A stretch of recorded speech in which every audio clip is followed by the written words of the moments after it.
de bom tom. A luta da mulher não é apenas um princípio, é uma questão social. Temos os mesmos direitos, devemos também ocupar os mesmos espaços. Nós estamos chegando à conclusão que não basta reivindicar os nossos direitos, que é preciso gritar. Nós somos 52% da população e temos uma representatividade no Senado de 13%. Nós estamos falando abertamente que nós queremos sim espaços de poder. Liderança no Senado Federal, não há dúvida nenhuma, é uma grande conquista, nós conseguimos avançar. A gente não quer privilégio, a gente quer justiça, né? TV Senado. Democracia todo dia.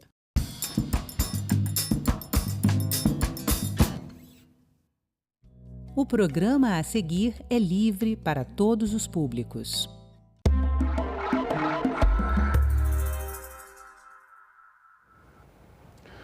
O alcoolismo é considerado uma doença pela Organização Mundial de Saúde desde 1967. Mas, embora essa doença não seja uma doença contagiosa, é uma doença que afeta não só o indivíduo, mas se espalha por toda a família. Família e saúde são assuntos de cidadania. E é por isso que eu converso agora com Nilce Totino, Relações Públicas dos Grupos Familiares Al-Anon. Senhora Nilce, muito obrigado pela sua presença no Cidadania. Seja bem-vinda ao estúdio da TV Senado.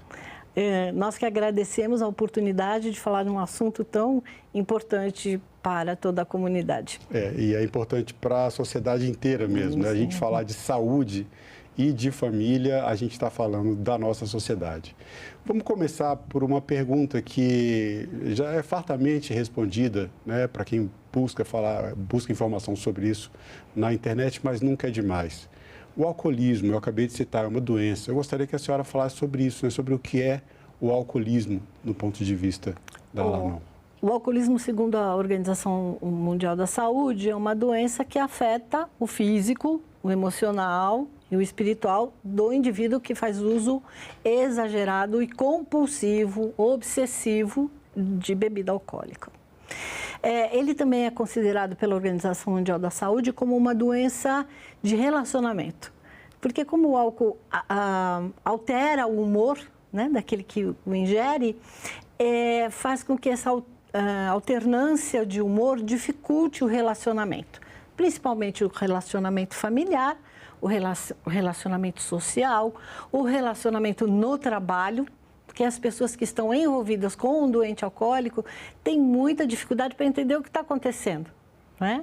A saúde hoje já trata o alcoolismo como uma doença, o que há muito tempo não acontecia, e trata o indivíduo com mais respeito, dando a ele um pouco de dignidade, assim como dá à família também a oportunidade de conhecer, de entender essa doença tão ladra, eu costumo dizer, porque acaba roubando realmente toda essa qualidade de vida, não só do indivíduo que faz uso, mas da família e daqueles com os quais ele convive. É uma doença que suga, né? Começa sugando a pessoa que está no vício e vai sugando as pessoas ao redor, como a senhora aqui bem colocou, e principalmente a família, né? Que é onde você tem aquele convívio mais íntimo, aquele convívio mais próximo, e é ali que a gente vê, né, quando tem uma pessoa na situação de vício, o quanto isso prejudica, né? Infelizmente, muitos de nós já tivemos, né, a oportunidade de conviver com alguém que passou por isso, ou convive com alguém que passa por isso, e realmente é muito triste a gente ver. Agora, o grupo Al-Anon, ele tem uma característica que é muito interessante. Vocês têm um foco na família, né? O próprio nome já diz, são grupos familiares, né? Eu queria que a senhora falasse um pouco sobre os grupos familiares, a Al-Anon, e por que essa escolha por tratar a questão de uma maneira mais ampla, familiar e não apenas com foco no indivíduo. Marcelo, o Alcoólicos Anônimos teve início nos Estados Unidos após a recessão, né? Quando o alcoólico resolveu parar de beber conversando com outro alcoólico, né? Ele teve uma grande sacada, que foi o Bill W., de saber que se ele falasse dele e não passasse um sermão, ele iria se sentir melhor, porque ele estava falando dele, e ia criar uma empatia. As famílias ficaram muito felizes com, poxa, tudo que a gente queria é que o príncipe encantado, né, voltasse, tinha virado um sapo, virasse príncipe encantado novamente. No entanto, a família percebeu, principalmente a esposa do Bill W., que é a Lois W., percebeu que ela não estava feliz. Não estava dando certo esse negócio dele parar de beber. Por quê? Ele procurava, em outros alcoólicos, a ajuda que ela tinha feito de tudo para ele parar de beber. Né? Tudo que pudesse imaginar, ela tinha feito. E não tinha dado certo. No entanto, ele conversando com outro alcoólico, ele conseguia ficar sóbrio.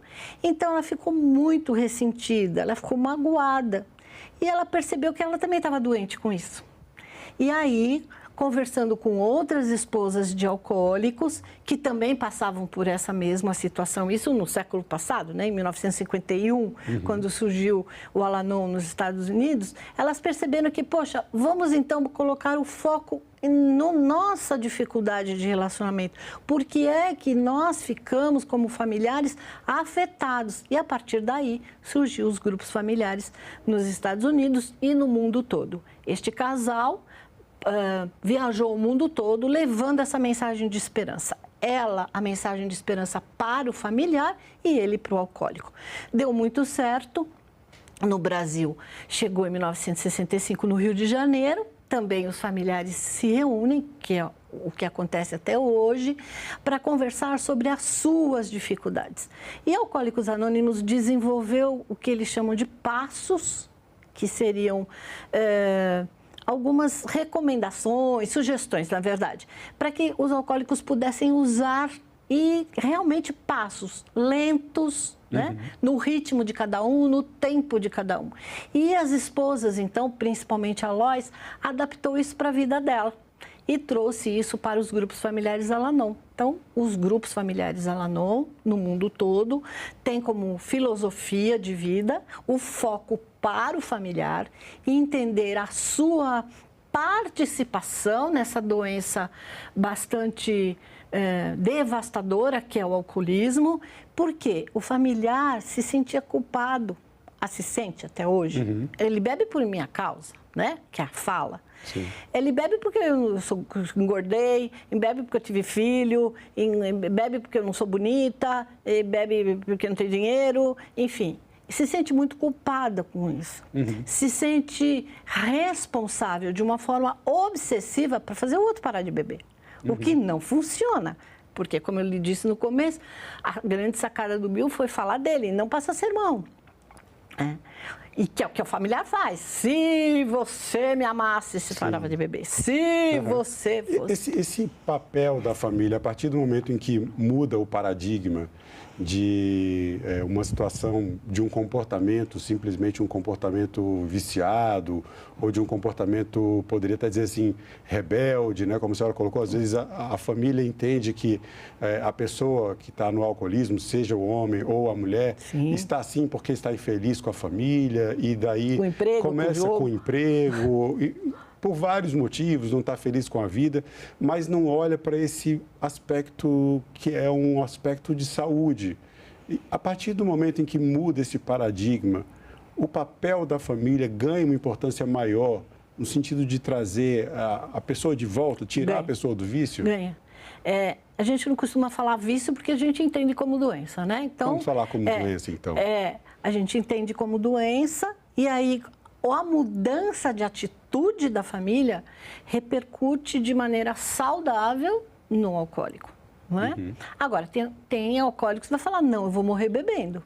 E a família aceita isso. E a família entende isso, praticando o programa, né? Frequentando as reuniões, entende como lidar, né, com essa situação, acolher que é respeitar a escolha do outro, que é muito difícil. Então, a mudança da família, né, principalmente, por exemplo, a agressão, né, que faz parte, a violência física, violência emocional, a violência sexual muitas vezes, isso o familiar começa a entender, começa a colocar limites e começa então o outro a entender que tudo bem, ele pode beber, mas ele tem um limite. E também ele pode procurar ajuda, ou na religião que ele escolha, ou em Alcoólicos Anônimos, que fatalmente é o local mais comprovado de ajuda ao alcoólico. O grupo Familiares, Alan, não tem uma abordagem,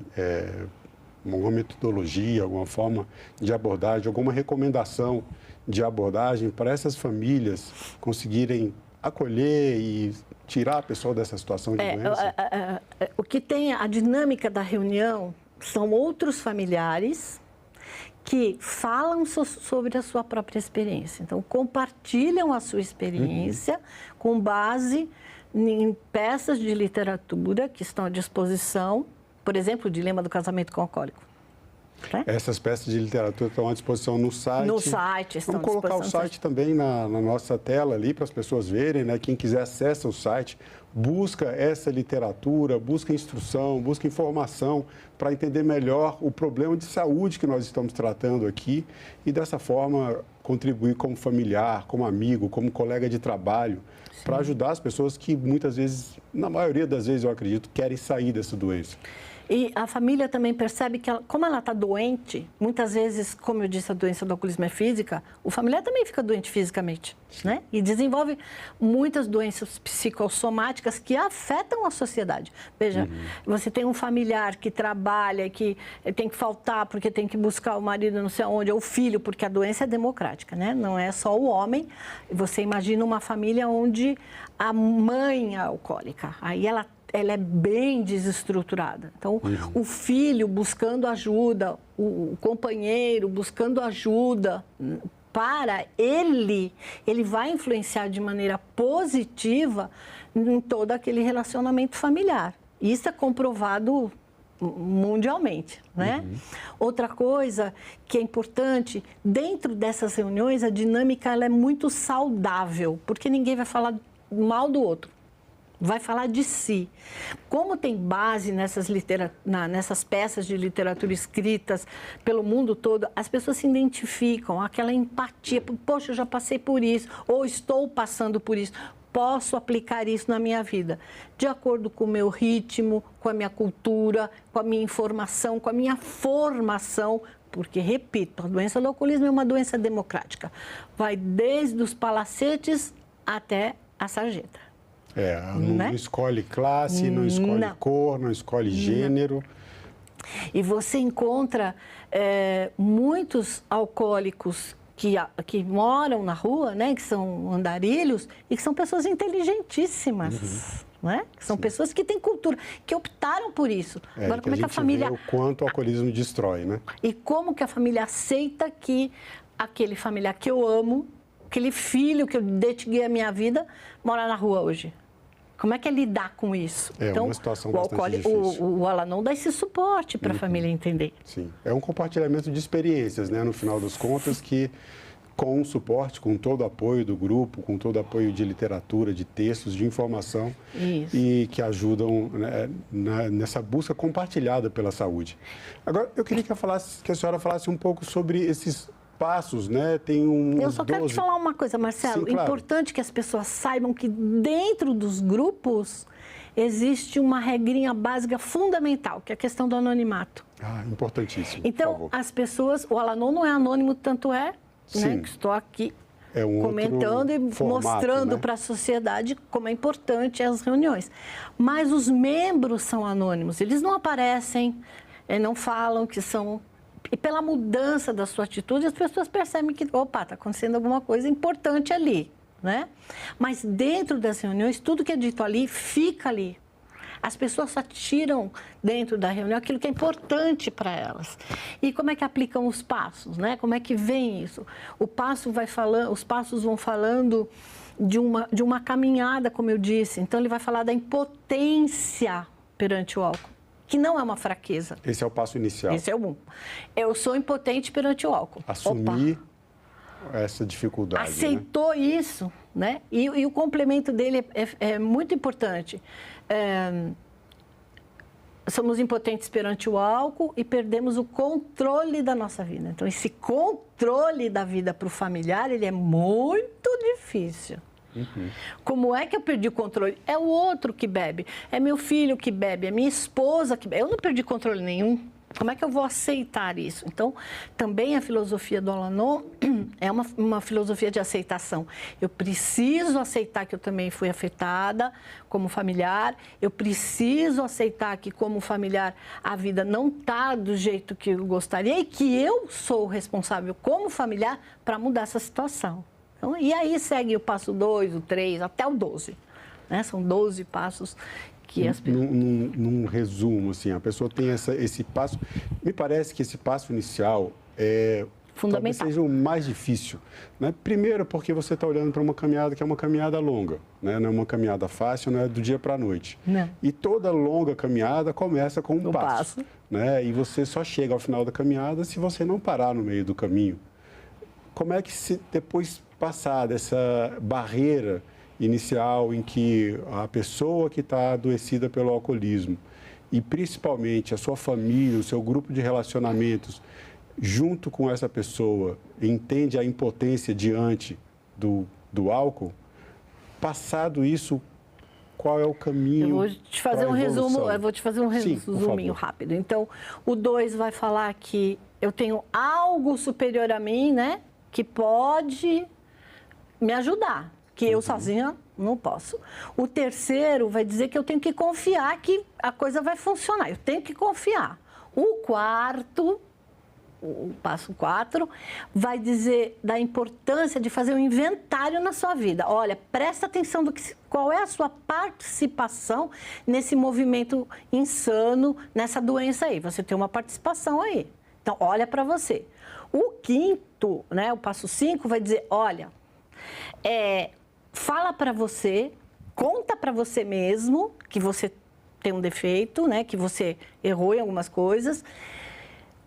Conta para Deus e para a maioria dos familiares, a gente sabe, segundo o que dentro dos grupos se lê, que é fácil falar para Deus.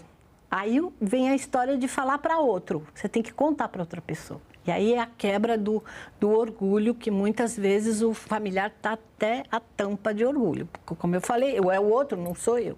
Sim. O 6º também começa um relacionamento com um poder superior, que não precisa ser denominado Deus, mas é que como cada um acredita, como cada um concebe isso. Muitas vezes é até o próprio grupo, uma pessoa, um líder religioso específico. Então vai pedir, olha, eu quero ser diferente. O passo 7 vai dizer, olha, eu estou pedindo com toda a humildade que eu andei até agora, que eu reconheci, que eu fiz tudo isso, eu estou pedindo para ser diferente. A pessoa começa com essa aceitação, vai caminhando, chega à humildade. Aí isso o 8, passo 8 vai dizer, olha, é preciso que você faça uma lista. E esse eu acho um passo fantástico. Dentro da associação, você precisa fazer uma lista das pessoas que você causou prejuízo. Epa, como é que eu, né? Não. E aí é um passo difícil de fazer. O 9 vai complicar um pouquinho mais, porque ele vai pedir para você fazer reparações. Você fez a lista, aí vai fazer reparação. Aí o 10 vai falar, olha, presta atenção diariamente se você continua recaindo nos mesmos erros. Como eu falei, a obsessão, a raiva, que é uma raiva incontrolável, o ressentimento que o familiar tem em relação ao outro. Por que ele não para de beber? Eu estou pedindo, né? Bom, vai fazer essa avaliação diariamente. O passo 11, ele vai pedir que você tenha um contato com o poder superior.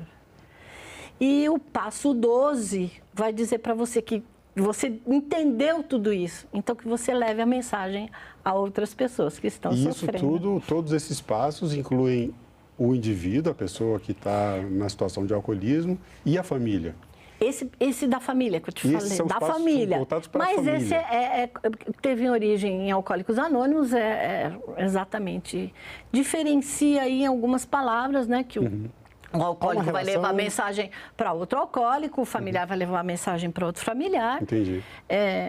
Basicamente é o que difere. De resto, o caminhar é o mesmo. O grupo de familiares Al-Anon e os grupos de alcoólicos anônimos se conversam? São situações diferentes? São diferentes. Nasceram, né, paralelos, mas têm caminhadas diferentes. Porque o enfoque de Alcoólicos Anônimos é para o alcoólico parar de beber. E para a família entender esses efeitos da doença no seu relacionamento e se melhorar. Entender a sua participação e se melhorar. Na verdade, o propósito é compreender e auxiliar os familiares e amigos que são portadores da doença. E dentro desse contexto, há recomendações também para que a pessoa, aí já com foco mais no indivíduo, mas também a família, né? Busque o tratamento psicológico, talvez medicamentoso. Marcelo, é de cada um. Há pessoas que precisam desse apoio terapêutico e que o Al-Anon não opina sobre questões de fora. Ele não vai dizer, olha, vai, não vai, fica, não fica, né? Não recomenda nenhuma internação, não. Porque é preciso coragem para mudar, Marcelo. Sim. É preciso um trabalho de enfrentar as escolhas, porque toda escolha tem consequência. Sim. Né? Então, você precisa estar pronto para essa escolha. Né? Nós, dentro do Al-Anon, existem os grupos Alatim, que são voltados para jovens, de 13 adolescentes, né? De 13 a 19 anos. Imagine o que é crescer, formar a sua personalidade num ambiente onde o alcoólico, né, completamente entorpecido pelo álcool, e o familiar não alcoólico, seja ele o pai, a mãe, quem seja, entorpecido pela obsessão de fazer o outro parar de beber. Então, o foco muitas vezes é só no outro, ele não olha para o resto. Até o cachorro muitas vezes é afetado. Ele já sabe que alguém vai chegar, que o cachorrinho já sabe que está escorrendo. De violência, né? O álcool tem essa relação? Tem. E a pandemia, isso exacerbou a violência, principalmente com a mulher, porque o familiar reage à maneira de beber do outro. Então, ele vai ter atitudes agressivas de enfrentamento. De saúde mental também, né? Sim. Por isso que os CRAS, né? Os CRAS trabalham com a questão da saúde mental e tem CRAS de álcool e drogas, né? Específico, porque a saúde mental... Os CRAS que a senhora disse... São centros de apoio de recuperação álcool e drogas, né? Que existem nas cidades, como um posto de saúde, né? O UBS, específico para isso. Porque o governo, a sociedade em geral já percebeu que é importante ter esse apoio, né? E Alcoólicos Anônimos e o Al-Anon, muitas vezes, estão lá dentro desses CRAS, mostrando que não é para abandonar o tratamento médico, mas existe este apoio que, inclusive, quem trabalha, profissionais que trabalham com Al-Anon, conhecem a filosofia do Al-Anon, muitas vezes recomenda. Sim, como um tratamento, como uma forma de auxiliar no tratamento. Um apoio, né? A senhora falou um pouco sobre a história do grupo e o Al-Anon, ele está... dos grupos, né? São grupos familiares, né? Mas eu me refiro ao grupo como um todo. Está no Brasil inteiro, né? Eu queria que a senhora falasse sobre isso, porque a gente está gravando aqui a entrevista, às vezes a pessoa está perguntando, ele está se perguntando, será que na minha cidade tem? Será que no meu estado tem? E aí eu queria que a senhora falasse sobre isso. Eu vou pedir para o pessoal colocar mais uma vez o site do Al-Anon na tela, para quem quiser poder acessar o site, buscar mais informações, mas que a senhora falasse sobre essa abrangência dos grupos. Os grupos familiares Al-Anon estão em todas as unidades federativas, né? Com exceção do Acre e de Fernando de Noronha, que não é uma unidade federativa, mas e no Amapá. Mesmo assim, o Al-Anon oferece um apoio por meio de reuniões eletrônicas. Então, em todos os lugares, em todos os horários, onde a comunidade sentir essa necessidade, né, as pessoas sentirem a necessidade, os profissionais pedir, por favor, a gente precisa de um grupo aqui para apoiar a família.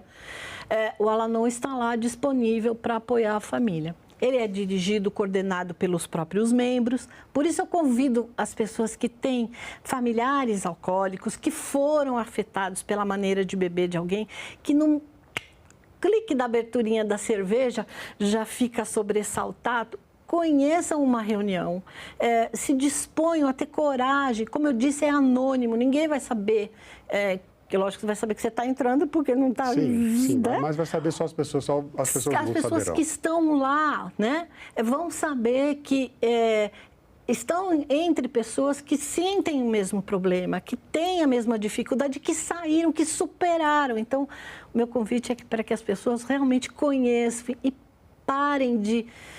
se disponham a parar de sofrer, porque é um sofrimento. Reforço o convite às pessoas que estão assistindo o nosso programa. Entre no site, você que tem parente, um amigo, a ajuda e o acolhimento, às vezes, é a melhor forma de começar um processo de tratamento. Para a gente fechar a nossa entrevista, um minutinho, a pergunta pinga fogo. O que é cidadania?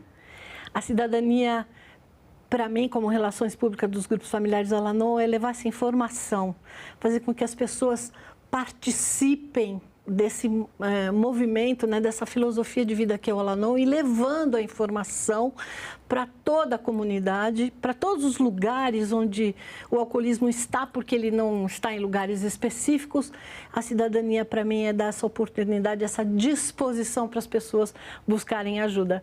E, novamente, agradeço pela oportunidade de estar aqui, de levar essa informação. Eu que agradeço, dona Nilce. Muito obrigado pelo seu tempo e pela entrevista. E eu agradeço também a você que acompanha a programação da TV Senado. Assine o canal da TV Senado no YouTube, ative as notificações e acompanhe toda a produção do Poder Legislativo diretamente da fonte. A TV Senado, democracia todo dia.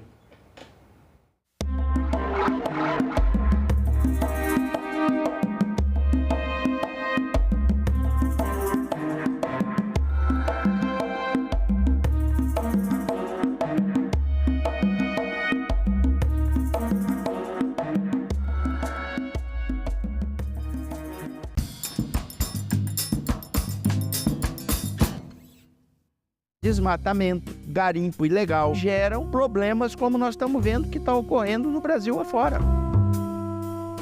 O senhor está falando especificamente das enchentes no Rio Grande do Sul?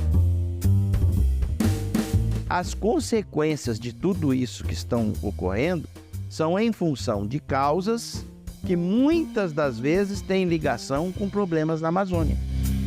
Salão Nobre, hoje, 8 horas da noite, aqui na TV Senado. O trabalhador brasileiro possui hoje o seu Código de Direitos, a sua Carta de Emancipação Econômica. Os direitos trabalhistas serão, a partir de agora, de todos. É o enterro de mais um preconceito, de mais uma intolerável discriminação. Foram necessários muitos anos para que o direito à previdência, o direito básico ao descanso na velhice, após uma vida inteira de trabalho, se estabelecesse de forma ampla no nosso país. Colegas profissionais da enfermagem, esse é o tempo de vocês, esse é o tempo da valorização da enfermagem do Brasil. Prevalece a sensação de que ainda nos resta muito chão a marchar em nome dos trabalhadores brasileiros. TV Senado. Democracia todo dia. Ninguém será considerado culpado até o trânsito em julgado de sentença penal condenatória. Constituição da República, artigo 5º, inciso 57. Esse texto pode parecer complicado, mas ele traduz uma ideia simples. A de que todo mundo é inocente até o momento em que seja provada sua culpa, até que exista condenação. Hoje, isso parece tão óbvio, mas nem sempre foi assim. A primeira vez que a presunção da inocência esteve em discussão no Brasil foi há 200 anos, na Constituinte de 1823. O conceito era o mesmo, mas o texto era um pouco diferente. Nenhum brasileiro será preso sem culpa formada. Naquela época, essa era uma ideia nova. O mundo ocidental estava passando por muitas transformações, com o final das monarquias absolutistas e a passagem para o Estado liberal.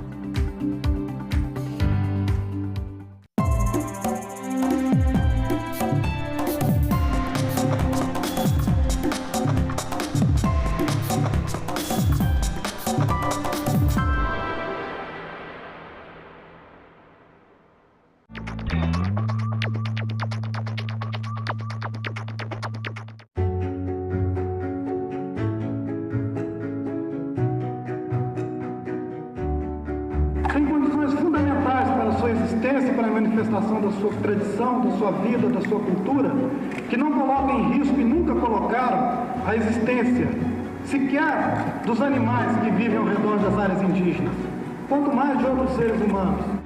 Mas que nós vamos lutar sempre para que nossos direitos e as nossas vozes sejam ouvidos. Marchamos ao som dos guerreiros para pedir paz e para pedir respeito aos povos indígenas. E a luta pela terra é a mãe de todas as lutas. E por isso nós afirmamos e reafirmamos que nunca mais um Brasil sem nós. Eu acho que a gente tem que entender que aquilo que afeta, né, os povos indígenas afetará todo mundo.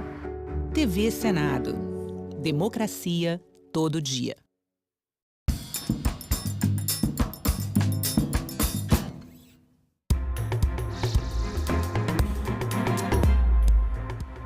Bom dia, quarta-feira, 29 de maio, véspera de feriado. O Senado Notícias está no ar. O Congresso Nacional derrubou nesta terça-feira o veto do presidente Lula, que permitia a saída temporária de presos para visitar familiares. Deputados e senadores também decidiram manter um veto do ex-presidente Jair Bolsonaro a um dispositivo da Lei de Segurança Nacional que criminalizava a divulgação de notícias falsas. Foram mais de 6 horas de sessão com uma pauta de 26 itens, projetos de abertura de crédito extraordinário no orçamento e 17 vetos. Por acordo, senadores e deputados adiaram logo no início a votação de 6 vetos, entre eles o que impede o despacho gratuito de bagagem em companhias aéreas. Os parlamentares mantiveram o veto do ex-presidente Jair Bolsonaro à criação dos crimes de divulgação de fake news e atentado ao direito de manifestação. Foram 317 votos a 139 dos deputados. E com esse resultado, os senadores não precisaram votar nesse veto. Esse era o veto mais antigo da pauta, de 2021, sobre o texto que derrubava a Lei de Segurança Nacional. O governo ainda negociou a derrubada do veto, mas não houve acordo. É vergonhoso derrubar esse veto, pessoal. É vergonhoso. É vergonhoso. Eu quero apelar aos deputados dos mais diversos partidos. O que ele está fazendo é desfigurando toda a legislação que coloca como crime atentado à democracia brasileira. O governo mente e lá está o pai da mentira, mas nós não queremos prender o governo porque mente. Nós queremos apenas ter o direito de contraditá-lo, nós queremos ter o direito de fiscalizá-lo, nós queremos ter o direito de falar a nossa verdade para que a população faça o seu juízo de valor. Eles não conseguem, através da imprensa orquestrada e dos institutos que estão sendo utilizados para coagir a população, implantar a sua narrativa porque perderam o monopólio da informação e não estão satisfeitos com isso. Os parlamentares também derrubaram o veto do presidente Lula, que mantinha a obrigatoriedade da transferência de créditos do ICMS entre estabelecimentos do mesmo contribuinte. E ainda o veto ao fim das saídas temporárias de presos. Esse veto também do presidente Lula permitia a saída para visitar a família e para atividades de ressocialização. O governo ainda tentou negociar a manutenção do veto desde a sessão anterior, no início de maio, mas não houve acordo. Ficou mantida a saída dos presos temporários para atividade de trabalho e de educação, essas atividades sim com potencial de ressocialização, mas as saídas dos feriados têm trazido uma série de sabores, entre elas o fato de que parte dos presos colocados em liberdade, naquele momento, há centenas ou milhares, parte deles não volta, e aí podemos ter uma série de discussões sobre percentuais, mas o fato é que a polícia tem que daí se encarregar de buscar esses presos que foram colocados em saída temporária deliberadamente pelo Estado. Isso acaba comprometendo o serviço público policial, que poderia estar fazendo ali outras coisas. E mais, o grande problema, parte desses presos se envolvem na prática de novos crimes. Isso não ajuda no princípio que o senador Sérgio Moro tanto destacou aqui, da ressocialização dos apenados. O Brasil tem um número recorde de pessoas aprisionadas e nem todas cumprindo penas ainda. 835 mil. O universo daqueles que a gente está discutindo aqui para garantir o mínimo da saída temporária, é claro, controlada, vigiada, com a execução penal atenta, é de 182 mil. Portanto, bem menor do que o número geral dos presos. Foi derrubado ainda o veto a uma emenda da oposição na LDO que proíbe o governo de gastar com propaganda ideológica. O Congresso também manteve o veto do presidente ao trecho do SPVAT, o seguro obrigatório para proteção de vítimas de acidentes de trânsito, que estabelecia multa para aqueles que atrasarem o pagamento. Projetos de lei que abriam crédito extraordinário também estavam na pauta, mas não houve acordo para a votação. Uma reunião da Comissão Mista de Orçamento foi agendada para hoje, às 9 da manhã, e a sessão do Congresso está prevista para retornar às 10 horas da manhã. A Câmara dos Deputados aprovou ontem projeto que institui o programa Mobilidade Verde e Inovação, mais conhecido como MOVER. O projeto prevê incentivos financeiros de 19,3 bilhões de reais em 5 anos e redução do Imposto sobre Produtos Industrializados, o IPI, para estimular a pesquisa e o desenvolvimento de soluções tecnológicas e a produção de veículos com menor emissão de gases do efeito estufa. A proposta será examinada agora pelos senadores. O texto aprovado pelos deputados incluiu outro assunto no projeto: a taxação de produtos importados até $50, o que tem sido motivo de muita polêmica nesses últimos dias. 2 reuniões de comissões, sessão conjunta do Congresso e sessão deliberativa do plenário do Senado. Confira a agenda para esta quarta-feira.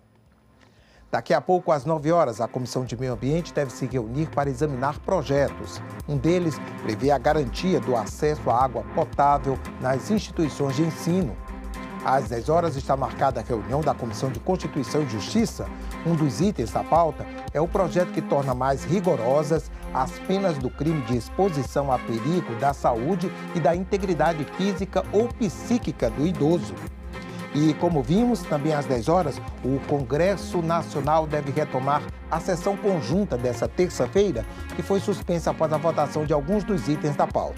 Hoje, deputados e senadores devem retomar a apreciação de vetos presidenciais a matérias aprovadas pelo Parlamento. E às 11 horas está prevista a sessão deliberativa no plenário do Senado. Na ordem do dia está o projeto de autoria do Executivo que altera a carreira e a remuneração de algumas categorias do serviço público. Entre as mudanças previstas, há o Plano Especial de Cargos da FUNAI e o da Agência Nacional de Mineração.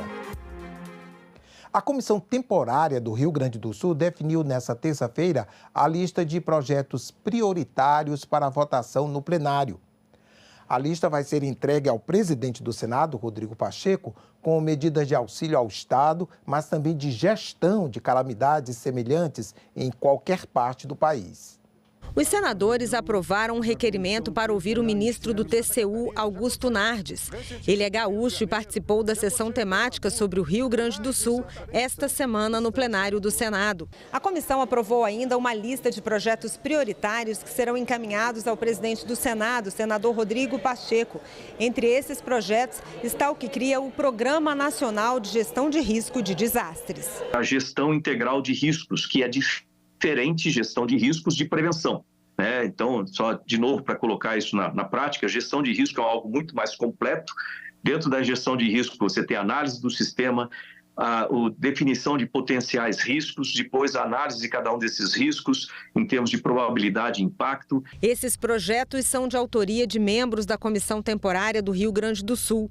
Estão nessa lista também a proposta que prevê a manutenção da qualidade de segurado das vítimas diretas ou indiretas de desastres ambientais e catástrofes naturais. O projeto que trata da concessão de auxílio emergencial financeiro às santas casas e hospitais filantrópicos filantrópicos sem fins lucrativos afetados pelo estado de calamidade pública no Rio Grande do Sul.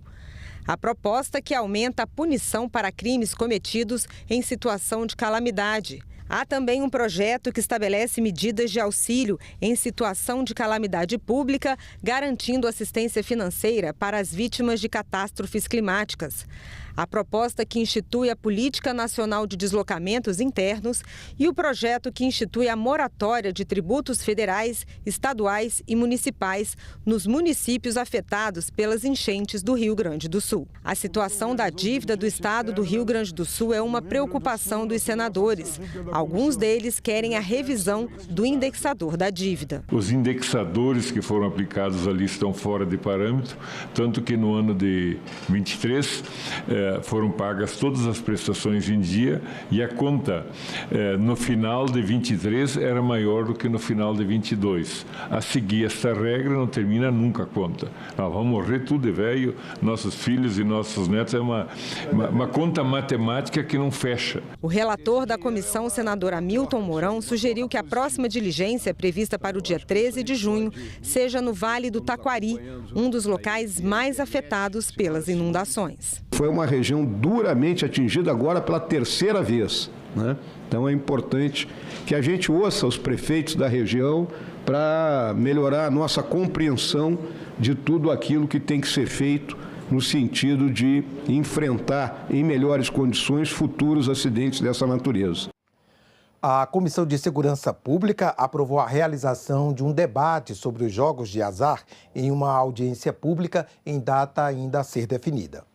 A possibilidade de legalização dos jogos de azar, assunto que divide as opiniões da sociedade, será debatida com foco na segurança pública. De acordo com o texto do requerimento aprovado, os senadores querem ouvir representantes de instituições como a Polícia Federal e a Procuradoria-Geral da República para saber se haveria como fiscalizar as atividades e determinar se a autorização dos jogos pode abrir a porta para crimes. A desertificação da Caatinga preocupa os especialistas ambientais. O tema foi debatido em audiência pública nesta terça-feira na Comissão de Meio Ambiente. A Caatinga é o único bioma exclusivamente brasileiro e ocupa cerca de 10% do território nacional. O nome é de origem tupi-guarani e significa Mata Branca, representando o aspecto da vegetação na paisagem seca. A região é caracterizada pelo clima semiárido, com solo raso, pedregoso e rico em minérios, com alta biodiversidade. Está presente nos 9 estados do Nordeste e no norte de Minas Gerais. De acordo com o Ministério de Meio Ambiente e Mudança do Clima, 27 milhões de pessoas vivem em áreas onde a Caatinga está presente. A maioria é carente e depende dos recursos desse bioma para sobreviver. O problema é que 80% dos ecossistemas originais da Caatinga já foram alterados devido a queimadas e desmatamentos. Para debater ações contra a desertificação e o processo de degradação do solo que vem impactando o bioma, a Comissão de Meio Ambiente realizou uma audiência pública, em que também foi celebrado o Dia Nacional da Caatinga, comemorado em 28 de abril. A região nordeste do nosso país vem sendo afetada com o fenômeno da desertificação, que, dentre outros fatores, decorre do desmatamento dessas áreas, quando sabemos, mais do que nunca, o quanto a vegetação consiste em fator protetivo para evitar danos ambientais.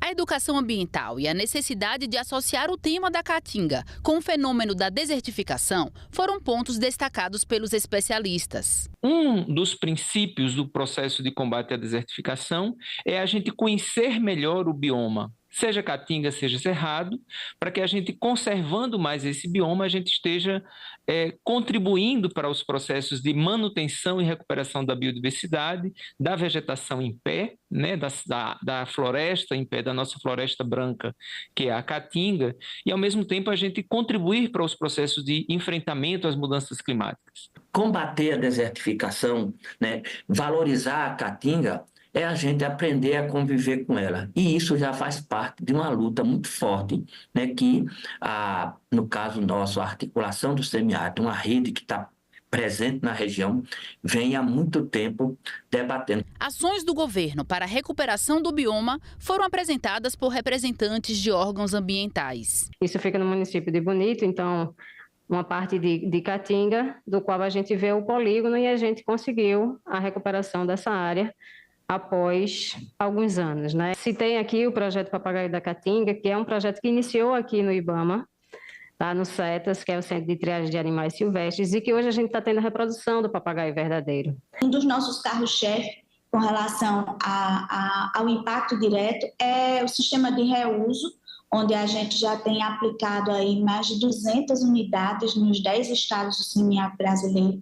Em Pernambuco, a gente já tem várias ações implantadas, viu, senadora? E que a gente vê que traz dignidade para as pessoas. O atual Plano Nacional de Educação está previsto para se encerrar mês que vem, mas deve ser prorrogado até o fim de 2025, segundo o projeto aprovado nesta terça-feira pela Comissão de Educação e que segue agora para votação na Câmara dos Deputados. O Plano Nacional de Educação, com diretrizes, metas e estratégias para a política educacional do país, em vigor desde 2014, fica prorrogado até 31 de dezembro de 2025. O projeto inicial previa que a prorrogação se estenderia até 2028, mas acolhendo emenda proposta pela senadora Tereza Leitão, o relator propôs a vigência até o fim do próximo ano, na expectativa de que o governo encaminhe o quanto antes proposta de novo plano. O importante é que haja uma discussão, um debate, a fim de que se evitem assodamentos, bem como um eventual vácuo, um vazio normativo. Esse nós temos que andar rápido, lutar com a Câmara, ter o apoio do governo para evitarmos, que representará a ausência de norte, de uma bússola para a educação nacional. A minha preocupação é a lei de responsabilidade educacional. Sem penalidades ou sem premiação, vamos dizer, para os resultados positivos, a gente não vai a lugar nenhum. Vai ficar no plano de intenção novamente. Que é uma construção política, que também eu faço a leitura, de que a gente não sinalize com um prazo tão longo para que o Congresso também tenha um ritmo talvez menos rápido do que o que a gente, todos nós queremos. Porque nós queremos que tenha um novo plano balizado nas condições. A gente faz essa votação contando com esse compromisso, inclusive de todos nós, né? Base, governo, os independentes. O que nós estamos falando aqui é educação, como um conjunto, né? Como a decisão foi terminativa, a matéria segue para exame na Câmara dos Deputados. A comissão aprovou ainda projeto que institui 19 de dezembro como Dia Nacional da Aromatologia e da Aromoterapia, ciência que estuda e o tratamento que envolve óleos essenciais extraídos de plantas aromáticas e medicinais. Outro projeto aprovado reconhece o cristianismo como manifestação cultural nacional. E ainda o projeto que regulamenta o intercâmbio estudantil internacional. Uma das novidades é a equiparação no ensino superior desse intercâmbio ao estágio, caso esteja previsto no projeto pedagógico do curso. O intercâmbio de estudantes entre instituições brasileiras e estrangeiras contribui para o estreitamento dos laços de cooperação entre as diferentes instituições e entre os diferentes países. É de suma importância que as instituições de nível superior tenham a capacidade de atrair estudantes de fora do país e também possam enviar seus estudantes para fora do Brasil, já que a diversidade é fundamental no ambiente universitário. Você sabe o que é o turismo colaborativo? É o que permite ao hóspede prestar serviços ao estabelecimento em troca de hospedagem. A modalidade foi aprovada como segmento do setor turístico no Brasil pela Comissão de Desenvolvimento Regional e Turismo. Aquela viagem tão sonhada que não sai do papel por falta de verba pode estar cada vez mais perto. É que a Comissão de Desenvolvimento Regional e Turismo do Senado aprovou um projeto de lei que reconhece o turismo colaborativo como segmento do setor turístico no Brasil. A modalidade permite que o hóspede obtenha estadia, alimentação ou outros benefícios por meio da prestação de serviços no estabelecimento sem vínculo empregatício. A proposição atualiza a Política Nacional de Turismo e o Plano Nacional de Turismo de forma a prever o turismo colaborativo, que compreende um novo segmento da atividade turística no ordenamento jurídico brasileiro. Na linha dos dispositivos trazidos pela proposição, o turismo colaborativo consiste na troca de trabalho voluntário de algumas horas semanais por acomodações, refeições e outros benefícios. Este voluntariado pode ocorrer em diversos locais, como projetos sociais e ecológicos, organizações não governamentais, ecovilas e albergues. É uma prática crescente em diversos países. A relatora apresentou ainda uma emenda ao texto, estabelecendo que o turismo colaborativo deve observar que os preceitos básicos do direito do trabalho sejam cumpridos, além da mitigação de eventuais situações de concorrência desleal. O texto, originário da Câmara dos Deputados, segue em caráter de urgência para análise do plenário. Quando olhamos o cenário brasileiro, verificamos que existe mais de 1.500 oportunidades anunciadas em plataformas especializadas. Sobre as perspectivas econômicas, dadas as características da prática, o turismo colaborativo pode significar uma oportunidade adicional no fomento ao setor de turismo, considerando que, em outras condições, as instituições teriam dificuldade para preencher as vagas abertas ao mesmo tempo. Em sessão solene, nesta terça-feira, o Congresso Nacional comemorou o bicentenário das relações diplomáticas entre Brasil e Estados Unidos. Em 26 de maio de 1824, o presidente americano James Monroe recebeu José Silvestre Rabelo como o encarregado de negócios do Brasil nos Estados Unidos.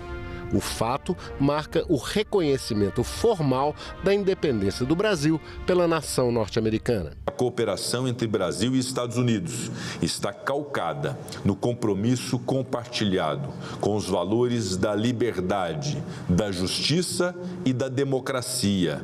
Não há outro rumo senão honrar essa herança comum e trabalhar juntos para construir um mundo mais justo, pacífico e próspero para as gerações futuras. Falando em inglês, a embaixadora dos Estados Unidos no Brasil, Margaret Bagley, parabenizou as autoridades e a população brasileira pela rápida ação para socorrer as vítimas das enchentes no Rio Grande do Sul. Em seu pronunciamento, ela também listou uma série de cooperações entre os dois países e destacou as ações para a redução da taxa de desmatamento no Brasil.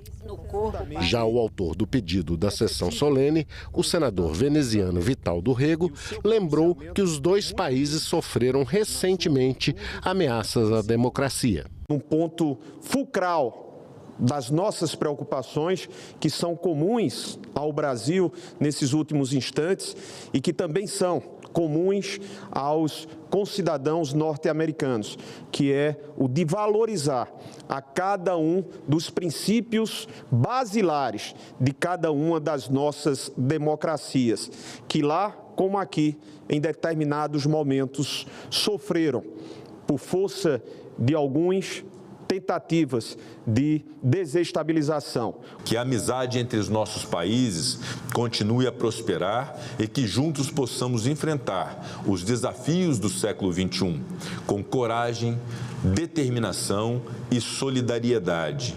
Que venham os próximos 200 anos e que este seja mais um ano de muito trabalho e resultados promissores para as relações entre Brasil e os Estados Unidos.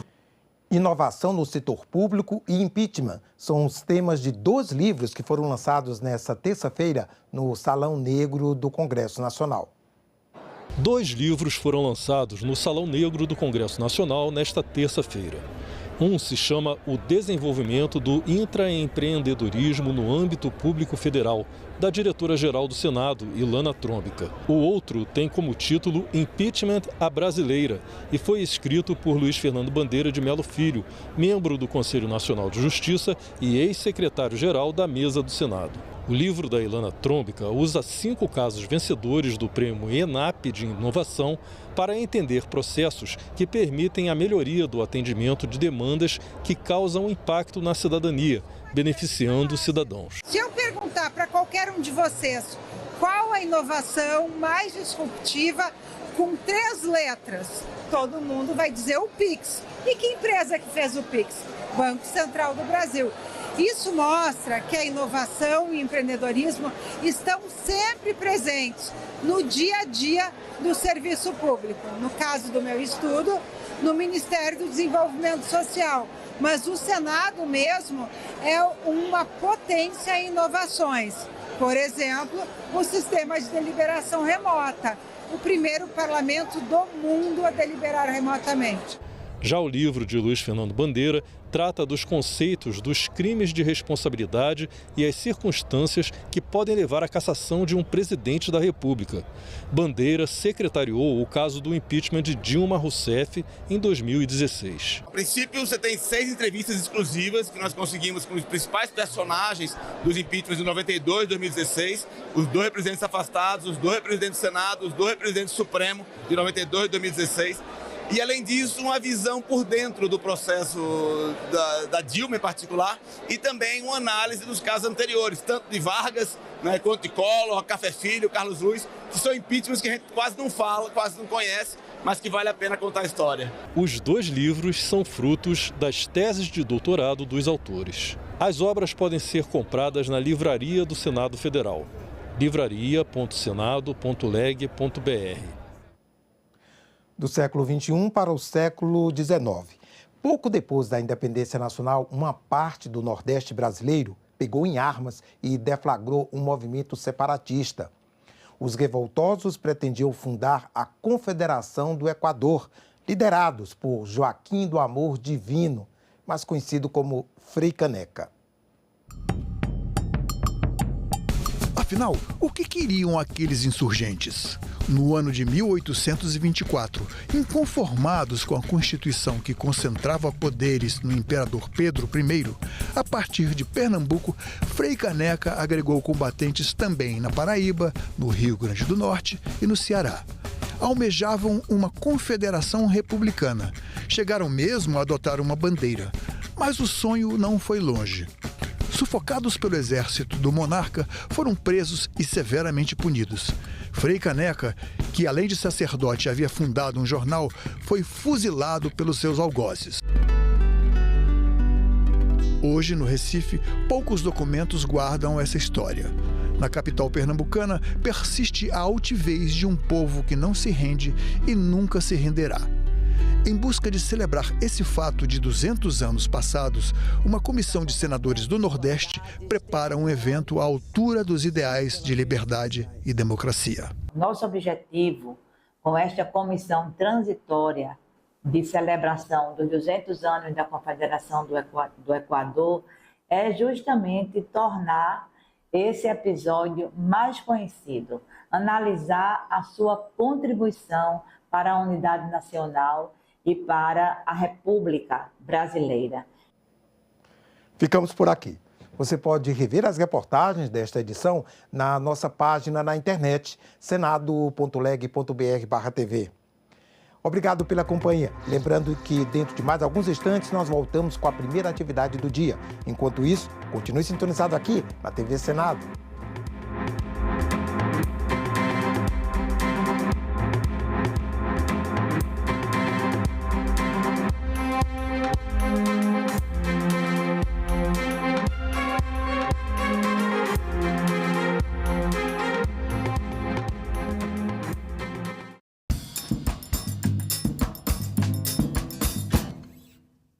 Desmatamento, garimpo ilegal geram problemas como nós estamos vendo que está ocorrendo no Brasil afora. O senhor está falando especificamente das enchentes no Rio Grande do Sul? As consequências de tudo isso que estão ocorrendo são em função de causas que muitas das vezes têm ligação com problemas na Amazônia.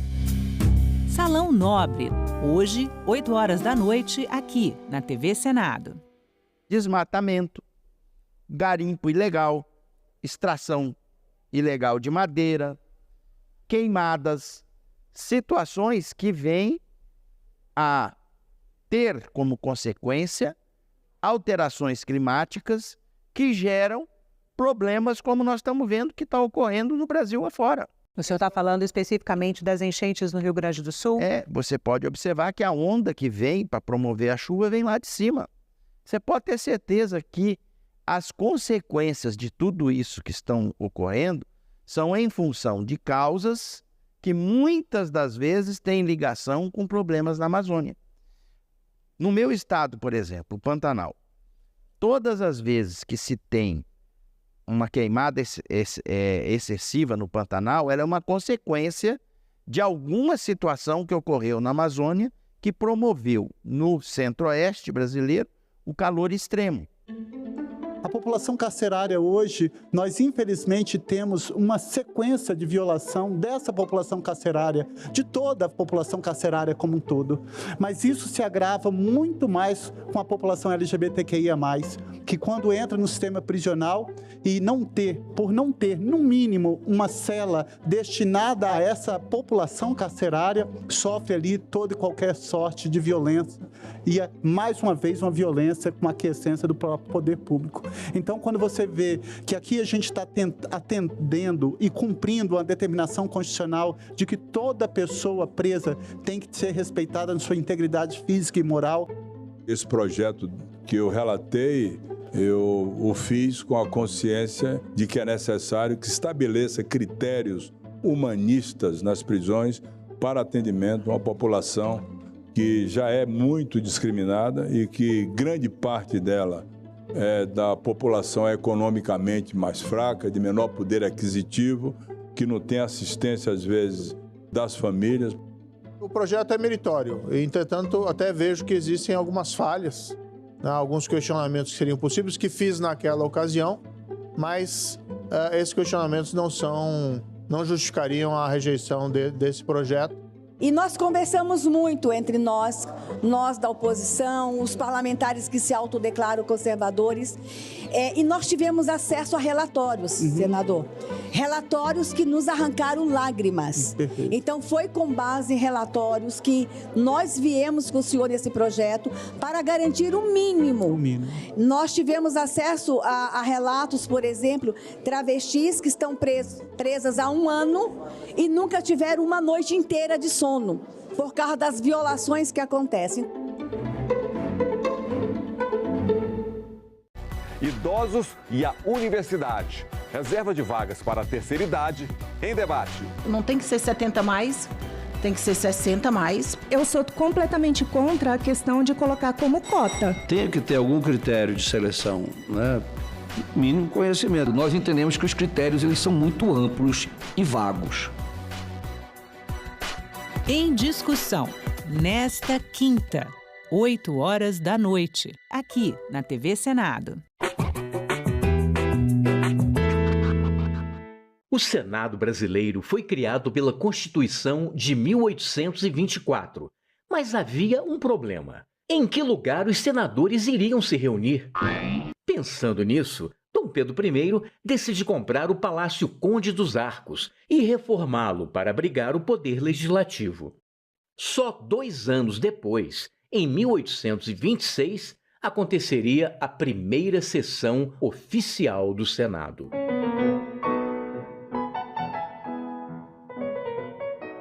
Depois de quase 100 anos, os senadores ganhariam uma nova casa, o Palácio Monroe.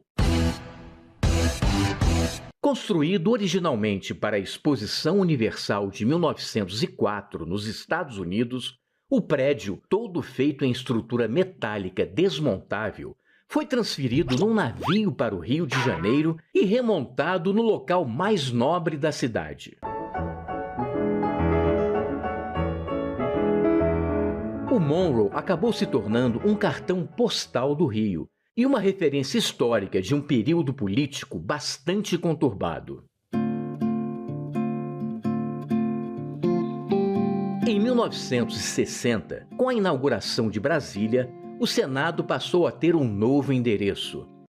A cúpula côncava de Oscar Niemeyer trouxe ousadia e modernidade à tradição democrática, sugerindo ponderação e equilíbrio em suas formas. Mas nem tudo são flores. Se o Palácio Conde dos Arcos hoje é a Faculdade Nacional de Direito, O Palácio Monroe foi quase apagado da nossa memória quando o ex-presidente Ernesto Geisel mandou demolir o prédio para construir um chafariz e um estacionamento subterrâneo. Objetos históricos foram perdidos ou vendidos pela empresa demolidora, mas a memória ainda permanece nos resquícios preservados pelo Senado.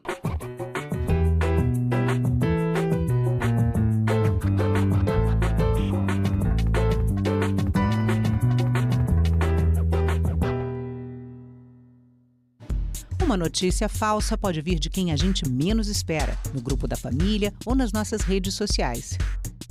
Mas como saber se uma informação é verdadeira?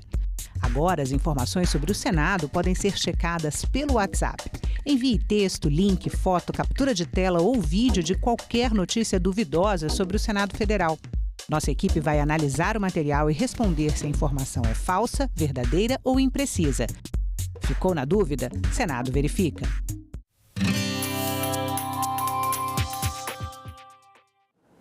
Olá, eu sou a Carla Benevides e este é o programa Argumento.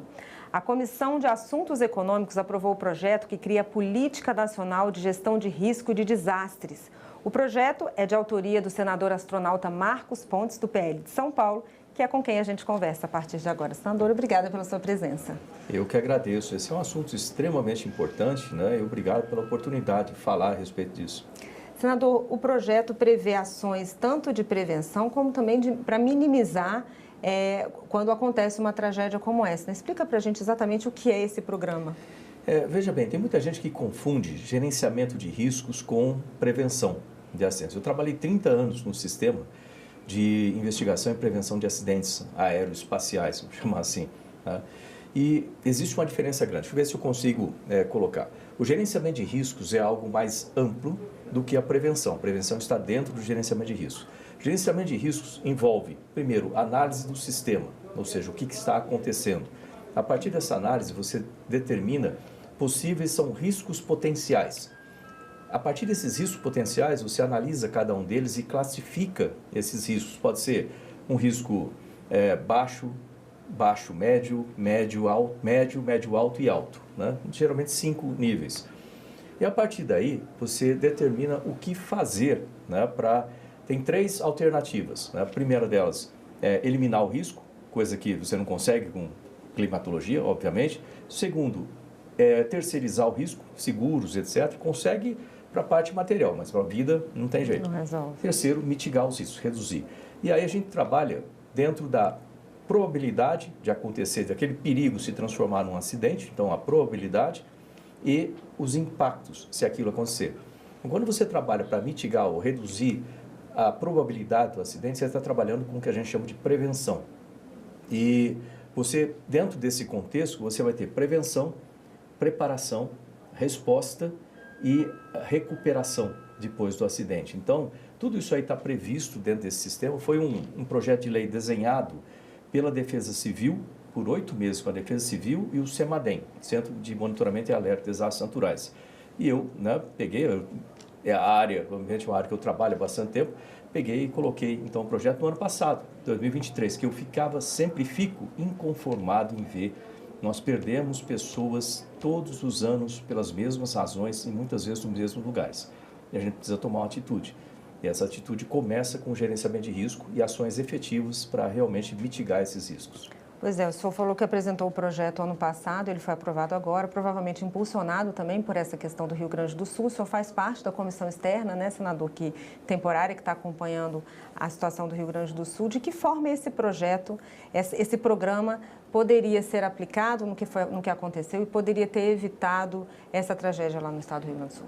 Muita coisa. Dicas de passagem, é bom reconhecer o esforço do governador Eduardo Leite e do prefeito de Canoas, eu conversei com eles ali, né, que já estavam tomando certas precauções, tomando atitudes de prevenção para mitigação dos riscos, da probabilidade de acontecer o acidente, mas não foram suficientes. E o governador, inclusive, falou que tem conversado com os prefeitos do Rio Grande do Sul para que eles tenham planos de contingência. E isso é uma coisa que eu tenho cobrado dos prefeitos de São Paulo também. Então o pessoal vem falar comigo sobre emendas. Eu falo assim, vamos conversar sobre planos de contingência, depois a gente fala sobre emenda. porque é necessário, toda cidade tem que ter. Quando você fala de prevenção, por exemplo, a gente está falando de educação primeiro, né? Educação inclusive na escola, e professores, etc., da população também. Então, educação. Depois, ações, por exemplo, a prefeitura, tirar as pessoas da área de risco, da várzea dos rios, da encosta das montanhas. É importante tirar as pessoas das áreas de risco, mesmo que eles não queiram. Porque aí o prefeito fica com medo, fala assim, eu vou perder voto. Não, você vai perder vidas, né? Então, essa é a outra ação. Criar, se não tem como fazer, criar sistemas de contenção, galerias, uma série de outras providências, sistemas de alerta, que podem ser feitos na prevenção. Essa é a parte de prevenção. Aí tem o plano de preparação. O CEMADEM, ele começa a avisar, né, tipo um mês antes, 15 dias antes, fala, olha, vai chover muito aí, né, por exemplo. Ou vai ter uma seca muito grande, como já está avisando para o Pantanal e a área norte. Aí vem a preparação. Onde vão as pessoas? Esses planos têm que estar numa posição para onde a gente vai levar as pessoas. Cadê as equipes de emergência? Como a gente vai se comunicar? O que vai ser fechado? O que vai ser aberto? E assim por diante. Aí vem a resposta, quando começa a chover realmente. Aí vem a movimentação, colocar esses planos para valer. Né? Tem que fazer, que estrada você fecha, para onde você leva as pessoas, tira as pessoas das áreas X e Y, assim por diante.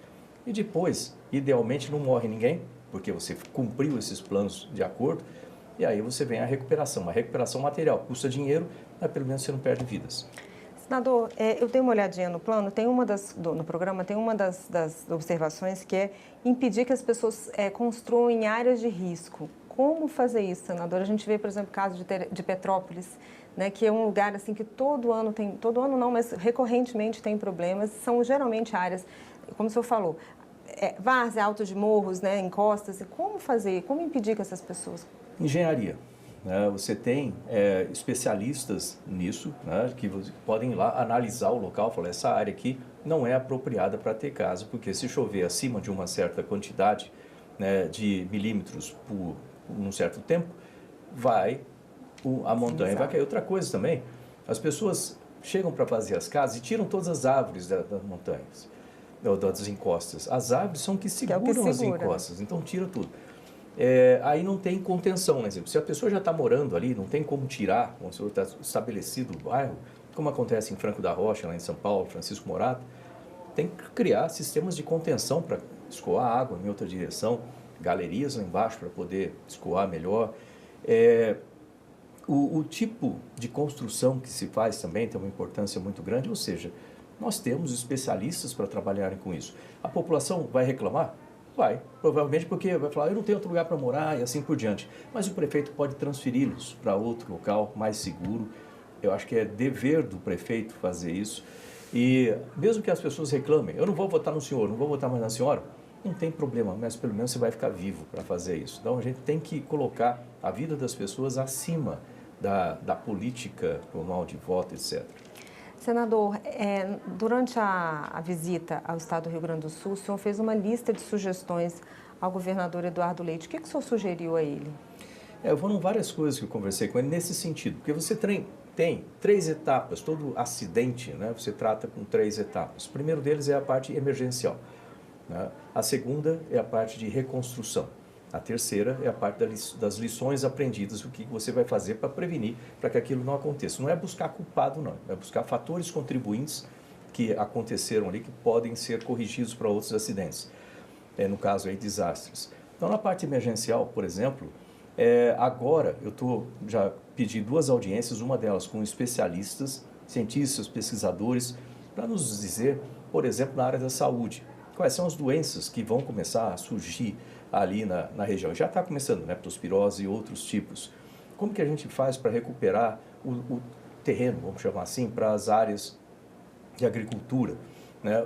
O que a gente precisa fazer em termos de sistemas ali para não reconstruir errado, tem que reconstruir da maneira certa, né? Já para prevenir que tem que colocar contenção de água aqui, tem que fazer algum outro tipo de sistema. Isso já tem que ser determinado agora. E aí vem a questão de recuperação da estrutura, né? Estrutura física. Tem perdeu-se, né? Muitas estruturas como hospitais, unidades básicas de saúde e assim por diante, tem que ser reconstruído. Estradas, pontes, tudo isso aí é construção civil. Agora, a gente precisa construir também, reconstruir a economia do Estado. Sim. E aí é outra audiência que eu pedi para trazer especialistas ali para tratar tanto do setor de indústria, comércio, agronegócio, como trazer empréstimos, crédito, seguros de crédito, manutenção de emprego, coisa que a gente fez durante a pandemia no governo Bolsonaro, tem que ser feita agora também. Então, tudo isso aí. No final, anotar tudo. Você tem que ter alguém. Lógico que no meio de uma emergência, todo mundo está fazendo alguma coisa. Você precisa pegar alguém desse que está fazendo alguma coisa e colocar, olha, você vai ter que registrar tudo que está sendo feito, o que foi feito certo, o que foi feito errado, os resultados que tiveram. Tudo isso aí vai ajudar que a gente evite acidentes como esse no futuro. Senador, para a gente terminar aqui a nossa entrevista, eu queria que o senhor falasse um pouco do que o senhor viu, né, lá no estado do Rio Grande do Sul e os próximos passos que o senhor acha que a comissão externa tem que tomar para tentar mitigar aí o sofrimento dessa população. Primeiro, uma área parece um pós-guerra, sabe? Uma coisa muito triste de se ver. Eu conhecia bem a região ali, eu servi em Santa Maria 4 anos, meu filho nasceu lá. Eu ia a Porto Alegre, ficava pelo menos dois meses por ano ali, fazendo tiro aéreo a partir de Canoas, onde a gente estava. E você vê que está praticamente tudo destruído ali. Imagina a casa das pessoas, foram cobertas de água. Foi uma casa de madeira, ficou imprestável, tem que reconstruir essas casas. Precisa de recursos para reconstruir as casas e tudo mais. O aeroporto de Porto Alegre, né? Como que a gente vai reconstruir, entre aspas, o Salgado Filho? Os negócios ali, né? Tem que ter ali essa concessão tem que ser olhada com cuidado, porque não pode travar uma cidade, né? Uma capital, Porto Alegre. Então foi umas cenas muito tristes ali. Mas uma coisa que eu vi, né, que me deu um ânimo maior. Primeiro eu vi o hospital de campanha ali, o esforço das pessoas, os voluntários, tem que agradecer muito isso aí, homenagear essas pessoas. E depois a gente foi num abrigo. E, coincidentemente, quando a gente estava no abrigo, chegaram os caminhões daqui do Senado, né? Liga do Bem. Como? Da Liga do Bem. Da Liga do Bem. Eles estavam chegando os caminhões lá, e aí abriram as portas, a gente tinha várias coisas, como roupas e etc. E artigos de higiene, muito importante agora também para as pessoas, mas entre isso também brinquedos. E aí esses brinquedos sendo entregues para as crianças, foi a melhor cena que eu pude ver, que no meio de tudo aquilo lá, você vê o sorriso no rosto deles ali, que embora eu gostaria de ter chegado lá e tivesse um sol brilhando, e não estava chovendo muito. Mas a gente sabe que o sol vai voltar a brilhar, né? E é importante começar isso aí dentro da pessoa e dentro dessas crianças com essa esperança iluminada, vamos chamar assim. Senador, obrigada pela sua presença aqui e sucesso no trabalho. Obrigado, parabéns aí para vocês apresentarem esses dados, dar espaço para falar sobre isso, que são assuntos importantes que não pode deixar. Passou o acidente, passou o desastre, 2 meses depois ninguém mais fala, esquece aquilo lá e não trabalha para prevenir o próximo. A gente precisa mudar essa cultura no Brasil. Com certeza, senador. Obrigada mais uma vez. E eu agradeço a você também que nos assistiu. Se você quiser rever esse programa, é só entrar no nosso site senado.leg.br/tv ou acessar o nosso canal no YouTube.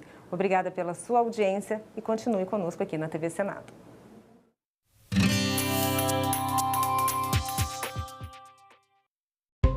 Como fazer a declaração do imposto de renda?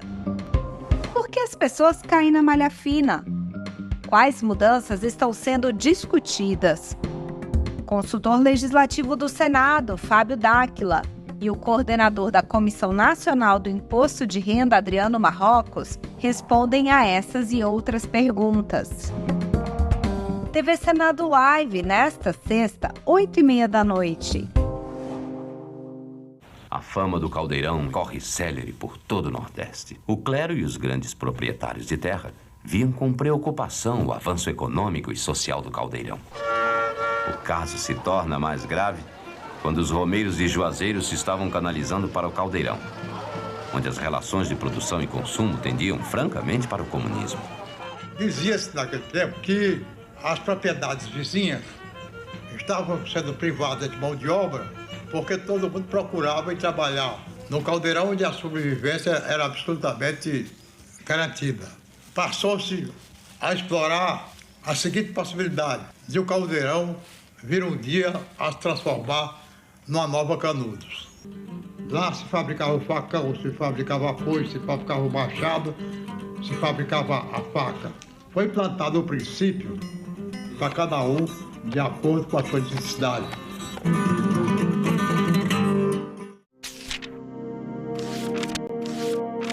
200 anos, o Brasil dava seu primeiro passo na criação do Senado.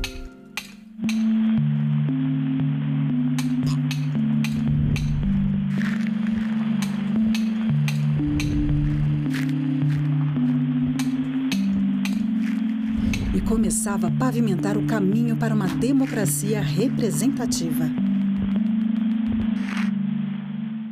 O Senado teve um papel decisivo para a manutenção da estabilidade política da maior parte do período monárquico do Império Brasileiro. O maior desafio do Brasil era a manutenção da integridade territorial do país. Ao longo de 2 séculos, em 3 endereços diferentes, o Senado foi palco de discussões que definiram os rumos do país. O Senado está presente em todas as decisões que culminam com a aprovação de leis que vão ser decisivas para o andamento da vida brasileira ao longo do século XIX. O Senado participou dos debates e da votação das chamadas leis abolicionistas. E o Senado teve muita importância na resolução de conflitos. Ao longo de toda a República, todas as grandes crises políticas que aconteceram no Brasil foram resolvidas no Parlamento. E quando o Parlamento não conseguiu resolvê-las, houve a ruptura.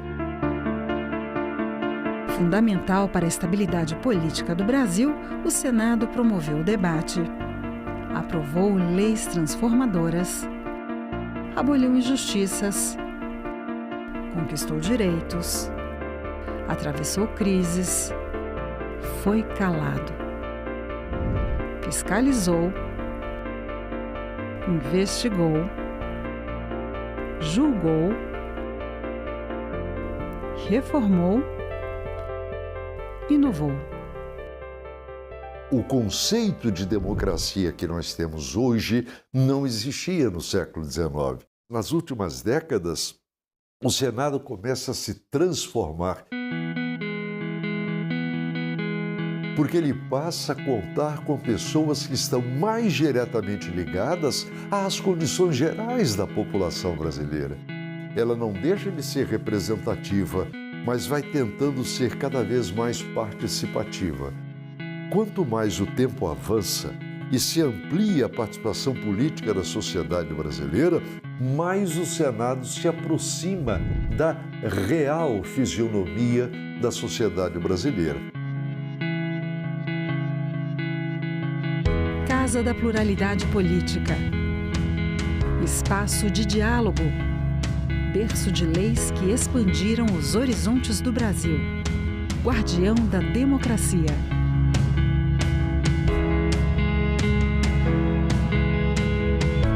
Senado Federal. 200 anos de história.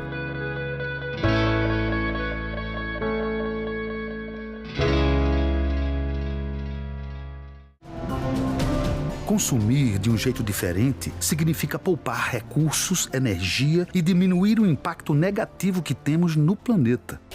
E você sabe bem o tamanho desse impacto. Ele é imenso, gigantesco, além de desagradável, violento, desumano. Senadoc, neste sábado, 21h, aqui na TV Senado. Em 2 séculos de história do Senado, a Lei Áurea é um capítulo muito especial. Tem a participação de uma princesa, filha do imperador, que também era senadora. Princesa Isabel, também conhecida como Dona Isabel, era senadora. Sim. Por ser filha de Dom Pedro II, ela acabou tendo esse cargo, apesar de não ter sido oficialmente nomeada senadora, mas sim, ela tinha um cargo, tanto que ela foi a pessoa que assinou a Lei Áurea. Oi, eu sou a Débora Aladim, professora de História e youtuber, e hoje a gente vai falar um pouco sobre a abolição da escravidão no Brasil. Existia também um movimento forte contrário a Lei Áurea? O que acontece é que durante o segundo reinado, que foi o governo do Dom Pedro II, tinha um grande desequilíbrio, porque a elite brasileira dependia economicamente e queria a escravidão mantida, enquanto grandes setores da sociedade, principalmente os militares, os republicanos, os abolicionistas e principalmente os próprios escravizados, lutavam pelo fim da escravidão. A partir de 1830, começaram a ser promulgadas algumas leis que reduziam, mas não acabavam, com a escravidão no Brasil. Nessa última regência da princesa Isabel, ela consegue aprovar a Lei Áurea num tempo recorde. De 5 dias. Realmente, as discussões estavam tão acaloradas que a partir do momento que o projeto foi sugerido, 5 dias depois, num domingo, que nem um dia útil, foi assinada a Lei Áurea e foi oficializado o fim da escravidão. Inclusive, o documento está até hoje sob posse do Senado. A Lei Áurea é extremamente curta, ela só tem 2 parágrafos e ela teve que ser assinada não só pela princesa, mas também pelo ministro da Agricultura, já que as pessoas escravizadas eram consideradas propriedades dos senhores de terra. Pouco mais de um ano depois da Lei Áurea, a família real vai embora do Brasil. É a proclamação da República. Isso também passou pelo Senado, mas é assunto para um outro capítulo. Senado, 200 anos. Agora é lei. A União, em colaboração com os estados e o Distrito Federal, terá que formular e implementar uma política nacional de educação profissional e tecnológica. Articulada com o Plano Nacional de Educação, a nova política deve conjugar a formação profissional técnica de nível médio com a aprendizagem profissional. O Senado votou, agora é lei. Desmatamento, garimpo ilegal geram problemas como nós estamos vendo que está ocorrendo no Brasil afora. O senhor está falando especificamente das enchentes no Rio Grande do Sul? As consequências de tudo isso que estão ocorrendo são em função de causas que muitas das vezes têm ligação com problemas na Amazônia. Salão Nobre, hoje, 8 horas da noite, aqui na TV Senado.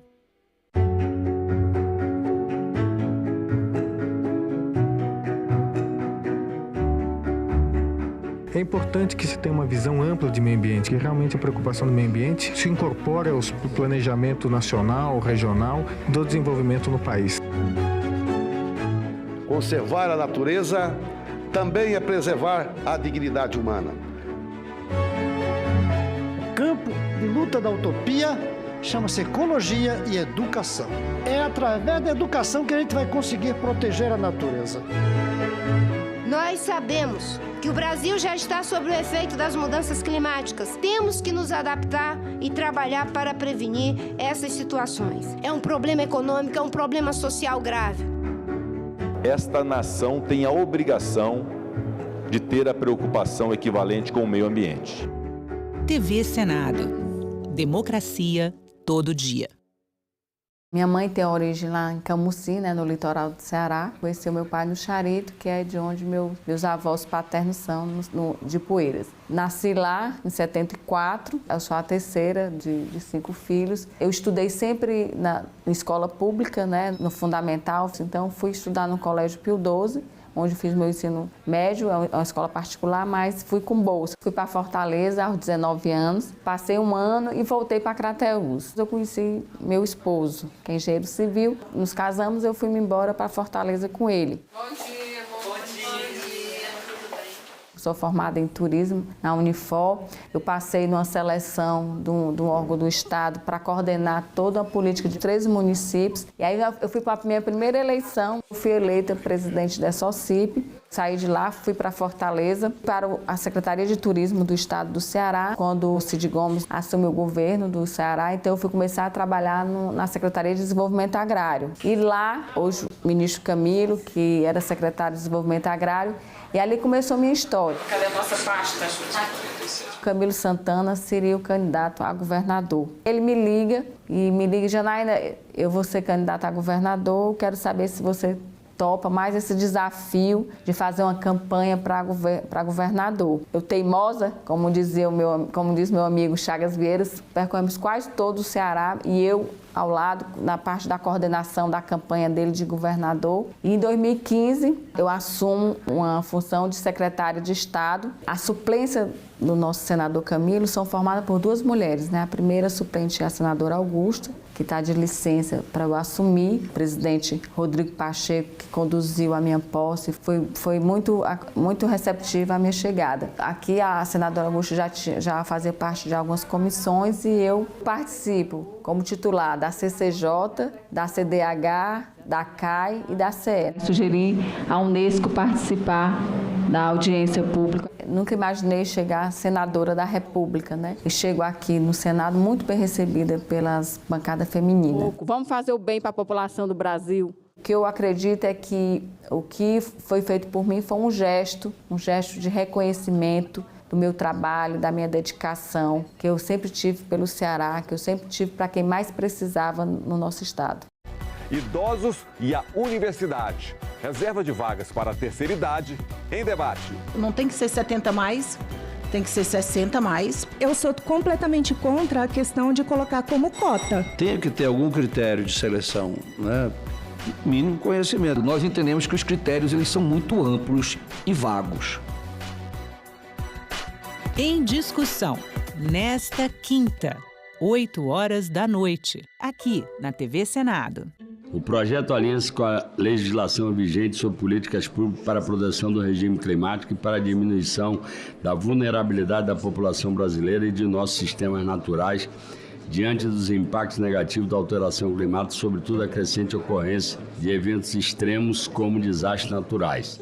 Pode-se afirmar que o evento catastrófico que observamos no Rio Grande do Sul é resultado da responsabilidade compartilhada entre os maiores emissores de gases de efeito estufa mundiais, sobretudo a partir de combustíveis fósseis.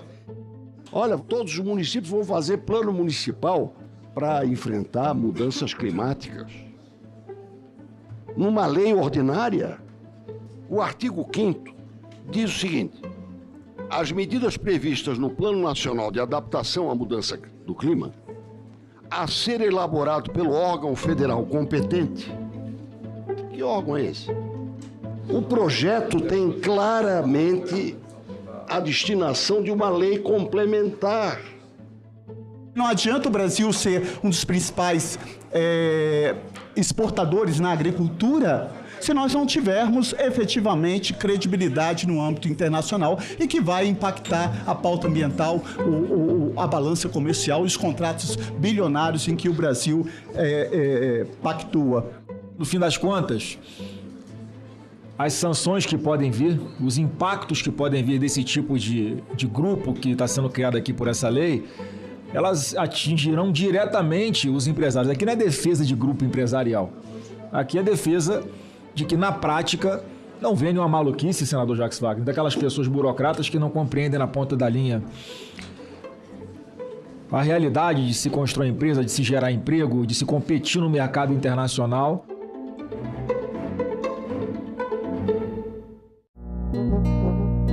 Agora é lei.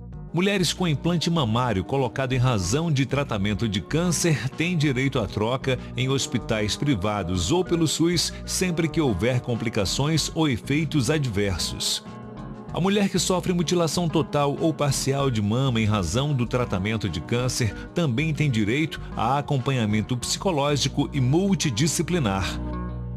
O Senado votou, agora é lei.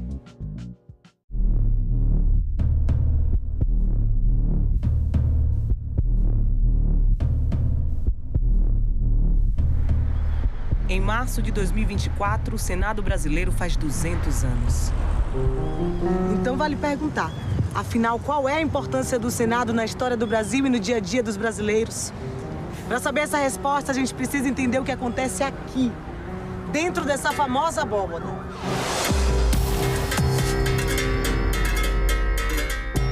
O trabalho do Senado Federal é um trabalho, antes de mais nada, de representação popular sobre a vontade do povo em relação àquilo que devem ser as leis de um país, como a sociedade se organiza. Aqui você precisa aprender economia, aqui você precisa entender de saúde, entender de educação, entender de meio ambiente. O projeto de lei que aqui é discutido, votado e aprovado na Câmara, no Senado, muitas vezes vai e volta, né?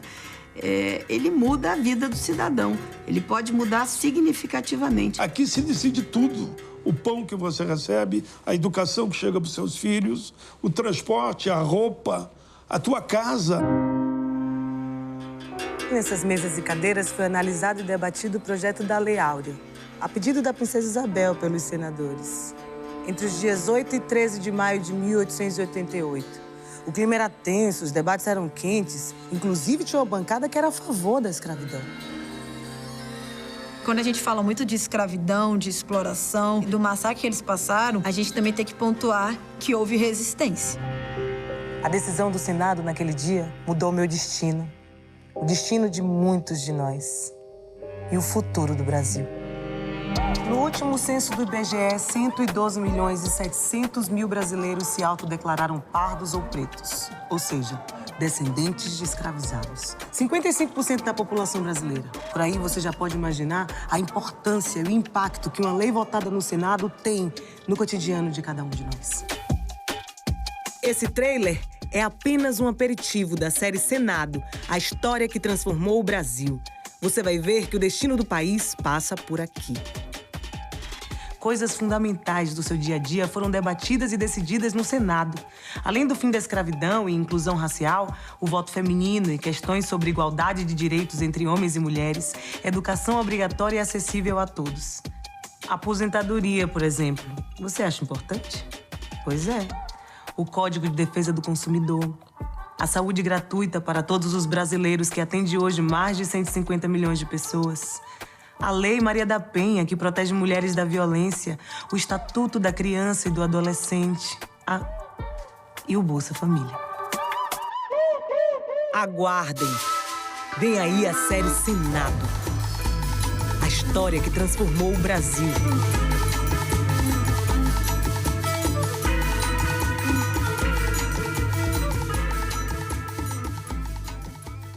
A fama do Caldeirão corre célere por todo o Nordeste. O clero e os grandes proprietários de terra viam com preocupação o avanço econômico e social do Caldeirão. O caso se torna mais grave quando os romeiros e juazeiros se estavam canalizando para o Caldeirão, onde as relações de produção e consumo tendiam francamente para o comunismo.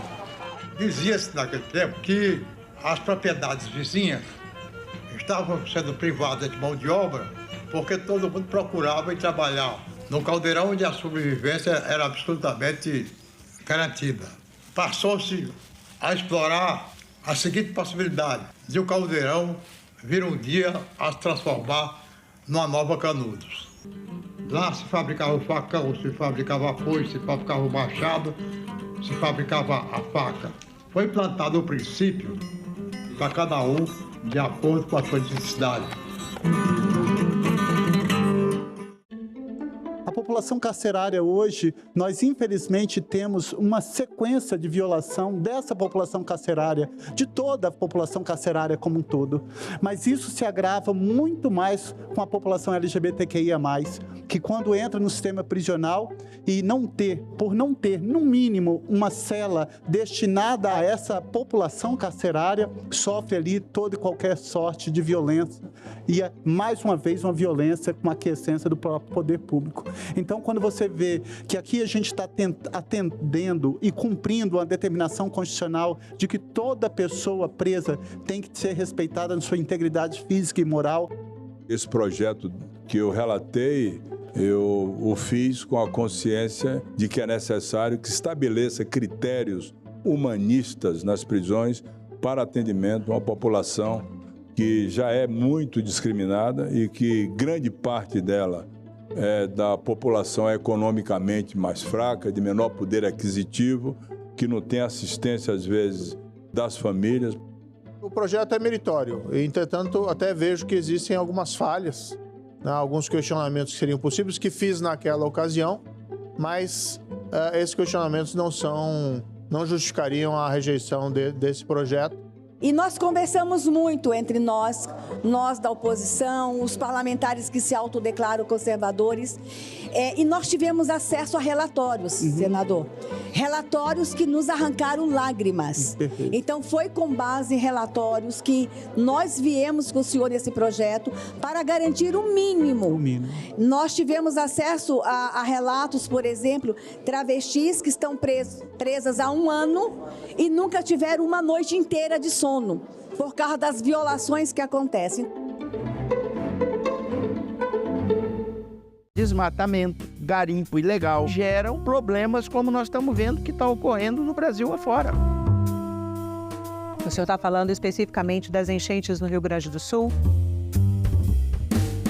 As consequências de tudo isso que estão ocorrendo são em função de causas que muitas das vezes têm ligação com problemas na Amazônia. Salão Nobre, hoje, 8 horas da noite, aqui na TV Senado. O Senado brasileiro foi criado pela Constituição de 1824, mas havia um problema. Em que lugar os senadores iriam se reunir? Pensando nisso, Dom Pedro I decide comprar o Palácio Conde dos Arcos e reformá-lo para abrigar o poder legislativo. Só 2 anos depois, em 1826, aconteceria a primeira sessão oficial do Senado.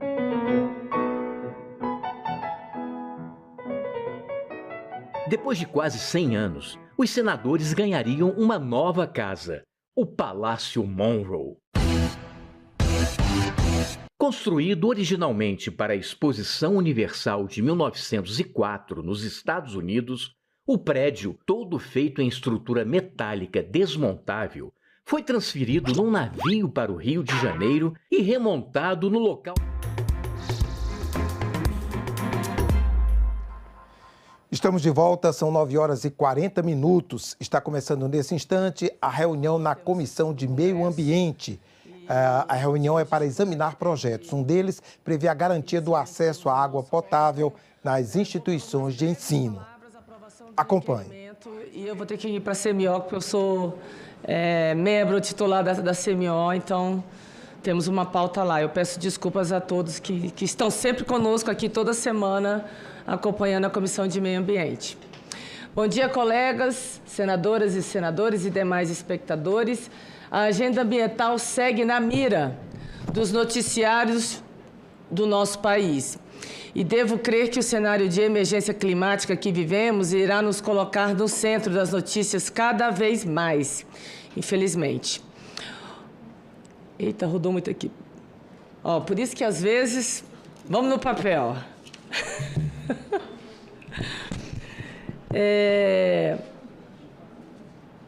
O Brasil possui enormes sensibilidades quando se trata dos impactos da mudança ambiental do clima. Ainda somos um país extremamente desigual. Esse abismo social nos coloca em barcos bastante diferentes no meio dessa tempestade. Nessa semana tivemos um debate de alta relevância. A proposta que trata da extinção dos terrenos de marinha, que são áreas da União, e a transferência dessas terras para estados, municípios e particulares, vem despertando preocupação da nossa população. Conforme apontam especialistas, boa parte da intenção do autor, apesar da boa intenção do autor, o texto em discussão apresenta um risco significativo ao equilíbrio ecológico deste importante patrimônio da União.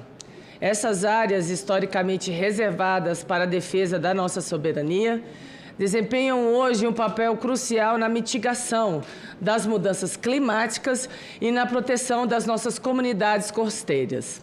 Entendemos que há questões fundiárias a serem resolvidas, mas a questão ambiental, ela não pode ser negligenciada. Devemos promover um debate responsável, sem visões ideológicas, que nos permita, com os devidos subsídios técnicos, analisar os riscos com seriedade que o tema exige, pensando em conservação ambiental e soluções para as questões fundiárias. Nesse sentido, e conforme meu pronunciamento na CCJ na última segunda-feira, quero trazer esse debate à CMA. Como presidente da Comissão de Meio Ambiente, cabe a mim garantir que o debate ocorra também sobre a ótica ambiental e climática. Lembremos que devemos operar sob o princípio da precaução que, na doutrina do direito ambiental, costuma funcionar como um alerta, que mais tarde ela se materializa. Nesse sentido, irei propor uma audiência pública para tratar do tema em nossa comissão, uma vez que as PECs, elas só tramitam apenas em CCJ e depois plenário. Estamos vivendo uma crise climática sem precedentes. O cenário irá piorar cada vez mais até que consigamos nos adaptar. É preciso cautela quando o assunto é ordenamento territorial, o calcanhar de Aquiles da gestão territorial e ambiental brasileira. Há cidades litorâneas que estão entre as mais suscetíveis ao aumento do nível do mar no mundo. Se estamos legislando de modo a comprometer o equilíbrio ambiental, seja no curto, médio ou longo prazos, estamos descumprindo o dispositivo da nossa Carta Magna, que nos obriga a garantir um meio ambiente ecologicamente equilibrado para as futuras gerações. Destaco, por fim, que estamos prestes a entrar no Junho Verde, mês que a agenda ambiental deve ser priorizada em nossas discussões. Chegou a hora da política se basear na ciência ou colocaremos a vida de nosso povo em risco. Aliás, nós já estamos colocando, né, a vida do nosso povo em risco. Ainda sobre o Junho Verde, aproveito para fazer o convite para 2 eventos que teremos na próxima semana. Nos dias 4 e 5 de junho, teremos um seminário para comemorar os 25 anos da política de educação ambiental.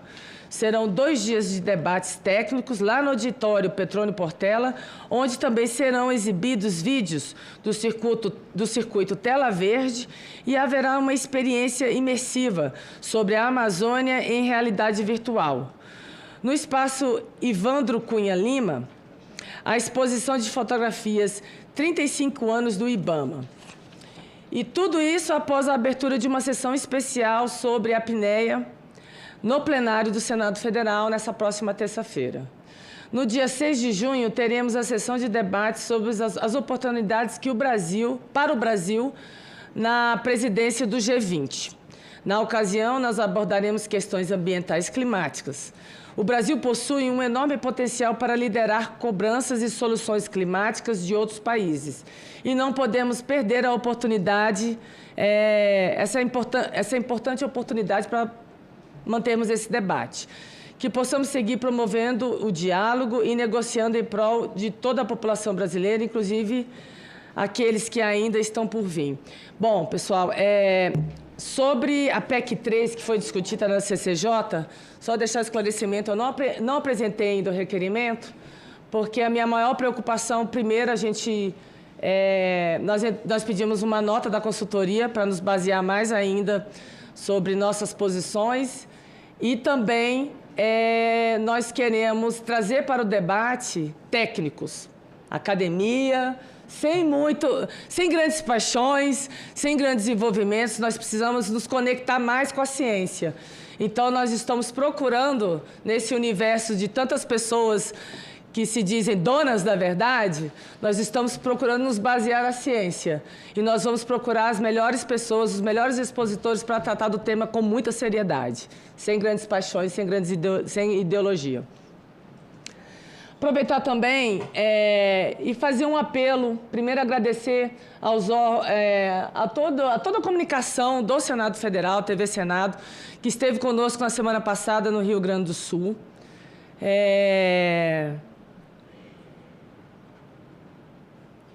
Desculpa. Foi muito impactante. Muito impactante.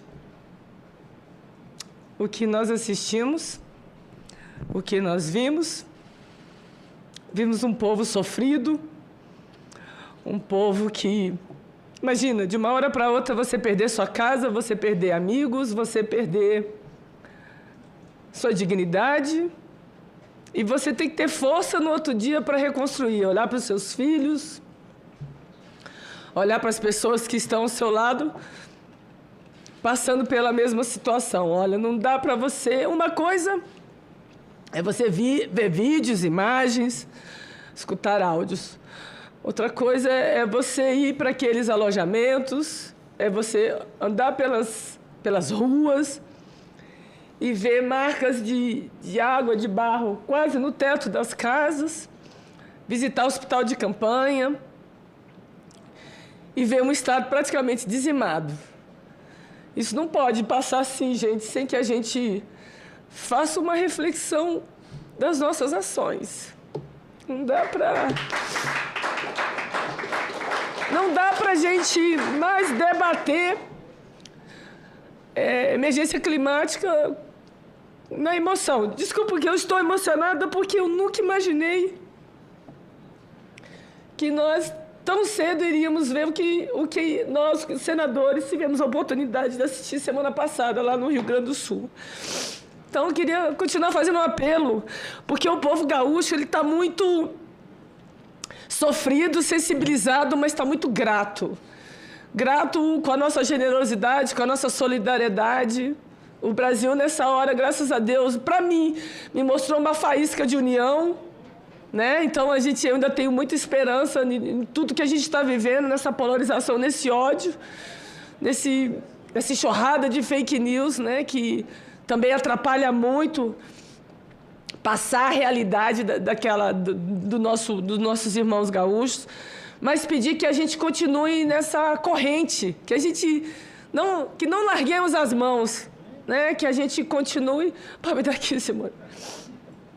Que a gente continue firme, né? Nessa onda de solidariedade e empatia. E dizer, em nome do Senado, em nome da bancada feminina, que eu fui a senadora que estava presente lá. Dia 13 agora de junho foi definido, nós iremos lá para o Vale do Taquari, que foi uma das regiões mais afetadas. Nós estivemos em Canoas, 50% das casas elas foram atingidas. Então, assim, é lixo, é entulho, é muito sofrimento, meu povo. Então, que sirva de alerta, como eu digo aqui, nós não temos plano B, nós não temos um planeta B, nós não temos... para onde correr? Nós temos que assumir as nossas responsabilidades e temos também a responsabilidade com as futuras gerações. Eu sou mãe e temos aqui, né, um futuro ainda por zelar e que a gente tem que ter esse compromisso, essa responsabilidade. Então, agradecer aos membros da comissão e pedir ao povo brasileiro que continue nessa corrente, tá? Obrigada. Bom, temos presente aí o senador Zequinha. Bom dia, senador. Como eu falei, para a pauta de hoje, nós não vamos seguir com a pauta, senador Zequinha, porque, enfim, nós temos quórum suficiente, mas não temos os relatores, não... a maioria pediu para retirar...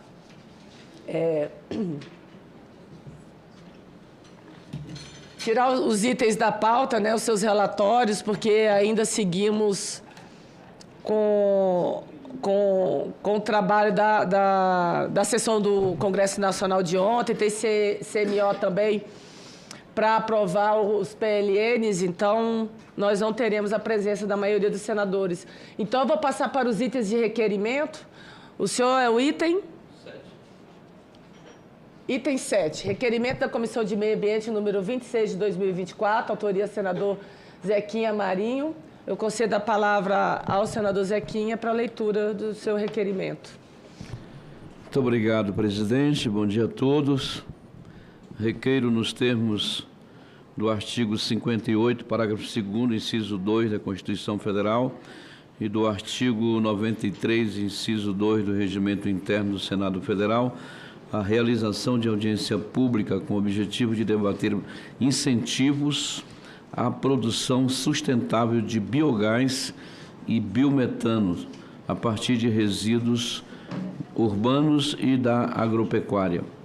Proponho para a audiência a presença dos seguintes convidados: Excelentíssimo senhor deputado federal Arnaldo Jardim, senhor Evandro Gussi, presidente da única União da Indústria da Cana-de-Açúcar e Bioenergia, o senhor Hollenberg Sobral, senhor Rodrigo Sobral Hollenberg, secretário de Economia Verde do Ministério do Desenvolvimento, Indústria, Comércio e Serviços, o senhor Yuri Belchior Tizi, presidente executivo da Associação Brasileira de Recuperação Energética e Resíduos, a ABREM, o senhor Oswaldo Leal de Moraes, diretor do Departamento para o Clima e Sustentabilidade da Secretaria de Políticas e Programas Estratégicos do Ministério da Ciência, Tecnologia e Inovação, MCTI. A senhora Renata Isfer, presidente executiva da Associação Brasileira de Biogás, a Abiogás. O senhor André Galvão, superintendente executivo da Associação Brasileira de Resíduos e Meio Ambiente, a ABREMA. Bom, justificativa aqui é um tanto longa, mas só dizer que essa questão do biogás e do biometano é, sem dúvida nenhuma, uma caminhada sem retorno, né? E a gente tem hoje um potencial muito grande, além da necessidade de se trabalhar a questão da captura de gases de efeito estufa. O biogás e o biometano, principalmente o biometano, que é muitas e muitas vezes pior do que o próprio biogás quando jogado na atmosfera, e é jogado pelos lixões, pelos aterros sanitários, né, que são uma bomba relógio, né, e pelos resíduos da produção agropecuária, né.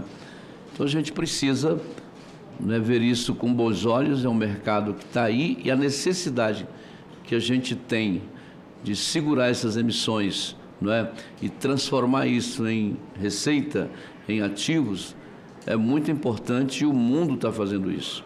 A Europa é um povo mais velho do que a gente, claro, há muito tempo, muito, mas eles já deram a volta nesse aspecto, e hoje eles conseguiram transformar o limão em limonada, né?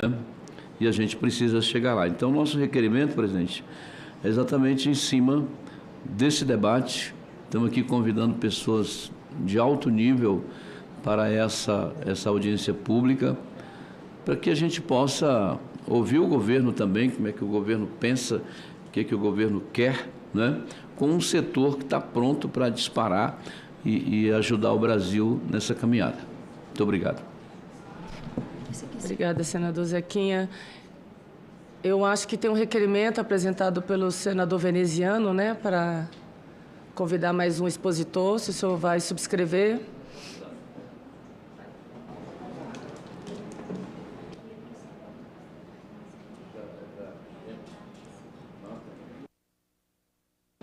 Presidente, me permita logo... Pois não, senador. Antes de aprovar o requerimento, já estão pedindo para ditar. Vai lá. Faz parte. Eu gostaria de que acrescentasse a lista de convidados o senhor... Esse nome, primeiro nome aqui? Pietro Sampaio, do Ministério de Minas e Energia. Está meio rabiscado aqui, mas deve ser uma importante autoridade dentro desse tema. Pietro Sampaio, Ministério de Minas e Energia. Perfeito, senador Zequinha. Agradecer, né, o pedido do senador veneziano, que, trazendo outro expositor, com certeza, ainda mais do governo, certamente vai enriquecer o debate, e agradecendo a leitura e o consentimento, né, do nosso requerente, aí, o senador Zequinha. Obrigado, senador Zequinha. A votação ela será simbólica. Em votação, o requerimento. Os senadores e senadoras que concordam com o requerimento permaneçam como se encontram. Aprovado o requerimento. Obrigado, senador Zequinha. Agora, nós vamos só ver a data aí para a audiência pública. A mesa passa para o senhor. Requerimento número 6, de minha autoria, né? Que é o requerimento da Comissão de Meio Ambiente número 25. Eu que requeiro a realização do ciclo de debates em conjunto com a Comissão de Educação para debater e celebrar os 25 anos da Política Nacional de Educação Ambiental, PNEA. E, bom, eu não preciso dizer, eu acho que a gente está num momento em que nós temos que fazer esse debate na casa e também enaltecer o trabalho do PNEA e também ouvir governos e instituições sobre essa política nacional da educação ambiental, principalmente para os nossos jovens. Então, acredito que vai ser uma semana muito rica, serão 2 dias de debates, nós teremos autoridades aqui, ministros, presidentes de comissões, então convido a todos para participarem conosco. A abertura será no plenário do Senado, na segunda? Na terça-feira, e todos estão convidados. Então, a votação, senador, será simbólica. Pois não, por favor, senador. O tema é muito oportuno. Eu não vou falar o nome da minha cidade, mas a gente passa muita raiva lá, porque as pessoas terminam não tendo educação e jogam lixo em qualquer lugar. Isso é o fim do mundo, né? E o remédio para se consertar uma geração, ou pelo menos para criar uma geração nova, com bons costumes, realmente, é educação. Né? Se você não botar isso para dentro da grade curricular, e o Brasil deixa algumas coisas importantes para a vida do lado de fora, e acha que aquilo vai dar certo, porque é um costume, nem sempre isso dá certo. Nem sempre esses costumes influenciam tanto uma geração para fazer com que aquilo é melhor levar esse treco para dentro da escola. Bota na grade curricular, ensina, né? Porque por aí eu acredito que funcione. Cidades que jogam lixo na rua, cidades que jogam lixo dentro dos canais, né? Que eram antigo aquelas grotinhas, né? Aqueles ribeiros de água que a zona urbana passa por cima e aquilo fica oprimido. Quer dizer, se você voltar no tempo, antigamente aquilo lá era uma beleza, né? Água natural, limpinha e tal. Até dava para consumir. Aí depois que a cidade chega, aquilo vira um escândalo de sujeira, de contaminação, de tudo que não presta, né? O que as cidades fazem? Tudo que não deve cai no canal, o canal despeja no rio e o rio despeja no mar, e depois tu não sabe por que o Rio Grande do Sul está debaixo d'água, né? Porque a influência dos oceanos na temperatura é fundamental, né? Às vezes a gente está focando no negócio e o treco está em outro lugar. Os oceanos estão com problema por causa dessa falta de educação nossa. 2, por causa da falta de políticas públicas. Há quantos anos eu conheço Vossa Excelência de pouco tempo, muito tempo na televisão, então era uma esportista, um atleta, mas aí vem para a política. Mas eu estou na política, quando você começou no esporte, eu comecei na política, mais ou menos, 30 anos atrás, 30 e poucos anos, né? Então, há uma demanda premente que as prefeituras têm que fazer a destinação correta dos seus resíduos sólidos, seu lixo. Aí vem, passa por outro ano, que passa por outro ano, que passa por outro ano, e estamos aí, né? 30 e tantos anos e os municípios não conseguem dar a devida destinação. Então, nós temos falta de educação, nós não somos uma sociedade educada, com raras exceções de estados e cidades, mas a grande maioria comete, né? Comete erro, entendeu? Não levamos isso para dentro da grade curricular, para que um menino que daqui a 15, 20 anos vai ser pai de família, ou mãe de família, ou um empresário, seja lá o que for, que vai gerar muito, né, lixo, e ele não está educado, e ele faz o que não deve fazer. E o prefeito, daqueles meninos que não foram educados, viram vereadores, viram prefeitos, viram deputados, senadores, todo mundo, e isso termina trazendo problema, não é? Então a gente precisa, meu presidente, parabéns, porque é um negócio que passa e você não percebe, né? Vamos ter que conversar isso. Eu não sei se chamaram o MEC aqui na sua...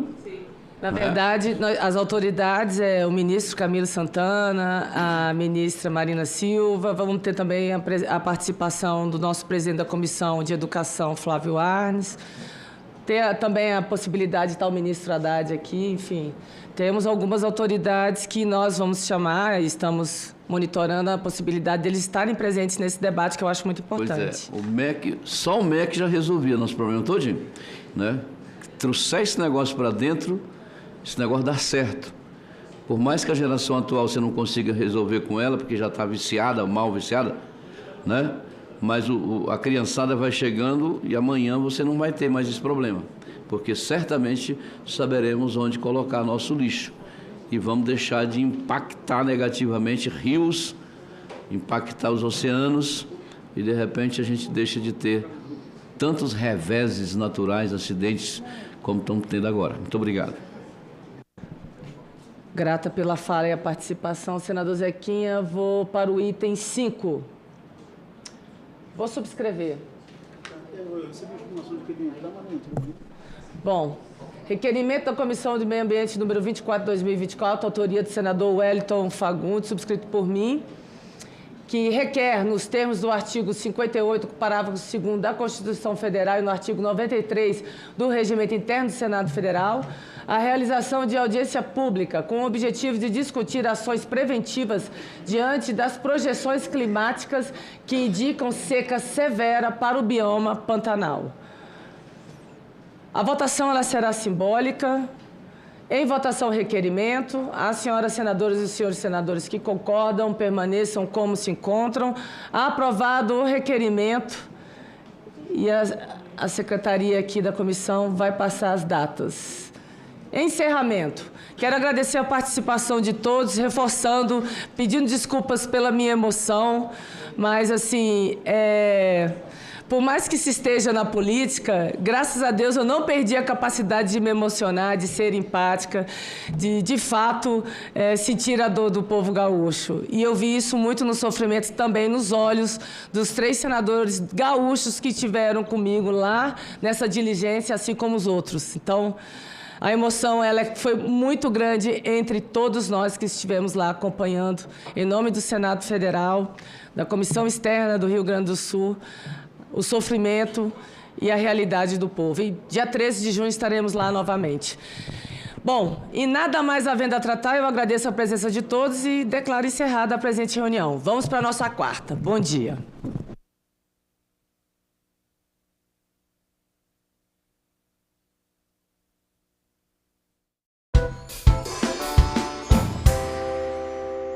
De R$ 5.100, a garantia de que todas as famílias que perderam casas receberão da faixa 1 e 2 do Minha Casa Minha Vida, que estejam enquadradas nessa faixa, receberão suas residências de volta.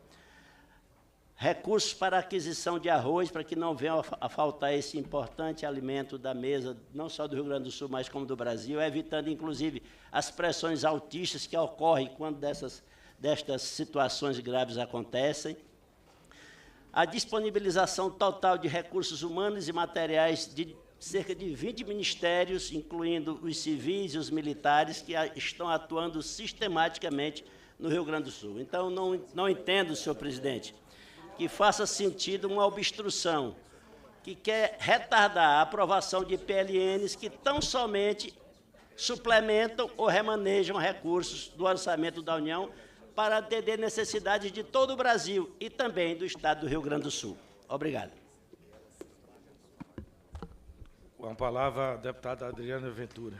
Presidente, muito obrigada, bom dia. Eu ouvi atentamente aqui os colegas e eu só estou aqui para fazer coro, só para um certo esclarecimento. O deputado Marcel fez uma questão de ordem, de algo que existe, que o presidente vai decidir, né? A questão, Laura, que eu gostaria de saber qual é a urgência de liberar 3 bilhões, porque você falou de urgência, se fosse para o Rio Grande do Sul, não é para o Rio Grande do Sul. A gente sabe muito bem para que é esse dinheiro. Isso daqui é balcão de negócio, todo mundo sabe, até as paredes sabem. A gente está falando aqui de emenda de comissão, que era o RP9 anterior. Então, eu sugiro que quem não leu o PLN, leia. E eu discordo, inclusive, o que foi colocado pelos deputados anteriores, pela seguinte razão: o nosso cobertor é curto. A gente tem que falar de prioridade no nosso país. O que o deputado Marcel aqui traz, junto com o senador Mourão, é assim, o apelo de gente indignada que está vendo o Rio Grande do Sul passar pelo que está passando, desgraça total, terra arrasada, e estamos aqui brincando, né, de pegar 3 bilhões do orçamento, que faria toda a diferença no Rio Grande do Sul, para mandar para a base eleitoral de todo mundo aqui que está ávido por esse dinheiro. Agora não é momento, senhores. A gente está falando, e quem pegar a folhinha do que foi cancelado, eu sugiro aqui os perdidos que não sabem do que estão falando, que olhe profundamente, que até quem bate no peito fala de educação, zeraram a comissão de educação para mandar dinheiro para reduto eleitoral. E se eu perguntar ainda claramente, quem vai ser beneficiado e quem vai ser autor dessas emendas, ninguém vai saber responder. Né? Aqui, de novo, é o orçamento secreto operando, aquele mesmo, antigo, que era emenda de relator, que o STF declarou inconstitucional, virou emenda de comissão. Pasmem os senhores, só que a comissão não decide nada. Então, quer dizer que os 180 milhões da educação, deputado Marcel, que o deputado Nicolas, que é presidente da Comissão de Educação, nem sabia que estavam tirando da comissão dele, vamos deixar isso claro, este dinheiro da educação, alguém que a gente não sabe quem vai indicar para não sei onde, para o município não sei o quê, e a gente não sabe quem, o valor, e o dinheiro da educação vai ser usado pela saúde, e não faz o menor sentido. Quer dizer que vão usar na saúde um dinheiro que era da educação? Então, isso a gente vê a lambança. A gente está presenciando uma lambança orçamentária, um desrespeito ao dinheiro público. E falar que não está tirando do Rio Grande do Sul é mentira. É mentira. E eu vou explicar o porquê. Porque aqui a gente tem que trabalhar com prioridade. Se é prioridade mandar para reduto eleitoral, para comprar apoio, todo mundo votou mover ontem. Então, todo mundo precisa ser agraciado, deixando claro aqui. Nós precisamos mandar esse dinheiro para o Rio Grande do Sul, porque lá tem gente que perdeu tudo, que está passando fome, a cidade está embaixo de água, e aqui todo mundo brincando de bobo, para a saúde, para o saneamento. Vou falar do saneamento agora. Sabe quanto que o Brasil gastou em saneamento no ano de 2023? Quanto? Total, ano inteiro? 350 milhões de reais. Para o Brasil inteiro, já que é tão importante saneamento e saúde, gastou 350 o ano inteiro. E aqui, numa tacadinha só, estão pegando 10 vezes mais para compra de apoio, que até as paredes sabem. Quem quer brincar de bobo, brinca em outro lugar. Então, eu faço um apelo aqui ao deputado Júlio Arcoverde, que é presidente dessa comissão, muito gentil, sempre muito cortês, para ver que momento delicado que a gente está. E saber que a decisão aqui, e eu sei, até porque eu participo dessa comissão sempre, eu sei que é uma comissão que funciona por acordo, mas o acordo aqui tem que ser unânime. Então, não é porque querem, os donos do poder querem, usam o dinheiro para que querem. Eu quero pedir a Vossa Excelência que, num caso desse, de calamidade pública, que a gente respeite a população gaúcha, que a gente respeite os parlamentares gaúchos que estão aqui e que a gente respeite a nossa comissão e o Brasil.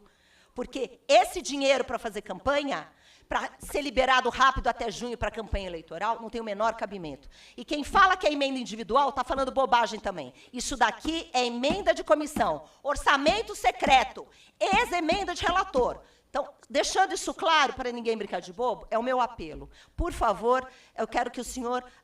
eu peço deferimento, inclusive, do pedido do colega Marcel Van Hatten, da questão de ordem dele. Obrigado, senhor presidente. Vou economizar 30 segundos para o senhor. Obrigado, deputada Adriana Ventura. Presidente, Com a palavra, o deputado Gabriel Nunes. Senhor presidente, senhores deputados, só aqui fazendo um contraponto com toda a devida vênia ao nobre deputado Marcel, o regimento comum do Congresso Nacional, em seu artigo 20, prevê que, esgotado o prazo destinado aos trabalhos da comissão, sem apresentação do parecer, este deverá ser proferido oralmente em plenário por ocasião da discussão da matéria. Então, foi acordado ontem, na sessão que foi suspensa, o prazo até às 10 horas. Né? E a gente está tendo aqui a oportunidade na CMO de estar discutindo, deliberando, apreciando essa matéria tão importante. Então, acredito que a gente, de grande valia, que possamos debater o tema, mas que a gente possa esgotar aqui e votar e apreciar. Então, É bom que cada parlamentar possa apreciar o regimento comum do Congresso Nacional em seu artigo 20, que verá que o nobre deputado presidente da CMO, Júlio Arcoverde, não está atropelando, está respeitando o regimento comum, está dando a oportunidade, inclusive, que esta casa, que esta comissão tão importante possa apreciar para que a gente leve à sessão do Congresso Nacional, que vai se iniciar dentro em breve, uma causa de grande valia para que o orçamento possa ser finalizado a votação na sessão do Congresso. Obrigado, presidente. Não, deputado Adriano, eu estou dando oportunidade a todos para falar e tem muitos deputados inscritos. Muito obrigado pela compreensão. Eu queria só, Zé presidente... Vitor. Com a palavra, o deputado Zé Vitor. Eu queria só, antes do Zé Vitor, só um comentário rápido, que o deputado que disse que foi muito dinheiro do governo federal vai falar com os empreendedores e com os cidadãos lá na ponta se receberam algum dinheiro do governo federal. Só queria que o senhor Muito obrigado, deputado Marcel. Não, peraí. Não, é uma vergonha ver o senhor mentir desse jeito aqui. Deputado é uma Marcelo, vergonha ver o senhor Marcelo, mentir. Por favor, Melongo, por favor. Não estou sendo calmante, Vamos não. dar O senhor tem que tomar continuidade. vergonha na cara para estar mentindo aqui pro povo gaúcho está em dinheiro. Não está em dinheiro. Vai ver o pessoal que está embaixo d'água está em dinheiro lá. Tome vergonha na cara, toma calmante.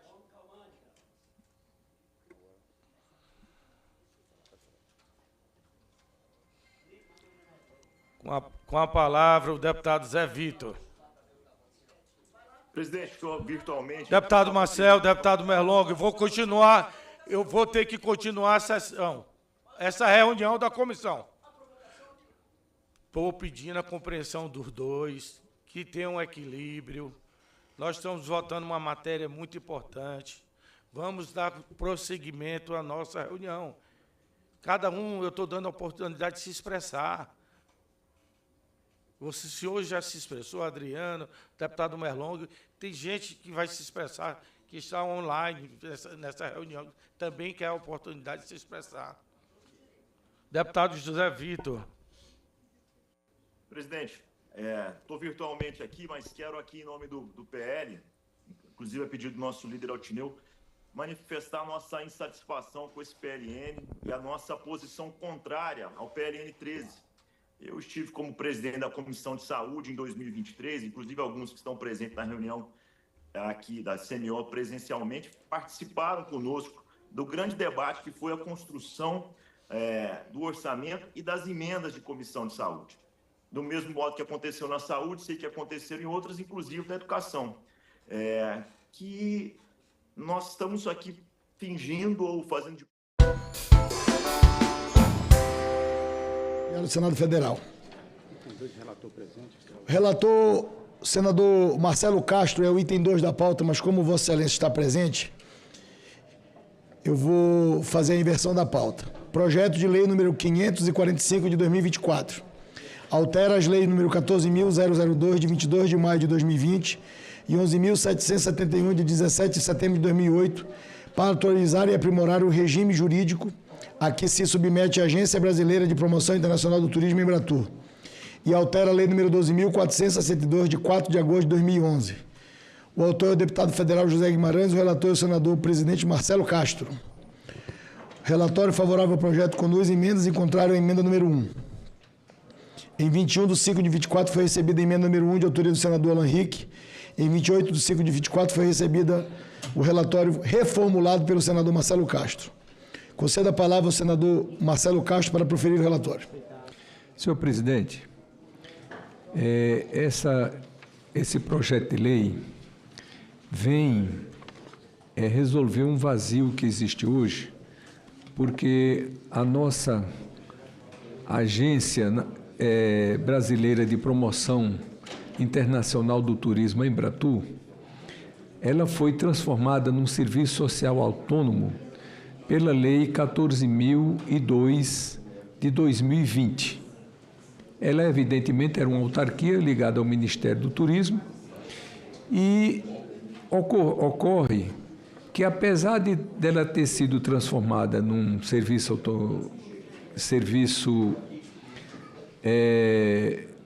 autônomo, social autônomo, ela não adquiriu as características do que tem hoje a Apex, a BDI E, evidentemente, que esse projeto de lei vem suprir todas essas deficiências, permitindo que ela possa fazer eventos de importância internacional, que ela possa ser contratada por órgãos públicos sem licitação e que ela possa receber recursos do orçamento da União, que tudo isso hoje não está permitido. Houve um amplo acordo entre o Ministério de Portos e Aeroportos, do Fundo Nacional de Aviação Civil, do Ministério do Turismo, da própria Embratur, da liderança do governo, ou seja, todas as partes interessadas estão de acordo para que a gente possa votar esse projeto tal qual ele veio da Câmara, sem nenhuma modificação, para ser sancionado o mais rapidamente possível e entrar em vigência, que é o grande apelo que faz a Embratur, essa entidade, esse órgão tão importante para o turismo brasileiro e para a promoção do Brasil internacionalmente. Então, diante de todos esses argumentos, e estando todos de acordo, nós vamos diretamente ao voto. Então, ante o exposto, votamos pela rejeição da emenda número 1, pela constitucionalidade, juridicidade, regimentalidade e boa técnica legislativa do projeto de lei 554 de 2024 e, no mérito, pela sua aprovação com as seguintes emendas de redação.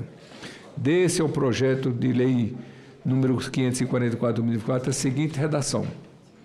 Altera a Lei 14.002, de 22 de maio de 2020, a Lei 11.771, de 17 de setembro de 2008, para atualizar e aprimorar o regime jurídico a que se submete a Agência Brasileira de Promoção Internacional do Turismo Embratur e a Lei número 12.462, de 4 de agosto de 2011, para incrementar o turismo no Brasil.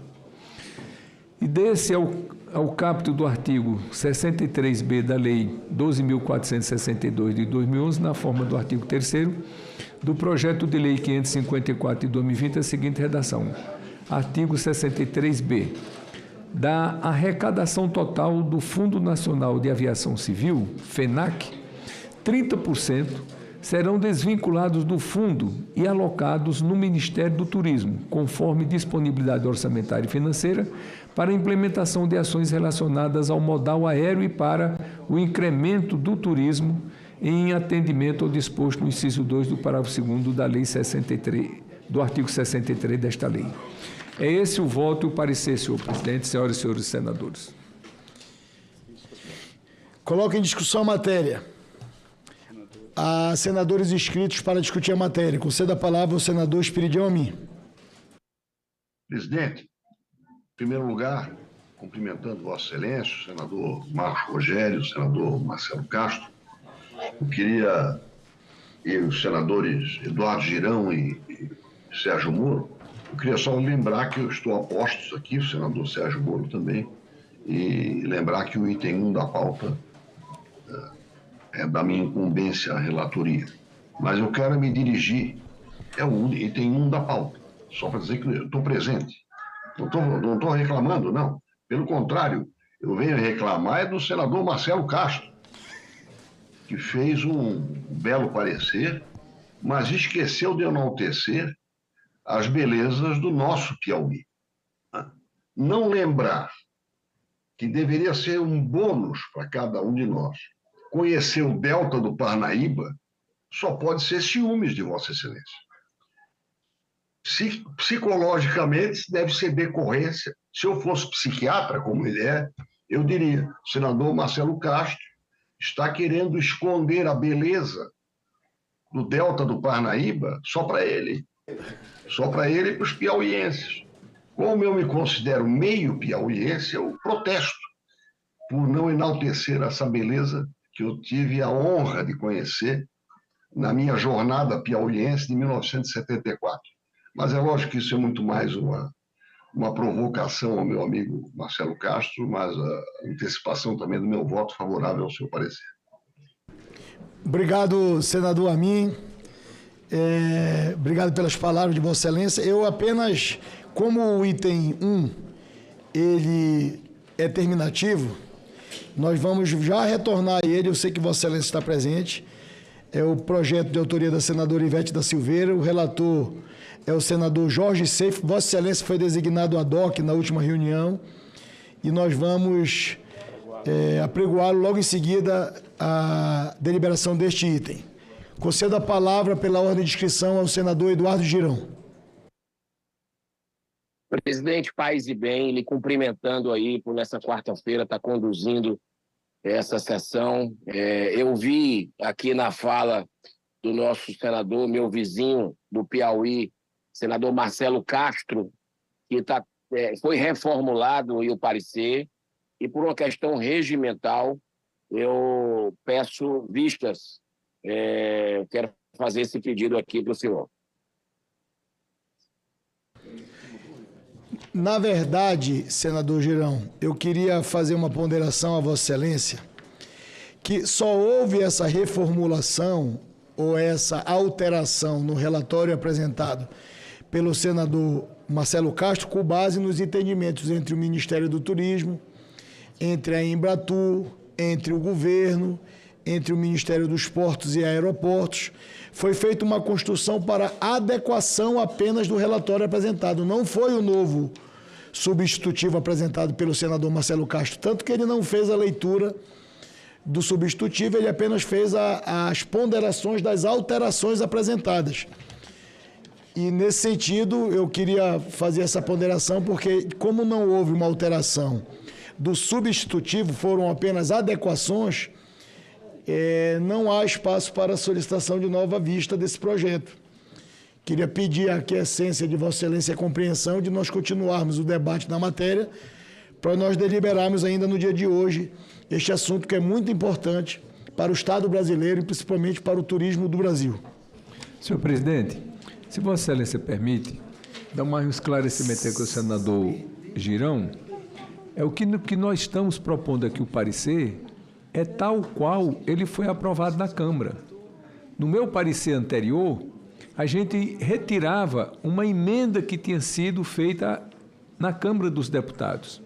Agora não, nós estamos ipsis literis repetindo aquilo que a Câmara aprovou sem nenhuma modificação. Ou seja, com a sanção presidencial, nós vamos pôr em vigência a lei que foi aprovada na Câmara sem nenhuma modificação. Portanto, não há nenhuma inovação que necessite o senador Girão, e aqui eu pediria a sua compreensão, de pedir vistas, porque ele não tem o que ver, porque já está visto o parecer que veio da Câmara. Não há... Deixa eu fazer mais uma ponderação. O senador Sérgio Fernando Moro está inscrito para discutir a matéria, mas eu quero novamente, querido líder senador Girão, fazer essa manifestação para que ela fique pública. Não houve alteração no substitutivo apresentado pelo senador Marcelo Castro. O que houve foi uma solicitação de vista para a construção de um entendimento que se deu com base na votação do texto originário.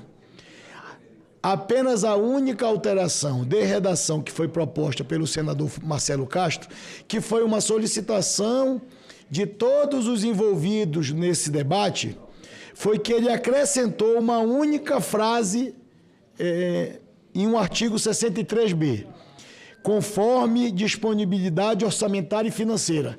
Isso foi a única alteração que era o entendimento do governo para que não se extrapolasse as suas condições orçamentárias e financeiras, que é o que todos nós cobramos diariamente aqui de todas as instituições, de todos os órgãos, de todas as autarquias, de todas as empresas públicas, que ela fique vinculada à sua disponibilidade orçamentária e à sua disponibilidade financeira. Esse era o impasse.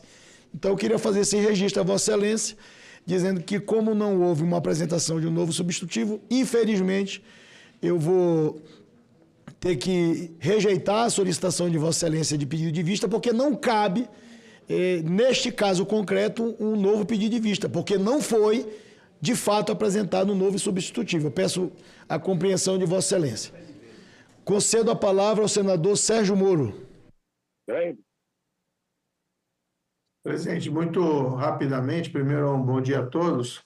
Faço cor aqui ao senador Espírito Amin, elogiando a regularidade das audiências aqui da CCJ, tem sido uma das mais produtivas, inclusive com uma pauta bastante extensa, né?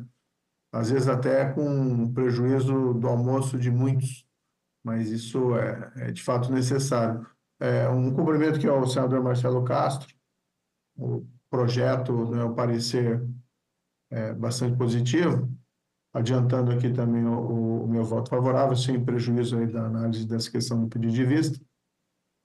Eu queria só aproveitar aqui a disposição do senador Esperidião Amin e também a minha presença e pedir, já que também é um projeto terminativo, quando fosse iniciar a votação dos terminativos, de repente trazer o item 11 da pauta, né, porque é também relatoria do senador Esperidião Amin, e eu sou o autor desse projeto, é o PL 2581, item 11, se ele pudesse ser em seguida desse terminativo que foi mencionado pelo Esperidião Amin, que é o item 1 da pauta, para aproveitar o quórum, né, se o quórum tiver presente. É só isso, presidente. Senador Sérgio Moro, eu vou atender Vossa Excelência e nós vamos fazer a inversão de pauta no item de Vossa Excelência após a votação do item 1. Continua a discussão a matéria. Não há senadores mais inscritos para discutir a matéria. Aliás, perdão, há o senador Exalci Lucas. Concedo a palavra ao senador Exalci Lucas para discutir a matéria. É o projeto que acabei, estava na CMO, é o projeto que trata da auditoria da Comissão de Valores Imobiliários? Não. Então vai ficar ok. Vossa Excelência já gastou a inscrição nesse projeto, na próxima Vossa Excelência não será inscrito. Tá bom. Em semana de feriado, tem um artigo no regimento da CCJ que o senador só pode se inscrever uma vez para discutir um item da pauta. Não há senadores inscritos para discutir a matéria, está encerrada a discussão. Passamos à votação do projeto. Os senadores e as senadoras que o aprovam permaneçam como se encontram. Aprovado o relatório que passa a constituir o parecer da comissão favorável ao projeto, com as emendas número 2 da CCJ e 3 da CCJ e contrário à emenda número 1. A matéria vai ao plenário do Senado Federal. Item 1, turno suplementado substitutivo oferecido ao projeto de lei número 2954 de 2023. Este projeto é terminativo. Altera a lei número 12.608 de 10 de abril de 2012 para aprimorar a capacitação de agentes públicos e privados em proteção e defesa civil. Como disse, este projeto é de autoria da nossa senadora Ivete, que inclusive estava de aniversário ontem. Muita saúde, querida senadora Ivete da Silveira, muitos anos de vida, muito sucesso. Que Deus lhe abençoe e lhe proteja sempre. O relator da matéria ad hoc é o senador Esperidião Amin. O relatório é pela aprovação do projeto nos termos do substitutivo. Até o momento não foram apresentadas emendas em turno suplementar. Em 22 de maio de 24 foi aprovado o substitutivo oferecido ao PL 2954 de 2023, ora submetido nesta comissão a turno suplementar, nos termos do disposto do artigo 282, combinado com o artigo 92 do Regimento Interno do Senado Federal. Informo que a votação deste projeto, por ser terminativo, trata-se de votação nominal. Coloco em discussão a matéria. Não há senadores inscritos para discutir a matéria. Está encerrada a discussão. Vamos iniciar a votação. Votação regimentalmente, como não foram oferecidas emendas e não tendo sido oferecidas emendas, o substitutivo é dado como definitivamente adotado sem votação. Artigo 284 do Regimento Interno do Senado Federal.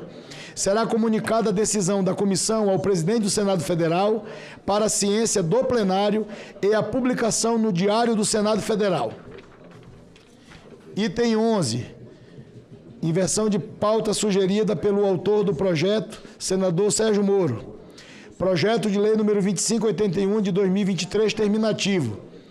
Esta lei disciplina instrumentos de proteção, incentivo e recompensa a informantes que noticiem crimes ou atos ilícitos no mercado de valores mobiliários ou em sociedades anônimas de capital aberto, e altera a Lei nº 6.385, de 7 de dezembro de 1976, para prever obrigações às sociedades anônimas de capital aberto, a fim de garantir a integridade de suas demonstrações contábeis e financeiras.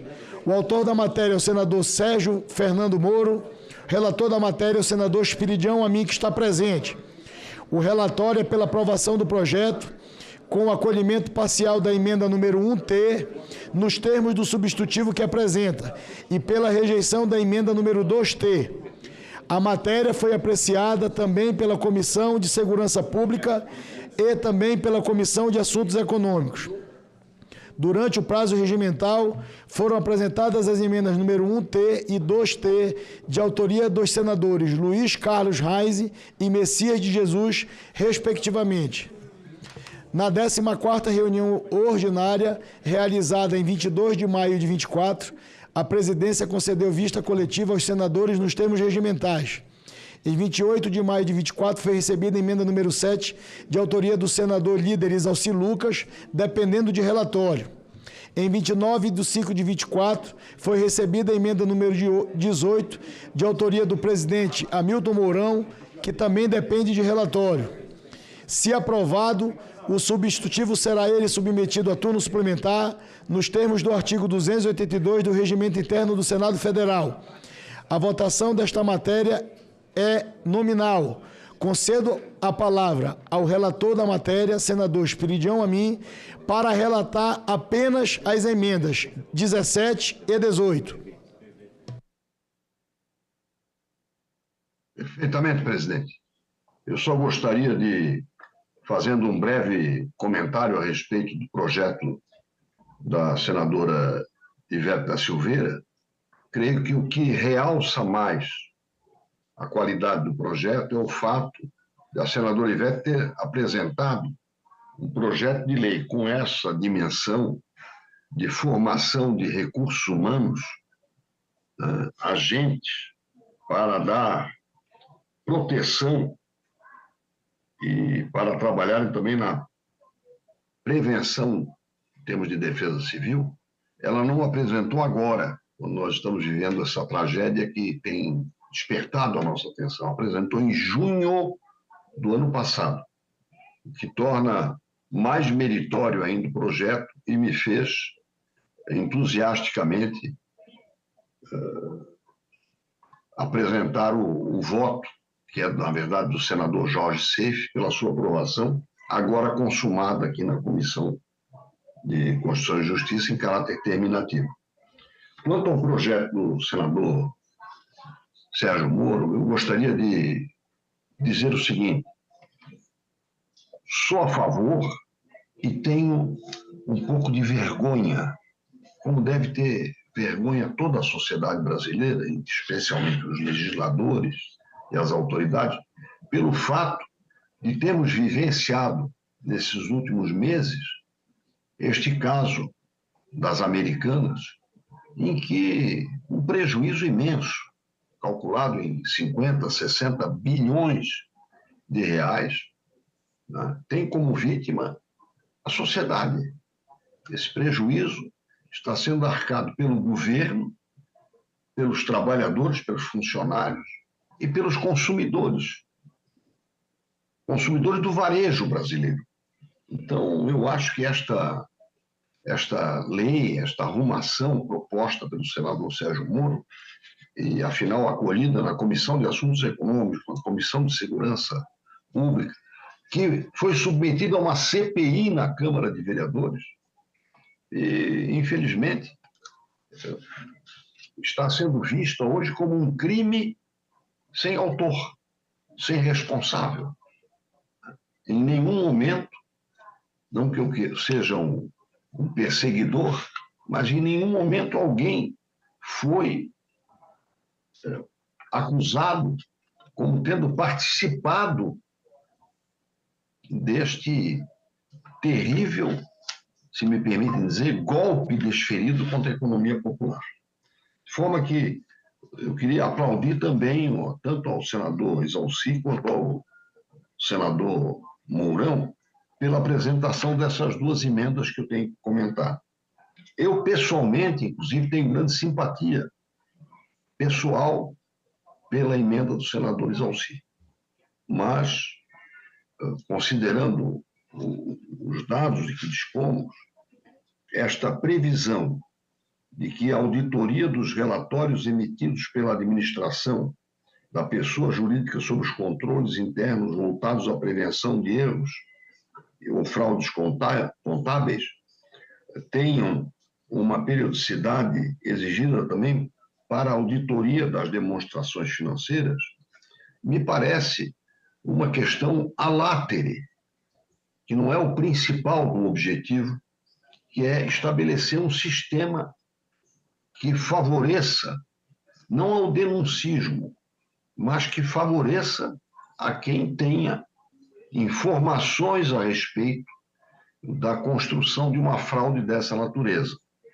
Por esta razão, repito, não porque não seja simpático o senador Isalci, quero dizer que eu sou simpático à sua tese, recebi entidades relacionadas à contabilidade nacional, amigos meus inclusive, mas eu não posso, pelo menos exponte minha, dar o voto favorável à sua emenda.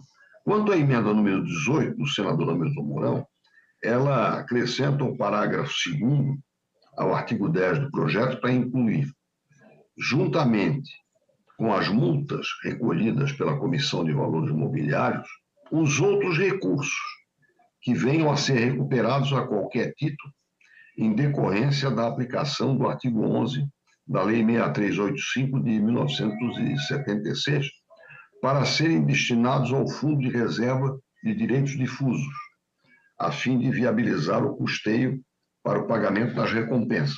Ou seja, é uma emenda singela que poderia simplesmente ser resumida na seguinte: os recursos que comporão este fundo são as multas e qualquer outro que possa ser acrescentado ao valor das multas. Ou seja, não muda a substância nem do projeto, nem do relatório, nem do voto complementar que eu estou oferecendo agora. Por quê? A emenda 18, que eu estou acolhendo, merece acolhimento, por ela apenas acrescenta fontes de custeio ao pagamento de recompensas a informantes que noticiem crimes ou atos ilícitos relativos a companhias abertas e ao mercado de valores mobiliários. Trata-se de um incremento que ajudará a viabilizar o principal objetivo do projeto, que é promover a possibilidade de se recompensar quem nos avisa. Repito, há outras formas de redigir isso. Qual é a fonte? Nós há pouco discutíamos, né? Qual é a fonte? Quando se apreciou o projeto do senador Marcelo Castro, o próprio presidente Davi Alcolumbre nos alertava. Olha, a emenda que está sendo feita, ela simplesmente acrescenta um recurso adicional para o fundo. Para quê? Para cumprir uma responsabilidade fiscal. Aquilo que o argumento que o senador Marcelo Castro apresentou, o acolhimento que o senador Davi Alcolumbre é análogo à forma pela qual eu acolho a emenda número 18, por acrescentar apenas uma fonte de custeio, né, para subsidiar este fundo. Este é o relatório, senhor presidente, portanto, acolhendo a emenda 18 pelas razões que são comuns às razões que Vossa Excelência adotou no parecer do senador Marcelo Castro há pouco, e não acolhendo a emenda do senador Isalci, contra a qual eu não tenho nenhuma objeção pessoal, mas acho que ela é periférica em relação ao objeto do projeto. Em discussão a matéria, concedo a palavra ao primeiro senador inscrito para discutir, senador Isalci Lucas. Senhor presidente, se você me permite, apenas para consignar um registro, o senador Girão fez um apelo que comunicasse ao plenário da CCJ, porque ele está remotamente, tentou falar pelo sistema e não conseguiu, apenas mandou mensagem, que consignasse o voto dele contra a matéria que foi apreciada atinente a Embratur. Item 2. Ficará registrado, senador Eduardo Girão, o voto contrário de Vossa Excelência na ata da reunião. Primeiro, o senador inscrito, senador Exalci Lucas. Presidente, eu gostaria de ressaltar aqui que, primeiro, essa emenda apresentada por mim, ela estava no projeto original do senador Sérgio Moro, viu, presidente? Estava no relatório do presidente, já estava no projeto do senador Sérgio Moro. E agora o relator diz que é muito simpático a essa proposta. Agora, só para informar, presidente, esse incremento foi uma reivindicação do segmento de auditores independentes que fazem isso a vida toda, né? O IBRACON. Esse item do incremento da confiabilidade das demonstrações contábeis por meio de declaração a respeito da efetividade dos controles internos já é adotado pelos Estados Unidos, pelo Japão. Isso aqui visa realmente dar mais segurança para os investidores. Então é muito importante a gente aperfeiçoar, até porque o Brasil hoje é referência mundial em termos de contabilidade, né? Nós obedecemos e incrementamos, né, as normas internacionais, a contabilidade é perfeita, mas tem essa insegurança, porque os controles internos, eles não há realmente a declaração dos diretores, do presidente com relação a isso. Eu tinha conversado com o senador Sérgio Moro, ele me disse que havia por parte do governo alguma dúvida com relação a isso. E eu consultei agora aqui, o senador Jacques Wagner está chegando, mas eu consultei a assessoria, o que ela me disse é o seguinte: o governo não é contra, o governo não chegou a analisar, só isso. Então, é um incremento interessante e importante para a segurança dos investimentos, né? Então, eu pediria aí ao senador, a mim, o relator, tendo em vista que o governo não é contra, porque não analisou e já estava no projeto original, e realmente é uma reivindicação do setor de auditores independentes, o IBRACON, eu acho que isso aumentaria muito a confiança nas demonstrações financeiras.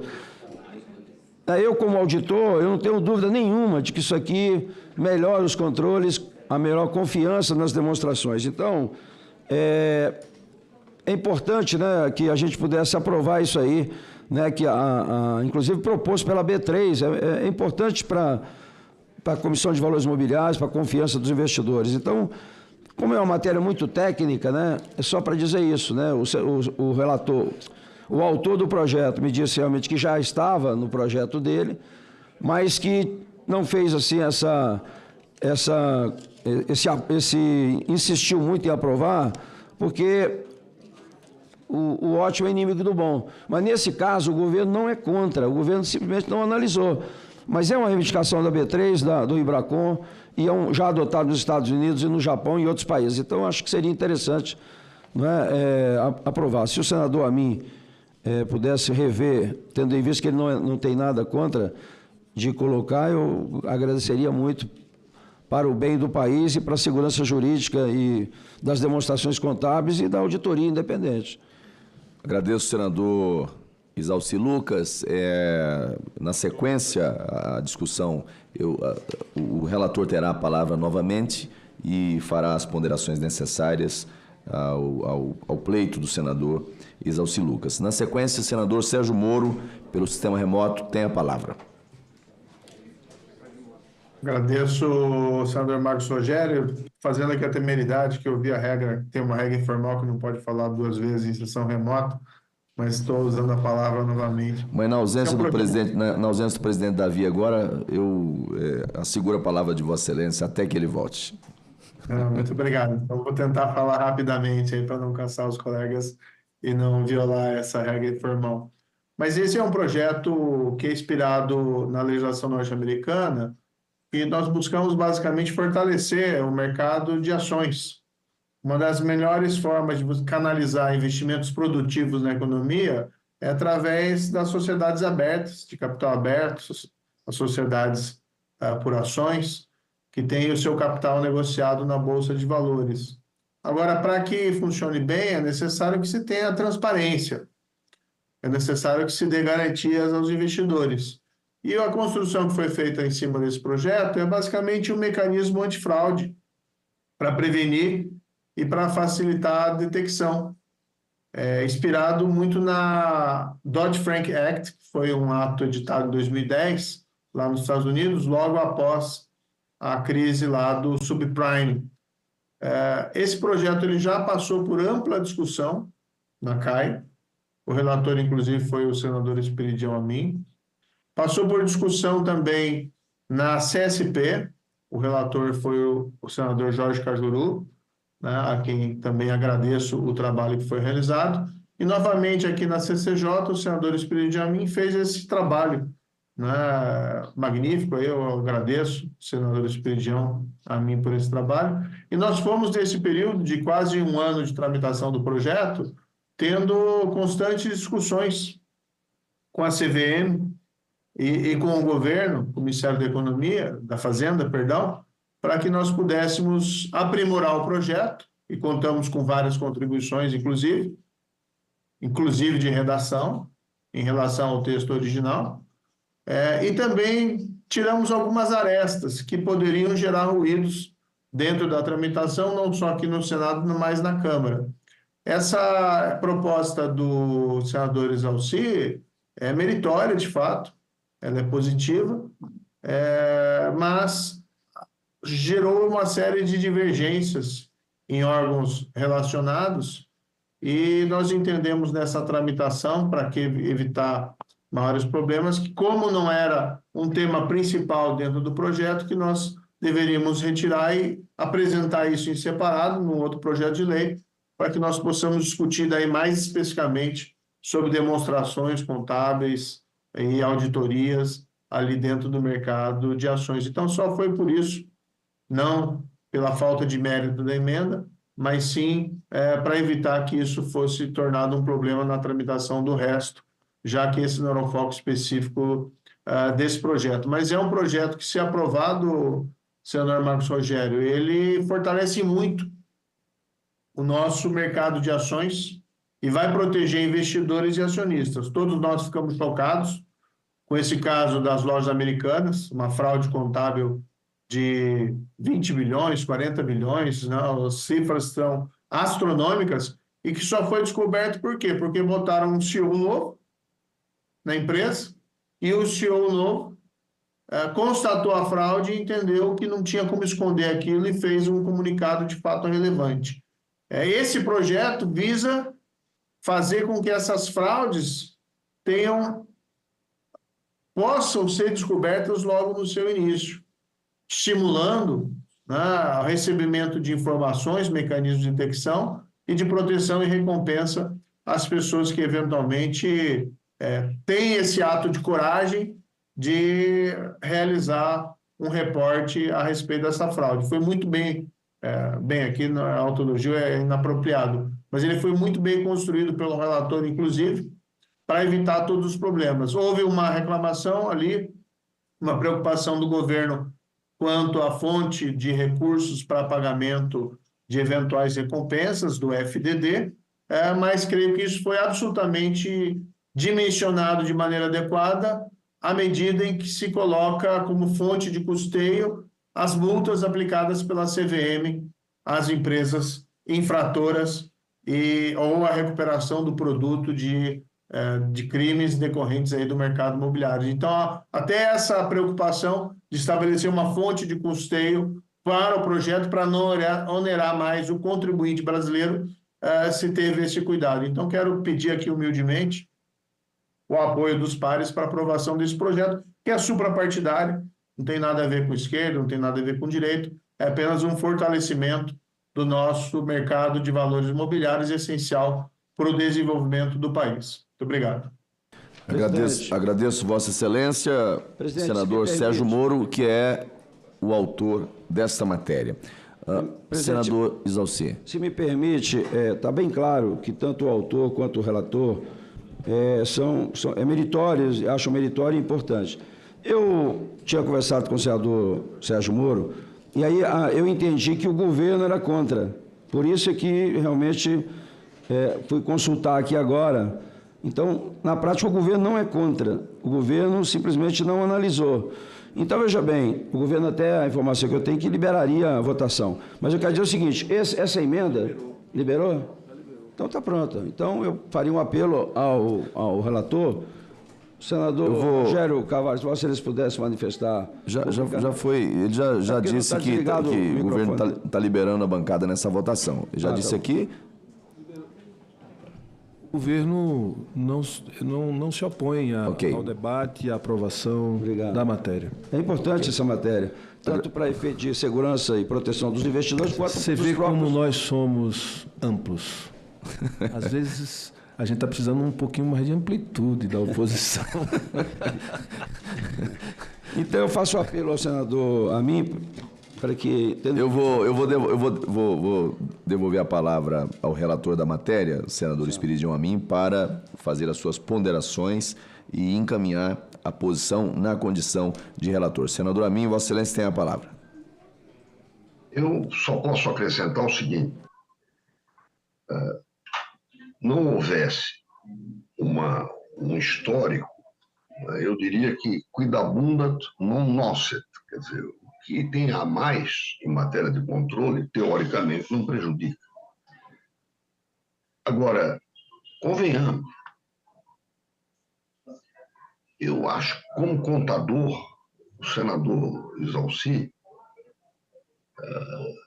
não pode ter orgulho, estou falando agora profissionalmente, do desempenho dos responsáveis que têm, inclusive, fé pública, no acobertamento, vamos ser bem claro, de uma fraude contábil por tanto tempo. Eu não tenho. Eu tenho curso de contabilidade, mas não sou curso de contabilidade de ensino médio. Aprendi alguma coisa com o Frei Luca Paciolo, o homem da partida dobrada. Sei da importância das demonstrações contábeis e quando a gente faz a gestão de uma organização, se baseia em indicadores que são extraídos da contabilidade. Eu acho que a regulamentação, com vistas a se devolver a fé pública e fortalecer o exercício dessa fé pública, sob o ponto de vista contábil, mereceria uma legislação própria, senador. Uma legislação que aperfeiçoasse as demonstrações contábeis e as auditorias, tanto internas quanto independentes, que é o que esta emenda sintetiza, mas ela não discrimina o como fazer. De sorte que eu sugiro que nós adotemos o procedimento regimental do destaque. Acho que eu penso que se este é o ponto, não da discórdia, mas do necessário ou não para se incluir no projeto, acho que isso pode ser apresentado um destaque separado para a inclusão. Eu lhe asseguro, eu do ponto de vista do mérito não sou contra. Agora, eu não vejo como atribuir a esta emenda uma importância capital para sanar o problema central, que é a consistência das demonstrações contábeis. Isso é uma matéria que tem que ser dissecada em termos de lançamentos, revisões que a própria contabilidade da empresa deveria fazer, e eu concordo com a simultaneidade das demonstrações da auditoria. Fica para nós. O senador Moro fez uma abordagem sobre 2010, sobre o caso da bolha imobiliária lá nos Estados Unidos. Eu acompanhei isso na biografia. A melhor leitura sobre esse assunto é a biografia do Barack Obama. Né? O Banco Central americano, o Fed, se desmoralizou com aquilo. Antes disso, a Enron, que era campeã da geração de energia nos Estados Unidos, né, desmoralizou a contabilidade americana. Bush teve que fazer intervenções dramáticas. E outros choques contábeis, né, choques por fraudes contábeis, comprometeram a economia dos Estados Unidos. Nós tivemos aqui também, inclusive no setor bancário, casos memoráveis, sempre tendo como nó, como buziles da questão, demonstrações contábeis falsas acobertadas ao longo do tempo, até em banco. Eu não vou nem repetir o nome do banco, mas todo mundo se lembra do Banco Econômico. Então, 700 e poucas contas fantasmas, que cuidadosa, meticulosa e tecnicamente de maneira correta eram sustentadas.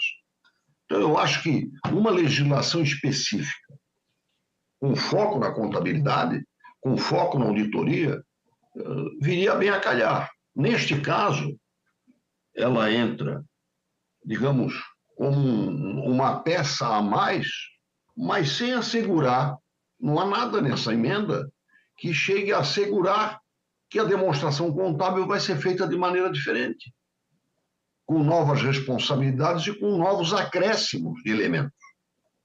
É isso que eu sinto. Por isso que eu disse que é uma boa sugestão, meritória, porque é um brado de alerta, mas ela é periférica em relação ao detalhamento, né, da lei. O que ela pretende é proteção, incentivo e recompensa a informante. Ou seja, vamos ser bem claro, a lei nasceu e é de boa destinação porque a contabilidade não está merecendo confiança.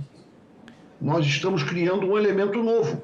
O informante deixa de ser um cagueta, como se diz na gíria, o cagueta, passa a ser uma peça de socorro pela falta de eficiência e de confiabilidade nas demonstrações contábeis e nas auditorias, inclusive externas. As mesmas que no mercado financeiro não avisam aos países, como é o caso do Brasil, de que o risco de um investimento internacional vai bem ou mal. Nós somos vítimas dos classificadores da nossa situação contábil, senador Rogério Carvalho. Nós somos vítimas de auditorias externas com nomes pomposos, né? Não vou mencionar, mas todas, praticamente todas, quase todas anglo-americanas, né? Que asseguram que as seguradoras vão bem, e não tanto, e precipitam crises internacionais. E, no final, quem paga pela crise financeira dos Estados Unidos somos nós, porque eles emitem o dólar e nós respeitamos. Então, eu acho que a questão da demonstração contábil exigiria, pelos meus modestos conhecimentos de administração e de contabilidade e de administração financeira, o meu concurso para a Universidade Federal de Santa Catarina, no distante ano de 1959, foi sobre a administração financeira, contabilidade e orçamento. Eu sinto essa necessidade. Por isso, eu repito, se o senhor fizer um destaque para isso, eu não tenho condições de consciência para ser contra. Agora, adotar a emenda, eu me sentiria mais à vontade se o senador Sérgio Moro dissesse que vai defendê-la junto comigo.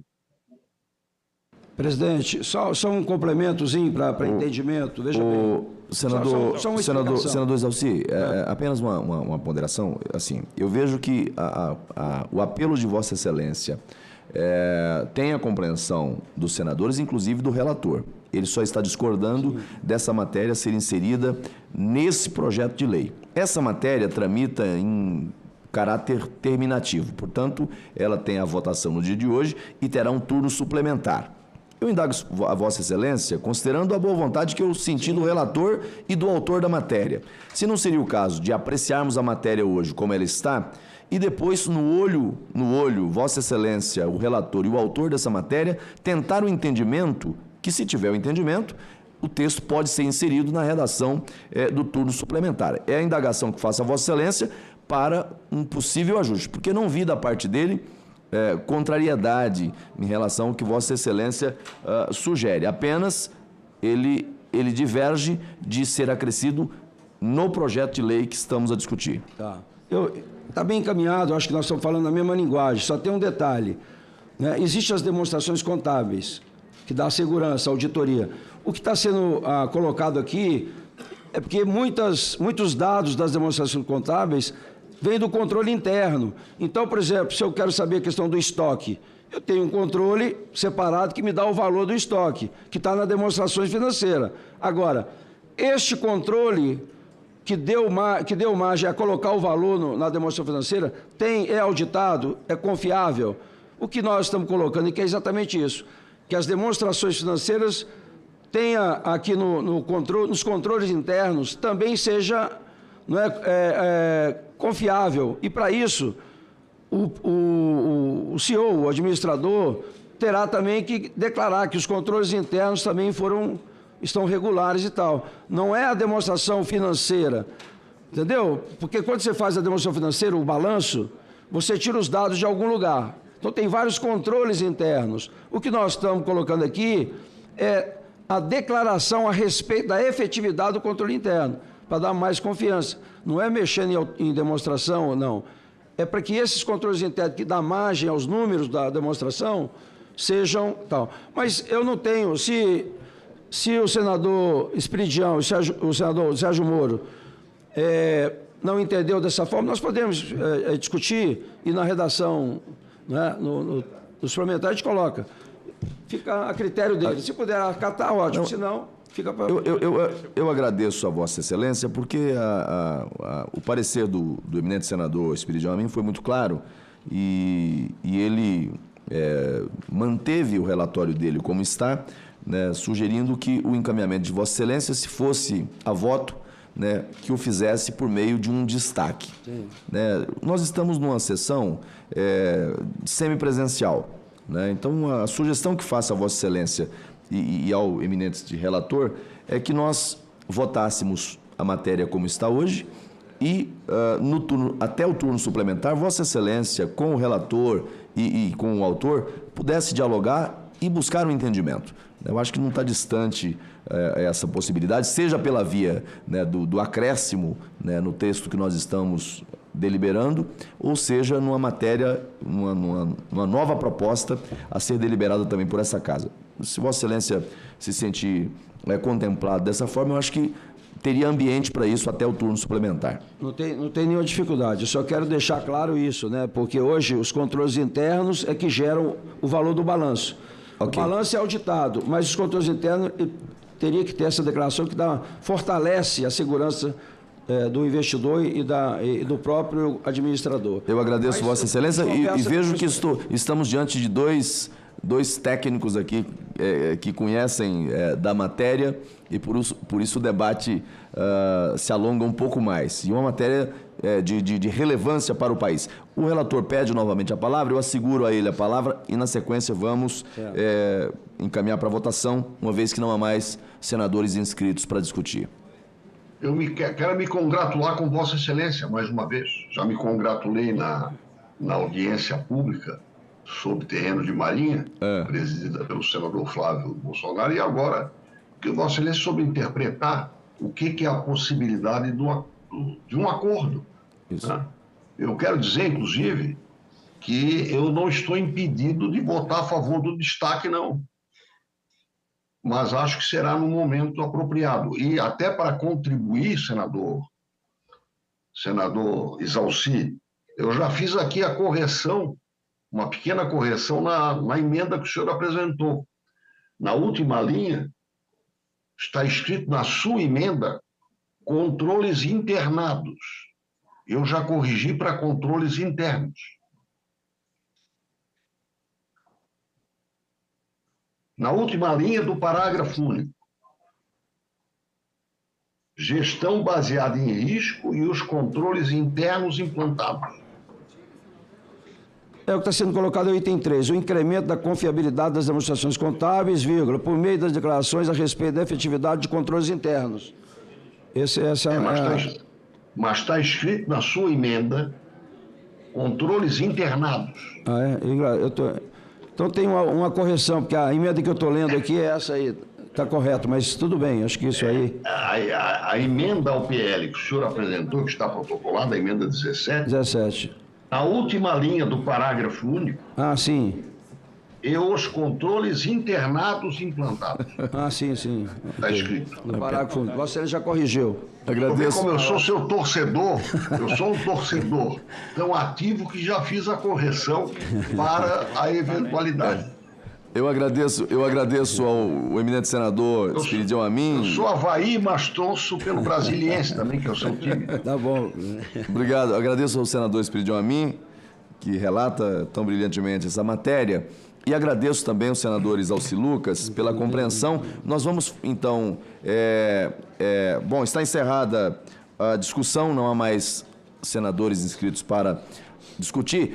Então, nós vamos encaminhar a votação do texto do relator como está, e o senador Isalci terá o tempo necessário até o turno suplementar para apresentar a sua emenda ou ela será acatada pelo relator no seu relatório final, ou, não sendo assim, poderá... essa emenda será, obviamente, votada nominalmente no turno suplementar. Então, agradeço a compreensão de todos. Em votação, o substitutivo oferecido ao projeto pelo relator nos termos do parecer. Como se trata de matéria terminativa, a votação é nominal. Os senhores e as senhoras senadores já podem votar.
Eu indago, consulto o plenário para saber se todos os senadores e senadoras presentes ou online votaram. Nós já alcançamos número mais do que suficiente para a matéria. O senador Rogério Marinho pede para aguardar o voto. Vamos aguardar mais um pouco aqui.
Voto registrado com sucesso. Vamos encerrar a votação. Está encerrada a votação.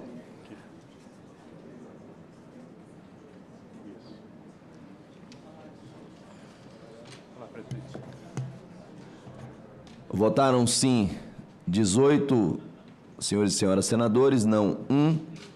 O projeto o substitutivo está aprovado e será submetido a turno suplementar nos termos do artigo 282 do Regimento Interno do Senado Federal.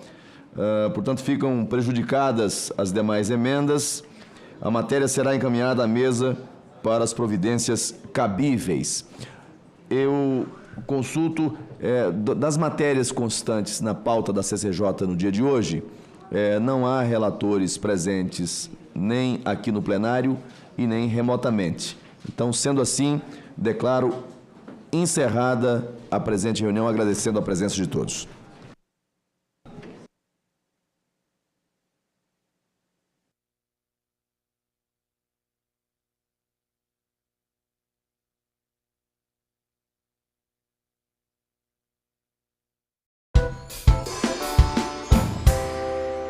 O senador Mourão pediu a verificação, eu tentei entrar aqui para poder apoiar, temos 2 senadores, mas por alguma razão aqui o sistema não consegui fazer isso.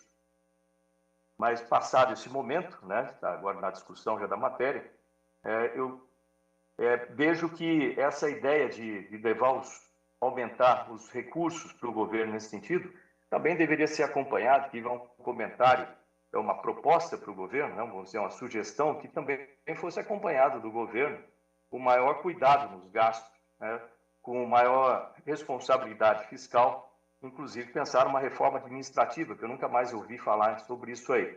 É bom que a gente pense nisso, que não é só simplesmente chegar o recurso, mas tratar esse recurso da maneira correta. Não estou falando que o dinheiro vai ser mal aplicado, estou falando que, de forma geral, deveríamos pensar aí também, do ponto de vista do governo, de Brasil, para respeitar o dinheiro do consumidor, o dinheiro do contribuinte, que justamente uma reforma administrativa e uma ideia de enxugar os gastos do governo seriam bastante interessantes. Obrigado, presidente.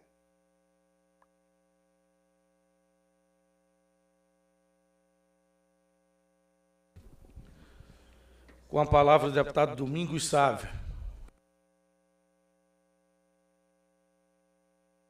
Senhor presidente, colegas parlamentares. Senhor presidente, de fato, todas as matérias que tramitam aqui na nossa comissão, na Comissão do Congresso Nacional de Orçamento, comissão mista, são extremamente relevantes. Nós estamos falando do dinheiro do povo brasileiro, do dinheiro do contribuinte, do dinheiro Não existe dinheiro de Estado, o dinheiro é do povo, o dinheiro é do contribuinte. E é preciso todo rigor na análise e na destinação desses recursos. Eu estou me atendo aqui, principalmente, ao aspecto de onde está sendo destinado o recurso. E, nesse aspecto, fica até difícil haver um dissenso, porque, de fato, saúde é algo essencial.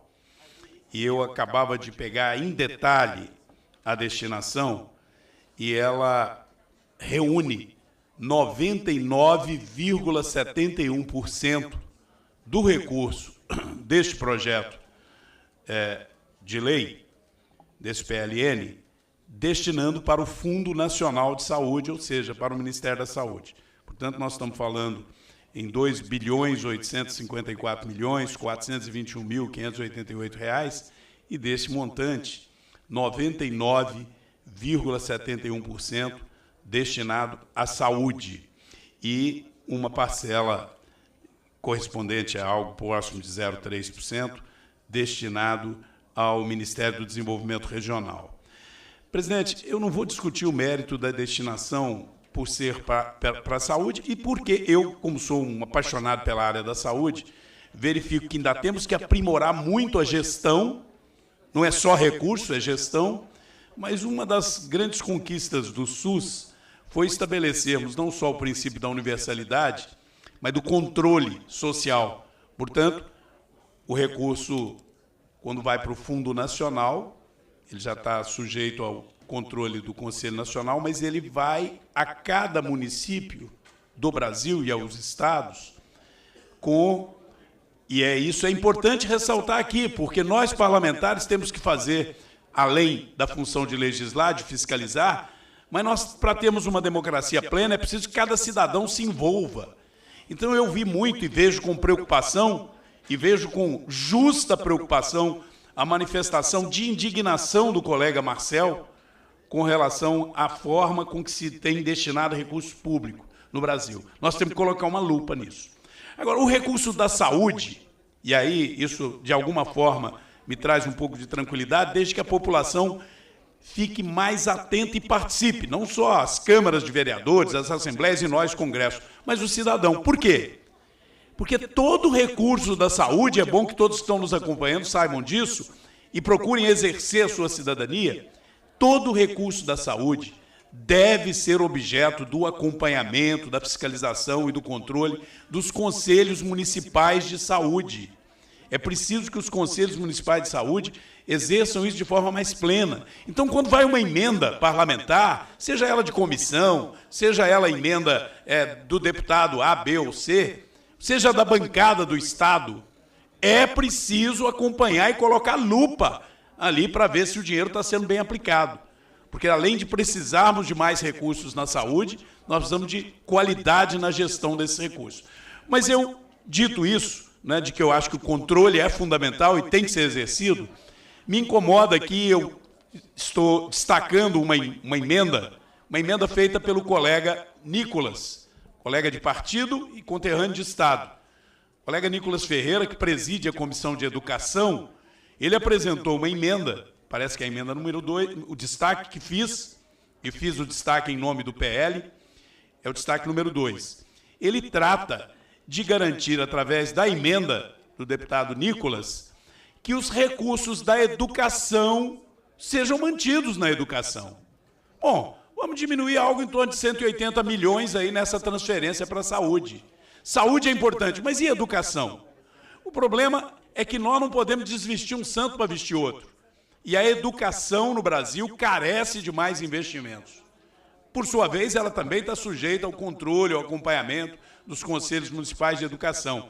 Mas no caso da educação, especialmente por se tratar basicamente da educação pública, e aí esses recursos chegariam lá no ensino básico, na educação infantil, não é?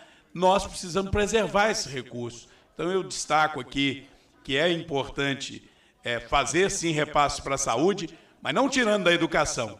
Por isso, acho que em boa hora, o Nicolas, que preside a Comissão de Educação, apresentou a emenda e nós apresentamos o destaque, para o qual eu já antecipo o pedido de apoio dos colegas. Essa é a nossa intervenção, senhor presidente, na busca de construamos aí um consenso. Vamos mandar o dinheiro para a saúde, mas vamos preservar o da educação. Muito obrigado, presidente. Muito obrigado, deputado Domingos Salvo. Com a palavra, a deputada Soraya Santos.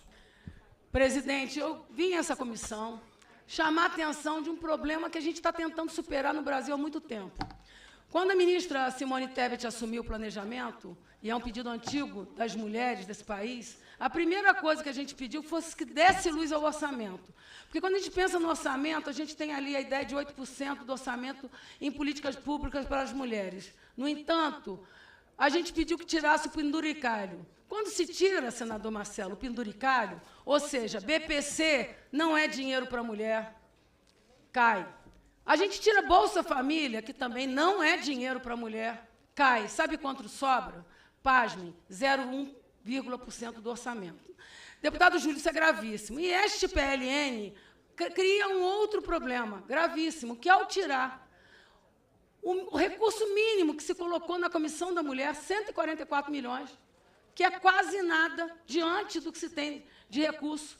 Uma coisa que foi construída aqui nesta comissão, inclusive foi inédito que pela primeira vez o Congresso teve uma sanfoneira tocando música, chamando a atenção das políticas públicas para a mulher, porque a gente fala muito de fake news, deputado Júlio, mas fake news para mim é gente que diz que defende política da mulher e não coloca dinheiro. Parece aí sim aquela música que a gente vê uma carteira cheia de dinheiro, quando vai abaixar para pegar, alguém puxa com barbantinho. É o que esse PLN 13 está fazendo. Então, eu estou chamando a atenção da comissão, porque isso é gravíssimo, a retirada desse recurso, que é quase nada. Eu vi agora o deputado Domingos, do meu partido, falar do equilíbrio entre comissão da educação e da saúde. Mas, vejam, são dois ministérios que recurso tem demais. E eu pergunto, o que tem de recursos em defesa da mulher? Fiz o pedido da palavra para deixar registrado, pedir que pudesse, sim, ser recomposto esse orçamento e chamar a atenção do governo nesse sentido. Política de apoio às mulheres não poderá existir se não tiver dinheiro. Essa é a minha fala, senhor presidente. Muito obrigado, deputada Soraya. Está encerrada a discussão. Retorno a palavra ao relator. Senhor presidente, queria só fazer uma complementação de voto antes de o mesmo ir para a votação final, que foi retirada a emenda de número 5, eu já havia falado, mas só para deixar registrado, sobre o qual não pronunciaremos mais. E fazemos um seguinte ajuste técnico, onde se lê RP 2, leia-se RP 8, por se tratar de crédito exclusivamente de emendas de comissão. É isso, senhor presidente. Muito obrigado. O relatório e a complementação de votos, ressalvados os destaques, estão em votação. Na representação da Câmara dos Deputados, os senhores deputados que aprovam, permaneçam como se encontram. Aprovado. Com voto contrário... Ah, não é membro, deputado Marcelo. Fique à vontade. Em votação, na representação do Senado Federal, os senhores senadores que aprovam permaneçam Presidente, com a ressalva do voto do senador Mourão. Não, junto com o senador Marcos Pontes, nós queremos a verificação do quórum.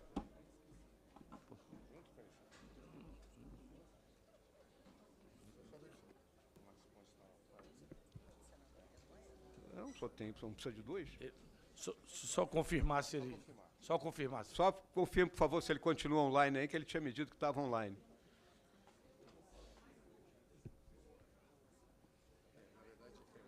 Senhor presidente, eu confirmo a verificação com o senador Mourão. É 1 e mais 2.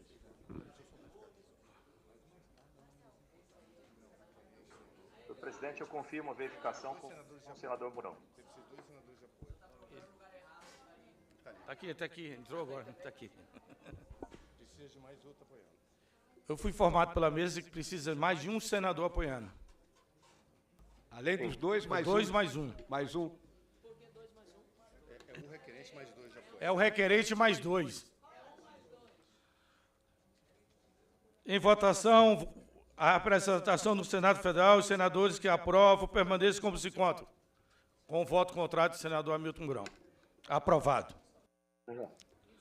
Marcos Pontes. E do senador Marcos Pontes, que acabou de... que está cortando a... Passaremos agora à apreciação dos destaques. Destaque número 1, passa a palavra ao deputado Domingos Sávio para defender o destaque por 3 minutos. Vamos ao primeiro destaque, destaque número 1, do deputado Domingos Sávio. Palavra por 3 minutos, deputado. Senhor presidente, como eu disse, nós observamos e fizemos uma leitura minuciosa, em que pese o tempo curto que tivemos, mas fiz a leitura como é nosso dever aqui para acompanhar a destinação dos recursos. E o que observa-se é que, como eu disse, 99,71% dos recursos deste PLN estão destinados à saúde. Portanto, eu não vou me aprofundar em discutir o mérito, porque saúde, de fato, é extremamente necessária. O problema é que esses recursos, para serem destinados na saúde nesse momento, eles têm que sair de vários outros ministérios, é um remanejamento. E, ao fazer isso, a proposta do governo ou do relator, o que consta do substitutivo, retira 199.101.170 reais da educação. E o nosso colega de partido, presidente da Comissão de Educação dessa casa, da Câmara, deputado Nicolas Ferreira, atento à defesa da educação, fez uma emenda que destacamos, em que é retirado essa parte. Então, nós vamos continuar atendendo bem a saúde, mas não vamos desvestir um santo para vestir outro. Então, a emenda tão somente busca preservar o recurso da educação.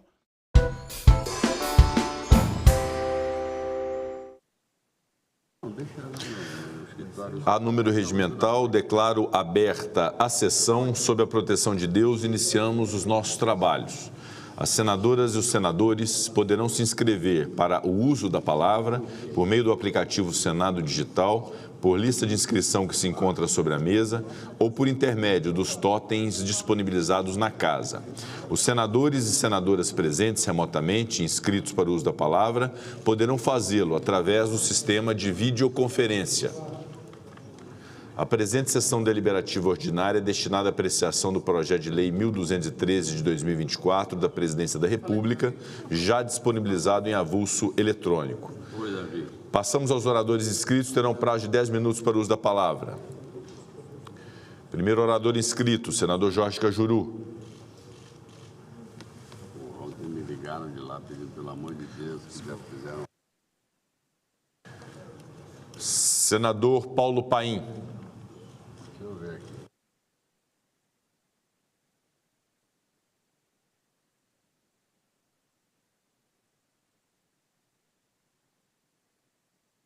Senador Eduardo Girão.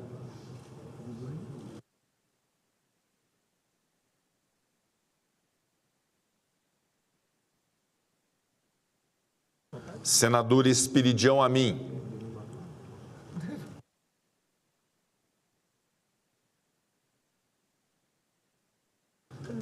Senador Zequinha Marinho.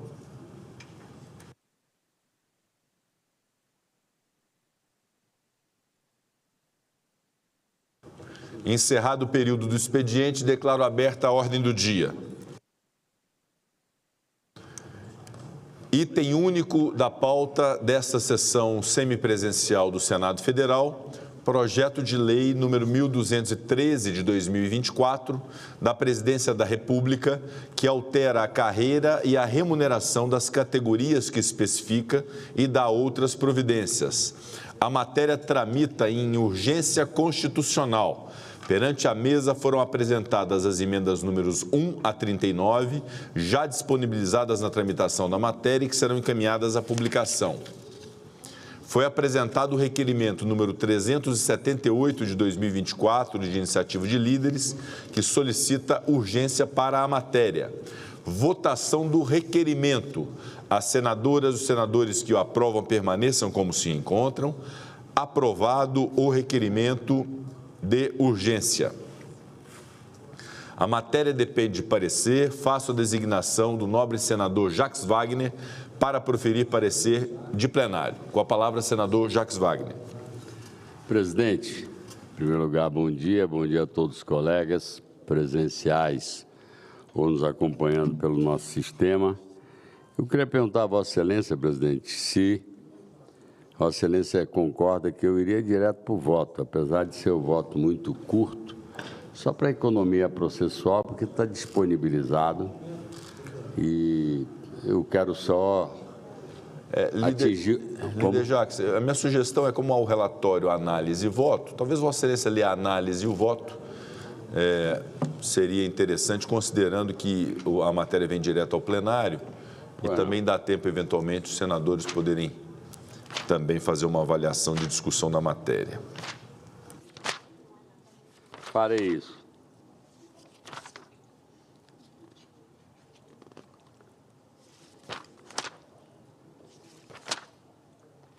Então, vamos lá. Análise. O PL número 1213 de 2024 constitui o resultado de um trabalho que vem sendo empreendido pelo governo desde o início da sua gestão no aperfeiçoamento constante da estrutura de pessoal da administração pública federal, que leva em consideração dois pontos fundamentais: a valorização e o oferecimento de condições dignas de trabalho aos servidores públicos e a observância rigorosa dos limites financeiros e orçamentários em respeito aos contribuintes e aos cidadãos cujo bem-estar representa o fim último da atuação do poder público. Nesse contexto, a Mesa Nacional de Negociação Permanente teve sucesso em firmar acordo para a recomposição salarial e reestruturação de carreiras desde a edição da Medida Provisória 1203/2023, com os servidores integrantes dos quadros da FUNAI, da Carreira de Tecnologia de Informação, da Carreira de Desenvolvimento de Políticas Sociais, da Agência Nacional de Mineração e da Secretaria Nacional de Proteção e Defesa Civil do Ministério da Integração e Desenvolvimento Regional. Durante a tramitação da medida provisória, conseguimos sucesso na negociação com outras importantes categorias, como os policiais federais, policiais rodoviários federais e servidores da área penitenciária federal, que constituem importantes bastiões para a manutenção do regime democrático de direito em nosso país. Os reajustes negociados com todas essas categorias foram, então, aglutinados no PL que ora examinamos. Compete-nos, nesse parecer de plenário, avaliar a matéria e as emendas a ela apresentadas em seus aspectos de adequação orçamentária e financeira, constitucionalidade, juridicidade, regimentalidade e mérito. Adequação orçamentária e financeira. O projeto de lei em exame mostra-se compatível com as regras relativas ao orçamento público e direito financeiro, atendendo às disposições constitucionais da Lei de Responsabilidade Fiscal pertinente, bem como os limites orçamentários impostos pela Lei Complementar número 200, de 30 de agosto de 2023, que instituiu as regras do chamado arcabouço fiscal. A exposição de motivos do projeto, assinado pelo titular do Ministério de Gestão e da Inovação em Serviços Públicos, apresenta o detalhamento do impacto orçamentário de cada uma das medidas contempladas na proposição, fazendo as estimativas de aumento de despesa para o ano de 2024, bem como para os dois próximos exercícios. Ficam explicitadas, assim, todas as despesas incorridas com as disposições do projeto, inclusive com as projeções de aumento para os anos 2025 e 2026, decorrentes da concessão de aumento escalonado para diversas categorias de servidores públicos federais. É de se destacar ainda que boa parte das medidas do projeto não apresenta impacto orçamentário, como indica a exposição de motivos, uma vez que trata apenas de ajustes em dispositivo e disposições legais que visam dar mais eficiência à atuação da administração ou já se encontram contemplados em programação orçamentária específica. Tem grande relevância nesse aspecto, uma vez que promove a economia de despesa a medida do capítulo 16 do projeto, que trata da transformação de cargos efetivos das carreiras de suporte técnico em propriedade industrial e de suporte em planejamento, gestão e infraestrutura em propriedade industrial e da Previdência, da Saúde e do Trabalho. Com efeito, a exposição de motivos indica que essas transformações, além de criar cargos mais alinhados à necessidade da administração, representarão a economia atual de despesa da ordem de R$ 7.102.628. Uma parcela significativa das emendas apresentadas ao projeto, contudo, não atende aos requisitos de adequação orçamentária e financeira, apesar de consignarem medidas que muitas vezes são evidentemente meritórias, como aquelas que pretendem conceder reajuste, promover reestruturações na carreira ou dispor sobre a incorporação em outras carreiras de categorias não contempladas no texto original da proposição. Esse é o caso das emendas de 1 a 4, 7 a 12, 15 a 19. Sobre a constitucionalidade, juridicidade e regimentalidade. O projeto atende todas as regras e preceitos firmados na Constituição Federal que dizem respeito tanto à organização da administração pública da União, quanto à estruturação das carreiras do funcionalismo público federal. Destaca-se no plano constitucional a iniciativa do Poder Executivo para, finalmente, promover a instituição da Polícia Penal Federal nos termos determinados pela Emenda Constitucional número 104 de 2019. A avaliação da juridicidade do projeto desvela que suas disposições se acham em conformidade com os princípios de direito e as normas legais pertinentes, mostrando-se plenamente aptas a integrar de forma harmônica o ordenamento jurídico. Quanto à regimentalidade do projeto, não se identifica obstáculos ao seguimento de sua tramitação. Muitas das emendas apresentadas ao projeto, no entanto, não podem ser consideradas constitucionais por uma questão de pertinência temática em um projeto que trata de matérias relacionadas com o regime jurídico de servidores públicos federais. Com efeito, o artigo 61, parágrafo 1º, inciso 2º, alíneas A e C da Constituição Federal, reserva ao Presidente da República competência privativa para dar início ao processo legislativo de leis que disponham sobre 1. Criação de cargos,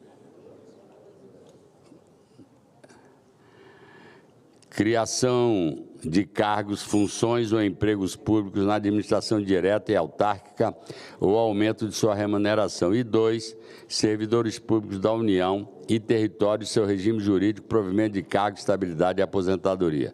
Sendo assim, a apresentação de emendas sem pertinência temática em projeto de lei de iniciativa do Poder Executivo, que tratam de regras aplicáveis a servidores públicos, pode ser considerado uma violação da competência constitucional privativa do Presidente da República. O Supremo Tribunal Federal tem apresentado jurisprudência consolidada nas ações diretas de inconstitucionalidade, números 2583 e 2681, medida cautelar 3114, no sentido de julgar inconstitucionais emendas parlamentares sem pertinência temática com projeto de lei de iniciativa privativa do Poder Executivo. Nesses termos, são inconstitucionais por carecerem de pertinência temática as emendas de 1 a 4, 7 a 12 e 15 a 19. O mérito da proposição é inegável. Suas disposições relativas à recomposição salarial e à reestruturação funcional de diversas carreiras fundamentais da administração pública conseguem promover um balanço adequado entre o atendimento das expectativas de valorização dos servidores públicos e o respeito do equilíbrio orçamentário e financeiro da União, que são essenciais para o aperfeiçoamento da atuação da máquina pública e para a manutenção da capacidade financeira do poder público.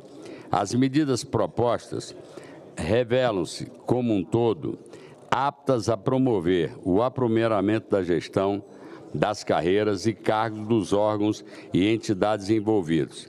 Os ajustes das estruturas remuneratórias contribuem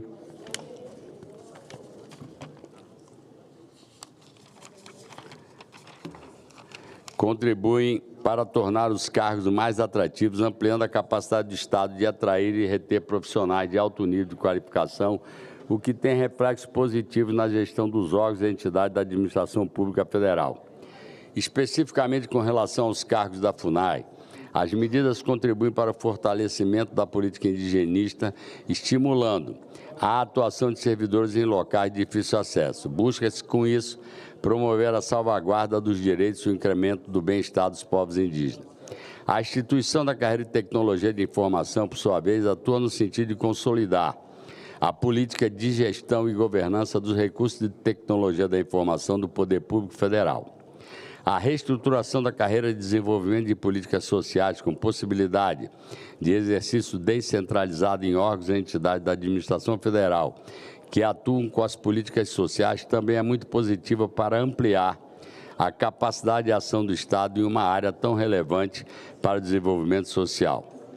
A reestruturação remuneratória das carreiras e do Plano Especial de Cargos da Agência Nacional de Mineração, com implantação do subsídio fixado em parcela única, é medida de justiça, pois equipara os salários dessa agência com os dos servidores das demais agências reguladoras. Na área da segurança pública, que sempre é alvo de grande atenção do governo, os reajustes salariais dos policiais federais e policiais rodoviários federais e a estruturação das carreiras com aumento salarial da Polícia Penal Federal estabelecem um quadro sólido para fundamentar a atuação do poder público. A instituição da gratificação temporária de proteção e defesa civil, GPDEC, destinada aos servidores em exercício na Secretaria Nacional de Proteção e Defesa Civil, deve cumprir seu objetivo de atrair e reter profissionais capacitados e qualificados para atender às atribuições relacionadas à gestão de riscos e de desastres, tema de grande relevância para o governo e para a população. As demais medidas do projeto trazem elementos importantes para garantir o adequado funcionamento de órgãos e entidades do Poder Executivo Federal. Devem contribuir, assim, para o aperfeiçoamento constante da gestão pública. As emendas números 5 e 13 objetivam reduzir a jornada de trabalho semanal dos servidores das carreiras da Polícia Penal Federal que trabalham em regime de plantões. A medida analisada exclusivamente sob o viés dos servidores tem seu mérito, mas provoca dificuldades de gestão que são preocupantes, na medida em que reduzem o efetivo de servidores à disposição da administração, o que pode ter repercussões imediatas na segurança do sistema penitenciário federal. Por essa razão, prezando pela contenção de riscos em matéria tão sensível, pugnamos pela rejeição das emendas. As emendas números 6 e 14 dispõem sobre a criação da Polícia Penal Federal e a nomeação para o cargo de diretor-geral da instituição. O parágrafo 1º, que se pretende acrescentar ao artigo 63 do projeto, determina que a Polícia Penal Federal tem a atribuição de gestão dos estabelecimentos penais federais e a atividade policial no âmbito da execução penal federal. A medida amplia excessivamente a atribuição firmada no caput do dispositivo, que entendemos mais adequado aos propósitos da instituição, que deve fazer seus esforços na segurança dos estabelecimentos penais, como preconiza o parágrafo 5º do artigo 144 da Constituição Federal. A regra que se pretende instituir com o acréscimo do parágrafo 2º ao artigo 63, por sua vez, restringe de forma inadequada o leque de candidatos aptos a chefiar a instituição. O voto. Ante o exposto, votamos pela adequação financeira e orçamentária, constitucionalidade, juridicidade e regimentalidade do PL 1213/2024 e, no mérito, pela sua aprovação com a rejeição de todas as emendas apresentadas. O parecer é favorável ao projeto e contrário às emendas de plenário. Completada a instrução, passamos à discussão da matéria. Para discuti-la, concedo a palavra ao senador Lucas Barreto.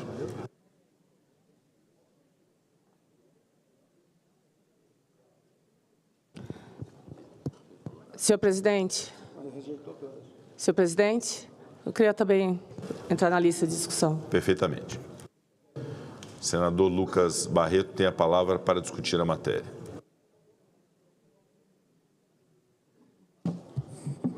Senhor presidente, senhoras senadores, senadoras. Senhor presidente, eu quero aqui defender as emendas que não foi só eu, foram vários senadores que fizeram ao PL 1213, que trata de carreiras do funcionalismo público federal.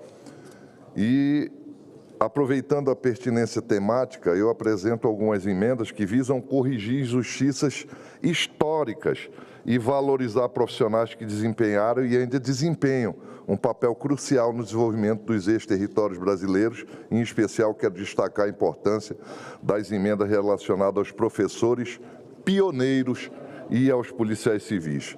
Destaco também que são emendas feitas pelo senador Marcos Rogério, que fez também emendas a esse PL. Então, senhor presidente, a valorização dos professores pioneiros, eu apresentei a emenda 004, que trata sobre a carreira dos nossos professores pioneiros, aqueles que transformaram a realidade dos ex-territórios e trouxeram contribuições inestimáveis para a educação. Esses profissionais, senhor presidente, dedicaram suas vidas a formar gerações de cidadãos, muitas vezes em condições adversas, e são os verdadeiros alicerces do sistema educacional da região norte e precisam ser valorizados. Com essa emenda, senhor presidente, buscamos garantir que os professores pioneiros sejam tratados de forma isonômica, sendo posicionados na carreira com os mesmos critérios dos seus atuais pares que ingressaram após a transformação do ex-território em Estado. Esses profissionais foram contemplados pelas emendas constitucionais número 60 de 2019, número 79 de 2014 e 98 de 2017. E nada mais justo que estender esses mesmos critérios àqueles que abriram caminho para todos os demais. O reposicionamento é uma reivindicação justa e histórica. Há, inclusive, processo administrativo no âmbito do NGI, buscando a isonomia a esses professores. No entanto, a administração pública federal, apesar de reconhecer sua própria falha, se mantém inerte e se esquiva de decidir os casos administrativamente. Dessa forma, buscamos com a emenda estabelecer o amparo legal necessário para que esses pagamentos possam ocorrer. Tem também, senhor presidente, o adicional de fronteira carreiras da educação. Apresentei a emenda número 12, que trata a indenização educacional de fronteira aos técnicos administrativos em educação e docentes das instituições federais de ensino. Tal indenização já é concedida às carreiras do Executivo Federal, envolvidos na segurança pública e outras áreas em regiões de fronteira, como incentivo à fixação desses servidores em locais de difícil acesso e fixação. Ao garantir o incentivo de fronteira, também aos profissionais da educação, estamos também promovendo a estabilidade e a continuidade do ensino nessas regiões. A presença constante de profissionais qualificados é fundamental para o desenvolvimento local e para a criação de condições que permitam uma vida digna para os moradores das áreas de fronteira. Portanto, nada mais justo que entender a gratificação de fronteira aos técnicos administrativos em educação e docentes das instituições federais de ensino. E tem também, senhor presidente, a emenda 03, que trata da carreira dos policiais civis dos ex-territórios. Estes profissionais têm enfrentado uma luta incessante para conseguir o reconhecimento e a isonomia de remuneração que lhes é devida. Os policiais civis dos ex-territórios são exemplos de resiliência e adaptação. Eles têm contribuído significativamente para a segurança e o desenvolvimento das novas unidades federativas, trazendo consigo uma experiência única das especificidades regionais fundamentadas para a formulação da estratégia de segurança eficientes. Esta emenda busca corrigir essa injustiça e garantir esses profissionais que sejam devidamente valorizados e reconhecidos, pois, embora tenham obtido êxito em várias ações judiciais, a esfera administrativa continua a recusar a concessão da isonomia de remuneração dos policiais civis dos distintos territórios federais com os policiais federais. Tem também o ajuste normativo do artigo 29 da Lei 13.681 de 2018. Por fim, senhor presidente, eu apresentei a emenda de número 10, que visa ajustar a normativa necessária para uma melhor aplicação à realidade dos ex-territórios, conforme previsto no artigo 29 da Lei 13.681 de 2018. Aqui, propomos critérios justos para a comprovação do desempenho das atribuições de carreira, de planejamento, orçamento e finanças, ou controle nos órgãos de entidades da administração pública direta e indireta. dos ex-territórios federais dos estados que os sucederam, bem como seus municípios. Essa emenda é essencial para evitar ambiguidades e garantir que a legislação existente possa ser efetivamente implementada de forma prática e eficaz e atenda às necessidades específicas da região. Senhores senadores, essas emendas são mais do que simples ajustes legislativos. Elas representam um passo fundamental para corrigir injustiças históricas e reconhecer o valor de profissionais que dedicaram suas vidas ao serviço público em regiões que por muito tempo enfrentaram desafios únicos. Peço aqui ao líder do governo, o senador Jacques Wagner, e aos demais colegas que nos ajudem a fazer justiça, que apoiem estas emendas e garantam o reconhecimento e a valorização que nossos professores pioneiros, as carreiras de planejamento, orçamento e finança, ou controle e os policiais civis dos territórios merecem, para mostrar que este parlamento está comprometido com a equidade e a justiça para todos os brasileiros. E também, senhor presidente, temos uma emenda apresentada que corrige injustiça com os servidores ocupantes de diversos cargos de desempenho as mesmas atividades que os ocupantes dos cargos de analista em tecnologia de informação ATI, que na estrutura de atribuições de seus cargos possui atribuições semelhantes, para não dizer iguais, ao ATI e não foram contemplados na nova carreira que este projeto de lei pretende criar.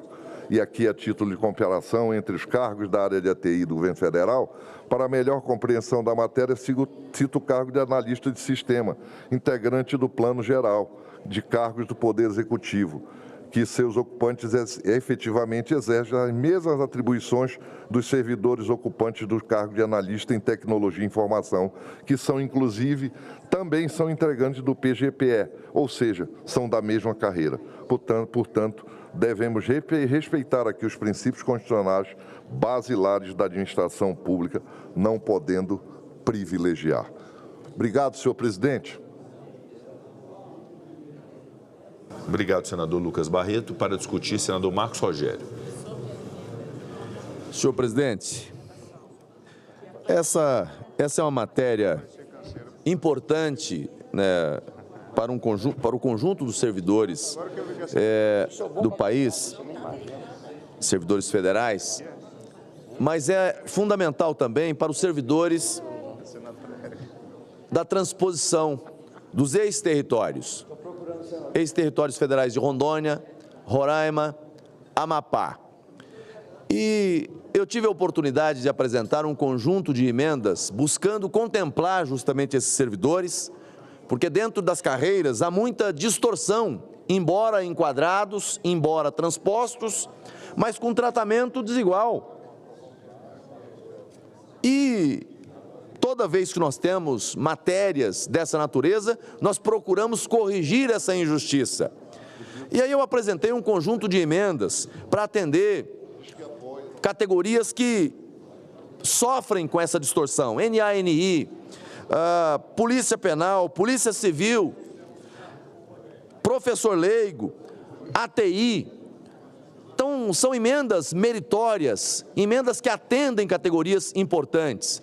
Da mesma forma, o senador Lucas Barreto acabou de relatar ali um conjunto de emendas que foram apresentadas, importantes. Senador Irã Gonçalves apresentou também emendas que merecem a nossa atenção, merecem a nossa aprovação. Está aqui o senador Isalci, que no Distrito Federal também apresentou suas emendas, todas elas emendas de mérito, que nós defendemos.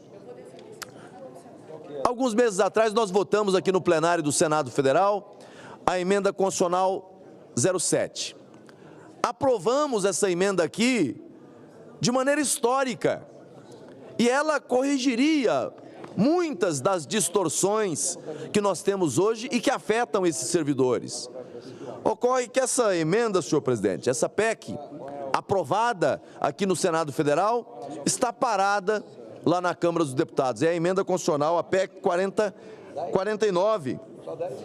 Não avançou. E aí nós estamos com a proposta em votação nesse momento, que está com prazo estrangulado. E aí, eu compreendo a posição do relator da matéria, quando, em razão de uma situação temporal, ele rejeita as emendas. Agora, como explicar isso para esse servidor que está lá na ponta, aguardando por uma correção de injustiça? Isso acontece no estado do Amapá, está aqui o líder Randolph, presidente Davi, acontece nos nossos estados. Então, o apelo que faço aqui ao líder... Senador Marcos Rogério, me permita, eu peço, senador Isalci, nós temos o orador que está exatamente ao seu lado, se pudermos, com todo respeito, se pudermos só... Isso. Senador Marcos Rogério tem a palavra. Eu agradeço Vossa Excelência, senhor presidente. Faço um apelo novamente ao relator. Eu sei da exiguidade do tempo, eu sei do fator temporal e do que ele pode representar na tramitação dessa matéria com as emendas aceitas, mas faço um apelo ao relator que reconsidere a hipótese de acolher as emendas que apresentamos, que vai atender, repito, além daqueles que já estão atendidos, os estados de Rondônia, de Roraima e do Amapá. Agora, se assim não entender, pelo menos que tenha o compromisso com esse plenário do Senado Federal, que quer votar essas emendas, de que a gente vai encaminhar uma solução legislativa para contemplar esses servidores. O que nós não podemos ficar é novamente aqui estrangulado, porque a matéria já veio da Câmara dos Deputados para cá, sem prazo de tramitação. E aí o Senado Federal virou um mero carimbador de medidas provisórias. Ou nós carimbamos aquilo que a Câmara dos Deputados faz, ou então a medida cai. Nós estamos, no processo legislativo, anulados do ponto de vista de participação efetiva. Ou nós confirmamos o que sai da Câmara, ou então a MP acaba perdendo a sua validade e esses direitos assegurados aos servidores e as emendas que acrescentamos não cumprem a sua finalidade. Então, a ponderação que faço aqui é no sentido de que o relator possa considerar a hipótese de acolher, em não acolhendo, que haja um compromisso da gente enfrentar essa matéria e estender esse benefício para esses servidores que têm direito e que devem ser por todos nós reconhecidos. Para discutir, senador Isalci Lucas. Presidente, em primeiro lugar, o senador Marcos Rogério colocou muito bem. Um dia nós temos que regulamentar essa questão das medidas provisórias. Eu não sei como fazer isso, mas é inadmissível. Tem vários projetos tramitando, presidente. Não tem sentido chegar uma medida provisória hoje para votar hoje.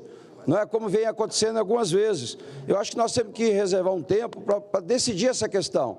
Dar um prazo para a Câmara e um prazo para o Senado. É uma coisa normal, natural. Evidente que eu apresentei aqui algumas emendas e, inclusive, vou destacar, mas eu gostaria de dar atenção aqui do líder do governo, o senador Jacques Wagner, porque, senador Jacques Wagner, várias categorias ficaram fora disso. Por exemplo, na área de tecnologia da informação, todo mundo sabe, nós estamos no século XXI, nós temos que modernizar esse país, informatizar, digitalizar. Então, os analistas precisam ter uma emenda 23, 24, que trata dos analistas de tecnologia. Da mesma forma, nós temos um problema sério aqui com a Polícia Civil nossa do Distrito Federal. Nós estamos totalmente defasados com relação à Polícia Federal. Todos sabem que lá atrás, quando foi criada a Polícia Civil do DF, era a mesma lei. Você podia optar se seria policial civil ou policial federal. E depois teve, por questões partidárias, questão de governo local, governo federal, houve um distanciamento. E hoje a Polícia Civil do DF está totalmente defasada. E nós precisamos, como foi dito aqui pelo senador Lucas, também o senador Davi já colocou isso, o Randolph, com relação aos territórios, que também tinha equiparação, para que nós pudéssemos colocar a Polícia Civil também, uma emenda que a senadora Leila apresentou.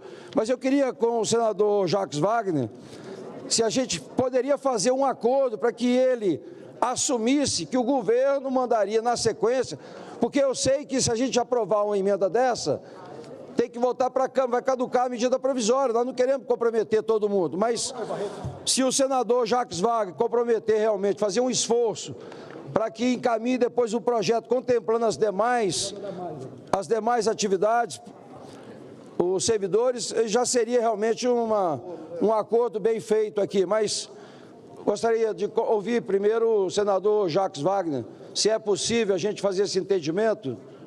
Viu, senador Davi? Presente. Embutindo, inclusive, os ex-territórios que estão fora do projeto, para que os dois líderes aqui, Randolph e o senador Jacques Wagner... Senador Isalci, eu peço que Vossa Excelência conclua a discussão. Ao final da discussão, nós passamos a palavra ao relator.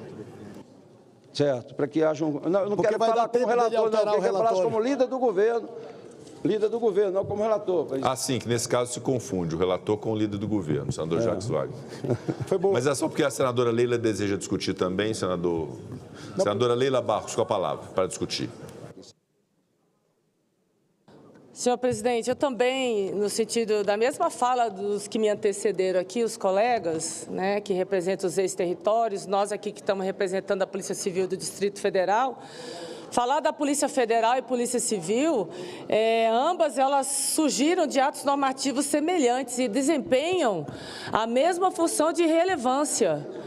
E historicamente, tem se desencadeado uma disparidade salarial que hoje chega a 23%.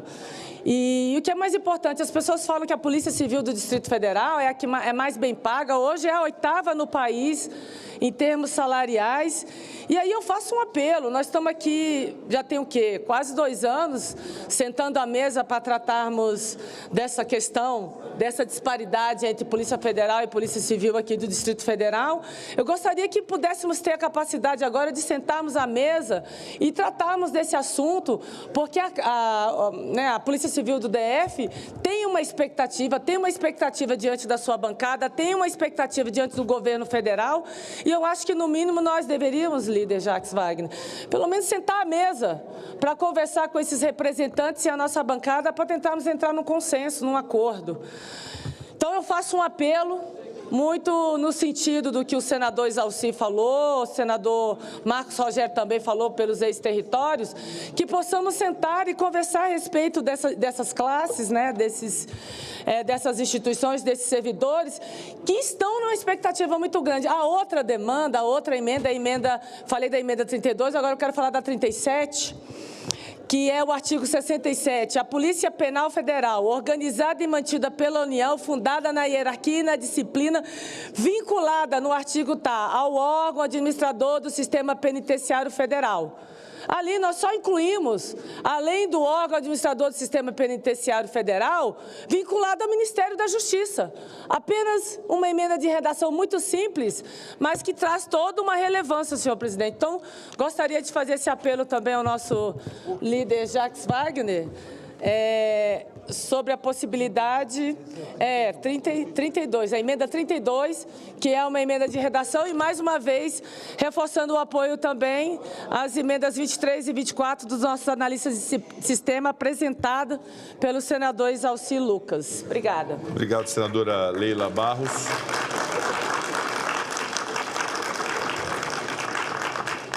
Com a palavra para discutir... Senhor presidente, só para aproveitar e dar uma salva de palmas aqui aos nossos delegados da Polícia Civil, que representam o Distrito Federal. Muito obrigada pela presença de todos vocês aqui conosco. Muito obrigado. Sejam muito bem-vindos, delegados, policiais civis, no plenário do Senado Federal. Senador Davi Alcolumbre, para discutir. Presidente Davi. Senhor presidente Rodrigo Pacheco, fazer o registro da presença do meu amigo deputado Luiz Fernando, deputado pelo Estado de Minas Gerais, ao lado de Vossa Excelência.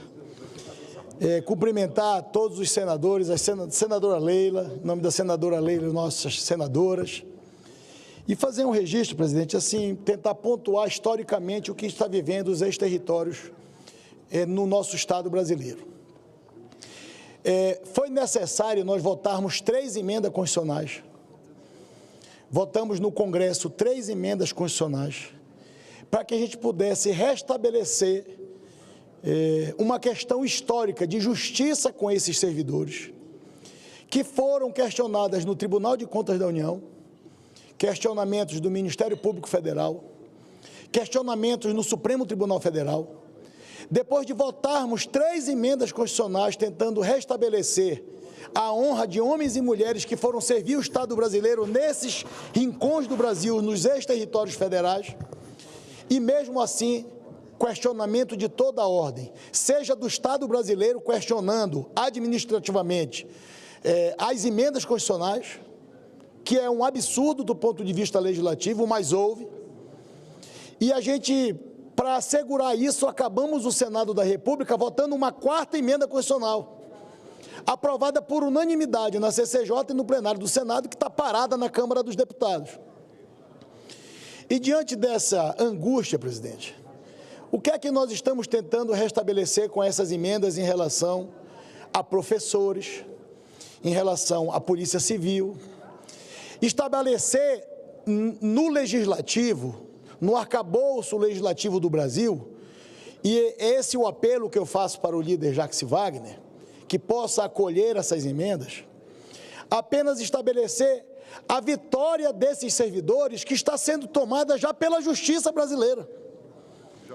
Muitos servidores já ganharam o direito assegurado pelo judiciário, enquanto a gente fica aqui, o legislativo legislando, fazendo o que tem que ser feito, questionamento de toda a ordem, inclusive administrativo, acaba no Supremo Tribunal Federal o questionamento de uma emenda constitucional, e a gente, no Supremo, o Supremo diz ela é constitucional, e mesmo assim a gente fica com um bocado de vácuo, de lacuna em carreiras, e algumas delas amparadas por decisões judiciais que venceram no judiciário e não no processo legislativo, como deve ser. Quando essas emendas foram apresentadas, mais de 39, se não me engano, a esse projeto, é justamente isso, tentando reconstruir questões históricas e estruturais, e da mesma maneira do GDF. Então, quando a senadora Leila, o senador Isalci, a senadora Damares questiona a possibilidade de fazer essa introdução no texto apresentado pelo relator, a gente acaba sendo, cada senador e cada senadora aqui, vários apelos por conta do prazo.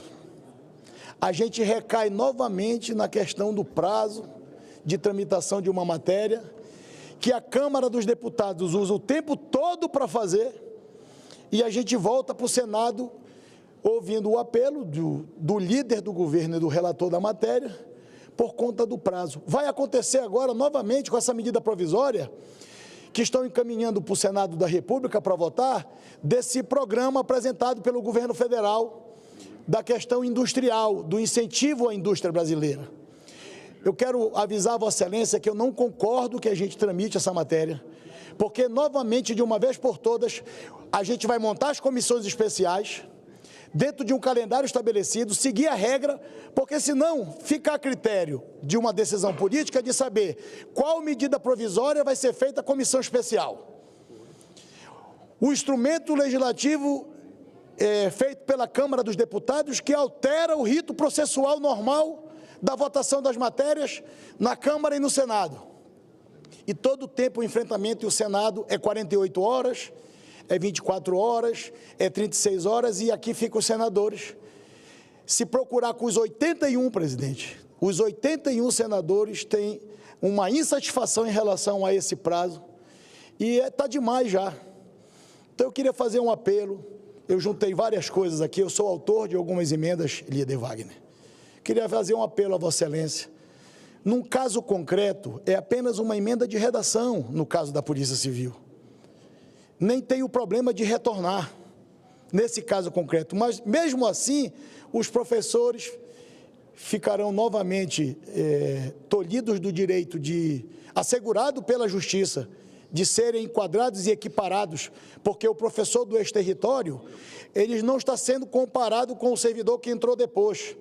Mas ele precisa ser a isonomia, o princípio da isonomia, e está comprovado, inclusive juridicamente, que isso está certo. Mas o apelo que eu faço, querido líder Wagner, é que a gente possa construir isso, que senão é todo o tempo, 48 do segundo tempo, a gente dando a palavra, e muitas das vezes eu sei a compreensão de Vossa Excelência, mas como relator da matéria fica ali espremido numa posição do governo de votar o assunto e na outra de ter que conquistar os seus pares, que a gente precisa deliberar ou construir um acordo ou buscar um entendimento, até uma sugestão do líder Randolph que o governo encaminhasse um novo projeto de lei.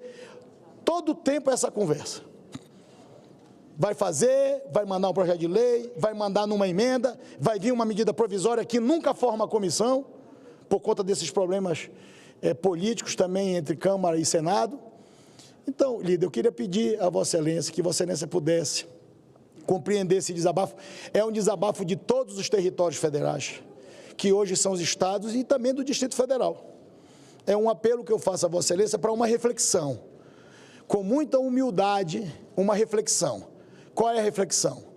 Todo tempo, a questão é o tempo. Está expirando, está acabando. E todo tempo a gente entende, acolhe a demanda, não destaca, como é o caso de hoje que eu quero destacar. Senadora Leila também, falei com o líder Efraim, líder Marcos, vamos destacar. Mas não destaca que vai vir um projeto de lei para a semana.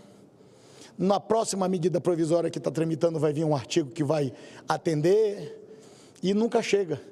E nós somos obrigados a votar 4 emendas constitucionais, 3 já estão na nossa Constituição e uma está tramitando na Câmara dos Deputados paralisada.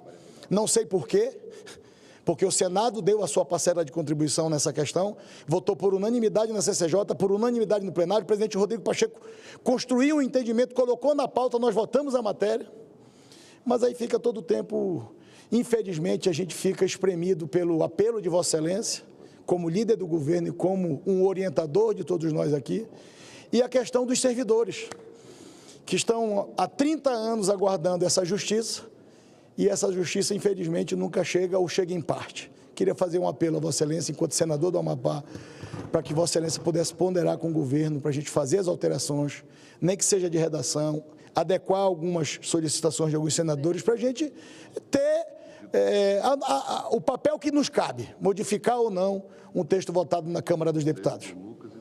Em meu nome, como senador do Amapá, em nome do senador Lucas e em nome do líder Randolfo. Para discutir, líder Randolfo Rodrigues. Bom, presidente, é um encaminhamento. Bom, primeiro, nós estamos aqui padecendo do problema das medidas provisórias que não têm suas comissões mistas instaladas. Este é mais o resultado disso. Tem uma medida provisória que expira na sexta-feira e não há tempo hábil, amanhã é feriado, para este projeto de lei voltar para a Câmara com a medida provisória expirando. Em decorrência disso, terá de imediato uma consequência. Os que estão já contemplados e beneficiados nesse PL, que são várias carreiras de servidores, tem aqui a reestruturação da carreira dos funcionários da FUNAI, que desde 2014 não eram atendidos. Tem aqui a reorganização da carreira de tecnologia de informação. E tem a carreira de plano especial da Agência Nacional de Mineração, que foi objeto de vários vetos aqui, voltaram e está sendo resolvido agora. Então, o primeiro problema é esse. Qualquer emenda que altere, volta, a medida provisória cai e tem o prejuízo de várias carreiras de servidores que estão aqui contemplados. Então, o apelo é para tentarmos avançar no que for possível em relação à emenda de redação que não tenha impacto para os ex-territórios. Tentarmos avançar em relação à emenda de redação. Os demais temas, vários temas aqui propostos, eu sou testemunho que a ministra Esther várias vezes tem procurado dar encaminhamento e tem procurado encaminhar como... tem procurado dialogar com essas carreiras. Nós temos propostas diferentes pelos diferentes colegas senadores. Então, os demais temas propostos, nós temos aqui a assessoria parlamentar do MGI, a proposta é termos uma reunião de encaminhamento com a ministra Esther e o comprometimento de uma iniciativa de lei ou da resolução administrativa dos temas que estão propostos aqui através do Ministério da Gestão. Então, uma sugestão de encaminhamento que faço aqui para não prejudicar as demais carreiras. Tentarmos avançar nas emendas de redação que não implique no retorno da matéria para a Câmara dos Deputados e, em relação aos demais temas, estabelecer um compromisso do governo, do Ministério da Gestão, no encaminhamento de alguma iniciativa ou medida provisória aqui para o Congresso. Com a palavra, líder Jacques Wagner. Presidente, Em primeiro lugar, eu queria concordar com algumas críticas que foram colocadas aqui por diversos colegas. A forma como nós estamos sendo premidos a deliberar no Senado da República realmente prejudica qualquer debate mais aprofundado. Praticamente esse PL 1213, seus autógrafos chegaram para cá, não sei se com 2, 3 dias no máximo de antecedência. Esse é um problema que foi tocado por todos, inclusive pelo nosso senador Davi Alcolumbre, e que é um fato. Precisa se equacionar, e é papel do governo federal, falo como líder do governo aqui no Senado, porque a medida provisória é uma ferramenta de governo, não é uma ferramenta do parlamento. Então, não é possível transferir esta ferramenta, essa discricionariedade, e tem todo um regramento sobre medida provisória, para qualquer das duas casas. Ou seja, é impossível que alguém delibere voto ou não voto. Há uma decisão do presidente da República quando manda uma medida provisória para cá. E eu concordo com todos que nós temos que definitivamente, porque lá haveriam nas comissões senadores e deputados federais. Nós não poderíamos reclamar do não debate, porque na comissão, pelo menos parcela deste Senado estaria sentado discutindo e, portanto, em tese, representaria um colegiado de 81. Depois a matéria vai para a Câmara, vem para o Senado e, eventualmente, de modificação, volta para a Câmara. O não assentamento das comissões, na verdade, é ceifar o processo legislativo brasileiro e ceifar uma ferramenta do governo federal, e esse corte dessa ferramenta recai principalmente sobre o Senado da República. Porque aí se institui que no lugar da medida provisória, ou melhor, no lugar da comissão, se faz um PL, ok, se dá urgência, ok, e o PL vai chegar aqui, como chega alguns outros, na antessala da queda da medida provisória. Temos esse caso, temos o caso do Mover, que Vossa Excelência terá que arbitrar se irá ou não irá deliberar ainda no dia de hoje, que também caduca na sexta-feira.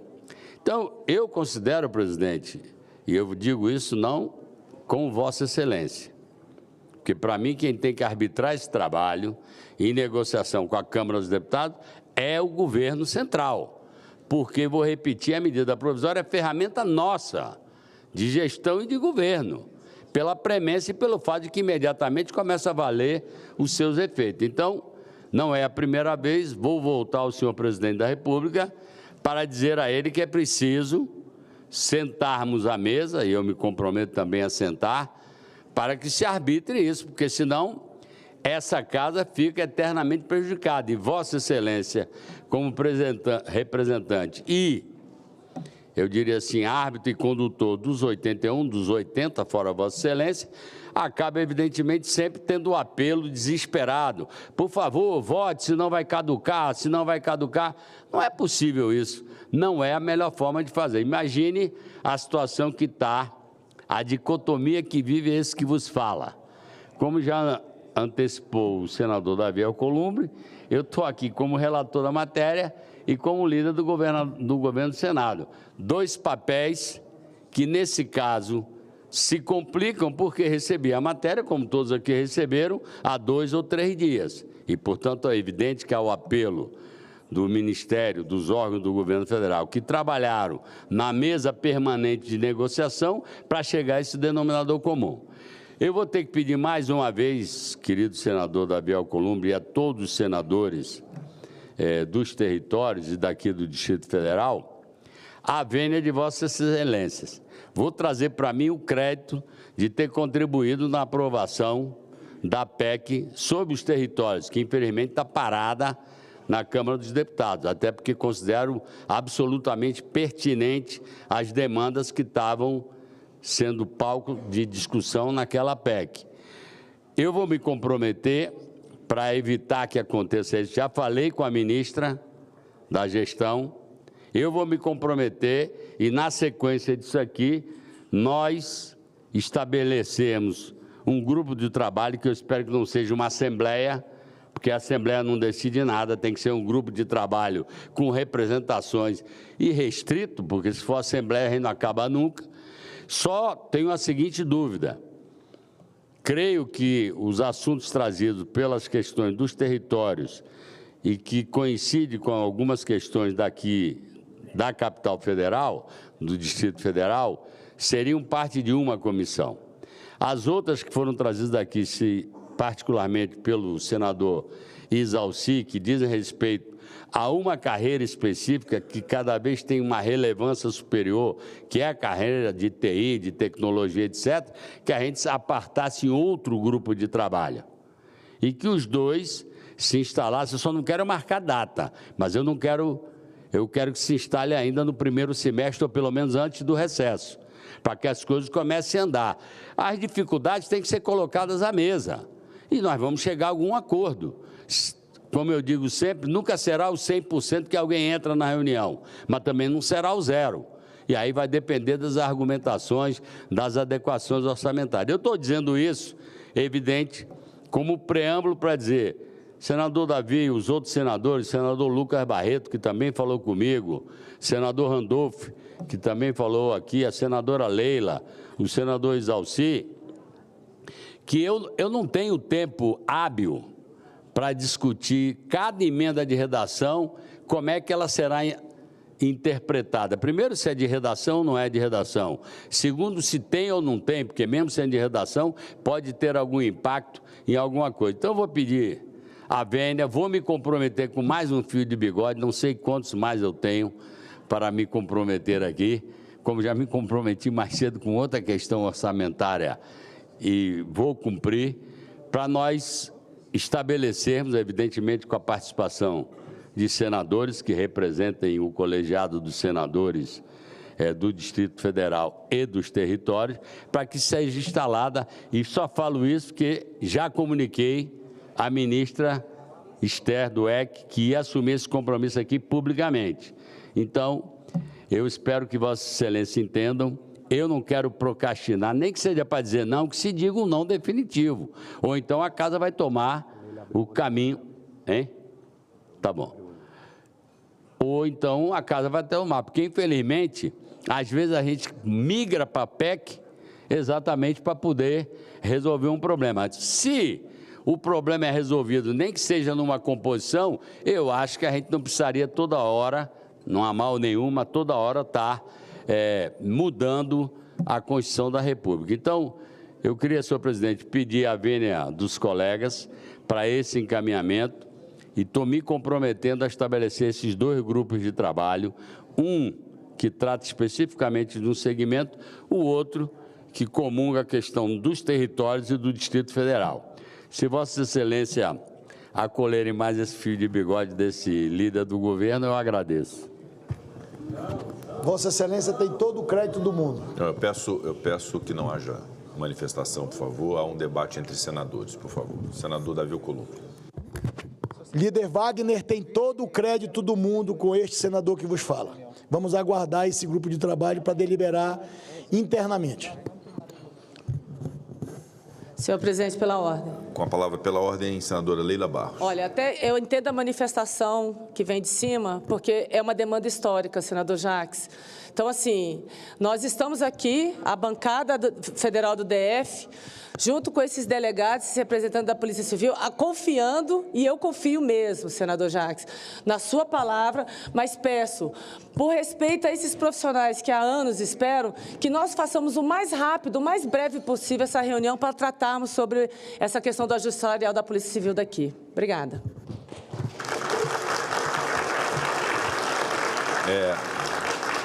Com a palavra pela ordem, senador Lucas Barreto.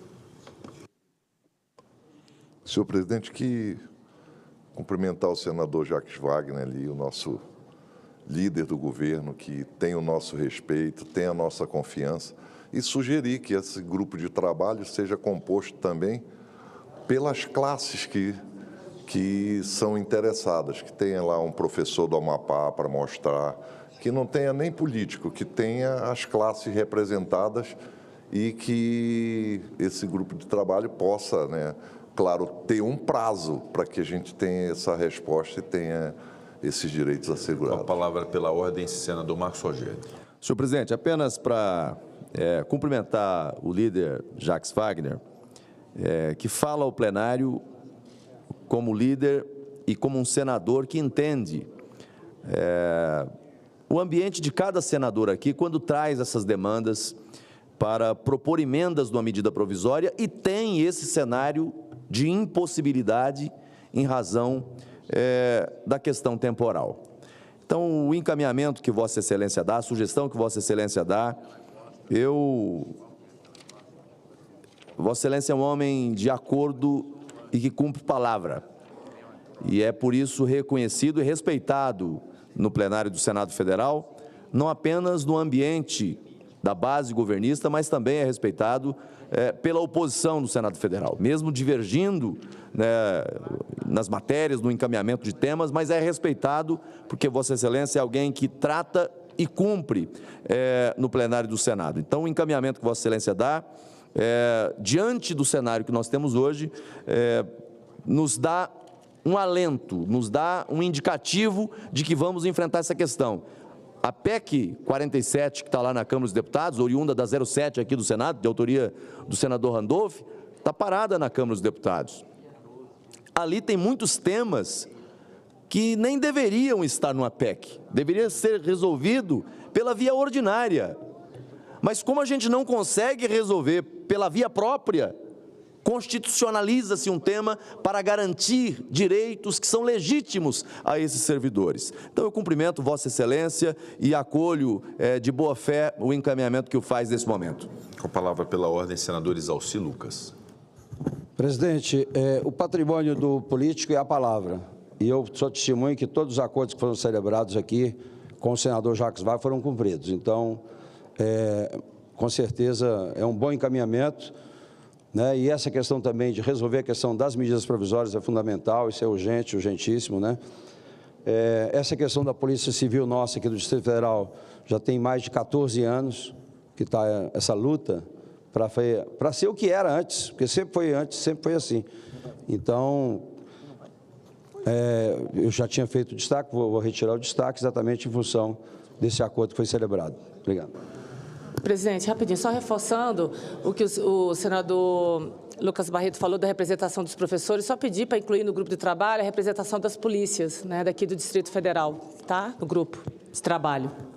Eu queria responder essa questão trazida pelo senador Lucas Barreto e agora pela senadora Leila. É evidente que o que está na minha cabeça é uma mesa de negociação específica, que, inevitavelmente, além dos representantes legítimos que se têm assento nessa casa e na outra casa, na Câmara, é evidente que terão que ter a participação de representantes dos servidores, seja do território, seja do Distrito Federal, seja do setor que Vossa Excelência, senador Isalci, colocou. Então, é claro que serão, como qualquer mesa de negociação, os interessados têm que estar sentados. Estarão sentados, provavelmente, pelas suas representações em cada território, não sei se existe uma confederação ou algo assim, para que a gente possa representar, assim como os delegados, por quem eu tenho maior apreço, só peço que respeite essa posição complicada que a gente tem de receber as coisas de última hora. Mas eu cumprirei, mais uma vez, minha palavra. Obrigado, senador Jacques Wagner. Apenas uma ponderação, senador Davi Alcolumbre, senador Jacques Wagner, em relação a essa questão da tramitação das medidas provisórias. Apenas para que se estabeleça uma premissa que é fundamental sobre a posição do Senado Federal em relação a esse tema. A posição colhida unanimemente do Senado Federal foi pelo cumprimento da Constituição Federal para a instalação das comissões mistas de medidas provisórias. Uma vez editada uma medida provisória, cabe ao Parlamento, segundo a Constituição, instalar uma comissão mista composta paritariamente entre Senado e Câmara dos Deputados, que tem o seu papel de discussão e de modelamento daquela medida provisória, depois a Câmara delibera e em seguida o Senado Federal delibera. Havendo alteração por parte do Senado, retorna à Câmara dos Deputados e a Câmara dá a palavra final sobre um projeto de lei de conversão até que ele vá à sanção do presidente da República. Então, a nossa posição foi sempre uma posição de obediência à Constituição Federal, de instalação das comissões mistas e a todo instante, em todas as medidas provisórias encaminhadas ao Parlamento, este presidente dá o devido andamento e o Senado Federal tem feito as indicações dos membros da comissão mista. Portanto, o problema político ressaltado pelo presidente Davi Alcolumbre é um problema político havido entre Câmara dos Deputados e governo federal, do qual, feliz ou infelizmente, o Senado não faz parte. O Senado tem cumprido rigorosamente o que se impõe a ele, que é a indicação dos membros das comissões para a deliberação das medidas provisórias. E, naturalmente, se criou uma rotina no parlamento hoje, que é, na vigência da medida provisória, tramitar algum projeto de lei de igual teor. E aí nós ficamos premidos pelas circunstâncias. De fato, na iminência da caducidade de uma medida provisória, temos que votar um projeto de lei sem o acolhimento de emendas que poderiam ser úteis ao aprimoramento do instrumento legislativo. Ou seja, de fato, essa circunstância não é a ideal para o parlamento. É preciso ter o encaminhamento de medidas provisórias que são próprias, quando se cumpre o requisito de relevância e urgência. É preciso ter o tempo para a comissão mista, o tempo para a Câmara dos Deputados e o tempo do Senado Federal, inclusive de decidir pela modificação de mérito que importe no retorno à Câmara dos Deputados, sem que haja o risco da caducidade da medida provisória. Então, realmente, esse compromisso eu invoco uma vez mais, não só da Câmara dos Deputados, mas de todos os líderes, tanto do Senado quanto da Câmara, que possam fazer as indicações para a instalação das comissões mistas de medida provisória e que cada casa tenha o seu tempo de deliberação para evitar situações como essa. Vossas Excelências estão defendendo o Estado de Rondônia, o Estado do Amapá, o Estado de Roraima, e acaba ficando premido pela circunstância do tempo de não poder fazer as modificações. Felizmente, nós temos um líder de governo absolutamente ciente de suas responsabilidades, cumpridor de seus deveres e seus compromissos, homem de palavra, que acaba dando um bom encaminhamento para uma solução de um problema que não foi criado por ele, nem foi criado por mim e não foi criado pelo Senado. Então, esse encaminhamento de acordo é símbolo da maturidade política de todos e eu espero muito que se opere aquilo que foi proposto pelo líder de governo, Jacques Wagner. Tem a palavra. Se pairou alguma dúvida sobre a minha fala na questão medida provisória, eu só quero corrigi-la, que evidentemente não está dirigida ao Senado da República. Perfeito, dúvida alguma. Eu entendi bem, não há... Eu também subscrevo as considerações do líder. Não há dúvida alguma. Vossa Excelência sabe exatamente a realidade de tudo que tem acontecido em relação às medidas provisórias. A matéria continua em discussão, não havendo mais quem queira discutir, declaro encerrada a discussão, passamos à apreciação da matéria. Foi apresentado o requerimento número 390 do senador Carlos Portinho, líder do Partido Liberal, e 389 do senador Isalci Lucas, de destaque para a votação em separado da emenda número 23. Deferido o requerimento número 390 de bancada, fica prejudicado o requerimento número 389. Concedo a palavra ao autor do requerimento de destaque. Não, presidente, em função do acordo, eu retiro o destaque. O Partido Liberal retira o destaque. A presidência submeterá a matéria à votação simbólica. Votação do projeto e das emendas em turno único nos termos do parecer. As senadoras e os senadores que o aprovam permaneçam como se encontram. Aprovado o projeto com o voto contrário do senador Eduardo Girão. A matéria vai à sanção. Será feita a devida comunicação à Câmara dos Deputados. Requerimento número 388 de 2024, do senador Jorge Cajuru e outros, solicita a realização de sessão especial, destinada a homenagear e congratular a Igreja Fonte da Vida pelos 30 anos de existência. A presidência submeterá o requerimento à votação simbólica. A votação do requerimento, as senadoras e os senadores que o aprovam permaneçam como se encontram. Aprovado o requerimento, será cumprida a deliberação do plenário. Registrar a presença do ex-senador Romero Jucá no plenário do Senado Federal. Seja muito bem-vindo, senador Romero Jucá. Requerimento número 304 de 2024, do senador Marcelo Castro e outros, que solicita a realização de sessão especial destinada a celebrar os 30 anos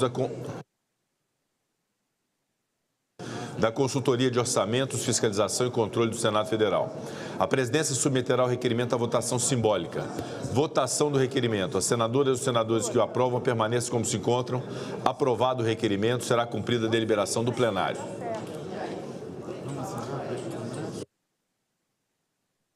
Senhor presidente, pela ordem. Com a palavra pela ordem, senadora Leila Barros. Não, queria pautar um requerimento, se for possível, extra-pauta, né?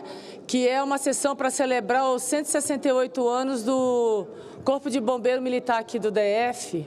A data já está, né, selecionada pela mesa, que é o dia 1º de julho. Então, tem a assinatura de minha assinatura de outros senadores. Gostaria de ver a possibilidade só de aprovação do requerimento para garantir a data. Nós vamos precisar encerrar a sessão em instantes. Eu vou recolher o requerimento de Vossa Excelência e aprovaremos oportunamente. Está encerrada a ordem do dia. Passa-se aos oradores inscritos, que terão prazo de até 20 minutos para o uso da palavra. Com a palavra, senador Eduardo Girão, pelo sistema remoto.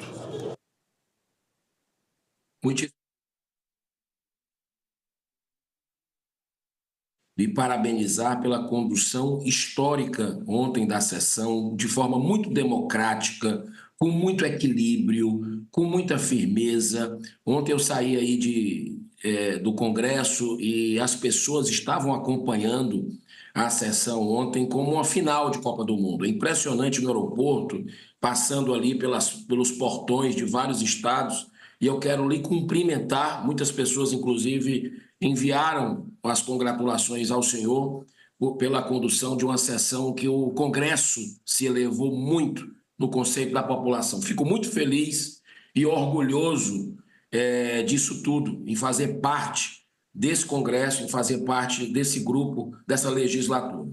Senhor presidente, eu não vou nem usar os 20 minutos, eu sei que vai ter que começar daqui a pouco uma outra sessão, mas uma das razões que me levaram a disputar pela primeira vez uma eleição para esse mandato no Senado foi a Operação Lava Jato. Em 7 anos de vida e dezenas de fases conduzidas pela Força-Tarefa do Ministério Público, pela Polícia Federal, pelo COAF, foi descoberto o maior esquema de corrupção da história do Brasil. Foram 79 fases, 1.921 mandatos de busca e apreensão, 195 denúncias, 244 ações penais, 981 pessoas denunciadas, 560 prisões, dentre eles dezenas de políticos e empresários muito poderosos, incluindo o próprio ex-presidente da República, hoje presidente da República, condenado a 12 anos de prisão em 3 instâncias.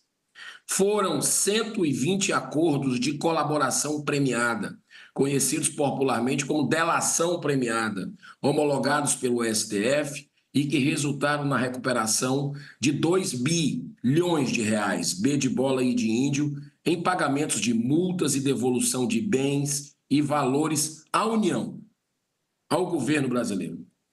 Além desses, também foram realizados 278 acordos de leniência com compromisso de devolução em 20 anos, olha só isso aqui, de 22 bilhões de reais, B de bola I de índio, do dinheiro do povo brasileiro, de um total de 29 bilhões definidos em relatórios do próprio TCU. Importante que se deixe isso muito claro para a população.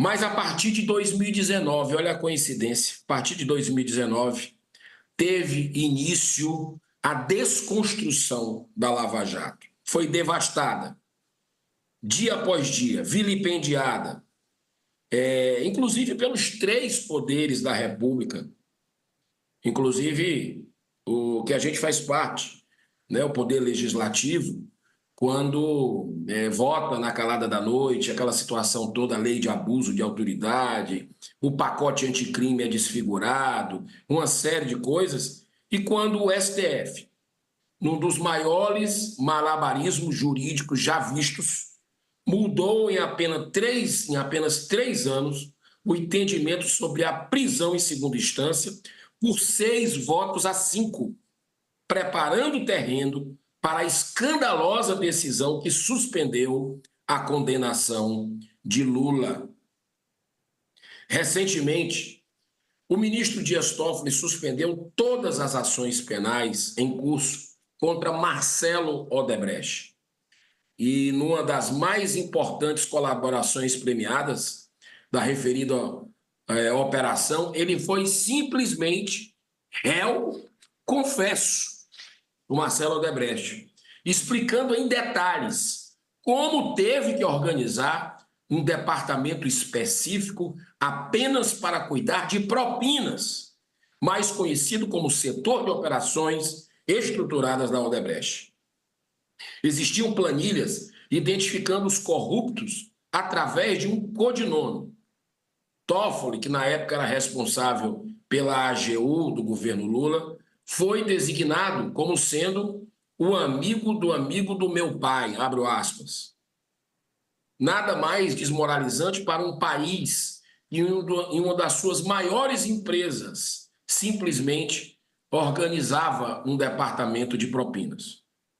Agora está em curso mais uma ação para destruir todas as conquistas da Lava Jato. É a pá de cal na Lava Jato. Além da queda, o coice.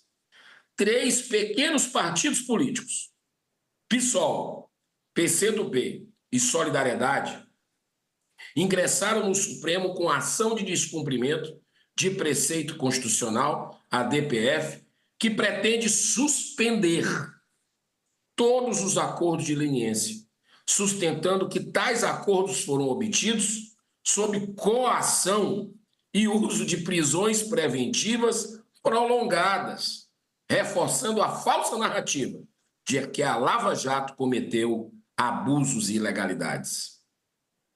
Mas a verdade sempre triunfa, deixando muito claro para o brasileiro de bem que está sendo vilipendiado com todas essas situações aí de, como se diz no popular, né, a inversão total de prioridades, onde a gente está vendo aí pessoas que cumpriram a lei sendo perseguidas, né, pelos poderosos, como aconteceu lá na Itália, na Operação Mãos Limpas.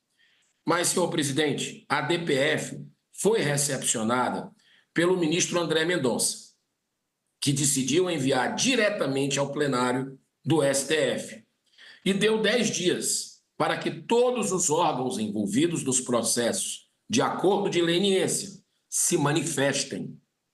Dentre eles, o Ministério Público Federal, a Advocacia Geral da União, AGU, o Ministério da Justiça e o Tribunal de Contas da União, TCU. Muito estranho que esses partidos de menor expressão política, os ditos nanicos, vão ao STF depois de tantos anos vão lá confrontar esses acordos depois de tantos anos, sendo que eles foram firmados, na enorme maioria das vezes, sob provas robustas e confissões de corruptos, todos do alto escalão na hierarquia de empresas corruptoras, como diretores, presidentes ou mesmo os donos das companhias. Cabe lembrar que muitos desses acordos foram feitos com informações e o aval dos órgãos de investigação, de investigações internacionais. Olha só o detalhe. Bem como com dados fornecidos por grandes instituições financeiras de países europeus como a Suíça. Eu preciso repetir. A Lava Jato homologou 278 acordos de leniência, que resultou no compromisso da devolução para o brasileiro que paga imposto. Isso, que acorda cedo para ir trabalhar, de madrugada, para levar o pão de cada dia para a sua família. Sabe quanto? 22 bilhões de reais roubados do povo brasileiro que foram devolvidos através da sua operação, a partir de um trabalho dedicado de grandes servidores públicos dessa força-tarefa da Lava Jato, servidores exemplares. Ao longo de 20 anos, 22 bilhões de reais devolvidos do que foi surrupiado do povo brasileiro. Desses acordos, os 2 mais importantes e volumosos foram da JIF, dos irmãos Joesley e Wesley Batista e da própria Odebrecht. Para termos uma ideia da mudança de paradigma que estava ocorrendo no país, nossa história está repleta de denúncias de corrupção desde os primórdios do Brasil imperial. Mas essa é a primeira vez que o dinheiro desviado está sendo devolvido. E não é pouco. São mais de 20 B de bola e de índio, bilhões de reais. Dinheiro que, por exemplo, poderia ajudar, mas assim, grande parte, para reconstruir o nosso Estado brasileiro, devastado agora por uma catástrofe que não ocorria nem perto desde 1941, lá no Rio Grande do Sul. E o pior de tudo é que esse brutal retrocesso, essa terrível inversão de valores, está sendo endossada por decisões de ministros da Suprema Corte do nosso país. Uma verdadeira calamidade moral, onde nós temos aí criminosos do colarinho branco, ao invés de responderem por seus crimes, passam a ser premiados pelo sistema carcomido, que com isso reafirma o seu poder corruptor.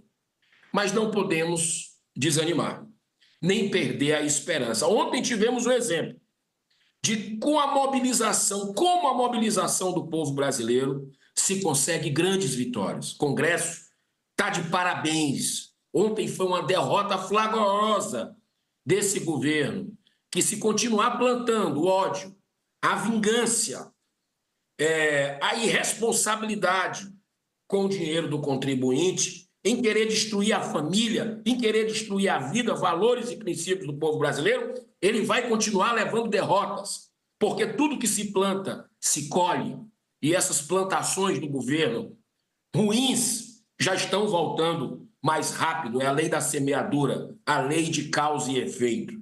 E eu quero dizer, senhor presidente, tudo na vida passa. O povo não pode fazer quase nada em relação aos ministros do Supremo, que a grita é geral. E muitas vezes fazem política mais do que a gente, que é político, que temos mandato, que fomos eleitos. Os tribunais parecem verdadeiros partidos políticos, mas estão imunes ainda a qualquer tipo de pressão popular, por causa do famigerado foro privilegiado, por exemplo, que nós já votamos no Senado Federal, mas está lá engavetado na mesa do presidente da Câmara dos Deputados. Para encerrar, mas o Senado Federal pode fazer muito, nós podemos fazer muito, mas continuamos preferindo a omissão. Bastaria a abertura de um processo de impeachment, que é nosso dever constitucional, o único poder que pode fazer isso, que é a Casa Revisora da República, e certamente tudo mudaria para melhor. São mais de 60 pedidos de impeachment nessa legislatura que nós estamos. A pergunta que continua sem resposta é: até quando a nossa casa vai continuar assistindo tanta degradação moral, mas sem uma atitude? Então, senhor presidente, quero dizer que estou reforçado na esperança, na fé, porque a partir do que aconteceu ontem, da vitória que deixou o Brasil feliz depois de tanto tempo, as pessoas acreditando que vai dar certo, que nós possamos corresponder a essa expectativa da população, não apenas em um dia. É possível fazer em todos os dias e é possível que nos 200 anos do Senado a gente dê de presente esse cumprimento, que é abrir um processo, analisar um processo de impeachment, que aí sim nós voltaremos a ter o reequilíbrio dos poderes, nós voltaremos a ter democracia de verdade no nosso Brasil. Grande abraço. Muito obrigado, senhor presidente. Muito obrigado, nobre senador Eduardo Girão, senador pelo estado do Ceará. Na sequência, pela lista de inscrição, senador Cleitinho, republicano de Minas Gerais. Vossa Excelência tem a palavra.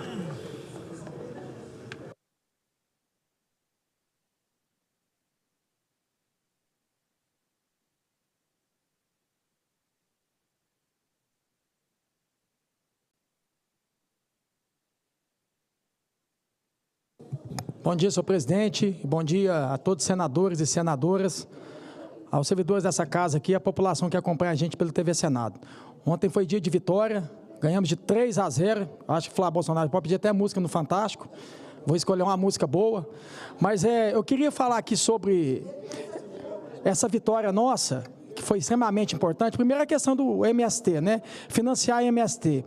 Eu estava em Divinópolis, na minha cidade, no domingo, eu vi um senhor de 70 anos vendendo picolé, e com as pernas, e machucado ainda, deficiente, mancando. 70 anos vendendo picolé. Esse que tem que ser financiado. Esse que está trabalhando. Financiar nego, que não trabalha, que não produz nada, que só quer encher o saco. Então isso é a vitória do povo. Eu só estou aqui justificando as nossas vitórias para a população brasileira entender.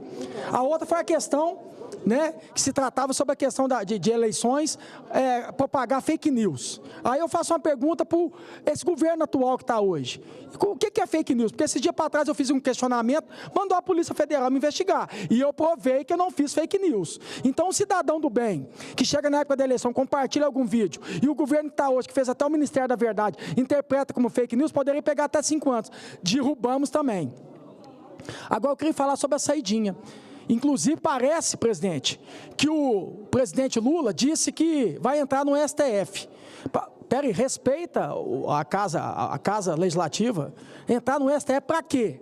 Vocês perderam 2 vezes. Vocês querem perder mais 3? Qual que é o sentido de entrar no STF? Aí eu queria falar o seguinte, para quem defende a questão da saidinha. Eu vou falar para vocês, a saidinha lembra muito a questão do fundo eleitoral e também a Lei Rouanet. Na teoria, gente, é tudo lindo, mas na prática não funciona. O fundo eleitoral fala que é para poder beneficiar aquele candidato que está chegando agora, para poder equilibrar. Mas nunca que aquele pequeno tem o fundo eleitoral, quem pega é só os caciques. Os pequenos nunca pegam. É igual também a Lei Rouanet. Fala que é para poder equilibrar, para aquela artista que está começando agora poder ter oportunidade. Mas esse artista pequeno nunca recebe a Lei Rouanet. Quem pega é os grandes. É os artistas grandes que estão aí para todo mundo ver. Está escancarado para todo mundo ver. Aí, essa questão da saidinha, ó, Cleitinho, é para poder socializar eles, e poderem ver a família. Olha a quantidade que tem de gente que vai, que sai e comete crime. Então não serviu. Na prática não funcionou. Então tem que acabar. Deu uma chance. Não teve a oportunidade de aproveitar essa chance, acaba com a saidinha. Então, para você que é a favor da saidinha, eu vou dar um recado para você.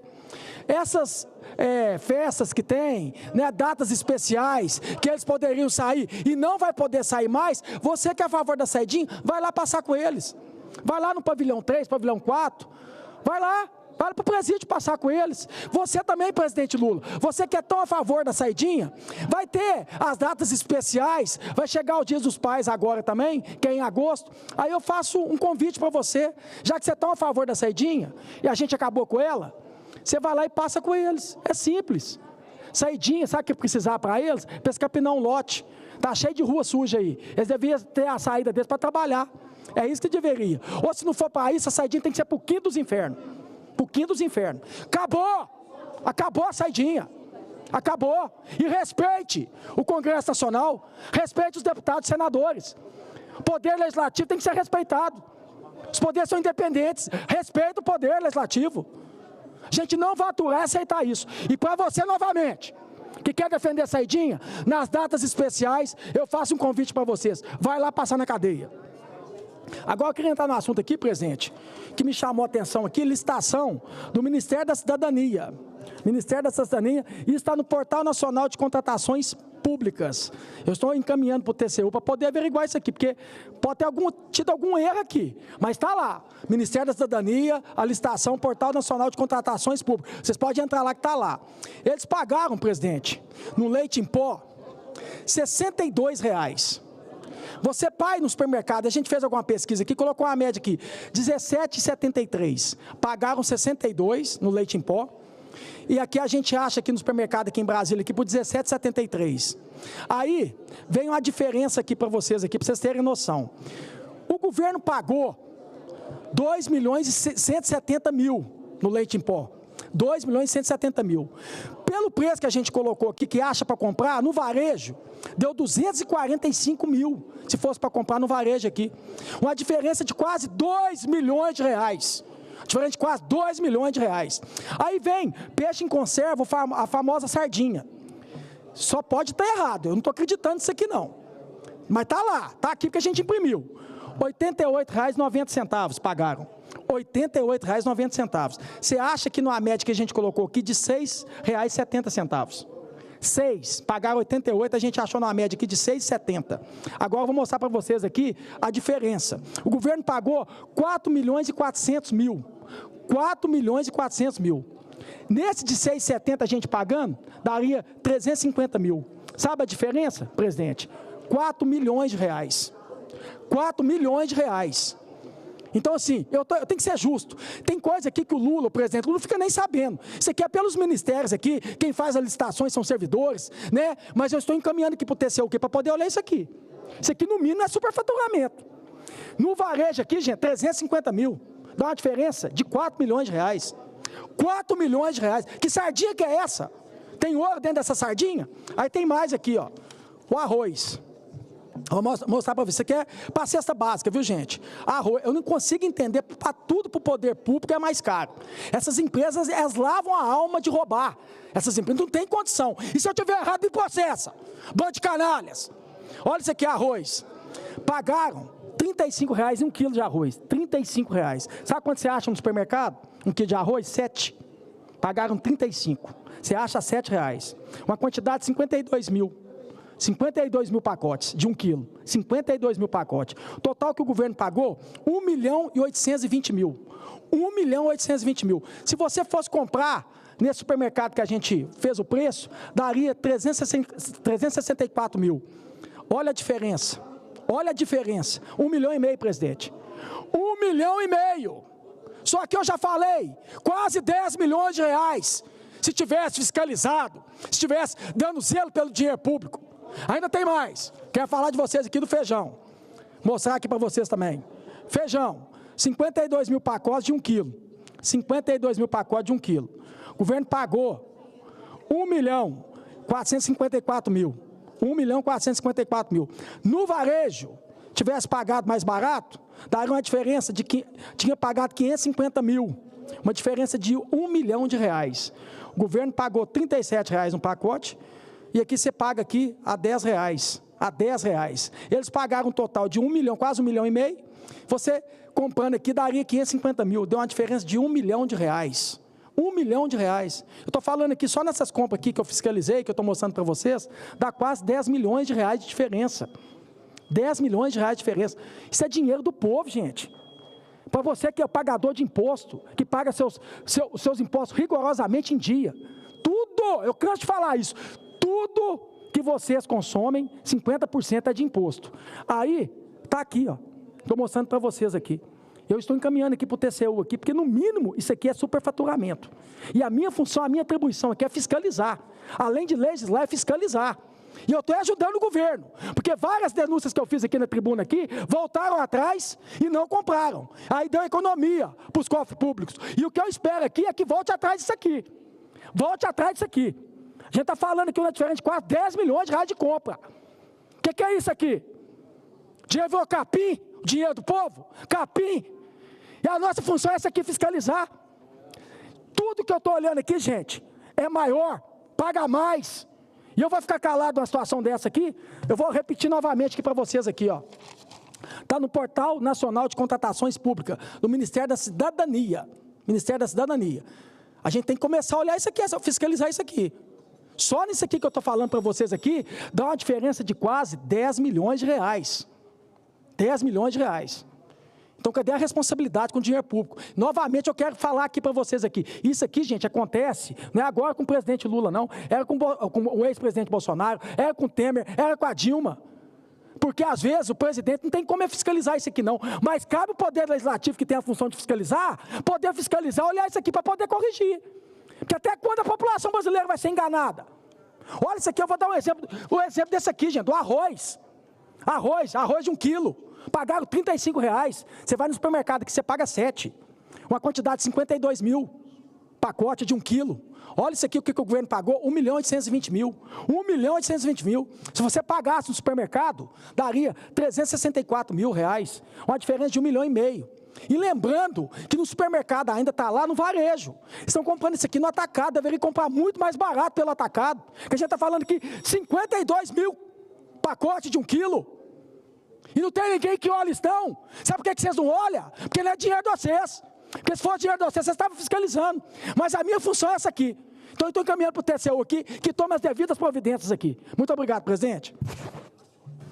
Agradeço, Vossa Excelência, nobre senador Cleitinho, que traz relatos que são graves e que essas informações realmente devem ser apuradas na instância própria, seja pela via do Parlamento, que exerce poder de controle sobre os atos do Poder Executivo, e Vossa Excelência está cumprindo esse papel aqui, mas também ao Tribunal de Contas da União, que é competente para o controle das contas públicas. Na sequência, pela ordem de inscritos, senador Zequinha Marinho. Vossa Excelência tem a palavra.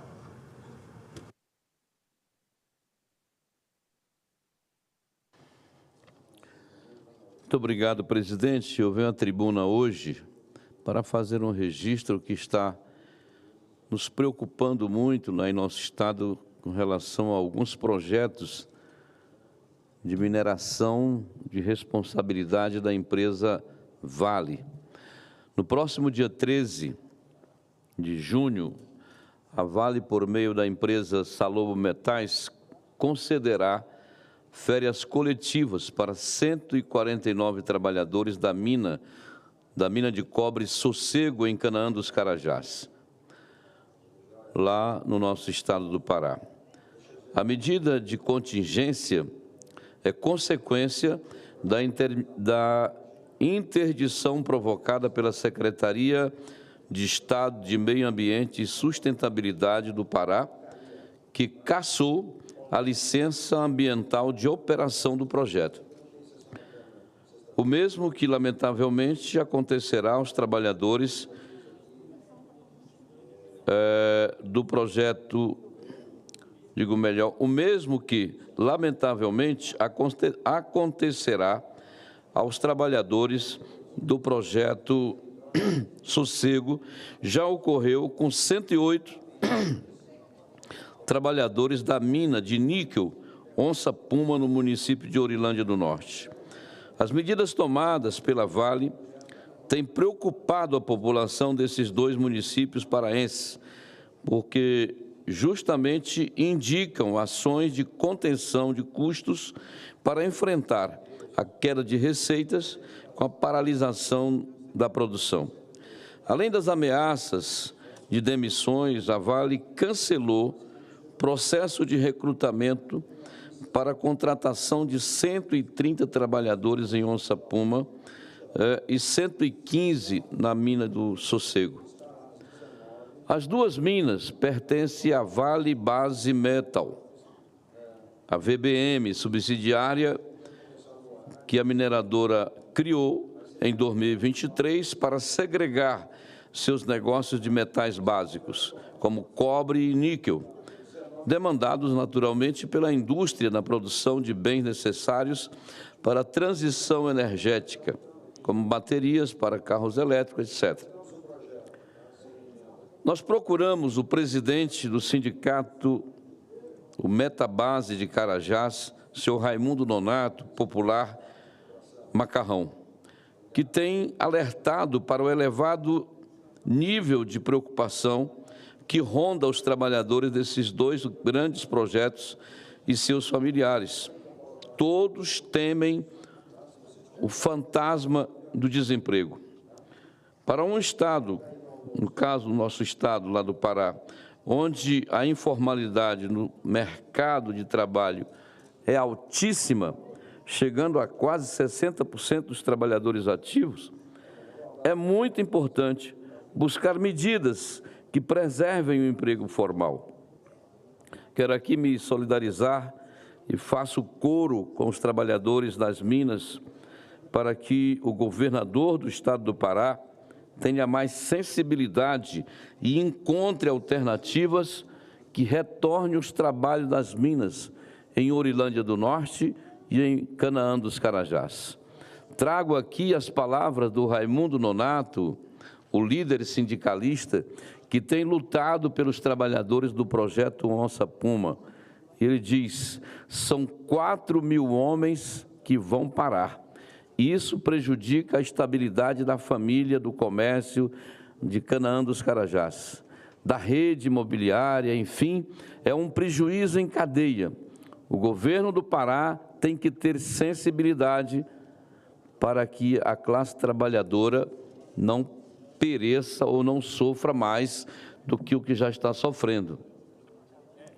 Ainda de acordo com os trabalhadores, as interdições das 2 minas ocorreram no mesmo dia, de forma coordenada, sem aviso prévio, sem qualquer notificação oficial que buscasse corrigir qualquer possível problema, sem a imposição de multas, aplicando o que eles consideram penalidade extrema, que é a interdição. Na última segunda-feira, dia 27, agora, foi realizada a audiência de conciliação no Supremo Tribunal Federal. No entanto, não teve acordo entre as partes.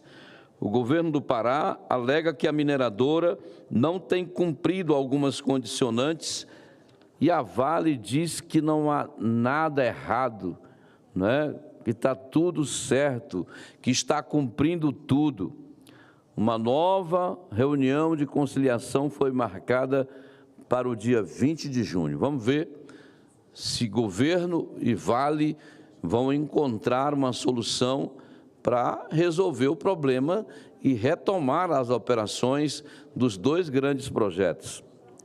O caso chegou ao Supremo Tribunal Federal após a mineradora entrar com a ação no Tribunal de Justiça para reverter os efeitos da suspensão da licença de operação pela SEMAS. SEMAS é a Secretaria de Estado de Meio Ambiente e Sustentabilidade.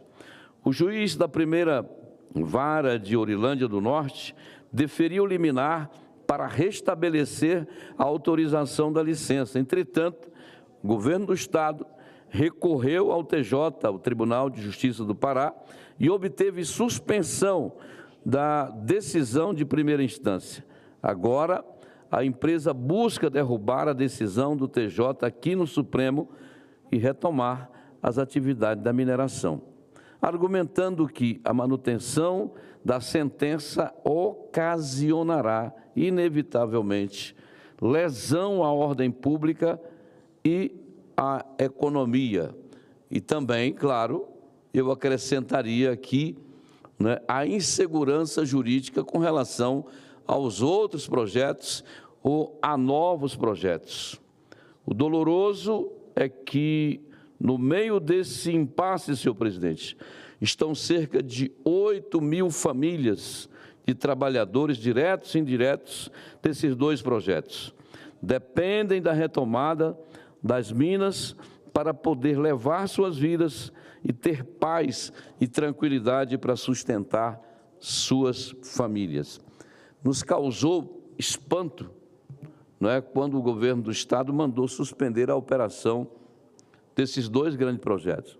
Um explora cobre, que é o projeto Sossego, no município de Canaã dos Carajás, e o outro explora níquel, né, que é o projeto Onça Puma, no município de Orilândia do Norte.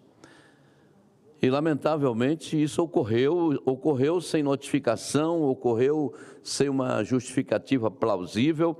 A empresa, a Vale, é uma empresa antiga que opera no Pará há décadas, não é? Até então, não se tinha ouvido falar que a Vale tivesse tido alguma interdição em algum dos seus projetos, mas isso ocorreu recentemente. Claro que o governo do Estado tem direito de impor as condicionantes, né? A Vale, se assumiu isso, tem a responsabilidade de honrar, né, essas condicionantes, mas eu quero pedir aqui, tanto ao governo do Estado, não é, que isso está causando uma espécie de mal-estar muito grande dentro da área da mineração, que não é só a empresa Vale, né, são tantas outras que que, de repente, podem ter, por parte do governo do Estado, a suspensão de suas licenças de operação. E isso não é prejudica negócios mundo afora.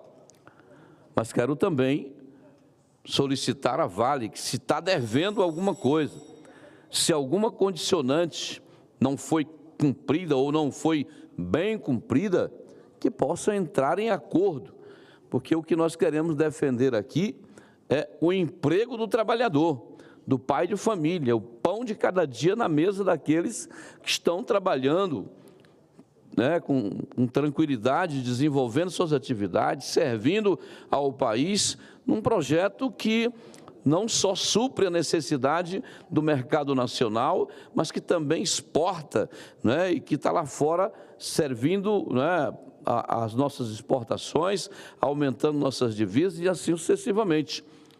Preservar emprego nesse momento é fundamental. E é esse o apelo que eu quero fazer aqui às partes, ao governo do Estado e à empresa Vale, que realmente é uma grande operadora no Estado do Pará por várias décadas. Era esse o registro, senhor presidente, que eu queria fazer nessa tarde. Muito obrigado. Agradeço, Vossa Excelência, senador Zequinha Marinho. Na sequência, a palavra está com o senador Isalci Lucas, PL do Distrito Federal.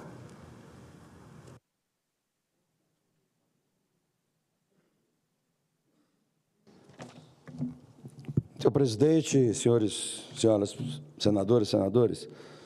Presidente, eu falei aqui durante várias sessões, desde 2021, que nós estávamos segurando o veto com relação à Lei de Segurança Nacional.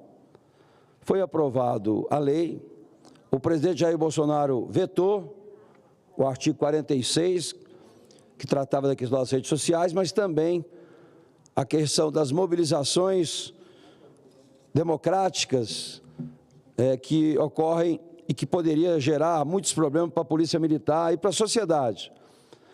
Então, em 2021, a oposição, que hoje é governo, tentou derrubar o veto e a gente conseguiu segurar.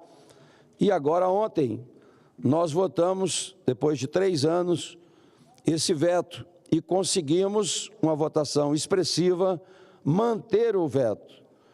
Significa dizer, então, que aquela preocupação que eu sempre coloquei aqui para os policiais militares, que poderiam ser penalizados com a perda do cargo, perder a graduação, e dependendo da mobilização, se houvesse morte, a prisão seria até 12 anos. Então, o projeto estava muito subjetivo, quer dizer, qualquer manifestação no país, e aqui em especial aqui na Esplanada, e a gente já acompanha há muitos anos, e vimos aqui diversas manifestações que geraram quebra de ministério. Eu lembro quando quebraram o Ministério da Agricultura, quebraram o Ministério da Educação, botaram fogo no Ministério das Relações Exteriores, isso por diversas vezes.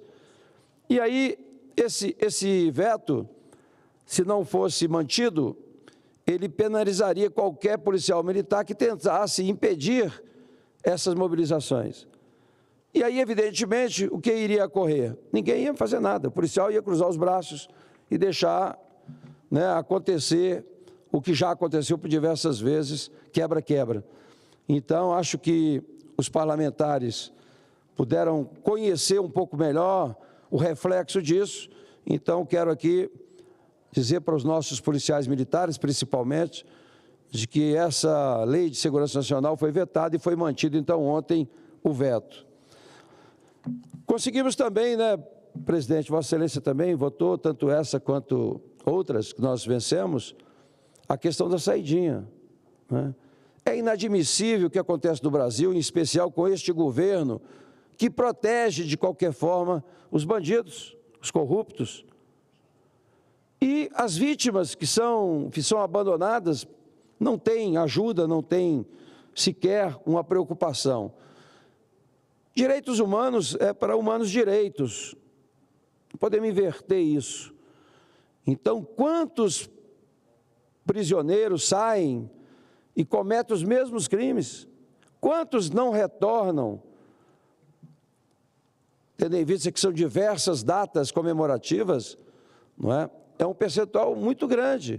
E isso estava fazendo com que as pessoas de bem ficassem presas em casa, tinha que fechar, né, a casa, ficar dentro de casa, porque se saísse, tinha essa preocupação de ser assaltado e até mesmo violentado, né? Quantas pessoas morreram, perderam sua vida aí, em função dessas saídas que aconteciam. Agora não, é para estudar e para trabalhar.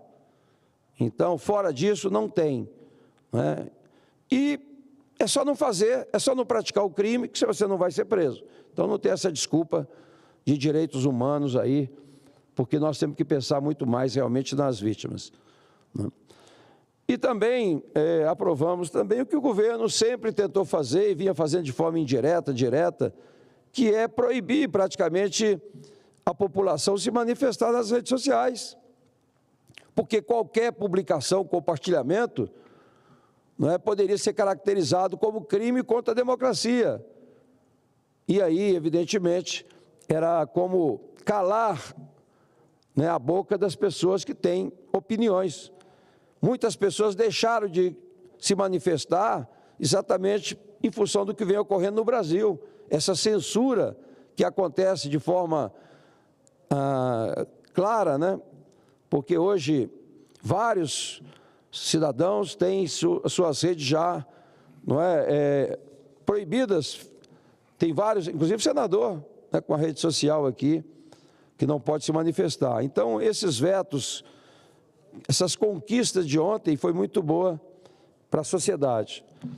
Agora, outro tema, e acabamos de terminar a sessão aqui de votação, a ordem do dia, foi exatamente uma questão também que há 14 anos a Polícia Civil do Distrito Federal não tem mais a paridade com a Polícia Federal. Na prática, quando se criou a Polícia Civil do DF, tinha uma legislação que você poderia optar se continuaria na Polícia Federal ou iria para a Polícia Civil. Vamos à deliberação dos projetos de lei do Congresso Nacional. Os PLNs números... Só vou anunciar e já passo a palavra, deputada Adriana. Os PLNs números 1, 2, 5 a 8, 10 e 11 de 2024 receberam parecer da Comissão Mista de Orçamento, concluindo pela aprovação dos projetos na forma apresentada pelo Poder Executivo. O PLN número 9 de 2024 também recebeu parecer da CMO, concluindo pela aprovação na forma apresentada pelo Poder Executivo e, assim, fica reincluído na pauta. O PL número 13 de 2024 recebeu parecer da CMO, concluindo pela aprovação do projeto na forma de substitutivo. Passa-se a discussão dos PLMs 1, 2, 5 a 11 e 13 de 2024. Concedo a palavra à liderança do Partido Novo, deputada Adriana Ventura. Obrigada, presidente Pacheco.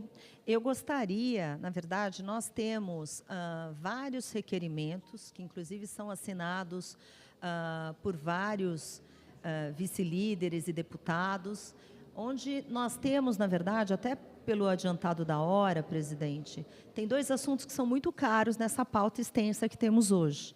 Então, o que a gente realmente gostaria de pedir a Vossa Excelência, que fizesse também uma consulta ao plenário, para que a gente pudesse garantir que a gente vote o PLN 13, o que deu toda a discussão ontem, pelo processo nominal, que a gente votasse separadamente, como pede o regimento, que a gente vote todos os PLNs separadamente, assim como a gente também possa votar o destaque da emenda 2 do deputado Marcel nominalmente. Então, esses são os nossos dois pleitos, e eu que gostaria de saber se Vossa Excelência poderia dar isso de ofício, porque com este acordo, todo o nosso kit de adiamento, artigo por artigo e várias coisas, a gente faria um acordo nesse sentido, se nesses dois itens a gente tivesse nominal. A proposta do Partido Novo, deputada Adriana, é a votação separadamente do PLN 13, não é isso?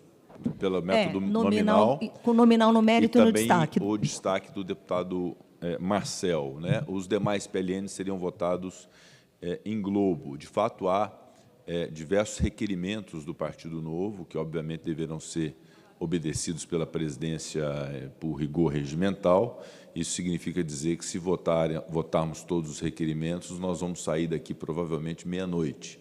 Então, seria razoável que possamos ter uma composição e um acordo celebrado entre os líderes de governo, os líderes de oposição, para que possamos dar celeridade e maior dinamismo para a sessão do Congresso Nacional. Portanto, em relação à proposta do Partido Novo, eu consulto a liderança do governo, o líder Randolfo Rodrigues, igualmente a liderança da minoria, o senador Flávio Bolsonaro, o vice-líder do PL, deputado Domingos Sávio, o líder da Federação do PSOL Rede, Chico Alencar, para que possamos ter uma composição em relação a esse tema. Havendo o acolhimento da proposta do Novo de votação nominal do PLN 13 e do destaque apresentado, seriam retirados todos os requerimentos de obstrução, nós teríamos um maior dinamismo na sessão do Congresso.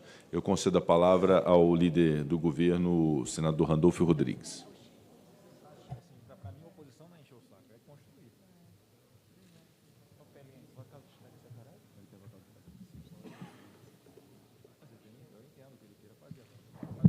Presidente, o senhor poderia só declinar a proposta? Perfeitamente. A proposta, senador Randolfo Rodrigues, em relação a todos os PLNs, nós daríamos o andamento da votação em globo, como sempre fazemos nas sessões do Congresso Nacional, à exceção do PLN 13, que é objeto de discussão no âmbito do Partido Novo.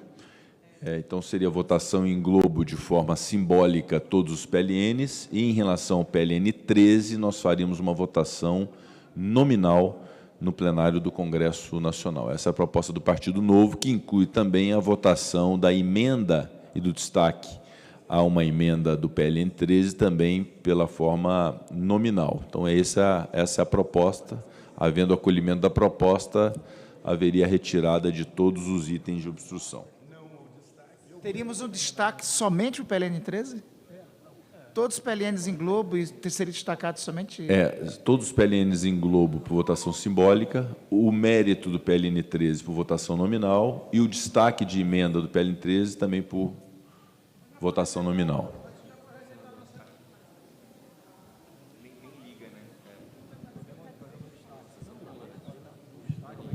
Só um minuto, presidente. Vou chamar os colegas aqui da oposição para...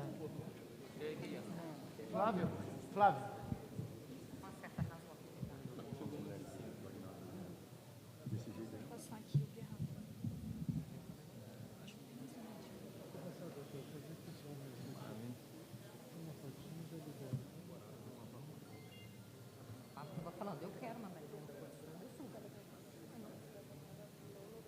Eu peço aos líderes dos partidos, tanto no Senado quanto na Câmara dos Deputados, que venham ao plenário para orientação de suas bancadas. Peço às respectivas assessorias que possam avisar os seus líderes para que eles possam orientar as votações na sessão do Congresso Nacional.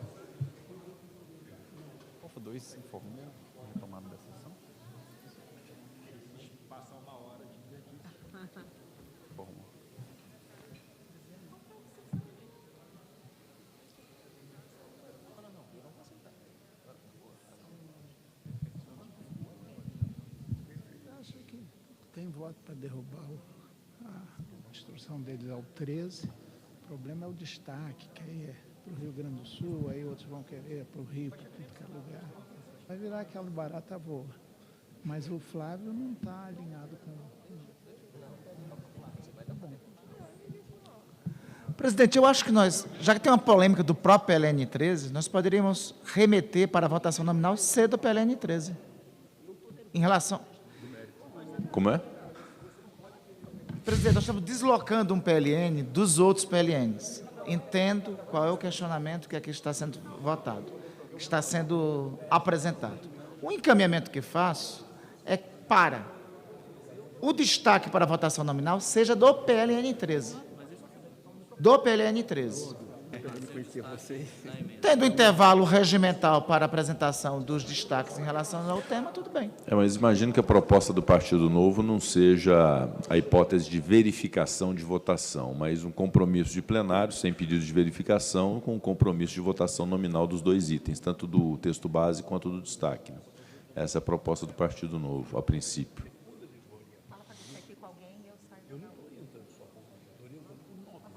Como é a proposta? Deputado Aguinaldo Ribeiro chegou agora como líder da maioria. Presidente, se puder deputado repetir, Aguinaldo, só para perfeito. entender. Há muitos requerimentos do Partido Novo de obstrução, que obviamente serão observados pela presidência, teremos que votar um a um ao longo do tempo, obviamente observado pedido de verificação, interstício de tempo, não há problema algum, mas alongaria muito a sessão. A proposta do Partido Novo é para a retirada da obstrução, haver a votação em globo, simbolicamente, de todos os PLNs, à exceção do PLN 13. O PLN 13 deveria ser submetido à votação nominal, assim como o destaque da emenda do deputado Marcel Van Hatten, também de forma nominal. Então, a proposta de votação simbólica de tudo, à exceção do texto base e do destaque do PLN 13, por acordo e não por pedido de verificação.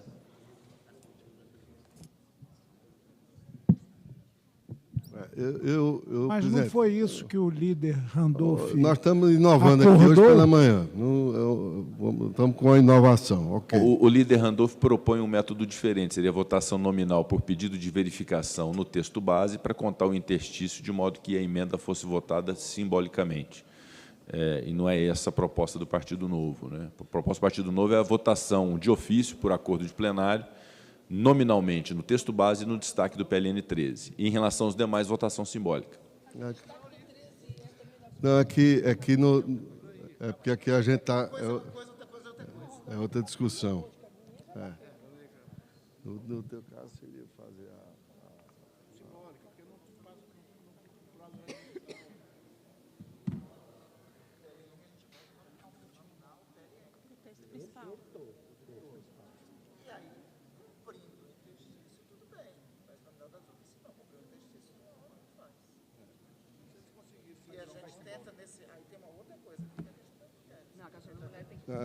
a gente tem esse pressuposto que está sendo resolvido ali antes de vir para cá. Senador, deixa eu apresentar essa questão. Presidente, tem um segundo problema aqui. É o primeiro problema. Porque senão não. Obrigado. Muito bem corrigido. É porque é o segundo na ordem do que foi apresentado aqui na sessão. Mas diz muito bem o líder Aguinaldo que é um problema que antecede.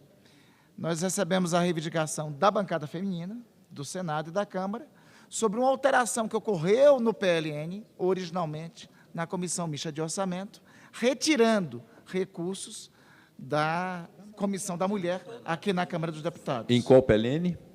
No 13. No 13? No que pode haver um adendo de plenário pelo relator, resolvendo o problema. É né? isso. Então, tem essa segunda circunstância, Esse é o menor problema. tem essa segunda ou primeira circunstância para ser resolvida, que não diz respeito, diz respeito ao conteúdo e não à forma da tramitação e da votação. Era isso que eu estava procurando explicar aqui para o líder Aguinaldo, para a minha querida presidente Daniela e para a minha querida líder Soraya. Então, esse é um problema mais de conteúdo do que de forma do processo de votação. Perfeito. Então, acho que era o caso de chamar o relator da matéria para fazer um ajuste, uma correção em relação a O esse governo tema. concorda com esse ajuste proposto pela bancada feminina. Havendo concordância, o relator também concordando, Era bom faz só o consultar adendo os de plenário, demais. nós resolvemos isso, Só então, e votamos já com esse adendo.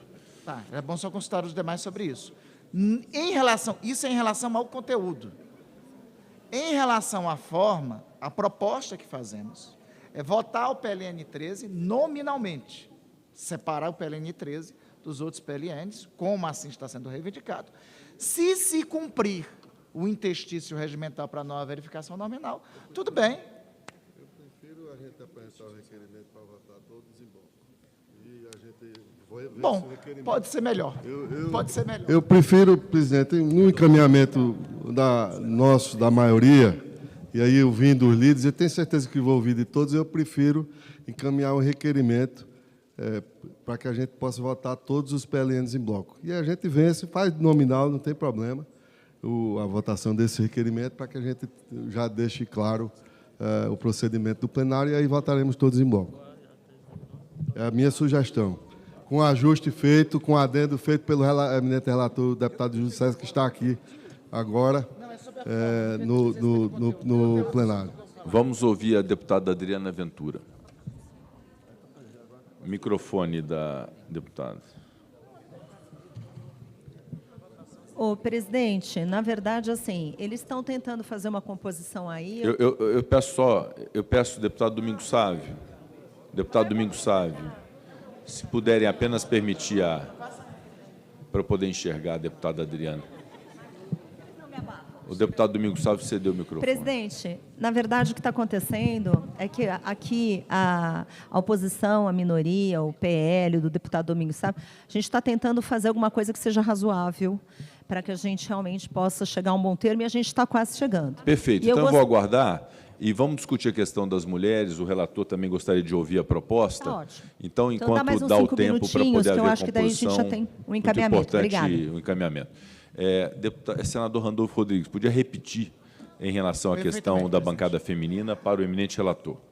Caríssimo relator, tem duas questões aqui colocadas, uma de forma que nós adendamos e secundarizamos e adendamos a proposta aqui do líder Agnaldo, consideramos mais adequada no encaminhamento, e aí se faz a verificação nominal, do requerimento para a votação em bloco. A segunda questão é uma reivindicação da bancada feminina da Câmara e do Senado sobre a alteração que houve de 140 milhões retirados da comissão da bancada da comissão da mulher na Câmara dos Deputados. Essa é uma questão mais de conteúdo do que de forma. Então, nós rogamos, é um pedido que o governo faz para Vossa Excelência buscar o ajuste necessário para atender essa demanda aqui da bancada feminina, como emenda aqui de plenário, como ajuste de redação aqui em plenário para votação. Perfeito?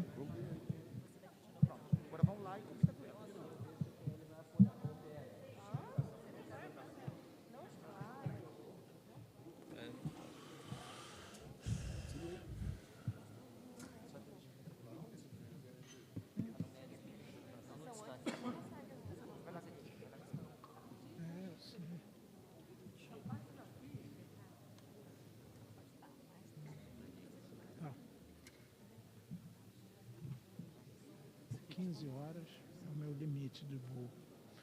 Então, você segura onde você vai embora só à noite, né?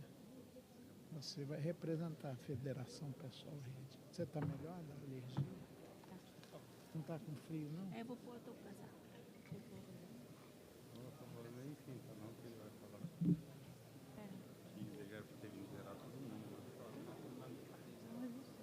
É muito mais fácil ele meter uma peça lá das horas que está negativo.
Só ele assim, né? Não vale a pena, velho.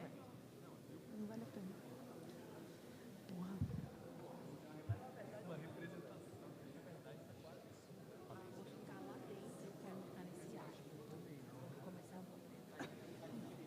Mas eu acho que tá tranquilo. Eu acho que...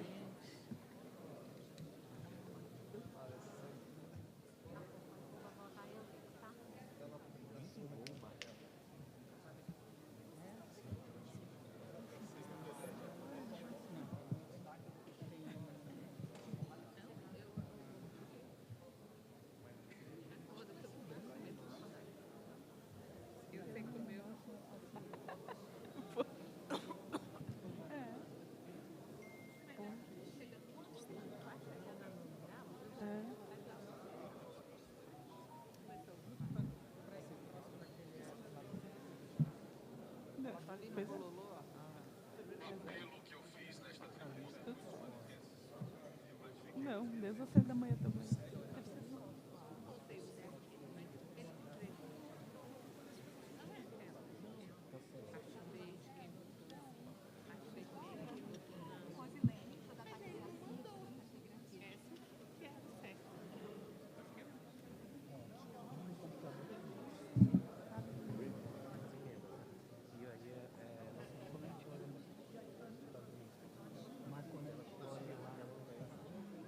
Se nem vocês quiserem encontrar, imagina como tá a gente. Então tá tudo certo.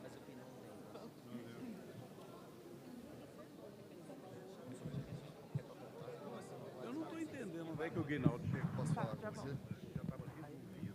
Não está resolvido. Está querendo fazer. E cadê para nós? O Marcel foi? É do seu canal? Sobe aí. Deixa eu falei para a Bia.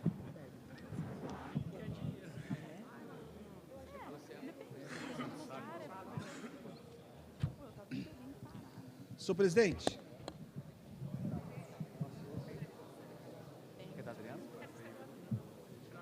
Eu ainda fiquei em Belém. Presidente.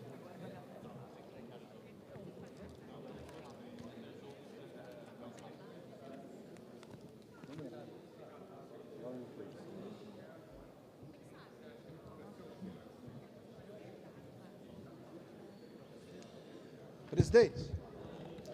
Senhor presidente, como relator do PLN 13, e ouvindo aqui atentamente as reivindicações, principalmente da nossa senadora Daniela, que, juntamente com a deputada Soraya, estiveram em nosso gabinete conversando sobre o tema dessa retirada desse valor que era para a Comissão das Mulheres. E em conversa, tanto com o nosso líder Aguinaldo, líder Hugo e o senador Randolfo, nós já encontramos aqui uma alternativa para que a gente possa recompensar esses valores que foram retirados da mulher.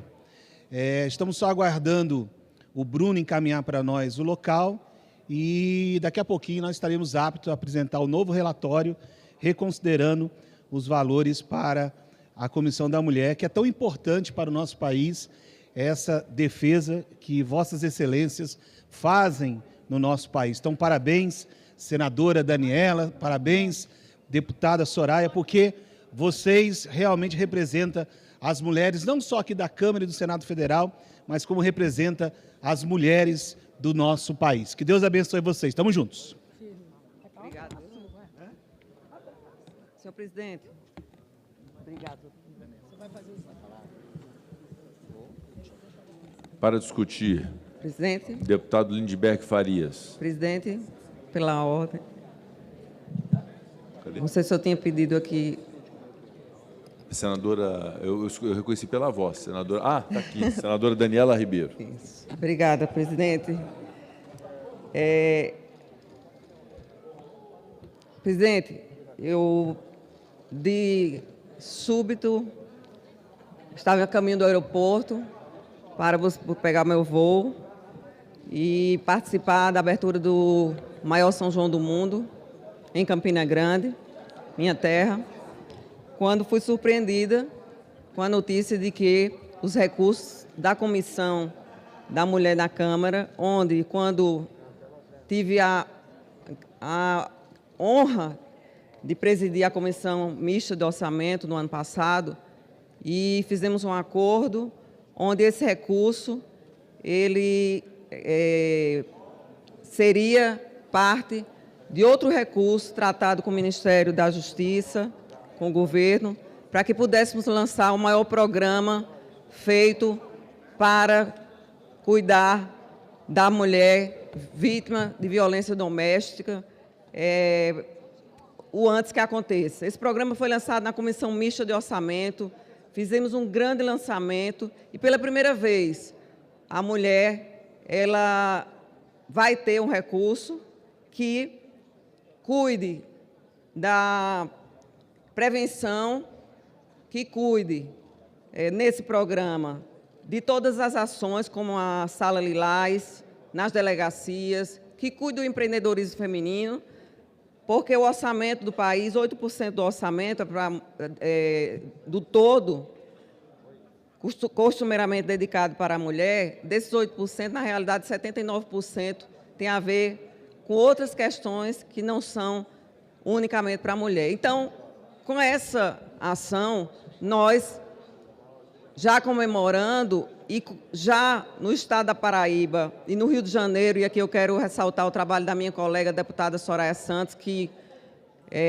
estava aqui na Câmara e que imediatamente correu para o CMO quando soube desse corte no PLN, dessa mudança no PLN. Quero agradecer ao deputado Agnaldo Ribeiro, que, sabendo do nosso empenho, da nossa luta com o antes que aconteça, e a todos aqueles, o nosso relator do PLN, ao senador Randolph, líder do governo no Congresso, que pôde nos ouvir, né, e que a gente, antes que acontecesse, deputada Soraya, nós corremos para que não acontecesse, neste caso, jamais um corte no orçamento que vai para as mulheres desse país, o cuidado com as mulheres. Todos os dias, 4 mulheres são vítimas de feminicídios. Todos os dias no Brasil. E nós temos a oportunidade de, pela primeira vez, junto, e ontem estivemos com o ministro Barroso, presidente do CNJ, que também abraçou o programa.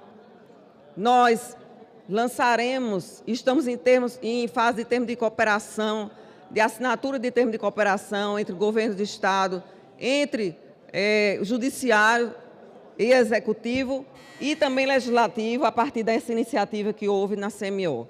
Portanto, senhor presidente, eu venho aqui para agradecer a todos que, no fim, né, tiveram uma postura fundamental no entendimento de que nós precisamos também, e principalmente dos homens, que são maioria, para sensibilidade na questão da defesa da mulher.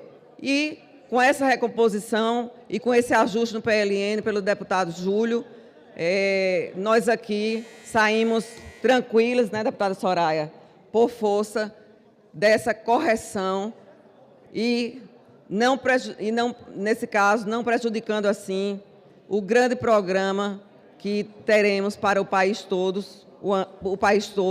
o antes que aconteça. Por fim, senhor presidente, eu espero conseguir chegar com a alegria de quem, principalmente, prioriza as questões do nosso país. Estou aqui concluindo. Também espero conseguir chegar, que aí eu já não sei mais, por força dos voos, na minha terra, em Campina Grande, para receber. E aí, através do PES também, presidente, parabenizando pelo PES, todos aqueles que hoje estão na nossa Campina Grande para experimentar nosso forró, a nossa gastronomia, a nossa música e assim poder comemorar. Saio daqui tranquila, força da nossa missão ter sido cumprida. Obrigado, senhor presidente, mais uma vez. Deputada Soraya Santos. Presidente, primeiro agradecer a Vossa Excelência que interrompeu para que fosse possível fazer todo esse acordo. Parabenizar a senadora Daniela, que como presidente, mulher, se colocou numa situação gravíssima que enfrenta o país. 70%, senador Isalci, das mulheres que são mortas por feminicídio nesse país têm medida protetiva. E por que, então, está acontecendo essa calamidade? Porque o percurso não está funcionando por falta de investimento. Por isso, pela primeira vez, a Comissão de Orçamento, sob a presidência de uma mulher, paralisou o seu trabalho, entrou com uma mulher tocando sanfona, chamando a atenção do Congresso para uma realidade muito dura. Parabéns, senadora Daniela. E pela primeira vez se lançou um programa chamado Antes que Aconteça, porque a vida é o que há de mais caro. Mas não adianta dizer que apoiamos políticas públicas, senador Rodrigo Pacheco, das mulheres, defender a mulher se não houver dinheiro. E isso é fake news. Fake news, deputado Luiz Fernando, é dizer que apoia a mulher e não colocar dinheiro. E íamos cometer uma falha gravíssima nesse dia, porque foi retirado 100% dos recursos da Comissão da Mulher, num ministério que já quase não tem recurso. Parabéns, senadora, que estava embarcando e voltou, porque tinha de cumprir essa responsabilidade. Quero agradecer particularmente ao relator Júlio César, que acolheu a reivindicação. Quero agradecer ao líder Aguinaldo, que se posicionou na causa, e ao senador Randolph, porque paralisou tudo. Isso não é uma exceção. Falar de mulher, defender a dignidade de ir e vir das mulheres é um dever de homens e mulheres. Não há quem diga que defenda a família e possa fechar os olhos para a violência doméstica. Não adianta que, mesmo quando uma peça constitucional, que é a nossa lei maior, entre em conflito, senadora Daniela, o que se sobrepõe à defesa da vida. E esse programa, antes que aconteça, trata disso, defender a vida das mulheres que sofrem violência doméstica. E esse é um programa desenvolvido aqui no Parlamento, que vai ter parceria do Executivo e do Judiciário, por isso essa audiência com o ministro Barroso, que já queremos registrar aqui. Já lançamos no Rio de Janeiro, vamos lançar na Paraíba. Viva o Congresso Nacional, que com certeza, com maturidade, deu um passo atrás e mudou essa realidade. Não há política de desenvolvimento e proteção da mulher sem recurso. Não podemos enganar a sociedade. E a mulher brasileira não pode continuar cantando aquela música que acha uma carteira cheia de dinheiro, mas na hora que vai pegar para fazer investimento, alguém puxa com barbantinho. E o deputado Júlio César não fez assim. Reviu o seu texto e vamos votar aqui. Muito obrigada, presidente. Para discutir, deputado Rogério Correia, deputado Bongás, deputado Carlos Zaratini, deputado Chico Alencar.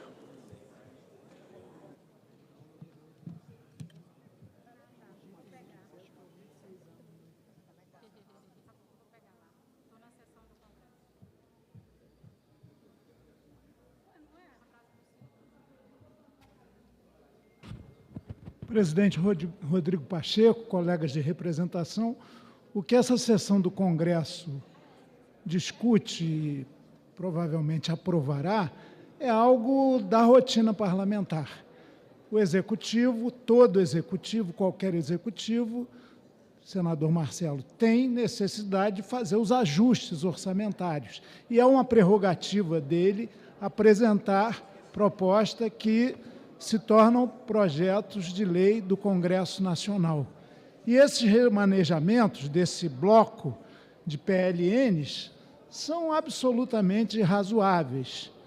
Versam sobre recursos para acordos internacionais, suplementação de dotações para o próprio Ministério da Fazenda, para o Ministério da Educação, Exército, Fundo de Turismo, Ministério Público da União, Defensoria Pública da União e Justiça do Trabalho e diversos órgãos. Portanto, aqui eu creio que há um acordo geral, amplo e restrito, para que sempre, sobre o crivo da transparência, porque são recursos públicos, nós os aprovemos.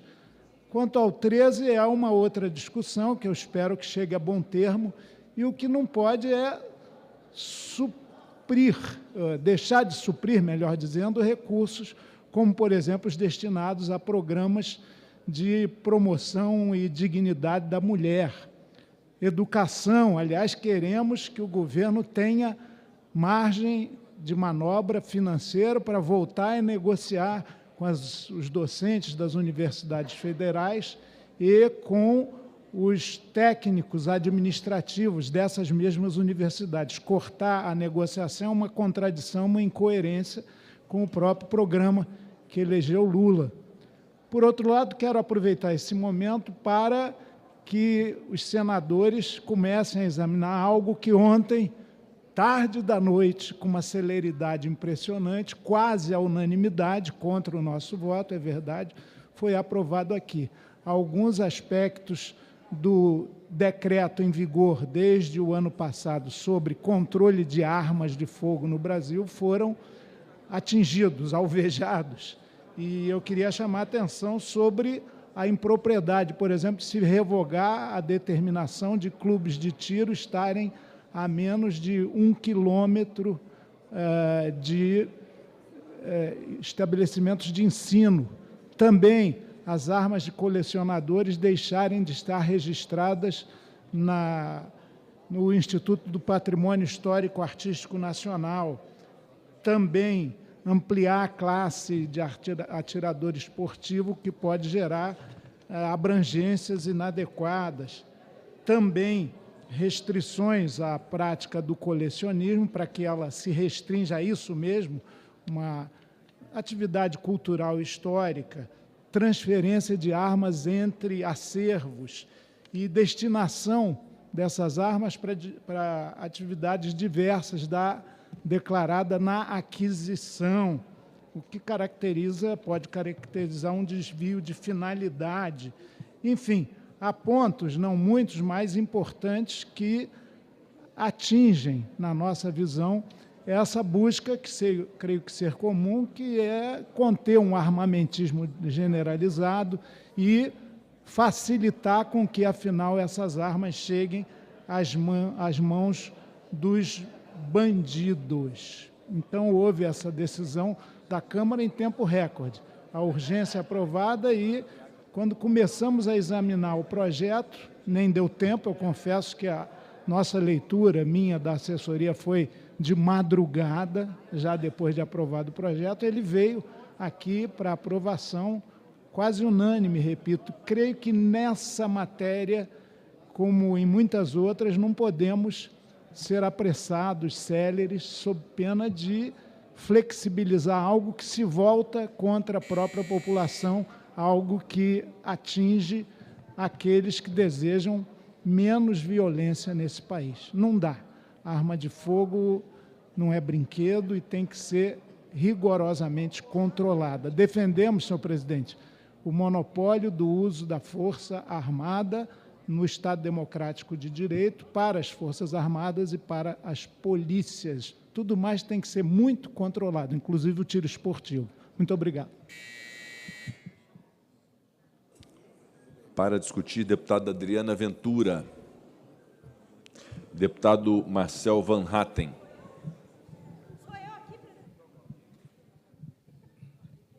Deputada Adriana Ventura, e, na sequência, deputado Marcel Van Hatten.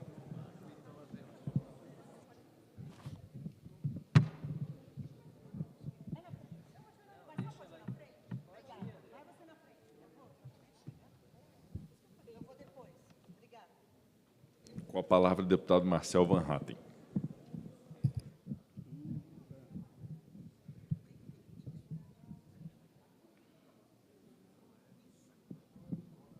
Sim. Ô, meu irmão.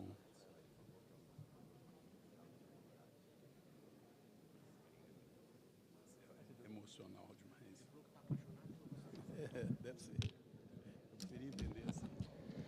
Senhor presidente, caros colegas parlamentares, se um homem ou uma mulher chega a este Congresso Nacional para não defender com convicção as suas ideias e as pessoas que o colocaram aqui, ele não merece a posição de representante que ocupa. Infelizmente, o que vemos é que a maior parte deste Congresso Nacional representa muito menos as ideias e os seus votantes, e muito mais os seus próprios interesses. Essa sessão nem sequer poderia estar acontecendo. Essa sessão decorre do início da sessão de ontem, suspensa fora do regimento, pois não houve tumulto que justificasse, conforme o regimento, a suspensão de um dia para o outro. Essa sessão acontece vazia, quase sem deputados, quase sem senadores, e 100 não é numeral aqui não. SEM, sem quase ninguém, para discutir vários PLNs, dentre os quais o PLN 13, claro, desse maldito número 13, que destina quase 3 bilhões de reais das comissões em que antes esses recursos estavam alocados para, supostamente, a saúde.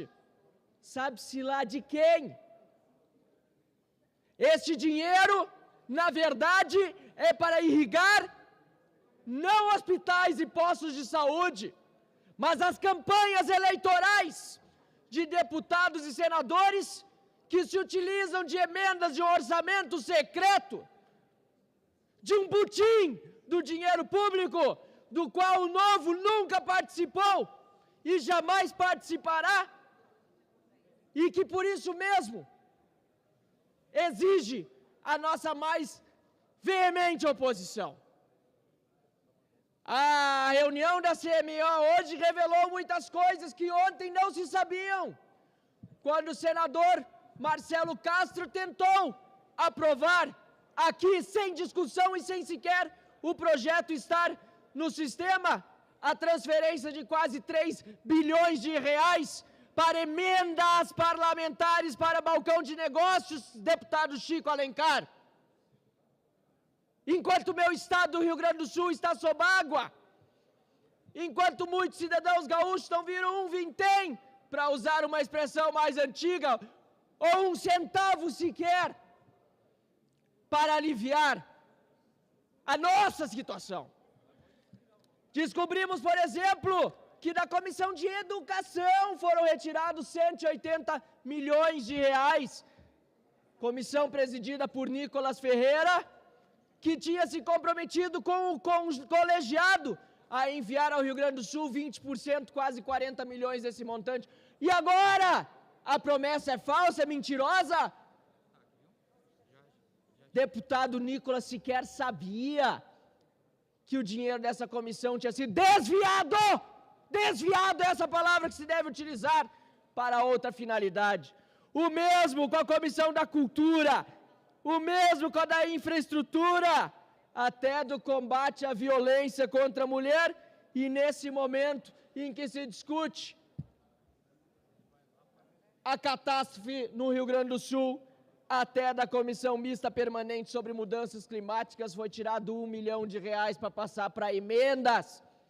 Senhor presidente, senador Rodrigo Pacheco, é uma vergonha que esta casa agora esteja a discutir estes valores, porque logo aí adiante é período eleitoral e precisam ser liberados até 30 de junho, senão os deputados e senadores não terão como encaminhar o recurso mais às suas bases. Ou seja, é mais importante mandar dinheiro para prefeito e vereador para conseguir voto no município e garantir eventual reeleição do deputado e do senador do que mandar recurso para o estado do Rio Grande do Sul, porque está demorando, não está chegando, as pessoas estão penando, as pessoas estão morrendo. Lamento, senhor presidente, peço tolerância apenas para concluir, que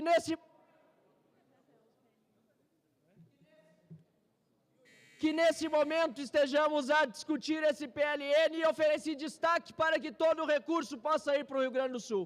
Peço o voto contrário ao PLN 13, que será votado nominalmente, para expressar a nossa indignação, não só com a situação do Rio Grande do Sul, mas com o modus operandi das coisas nesta casa, concentradas apenas em poucas pessoas que decidem como se pudessem por todo o demais plenário da Câmara e do Senado da República.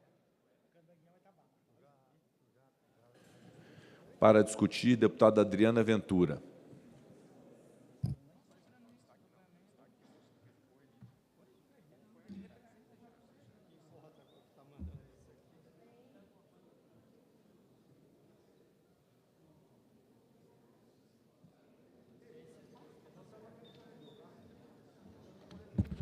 Obrigada, presidente. Então, assim, discutir esses PLNs, nós temos hoje uma infinidade de PLNs a serem votados. Alguns acho que estão bem ok, né, são remanejamentos naturais e outras coisas necessárias, né, até para o desenvolvimento, para pagar as contas, está tudo certo. Agora, quando a gente começa a ver PLNs que cancelam coisas necessárias, obrigatórias, para entrar no balcãozinho de negócio, eu acho que realmente aqui nós temos um problema. Dos PLNs apresentados, tem 5 PLNs que nós somos contra, que é o PLN 5, 8, 9, 10, 11 e 13. Por que eu faço esse registro? O 13, a gente vai votar separado, tudo certinho. Agora, os outros PLNs, cada um por causa de uma particularidade, mas, no geral, tudo diz respeito a prioridades, né? Ou melhor, a ausência de prioridade. A gente está num país tão grande, com tanta necessidade, e a gente vê que tem priorizações que não fazem nenhum sentido, ou cancelamentos que não fazem nenhum sentido.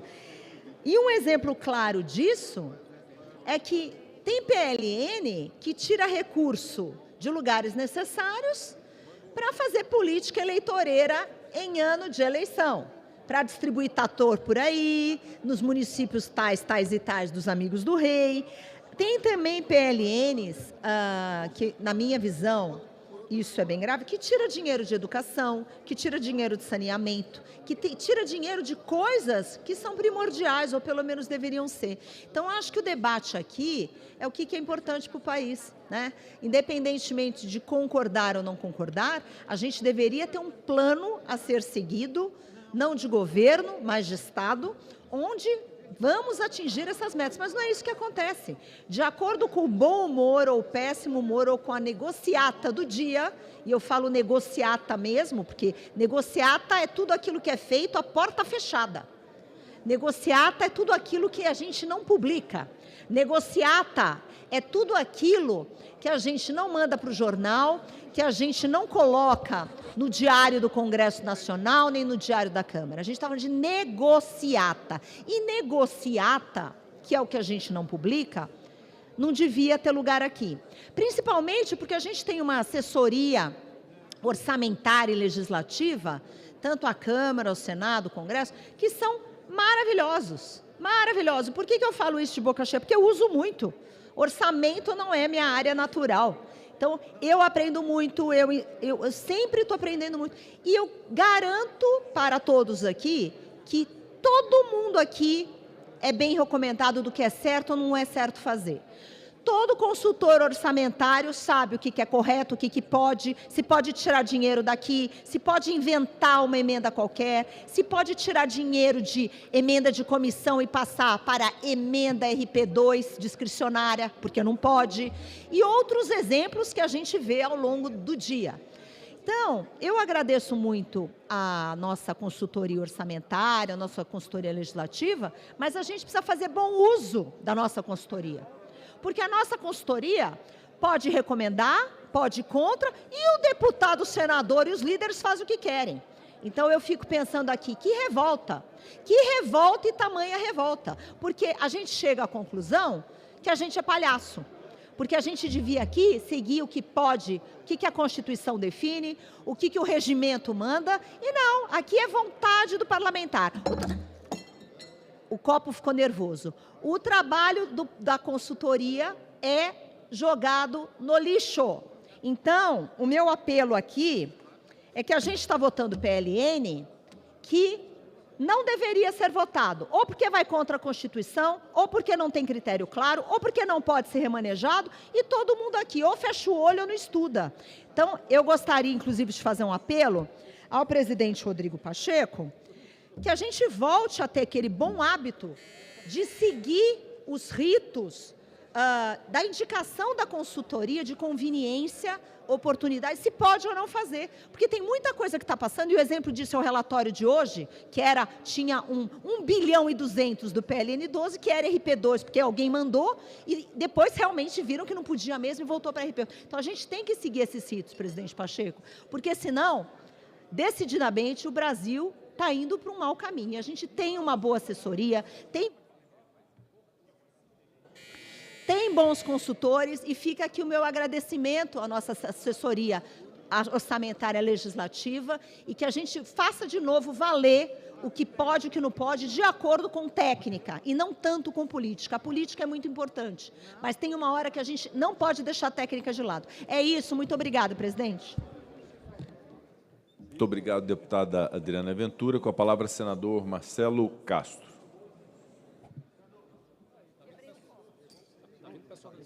Ah, desculpa.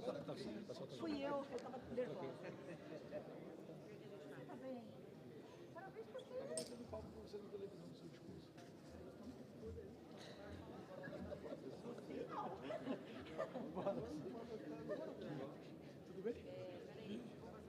Vou usar aqui, dá uma olhada aí, tá? Senhor presidente, senhoras e senhores deputados e senadores, esse PLN 13, de autoria do Executivo, faz modificações nas emendas de comissão.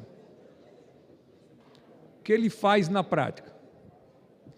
Pega recurso praticamente de todas as comissões da Câmara e do Senado e concentra esses recursos na Comissão de Saúde da Câmara e na Comissão de Saúde do Senado.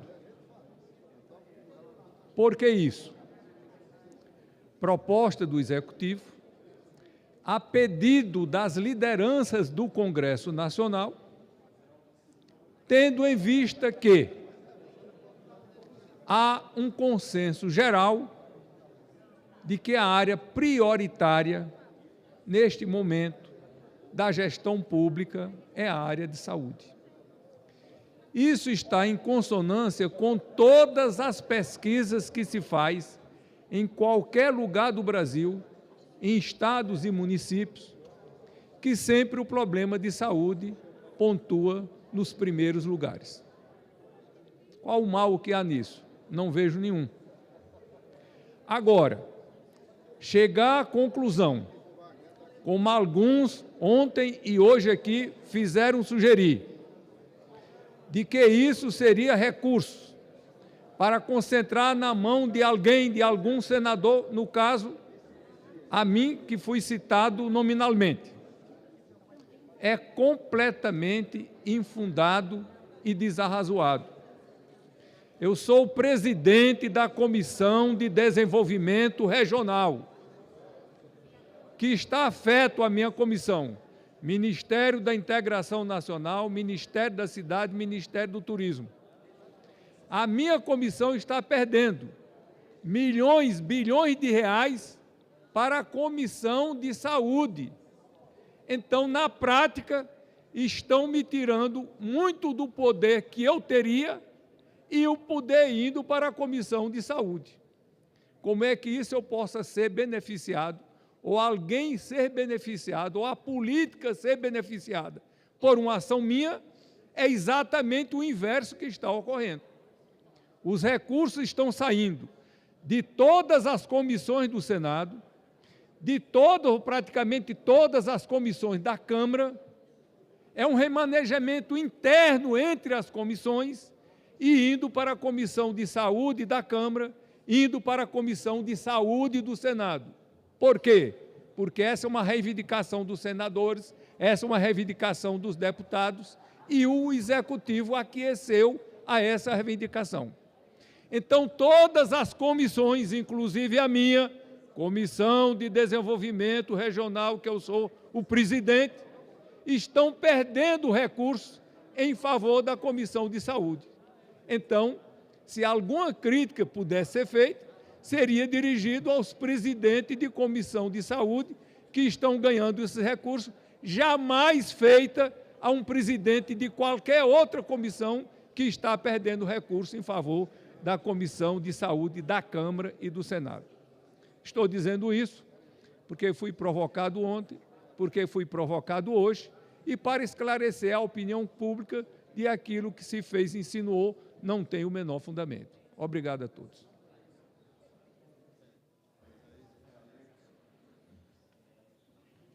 Obrigado, senador Marcelo Castro. Para discutir, Deputado Hildo Rocha.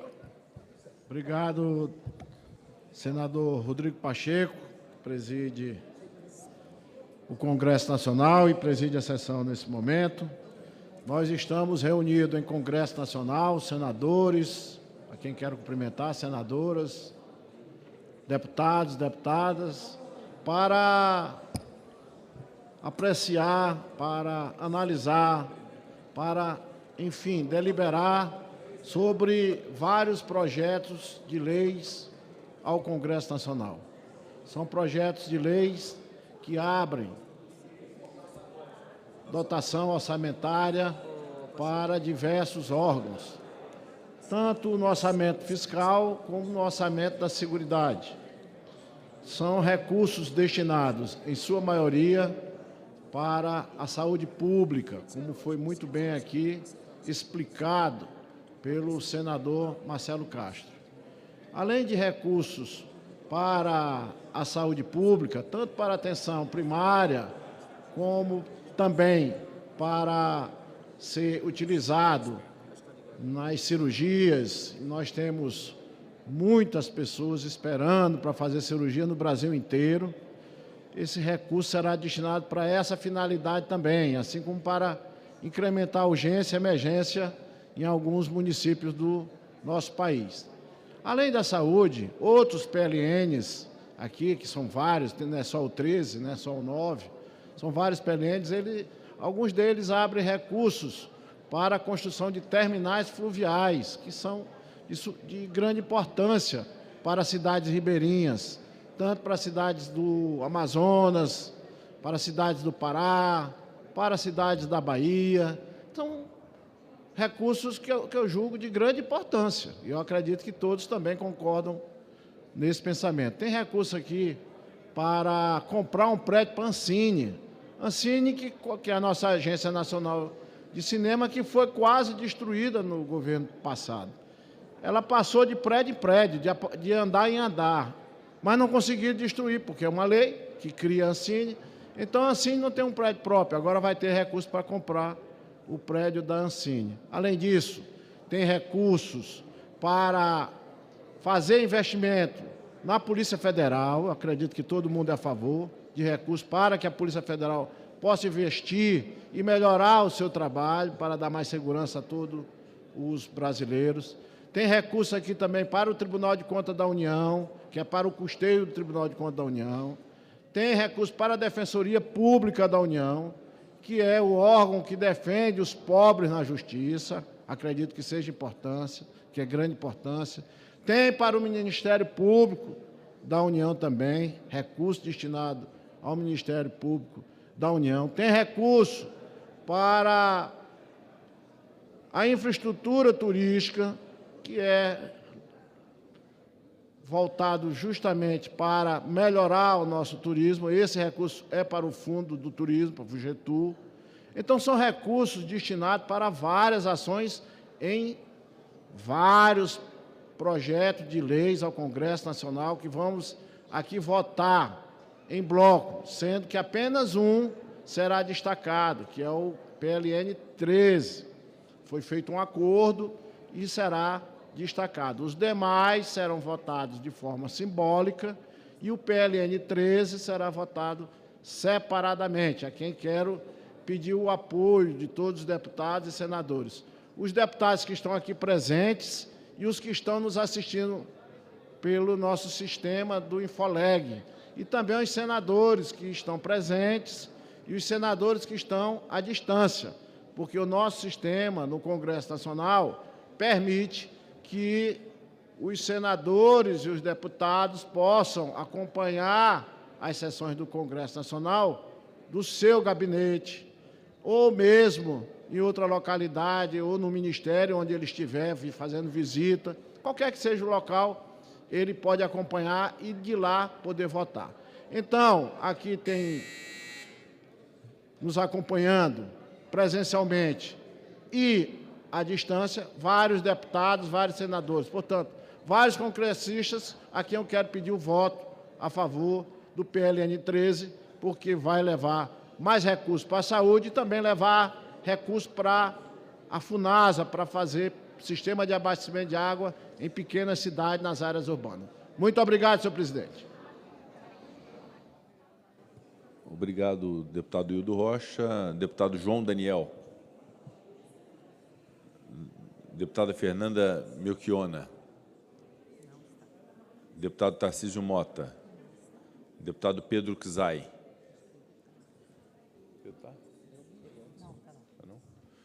Deputado Ivan Valente. Deputado Eli Borges. Deputada delegada Ione. Deputado Merlong Solano. Com a palavra, deputado Merlong Solano.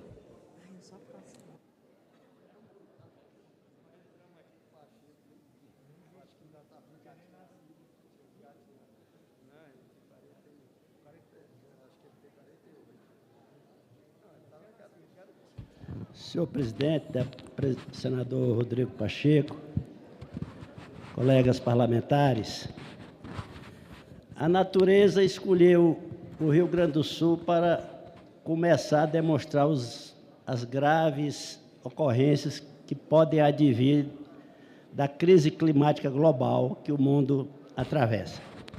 E nós vimos os irmãos e irmãs gaúchos e gaúchas, desde dias atrás, enfrentando uma grave calamidade pública. Ao mesmo tempo, vimos o Brasil se mobilizar, o Brasil inteiro se mobilizando para prestar solidariedade ao povo do Rio Grande do Sul.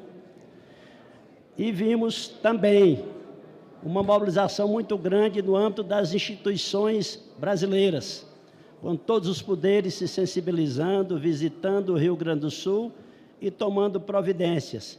Uma postura republicana sendo adotada, com medidas sendo realizadas pelo governo federal, pelo governo do estado e pelas prefeituras municipais. E a população como um todo prestando grande solidariedade, inclusive o meu Nordeste.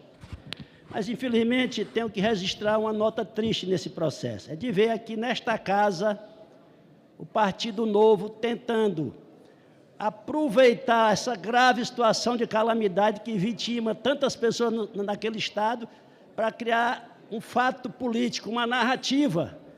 Desde ontem, inclusive aos gritos, até fingindo choro, tentando passar a narrativa de que o Congresso Nacional e o governo federal deixaram o Rio Grande do Sul entregue à própria sorte.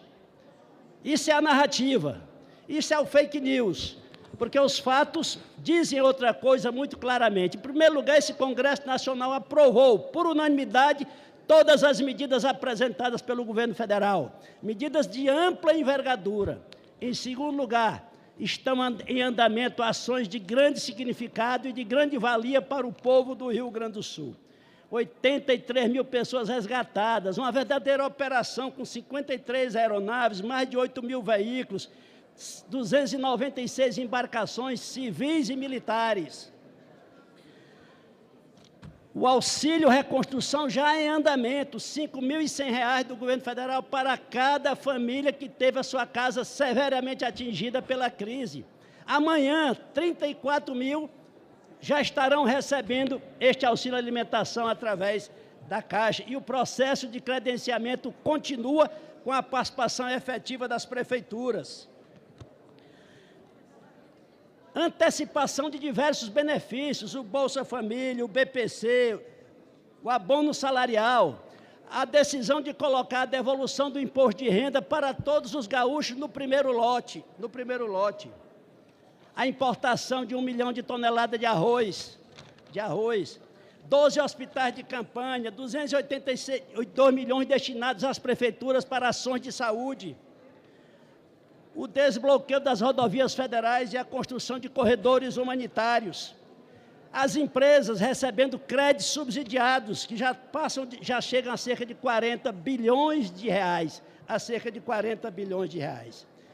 E medidas como aquela medida provisória que colocou 12 bilhões de reais para a ação de diversos ministérios, a suspensão da dívida do Rio Grande do Sul por 3 anos, que coloca 11 bilhões nos cofres do governo do estado, e o zeramento dos juros que incide sobre o total da dívida do Rio Grande do Sul, que é de 100 bilhões de reais. Vejam a diferença. O meu Piauí, que é um dos estados mais pobres, não deve nada à União. O Rio Grande do Sul cuja direita da supremacia branca às vezes se vangloria de ser superior, deve 100 bilhões de reais ao governo, à União. Deve, portanto, ao conjunto do Brasil 100 bilhões de reais. E o governo federal está dispensando, neste momento, o equivalente a 23 bilhões de reais para o governo do Estado potencializar suas ações de enfrentamento à crise. Ainda assim, temos que ouvir aqui a palavra de um representante do Novo dizer que o Congresso Nacional está abandonando o Rio Grande do Sul, que o governo federal está abandonando o Rio Grande do Sul. Este não é o caminho para enfrentar uma grave calamidade. O caminho é o que o presidente Lula está demonstrando, uma postura republicana de cooperação com o governo federal, com as prefeituras e com a sociedade do Rio Grande do Sul e do Brasil. Muito obrigado, senhor presidente, colegas parlamentares. Com a palavra, deputada Bia Kicis.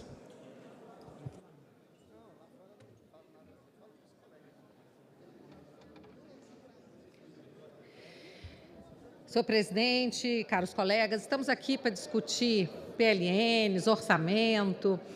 E é sobre o orçamento que eu quero falar. Eu quero falar sobre o relatório bimestral. E dizer que o relatório bimestral apresentado pelo governo pode ser uma das maiores e mais graves fake news dos tempos atuais. O relatório bimestral, ele avalia se serão suficientes para o atingimento e cumprimento da meta fiscal e respeito ao novo arcabouço legal. A conclusão do relatório foi que, em 2024, senador Marcelo, a União entregará déficit primário de 0,1% do PIB. Parecendo que está tudo caminhando muito bem, tendo em vista que é possível uma variação negativa de 0,25% do PIB. Como a meta de 2024 é resultado primário zero, o governo poderia entregar até déficit de 0,25% até o final do ano. Estaria tudo bem. Mas quais são os problemas desse último relatório bimestral? As receitas estão sendo superestimadas e as despesas subestimadas. Em 2023, foi aprovada, todo mundo sabe aqui, uma mudança na legislação com relação ao CARF, voltando à existência do voto de Minerva. Então, o governo criou uma expectativa mirabolante para a sua receita em razão dos processos que ele pretende ganhar administrativamente no CARF. E previu 55 bilhões de receita somente do CARF. O problema é que somente nos 4 primeiros meses deste ano foram arrecadados 6 bilhões tão somente. Façam as contas. O governo terá que arrecadar 49 bi nos 8 meses restantes? Não cabe. O risco disso não acontecer é enorme. É uma fake news.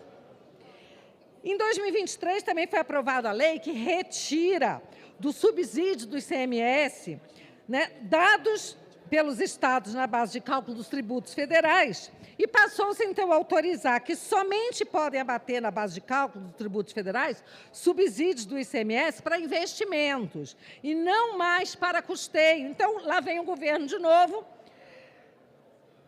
estimar arrecadar 25,8 bi em 2024, mas só arrecadou 7,8 bi de janeiro a abril. Nos 8 meses restantes, pretende arrecadar 18,8 bi. Façam as contas, vejam que isso é uma fake news. Outra dúvida são os dividendos da Petrobras. O governo tomou a decisão de distribuir 50% dos dividendos extras.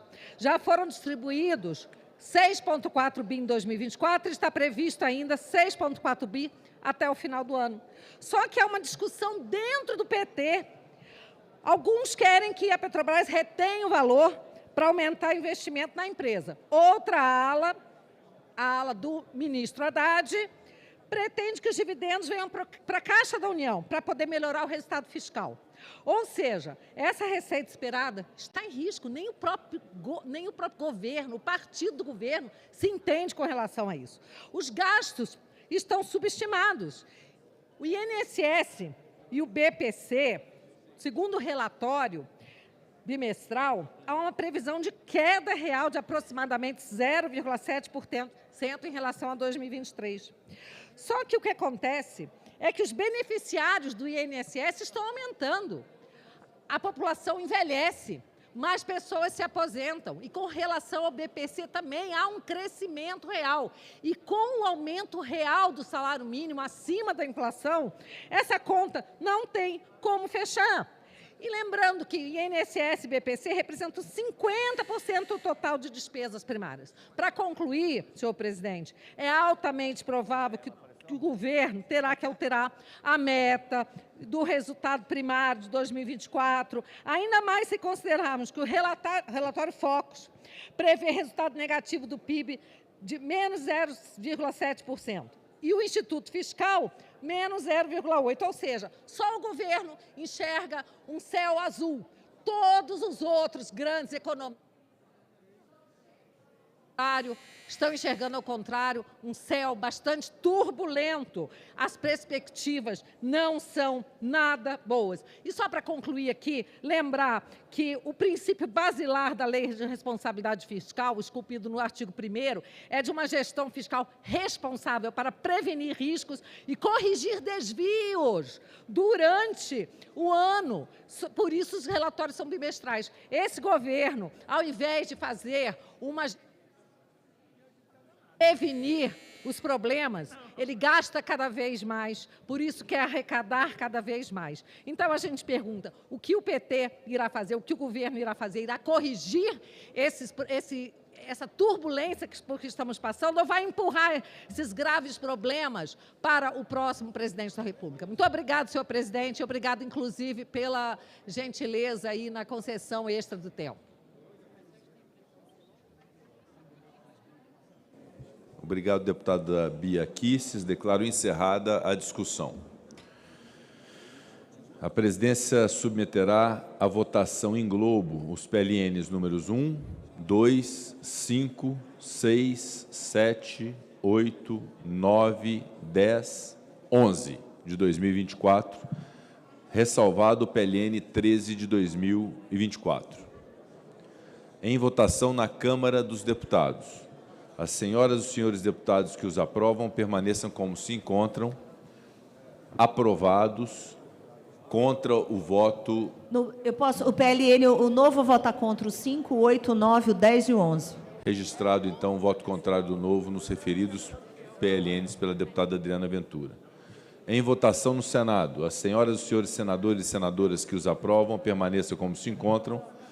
Aprovados os PLNs na forma dos respectivos pareceres. No âmbito do Senado, com registro contrário, do voto contrário, da mesma forma, do Partido Novo, o líder Eduardo Girão.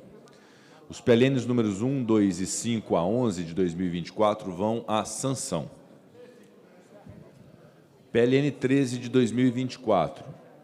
Projeto de Lei do Congresso Nacional número 13 de 2024, que abre aos orçamentos fiscal e de Seguridade Social da União em favor dos Ministérios da Saúde, da Integração e do Desenvolvimento Regional, crédito suplementar no valor de R$ 2.854.421.588 para reforço de dotações constantes da lei orçamentária vigente. Ao projeto foram apresentadas 6 emendas. O parecer número 16 de 2024 da CMO, que teve como relator o deputado Júlio César Ribeiro, concluiu pela aprovação na forma do substitutivo com adendo de plenário. Esta presidência acolhe o pedido de verificação apresentado pelo Partido Novo para a votação nominal desta matéria, repito, em acolhimento ao pedido do Partido Novo, liderado pela deputada Adriana Ventura. Passa-se a votação do PLN de 2024 na forma do substitutivo com adendo de plenário, que tem preferência regimental, ressalvado o destaque à emenda 2 de autoria do deputado Marcel Van Hatten. Para encaminhar na Câmara, concedo a palavra à deputada Adriana Ventura.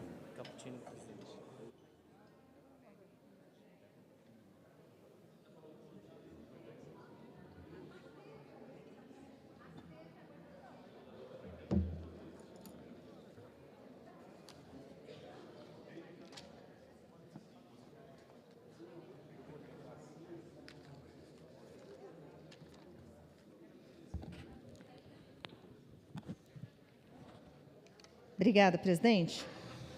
Caros colegas, este PLN 13, a gente já teve um grande embate aqui na sessão de ontem, pela questão que foi introduzido, né, de ser colocado depois que a sessão entrou, ter entrado de uma maneira às pressas, sem o devido debate, sem prazo de emendamento por parte dos parlamentares e sem o devido encaminhamento, discussão e votação na CMO. Felizmente, essa sessão está acontecendo hoje e teve sessão da CMO e tudo foi, pelo menos, o dano foi reduzido. Mas o que eu quero chamar a atenção dos senhores é que, primeiro, aqui a gente está tratando de emenda de comissão, né? Então, para quem nos ouve, que essa emenda de comissão na verdade, não é a comissão temática, como foi falado aqui, é uma comissão temática que tem dinheiro na comissão de saúde, da educação de todo mundo, e as comissões destinam esse dinheiro. Não tem nada disso, não. Isso daqui é o balcão de negócio do Congresso Nacional. Isso daqui é o orçamento secreto. Isso daqui é a compra de apoio. Dito isso, para a gente não ficar brincando de bobo, porque emenda de comissão temática deveria ser quais são as prioridades da Comissão de Saúde, que eu faço parte. Eu faço parte da Comissão de Saúde. As prioridades são essas, os vazios assistenciais são essas. Olha, a comissão é submetida à comissão, à priorização, todos votam na comissão e é encaminhado. Mas não é isso que acontece. É orçamento secreto que passou para a Comissão de Saúde. Então, eu, parlamentar da Comissão de Saúde, tem 4,5 bilhões na Comissão de Saúde da Câmara. E eu, parlamentar titular da Comissão de Saúde, pergunta se eu sei para onde foi os bilhões que já saíram dos 4,5 bi. Não sei. Por quê? A gente não sabe quem destina, como é destinado, a gente não sabe nada. E quem olhar o PLN 13, que é a pouca vergonha da vergonha, falaram que vem do Executivo. Mas vem do Executivo para cumprir o acordo do veto do presidente. Porque isso era dinheiro, tecnicamente, para não ter que derrubar o veto do presidente, fizeram um remanejamento dos ministérios. E é vergonhoso o que a gente vê. Tiraram dinheiro de pesquisa de inovação de agro da Embrapa. Tiraram 200 milhões.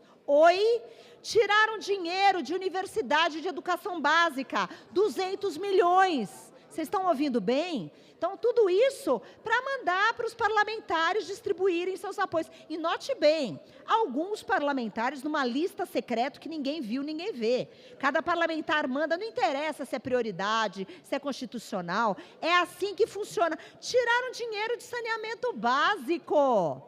Saneamento básico. Aqui, basta olhar no Ministério das Cidades, tem 200 milhões que tiraram do saneamento básico. E o pessoal vem brincar de bobo aqui, falando que é prioridade saúde, prioridade Rio Grande do Sul. Então, só para a gente ter clareza do que está sendo votado aqui.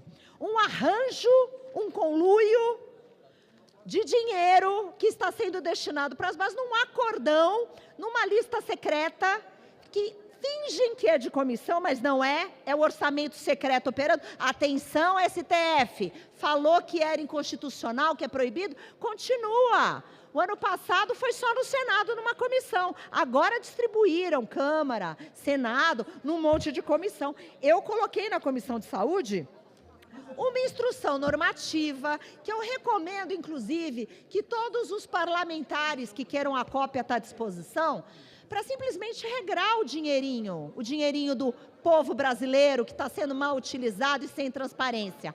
Aqui, na instrução normativa, tem que ser votado, esclarecido para onde vai, quem indica e tudo certinho para ser votado. Então, o que a gente está falando aqui, gente, antes que falem bobagem, não é criminalizar a política, não. Porque eu sou política e eu acho isso uma atividade nobre. O que eu estou falando aqui é falta de transparência. O que eu estou falando aqui é falta de critério. O que eu estou falando aqui é orçamento secreto, sim. Então, notem bem o que a gente está fazendo aqui. Este PLN é PLN de compra de apoio. É simples. É muito simples. Então, eu concordo e apoio a emenda do deputado Marcel, porque pelo menos a gente manda para o Rio Grande do Sul que está precisando, porque senão a gente está fazendo campanha antecipada das pessoas que usam mal o dinheiro público. Então, não a esse PLN, vergonhoso. Muito obrigada, presidente. Não a este PLN 13 vergonhoso do conluio, do mau uso do dinheiro público, da compra de apoio político, do orçamento secreto que continua. Deem transparência. Quem aqui não quer criminalizar a política, porque eu acho legítimo um parlamentar querer indicar emenda para suas bases, dê transparência na origem. Quem e qual foi o critério? E veja se está seguindo a Constituição. Obrigada, presidente. Obrigado, deputada Adriana Ventura. Deputado Marcel Van Hatten deseja encaminhar. Para encaminhar, deputado Marcel Van Hatten.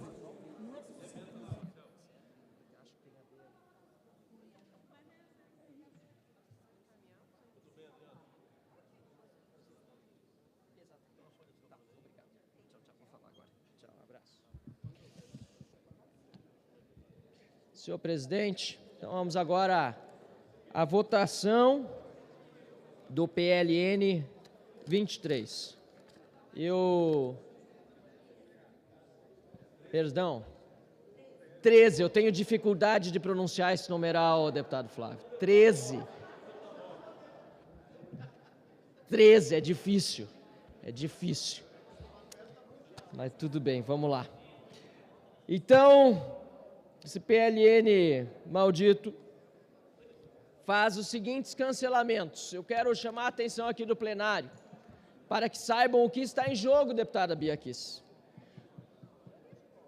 O governo gosta de falar de meio ambiente. Falava que o Bolsonaro tinha queimado a Amazônia. Hoje, lamentavelmente, piora a situação daquela região em relação ao governo passado. A tragédia com os Yanomamis. Triste, chamaram de genocida o ex-presidente. O que é o Lula, então? É bi-genocida? Lamentavelmente, mais mortes lá, nessa tragédia. Pois bem, Comissão de Meio Ambiente e Desenvolvimento Sustentável. A dotação era de 200 milhões e 200 mil reais.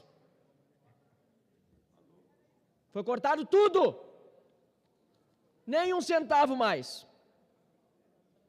Comissão da Amazônia e dos povos originários e tradicionais, 9 milhões e 10 mil reais. Foi cortado tudo, nenhum centavo mais.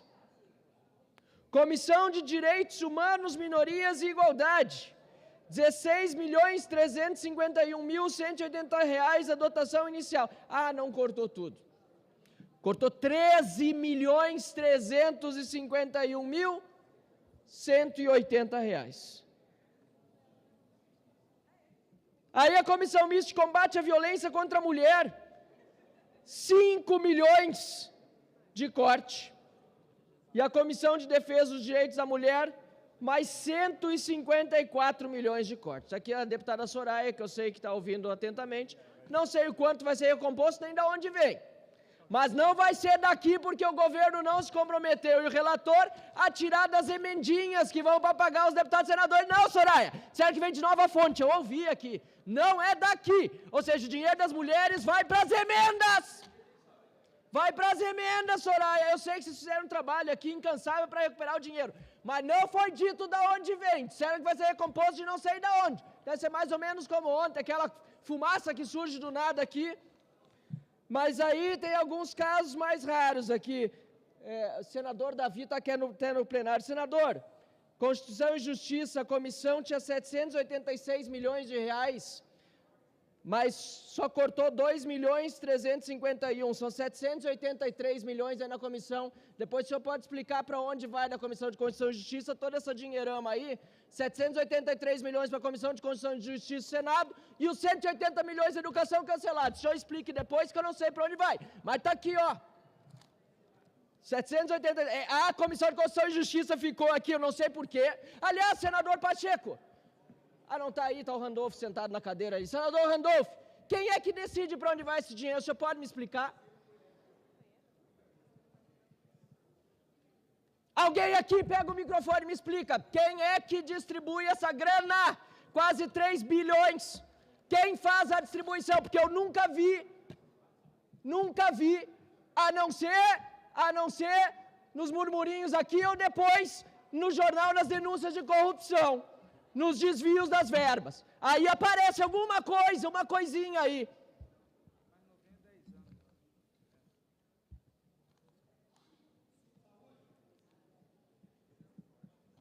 Vai para a saúde dos candidatos. Vai para a saúde dos deputados e dos senadores.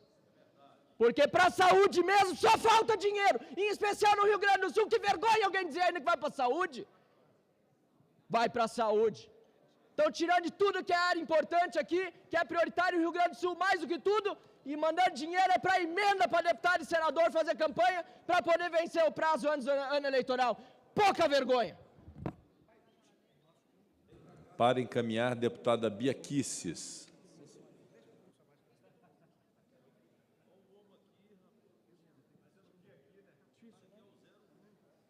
Deputada Bia Kicis.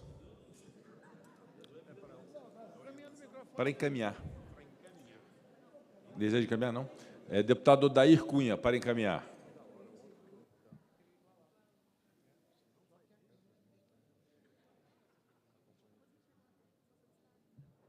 Senhor presidente, senhoras e senhores parlamentares, é importante a gente ter clareza que há uma absoluta prioridade do governo, do presidente Lula, com ações integradas com o governo do Estado, com os governos municipais, na reconstrução do Rio Grande do Sul. Muitas vezes se fala aqui, de maneira histérica, como se o Congresso Nacional ou o governo do presidente Lula não tivesse ação prioritária naquele Estado.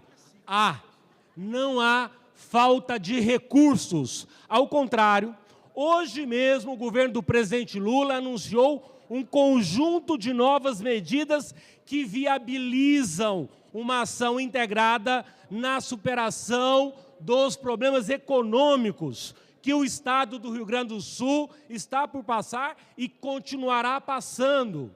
A ação visa garantir recursos para apoio às empresas, aos produtores rurais, garantindo que ninguém fique para trás. As empresas, os produtores rurais, os trabalhadores, os homens e mulheres daquele importante estado da federação têm condições de buscar recursos hoje no banco, a juros zero. Portanto, senhor presidente, senhoras e senhores parlamentares, é importante nós termos clareza que o PLN 13 faz, à luz do dia, um remanejamento claro, objetivo, legal, transparente. Não há nada ilegal naquilo que o Congresso Nacional está fazendo, do ponto de vista da discussão do orçamento, do ponto de vista da execução do orçamento em parceria com o Poder Executivo. Nós não vamos admitir que se lance dúvidas. Se alguém quer saber, senador Davi, aonde o recurso público está sendo aplicado, basta olhar no CIAF. Nós temos ali a rastreabilidade plena para garantir a fiscalização do Congresso Nacional, dos órgãos de controle, da sociedade como um todo.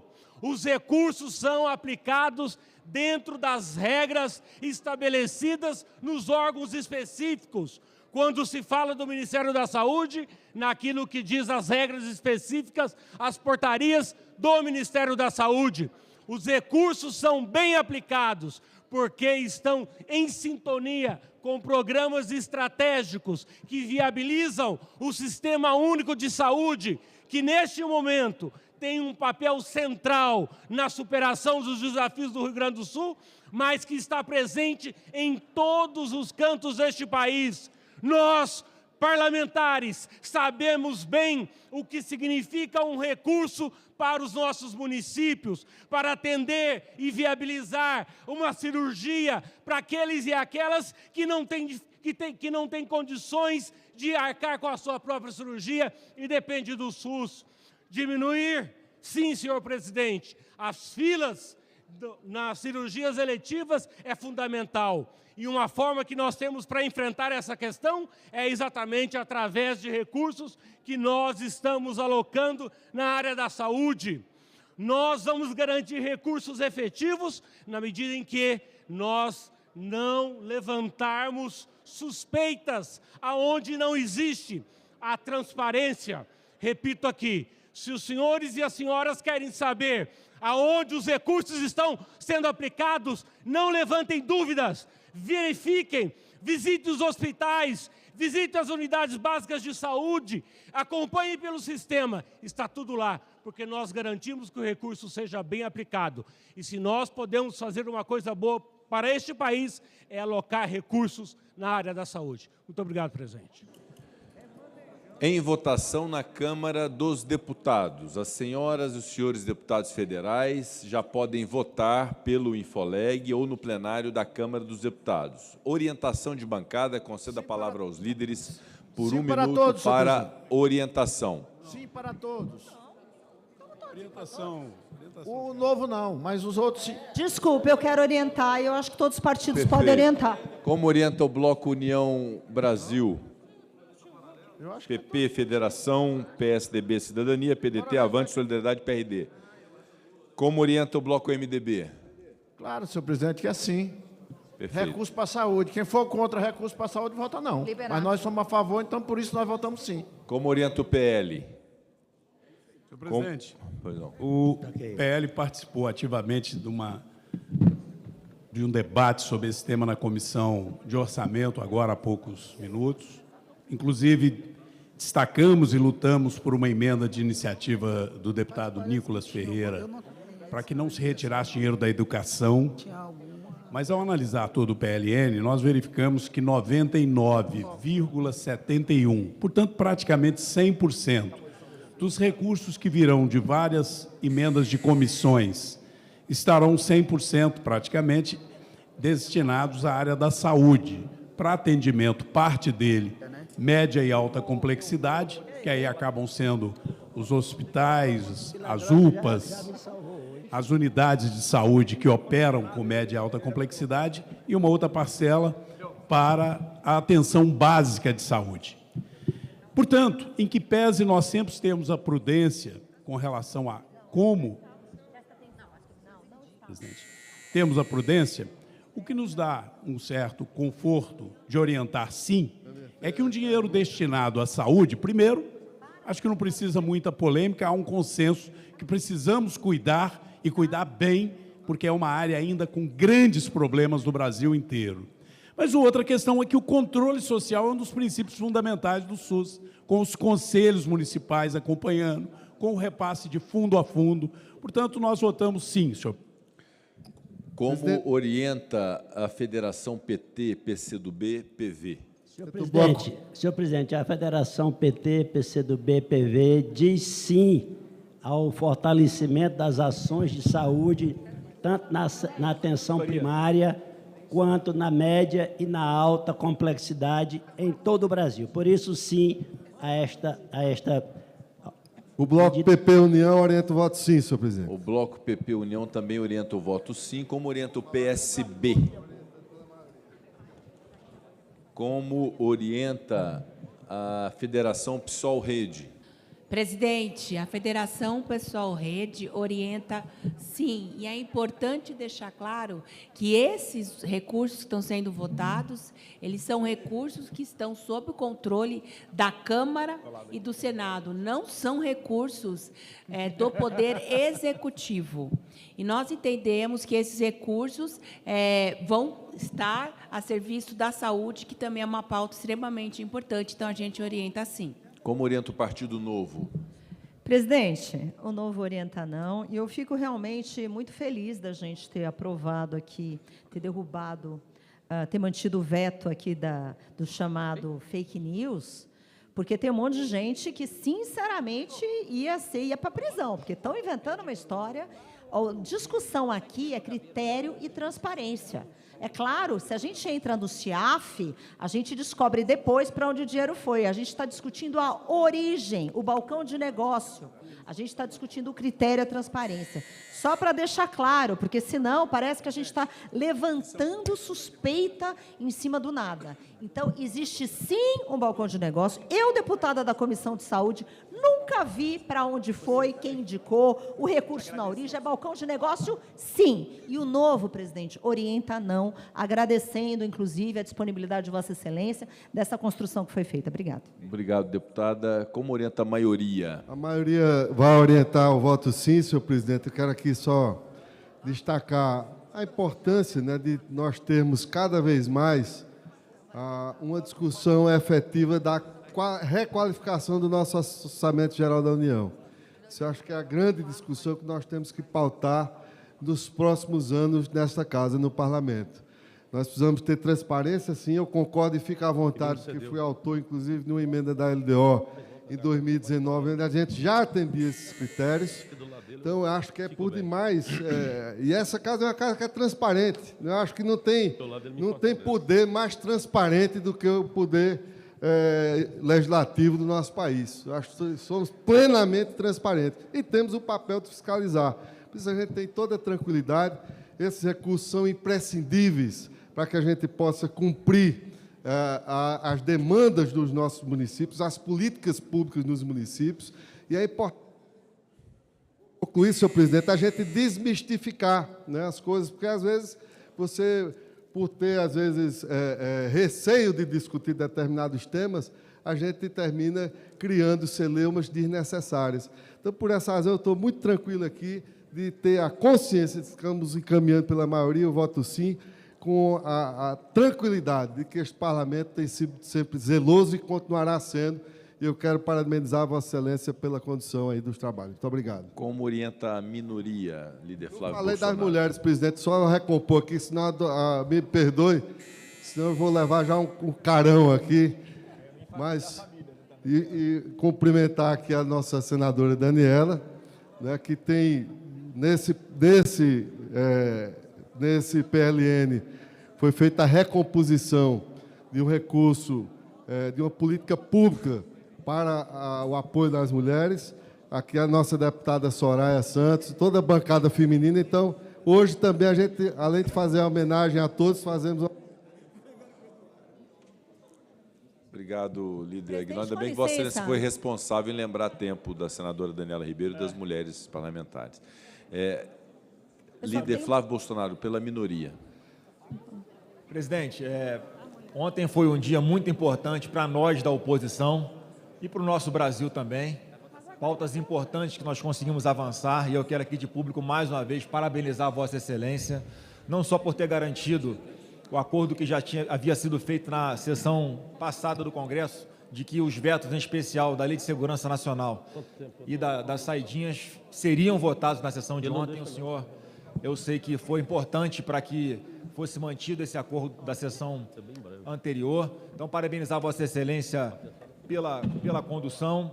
Nesses dois vetos especificamente, agradecer ao líder Davi por ter votado também conosco, tanto o veto das saidinhas quanto a Lei de Segurança Nacional. Parabenizar também, presidente Pacheco, pela condução de ontem. Nós estamos tendo essa sessão hoje porque houve ali um entendimento correto de Vossa Excelência de fazer com que os PLNs fossem tratados na CMO e tivéssemos aqui hoje essa discussão. Parabenizar as parlamentares, em especial aqui a minha líder Soraya, a senadora Daniela e também Bia Kicis, pela recomposição dos recursos para o Fundo para as Mulheres. Então, por fim, para o encaminhamento, apesar de eu declarar o meu voto favoravelmente ao PLN, eu vou liberar a bancada porque não há uma convergência ampla sobre esse tema. Muitos falando que vão votar a favor, outros... Como a bancada libera da minoria. Como orienta a oposição? Senhor presidente, a oposição também libera, haja vista, a oposição orienta não, haja vista que não há aqui uma simbiose entre o Novo e o PL. E sabemos que este PLN número 13 é o PLN do bandido, né, que vem apenas para massacrar mais uma vez a população, desviando 3 bilhões de reais para enfiar sabe lá onde, sem nenhuma transparência. Mas aqui fica muito claro, senhor presidente, quando se fala aqui no Infomoney que o senhor Rodrigo Pacheco pode virar ministro de Lula. E para a pasta ainda, estão falando para a pasta da saúde. Né? Se o senhor for ministro de Lula pela pasta da saúde, fica muito claro essas manobras que o senhor queria fazer ontem à noite. Eu vou lhe dar mais tempo, deputado, para concluir. Sim, senhor. Obrigado, então. Agora vamos falar com muita tranquilidade. Infomoney aqui na página de internet, se for fake news é deles, está falando, Pacheco pode virar ministro de Lula após deixar a presidência do Senado. Deve ser por isso que Vossa Excelência, no calar da noite, está querendo pegar 3 bilhões de reais, tirando...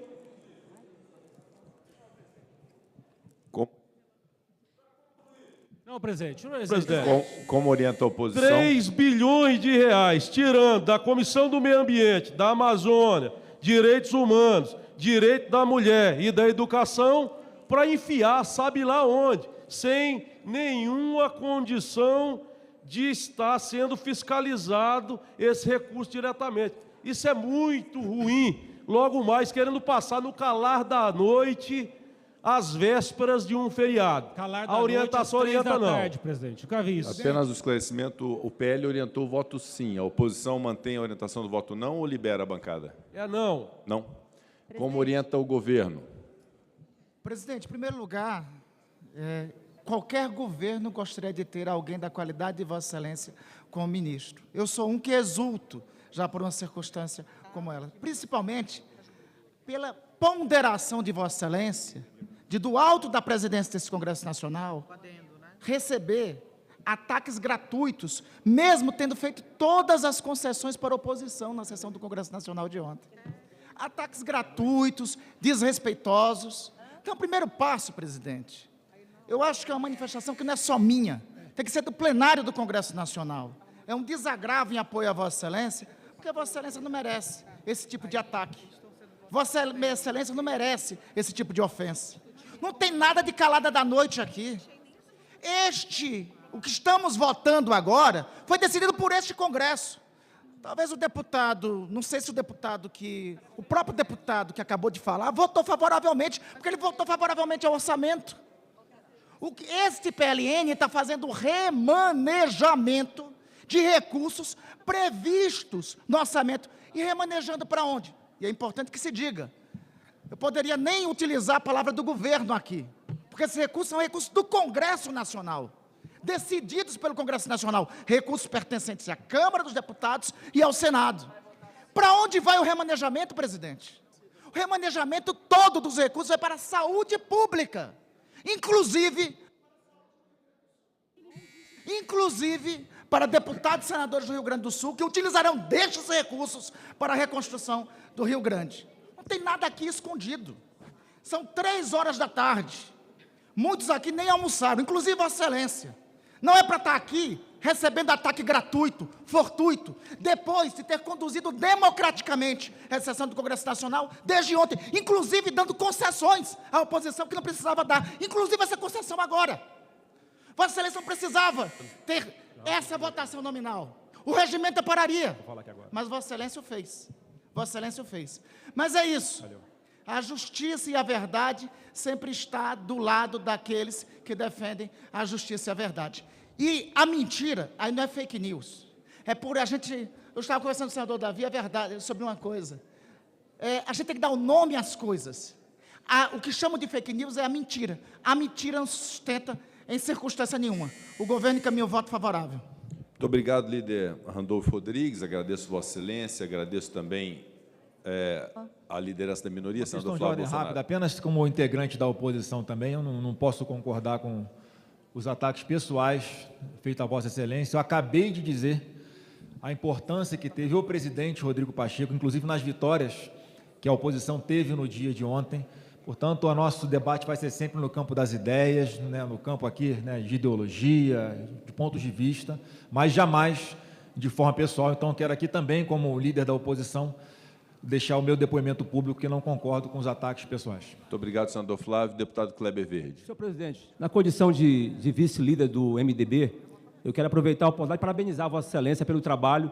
Vossa Excelência honra esse parlamento, o Congresso Nacional, principalmente na noite de ontem, quando Vossa Excelência suspendeu, poderia dar continuidade aos trabalhos, tínhamos quórum para votar esta matéria, Vossa Excelência suspendeu a sessão, encaminhou o PLN 13 à Comissão de Orçamento, foi discutido amplamente, e repito e concordo com o nosso líder Randolfo, aqui à luz do dia, aprovando uma matéria que vai levar recursos para a saúde, então eu quero cumprimentá-lo, parabenizar pelo trabalho. Ontem tivemos uma noite memorável, inclusive quando derrubamos o veto aqui, que eu pessoalmente tenho minha digital no veto das saidinhas, mantivemos o veto das fake news, portanto, foi uma sessão que certamente entra para a história, e Vossa Excelência presidiu na noite de ontem e de forma muito habilidosa conduziu os trabalhos e conduz até agora. Portanto, em nome do MDB, eu quero cumprimentar e parabenizar Vossa Excelência pelo trabalho na noite de ontem e no dia de hoje. Muito obrigado, senhor presidente. Muito obrigado, deputado. Deputada Adriana Ventura. Presidente, eu realmente já elogiei a sua condução e elogiei o encaminhamento que foi dado. Mas eu gostaria só de ter um esclarecimento, eu gostaria de saber do adendo, porque há um adendo que ainda não foi publicado. Então, como a gente está no meio de uma votação, já foi publicado, foi publicado agora? Só me fala para a gente checar, porque daí eu vou pedir mais uns minutinhos só para a gente olhar. Qual página? Porque na página não está. Então, é só uma questão de onde estava o adendo, mas eu agradeço a sua condução, presidente, que foi sempre muito cortês. Muito obrigado. Deputado Odair Cunha. Senhor presidente, também quero repudiar qualquer tipo de ataque feito a Vossa Excelência. Se tem algum mineiro que pode orgulhar os mineiros nesse parlamento, é Vossa Excelência. Fico feliz de ter uma sessão presidida por um homem sério, honesto, transparente, democrático, como é Vossa Excelência, que orgulha seus pares no Congresso Nacional, bem como o povo de Minas Gerais. Muito obrigado. Muito obrigado, líder Odair Cunha. Deputado Hildo Rocha. Senhor presidente Rodrigo Pacheco, eu quero apenas me congratular com Vossa Excelência. Eu entendo que foi uma injustiça do deputado que falou de Vossa Excelência. Ele não conhece a sua história. A sua história é muito bonita. Eu participei de um pedaço da sua história. Vossa Excelência foi um deputado federal brilhante, presidente da CCJ. Eu participei de muitos momentos ali e vi a forma correta como você trabalha. Tenho acompanhado seu trabalho aqui no Congresso Nacional. Portanto, eu entendo que o deputado federal está aqui no plenário e ele deve pedir desculpas pelo equívoco que ele cometeu e pela indelicadeza que ele fez perante Vossa Excelência, que não merece isso. Então, eu queria pedir ao colega deputado que pedisse desculpa para o presidente. Não vou falar seu nome. Eu sei seu nome, não vou falar porque você é muito mal educado. Não vou fazer isso. Vossa Excelência é muito mal educado. Vossa Excelência não é só mal educado com o presidente, incortês, descortês. Vossa Excelência é descortês com seus colegas. Por isso que Vossa Excelência não tem apoio de ninguém aqui dentro, a não ser dos iguais a Vossa Excelência. Você só tem apoio dos iguais a Vossa Excelência que dorme na lama. Muito obrigado, senhor presidente. Obrigado, deputado Hildo Rocha. Eu agradeço todas as manifestações. É importante nós mantermos a tranquilidade do plenário. Foi uma sessão realmente muito democrática. Eu agradeço muito o reconhecimento da liderança do governo, da liderança da minoria pelo senador Flávio Bolsonaro, do próprio Partido Novo, que reconhece também o nosso esforço de manter o equilíbrio. Quanto à desinformação de uma perspectiva de ministério, eu quero apenas dizer que não há essa cogitação, tampouco para o Ministério da Saúde, haja vista que a minha formação é jurídica, eu sou advogado por formação, tenho muito orgulho disso, e não há nenhum tipo de perspectiva. Então, é uma desinformação, evidentemente, nós não vamos dar importância a ela, mas agradeço as manifestações de solidariedade. É muito importante nós mantermos, primeiro, o espírito democrático de aceitarmos críticas e de permitirmos a fala de todos os deputados que têm as suas falas a inviolabilidade, e, naturalmente, são direito e é uma imunidade parlamentar que eu confiro ao deputado que me agrediu, não tem problema nenhum, mas nós temos sempre que buscar informação, não é? Nós, infelizmente, estamos hoje escravos de circunstâncias na política, em função especialmente da adesão de rede social, que, por vezes, é necessário não ter nenhum argumento e ter algum tipo de manifestação dessa que pode ressoar como uma verdade, quando, na verdade, não é uma verdade. Então, eu tenho muita tranquilidade com isso e conduzirei até o último dia do meu mandato como presidente do Senado e do Congresso Nacional, otorgado pelos meus pares do Senado Federal, dessa mesma forma, com equilíbrio, ponderação, imparcialidade para poder garantir governo e oposição os seus mesmos direitos. Assim eu faço no governo Lula, como fiz no governo Bolsonaro, quando fui também presidente, permitindo que a oposição também tivesse voz. Então, nós vamos seguir nessa toada. Peço muito a compreensão de todos para que a gente mantenha a boa qualidade da política no Congresso Nacional. É isso que a sociedade espera de nós. Podemos encerrar a votação? Deputada Bia Kicis. Como líder da minoria na Câmara, o senador Flávio falou como ele é, de fato, o líder da minoria no Congresso, pediu para usar a palavra, mas eu queria só registrar que realmente a minoria liberou, o PL orienta sim, o Novo orienta não, então a minoria liberou, mas quero dizer, senhor presidente, aplaudi, inclusive, agora na sua fala, quando reforçou a inviolabilidade da palavra do parlamentar. Isso é importantíssimo, tem sido vulnerável, isso tem esse conceito, né? Tem essa norma constitucional, tem sido tantas vezes posta de lado, então eu parabenizo Vossa Excelência pela Comissão dos Trabalhos. Ontem foi uma sessão altamente vitoriosa para a oposição, então nós queremos terminar essa sessão de forma bastante harmônica, cordial, então eu agradeço a Vossa Excelência pela condução. Obrigada. Muito obrigado, deputada Bia Kicis. Podemos encerrar a votação? Está encerrada a votação.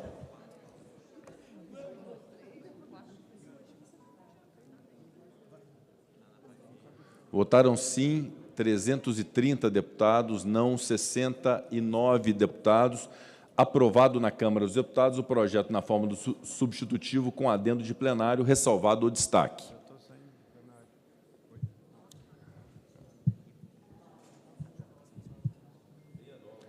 Votação no Senado Federal. Não há quem queira encaminhar no Senado Federal ou em votação no Senado Federal. As senhoras e os senhores senadores já podem votar pelo aplicativo Senado Digital ou no plenário da Câmara dos Deputados.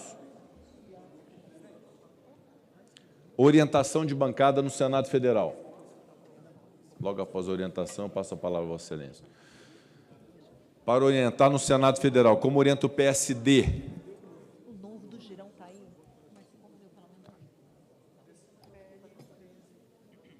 Como orienta o PL no Senado?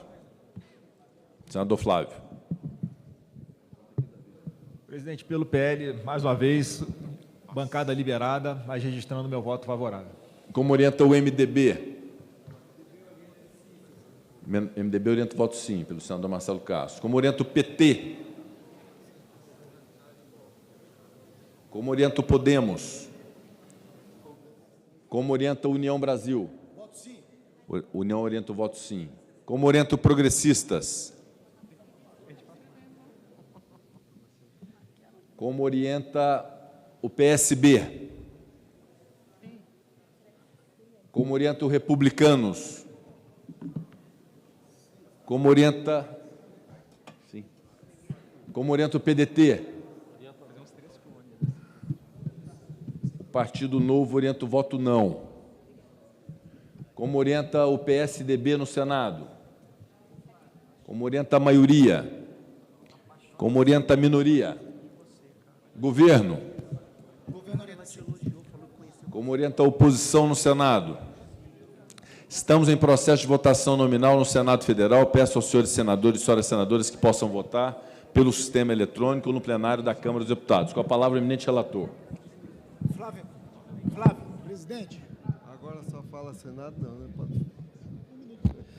Senhor presidente, quero também aqui somar as falas aí de todos os deputados e senadores que se manifestaram em favor de Vossa Excelência, dizer claramente que eu sou testemunha viva que no dia de ontem Vossa Excelência poderia ter votado esse PLN sem nenhum tipo de problema, mas Vossa Excelência é sempre uma pessoa ponderada, né, cedeu, né, o pedido da oposição, né, fizemos que hoje estivéssemos na comissão votando o PLN.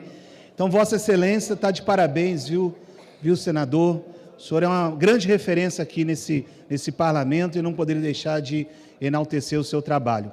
Queria também, de forma muito especial, dizer que essa construção a gente não faz sozinho, mas nós fazemos com diversos atores, e eu não posso deixar aqui de agradecer o presidente da comissão, Júlio Alcoverde, agradecer o meu líder, Hugo Mota, que cederam a mim essa responsabilidade de relatar um PLN tão importante para o Congresso Nacional.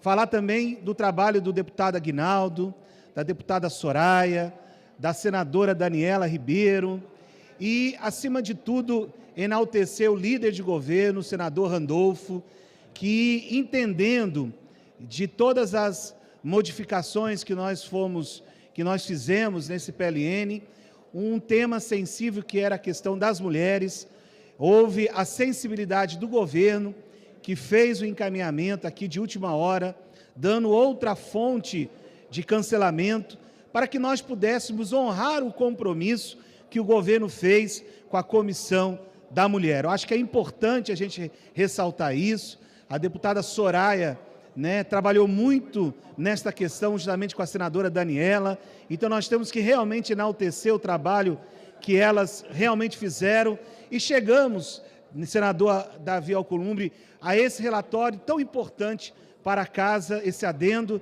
e eu quero parabenizar a todos os parlamentares, dizer que quem ganha é o Brasil. Certamente haverá recurso sim para o Rio Grande do Sul, nós não estamos esquecendo, e quero dizer que esse parlamento sempre estará atento a todas as necessidades do povo brasileiro. Obrigado, senhor presidente, obrigado a todos os parlamentares. Muito obrigado, deputado Júlio César. Cumprimento pelo trabalho realizado na relatoria dessa matéria. Concedo a palavra ao senador Davi Alcolumbre.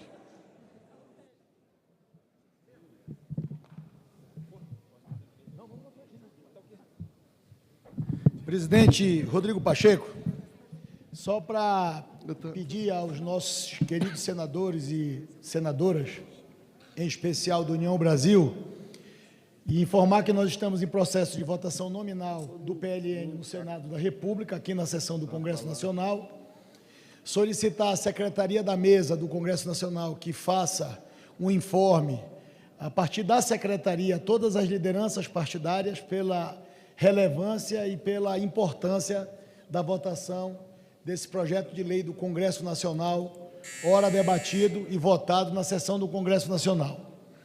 E, no mais, cumprimentar a Vossa Excelência pela condução, pelo equilíbrio.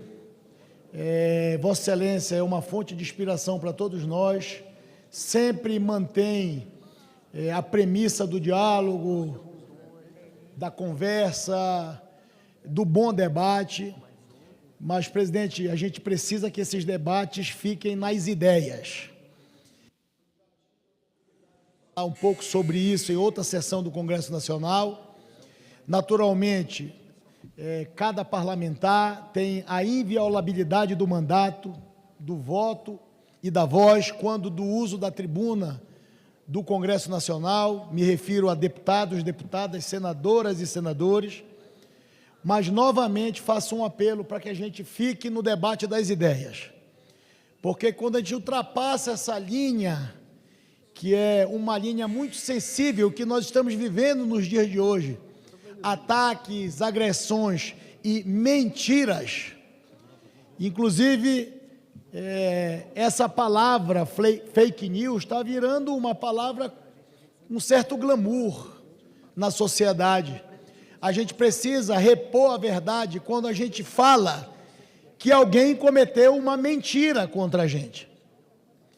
E, infelizmente, essas mentiras e esses excessos estão agredindo a honra das pessoas, estão agredindo a integridade física e moral das pessoas, e estão agredindo a condição de cada um de se posicionar. Então, eu queria cumprimentar a Vossa Excelência. Vossa Excelência é uma fonte de inspiração, com o seu equilíbrio, com a sua ponderação, como nosso presidente do Senado e do Congresso Nacional. a Casa da Federação, a Casa do Povo, a Câmara dos Deputados. Vossa Excelência é chefe do Poder Legislativo. E eu queria parabenizar Vossa Excelência pela paciência, acho que até vai um pouco além, pela resiliência de tantos ataques, de tantas agressões, de tantas ofensas, que muitas das vezes não atingem ideias de Vossa Excelência, atingem o CPF de Vossa Excelência e da família de Vossa Excelência.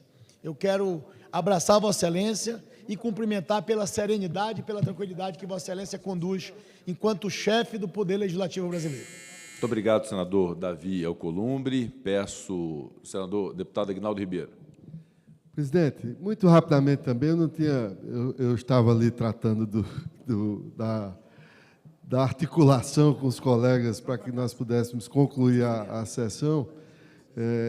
E vou começar por aí, né, agradecendo a Vossa Excelência, agradecendo ao líder Randolph, agradecendo ao nosso presidente da Comissão de Orçamento, deputado Júlio Arcoverde, nosso deputado relator, Júlio César, que teve a compreensão, né, de poder fazer o adendo que foi trazido e aprovado nesta hora, nesta casa.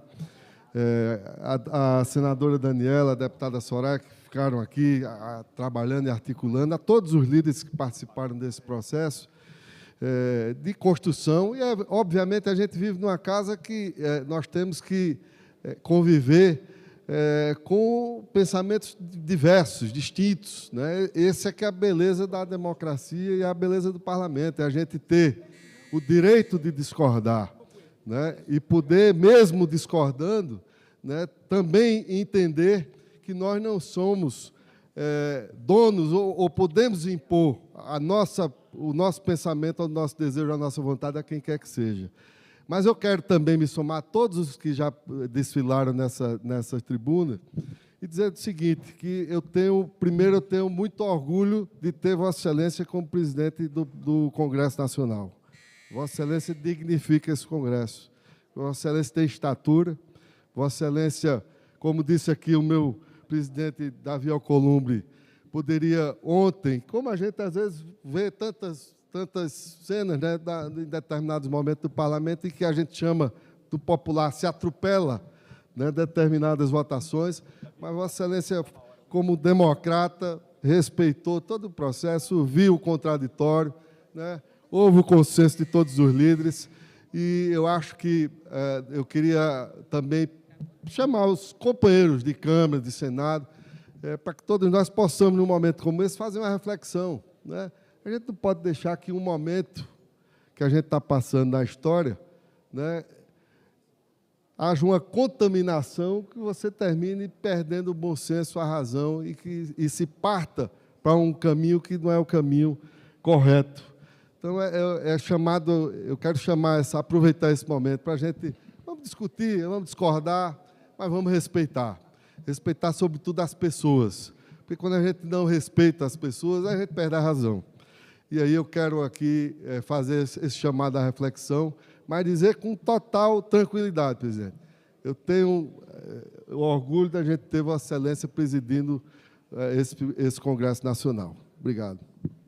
Muito obrigado, líder Aguinaldo Ribeiro. Estamos em processo de votação nominal no Senado Federal. Peço aos senhores senadores e senhoras senadoras que possam votar. Senadora Daniela Ribeiro. Senhor presidente, dirijo-me a Vossa Excelência e aos colegas senadores, senadoras, deputados e deputadas, no momento em que, apesar de não ter assistido, também estava aqui entretida com a questão da condução e da votação e da mudança, né, do PLN, dessa conquista, que, cumprimentando o nosso relator, o deputado Júlio, dizer que ficamos muito felizes, inclusive pela receptividade no seu gabinete com relação à discussão, mas não poderia me furtar, senhor presidente, de estar aqui, nesse momento, para, pelo que entendi, qualquer palavra, qualquer atitude contra a condução de Vossa Excelência, seja no Congresso, seja no Senado, ela é injusta, e não só de Vossa Excelência, de todos os colegas, acho que respeito acima de tudo, mas ela é injusta, além de ser injusta, ela é reprovável E, senhor presidente, como mulher, e nós sabemos... Quanto à violência, para concluir, senhor presidente, nós sofremos violência política de gênero, nós sofremos no dia a dia do nosso espaço de poder. Quero dizer que Vossa Excelência sempre teve um papel fundamental e rigoroso no sentido da defesa da mulher também, que precisa registrar, com a criação da nossa liderança da bancada feminina, com respeito aos seus pares, com respeito à diferença, e com esse jeito que lhe é tão peculiar. Eu diria que eu não só sou admiradora pelo parlamentar que Vossa Excelência é, desde o tempo antes de estar como presidente, pela forma que sempre tratou os colegas, seja senadores, senadoras, mas pela forma que sempre Vossa Excelência se comportou e se comporta, e não é à toa que é tão respeitado, aliás, que é respeitado por todos os seus colegas. E aqui eu só quero trazer o meu apoio, a minha palavra, dizer que tenho, além de ter orgulho, tenho muita admiração e aprendo muito com Vossa Excelência pela pessoa que Vossa Excelência é. Muito obrigado, senadora Daniela Ribeiro. Deputado Luiz Lima. Obrigado, presidente Rodrigo Pacheco. Presidente, eu gostaria aqui de agradecer e parabenizar os 69 deputados federais que entenderam que não é com emenda de comissão, com extra-orçamentária, que se faz política pública nesse país. É uma pura demagogia. Eu vou dar um exemplo aqui. Comissão de Esportes da Câmara dos Deputados. Já foi distribuído 539 milhões para os deputados. A maioria dos participantes da comissão nada receberam e nada sabem como serão utilizados esses recursos. É uma vergonha o que o governo do PT faz com o recurso do simples trabalhador desse país. E quero parabenizar aqui e dizer que eu sou fã, um deputado exemplar, Marcel Van Hatten. Quem dera se metade dessa Câmara tivesse o discernimento e a coragem desse rapaz. Então, parabéns aos 69 deputados federais que não se curvaram à má política desse país. Obrigado, presidente Rodrigo Pacheco. Obrigado, deputado. Deputada Soraya Santos. Presidente, é para agradecer, primeiro, o acolhimento do reparo da Comissão da Mulher, ao deputado Júlio César, agradecer a articulação do deputado Aguinaldo, do senador Randolph, da iniciativa da senadora Daniele como presidente do orçamento. Presidente, particularmente, e a gente tem que ter essa clareza, a democracia é resultado do dissenso, não é do consenso. E eu tenho um orgulho enorme, porque eu cheguei nessa casa junto com Vossa Excelência. E o Brasil, tão polarizado que está, precisava ter à frente do poder legislativo uma pessoa, não só com a envergadura de Vossa Excelência, com o conteúdo jurídico de Vossa Excelência, mas também pela tranquilidade na condução desse trabalho. E, falando isso, não estou só falando pelas palavras que aconteceram nesse momento, mas, acima de tudo, nós hoje não estaríamos recompondo esse orçamento se Vossa Excelência, por exemplo, com todo o cansaço, não tivesse, nesse momento, dando o tempo necessário. Só para concluir, presidente, senão vai interromper a fala. Se não tivesse Vossa Excelência à frente, com toda a tranquilidade, dando tempo suficiente para a reconstrução de uma coisa que estaria prejudicando imensamente as mulheres. Então, eu estou aqui para dizer, ratificar do orgulho que tenho de ter começado minha trajetória política ao seu lado e vê-lo hoje à frente do parlamento, no momento em que o Brasil tanto precisa de equilíbrio, porque a democracia tão citada aqui, a democracia tão defendida neste parlamento é resultado do dissenso. E a gente só constrói democracia entendendo que existe o preto, o branco, mas também o cinza. Parabéns, senador Rodrigo Pacheco, porque estamos fazendo história, reparando essa iniciativa, estamos fazendo história, tendo Vossa Excelência à frente do Poder Legislativo do país. Muito obrigado, deputada Soraya Santos. Deputado Coronel Crisóstomo. Grato, presidente. Quero aproveitar essa oportunidade, já que não vamos ter breves, vou aproveitar essa sessão aqui do Congresso Nacional e dizer que estou muito feliz com os resultados de ontem e até o dia de hoje. Porque, na verdade, o povo está aplaudindo. Mantivemos o veto número 46, derrubamos o veto 1, derrubamos o veto 8 e aprovamos o PDL das armas. O Brasil está aplaudindo, porque é isso que ele queria. A direita conservadora está alegre, presidente. Muito feliz. Saímos daqui, só faltou a hora para comemorar, como estava muito tarde. Mas ontem foi um chocolate igual o Flamengo deu um chocolate. Direita e Flamengo empataram ontem. Foram 2 chocolates. Positivo para o Brasil. Portanto, senhores, parabéns aos brasileiros, porque nós lutamos e conseguimos.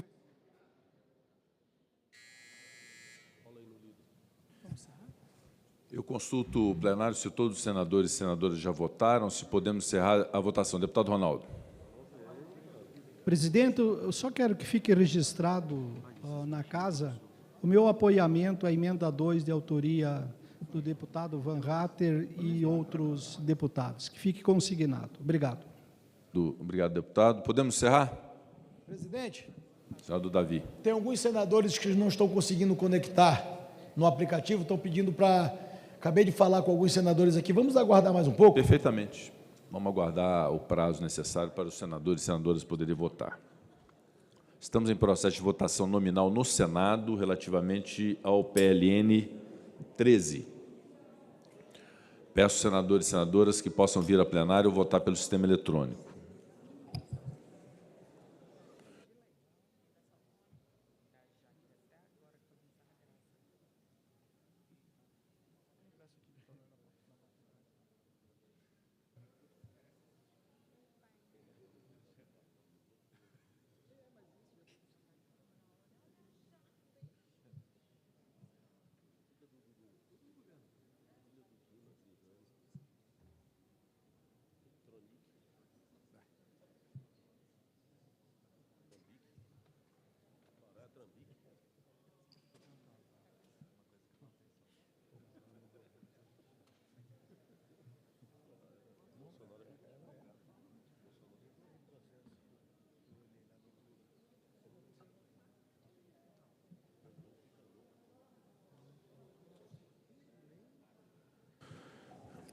Todos já votaram?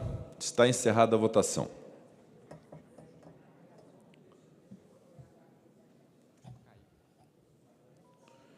Votaram sim 53 senadores, não 5 senadores. Aprovado o projeto na forma do substitutivo com adendo de plenário, ressalvado o destaque. Passa-se a votação do destaque.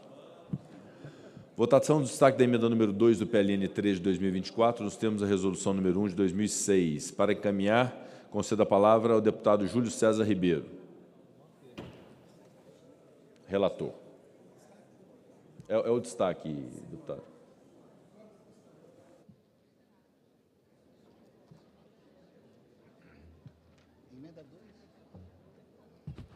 Senhor presidente, de forma bem rápida, sobre o destaque em relação à emenda número 2 do deputado Van Hatter, nós somos pela rejeição do referido destaque. É isso, senhor presidente. Para encaminhar, deputado Marcel Van Hatten.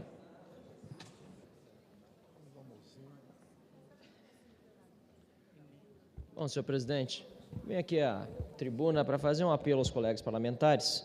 Votamos nominalmente o projeto. Foi aprovada essa transferência para a saúde de quase 3 bilhões de reais de várias outras comissões. Já falei aqui de várias comissões que perderam recursos, meio ambiente, cultura, educação, infraestrutura, tudo para ir para a saúde. Pois esta emenda destacada, agradeço a todos os signatários dela, vários deputados, senadores, dezenas. Esta emenda destacada que proponho visa encaminhar, deputado Luiz Lima, esse recurso, então, para o Estado do Rio Grande do Sul. Eu disse ontem, repeti hoje e falo mais uma vez, não há nada mais prioritário hoje no Brasil, com todo o respeito às demandas locais e regionais que há em outros estados da Federação, do que focalizarmos recursos no Rio Grande do Sul. E falo isso também na linha do que Vossa Excelência, deputado Luiz Lima, falou sobre a Comissão de Esportes. Disse que não é política pública que se faz com o encaminhamento dos recursos daquela comissão, e nós sabemos também das outras. pois eu peguei os dados da Comissão de Saúde deste ano e pedimos à assessoria que passasse por estado, para onde foram os 2,7 bilhões já executados em emendas por estado da Comissão de Saúde, que estão falando de saúde, falaram em calamidade, isso foi o que mais me deixou revoltado ontem. Quando o assunto da calamidade entrou, para justificar um PLN colocado aqui na calada da noite, e depois ainda quem falou em Rio Grande do Sul foi acusado de demagogia. Um absurdo. Pois bem, vejam para onde foi o dinheiro da Comissão de Saúde este ano. Primeiro estado, o deputado Caveira chutou aí Pará. Não foi.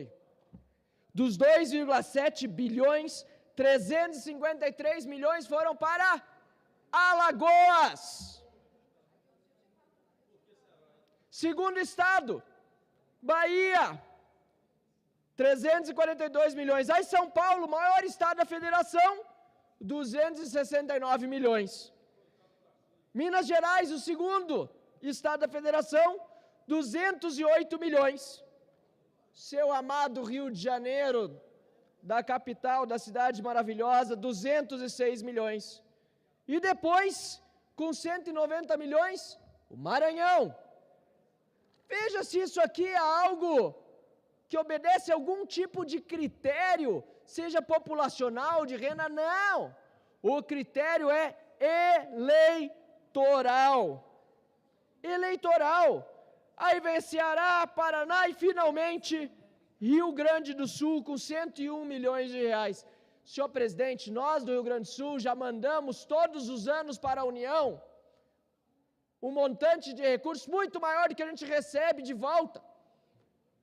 Quase 40 bilhões é a diferença. É isso que precisa ser dito aqui, todos os dias. O Fundo de Participação de Estados foi criado supostamente para diminuir as desigualdades regionais. Deputado Crisóstomo, está conseguindo, está fazendo com que todo mundo fique igualmente pobre e refém de políticos que utilizam recursos não para fazer política pública, mas para destinar para os seus currais eleitorais, em todas as áreas. E agora, com esses quase 3 bilhões de reais, esta é a intenção de fazê-lo na saúde, que é tão precária no Brasil. Por isso, para mudar essa situação nesse momento de calamidade, peço o apoio dos parlamentares aqui presentes, de todos os partidos políticos, para que, sendo a votação simbólica, tenhamos uma maioria que fique clara para o presidente, senador Rodrigo Pacheco, que a prioridade deste plenário é o Rio Grande do Sul e que nós queremos destinar os 2,8 bilhões que saíram de várias áreas também importantes, inclusive algumas delas com recursos que já estavam carimbados e destinados para o Rio Grande do Sul e que agora não irão mais, porque foram desviados para outro lado, para que esse plenário demonstre, simbolicamente que seja, que a prioridade do Brasil nesse momento deve ser o Rio Grande do Sul e a ajuda que muitos estão dando já, e muito obrigado a todos que encaminharam já emendas parlamentares de coração e todos que estão ajudando com doações, como quer que seja, ajudem também nessa nossa emenda, aprovando esse destaque, a emenda 2 do PLN 13. Muito obrigado, senhor presidente. Para encaminhar, deputada Adriana Ventura. Presidente, eu, na verdade, só endosso as palavras do Marcel. Eu sei que o adiantado da hora está, então eu abro mão da minha fala. Obrigado, deputada. Em votação na Câmara dos Deputados. Deputada Adriana. Na verdade, a gente só quer fazer orientação. Acho que o deputado Marcel quer orientar pelo novo. Deputado Marcel? Deputado Marcel? Orientação pelo novo, por favor, um momentinho. Senhor presidente, faço aqui a orientação pelo Partido Novo, faço também pela oposição, favoravelmente a esse destaque, pedindo apoio também dos demais colegas parlamentares, deputados, nesse momento que votam na Câmara dos Deputados, essa emenda por meio de seus partidos políticos, simbolicamente, que nós possamos ter uma ampla maioria aqui representada pelas representações, perdão da redundância, denunciadas pelo plenário a favor do encaminhamento desses recursos, quase 3 bilhões de reais, tão necessários para o Rio Grande do Sul, mas ainda muito insuficientes perto do tamanho da calamidade que hoje nós estamos sofrendo. Há muito que se fazer. Eu, felizmente, não havia indicado as minhas emendas individuais até o momento, faria no mês de maio as indicações, e os mais de 30 milhões que eu tenho das emendas individuais, que são as únicas, aliás, que indico, porque não tem um centavo de emenda de orçamento secreto, todas elas vão para 78 municípios em calamidade, todas. E assim eu gostaria de contar com o apoio de todos os parlamentares para que esses quase 3 bilhões de reais fossem encaminhados também aos municípios em calamidade e ao estado do Rio Grande do Sul. Obrigado, deputado Marcel. Em votação na Câmara dos Deputados, as senhoras e os senhores deputados que seguem a orientação do relator e rejeitam a emenda número 2, permaneçam como se encontram, os contrários se manifestem. Novo, oposição, contra.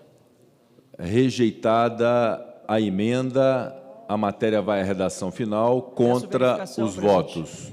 Minoria também, senhor presidente. Contra os votos. Perdão, minoria libera. Tem verificação, presidente? A verificação não é possível, deputado Marcel, em razão do interstício de 1 hora, considerando o acolhimento do pleito da verificação da votação anterior. Mas fica registrado o voto contrário de Vossa Excelência, do Partido Novo. E da oposição e da minoria. Perfeitamente registrado.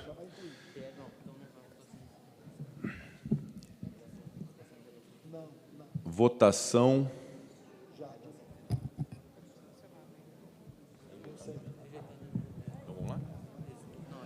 Em votação na Câmara dos Deputados, a redação final do PLN 13 de 2024. As senhoras e os senhores deputados federais que aprovam a redação final permaneçam como se encontram. Aprovada. Em votação no Senado, as senhoras e senhores senadores e senadoras que aprovam a redação final permaneçam como se encontram. Aprovada a redação final, a matéria vai à sanção. A presidência submete à votação do Congresso Nacional a complementação à 6ª eleição dos indicados ao Conselho de Comunicação Social do Congresso Nacional, conforme pauta publicada anteriormente. Os nomes foram sugeridos à mesa do Congresso Nacional, nos termos legais, por entidades representativas dos setores mencionados no artigo 4º da Lei 8.389, de 1991. A chapa de indicados foi publicada na página do Conselho de Comunicação Social, que pode ser acessada pelo portal do Congresso Nacional. Em votação na Câmara dos Deputados, as senhoras e os senhores deputados e deputadas que aprovam permaneçam como se encontram. Aprovado. Contra o voto do Partido Novo. Esse é o Conselho de Comunicação Social. Estava previamente publicado esse item na sessão do Congresso, deputada Bia. É a complementação da composição do Conselho de Comunicação Social do Congresso Nacional. Registra o voto contra pela minoria. E a oposição também. Na dúvida, vota contra, né? Aprovado na Câmara dos Deputados, em votação no Senado Federal. As senhoras e senhores senadores que aprovam permaneçam como se encontram. Aprovado, serão tomadas as devidas providências para cumprir a deliberação do plenário. Nada mais havendo a tratar, agradeço a todos os parlamentares pela colaboração nessa longa sessão do Congresso Nacional e a declaro encerrada. Muito obrigado. 3h39 em Brasília, o senador Rodrigo Pacheco, presidente do Congresso Nacional, encerra esta sessão conjunta da Câmara e do Senado, em que foram aprovados 10 projetos de lei do Congresso Nacional, 10 projetos de lei que tratam de questões orçamentárias, remanejam recursos entre...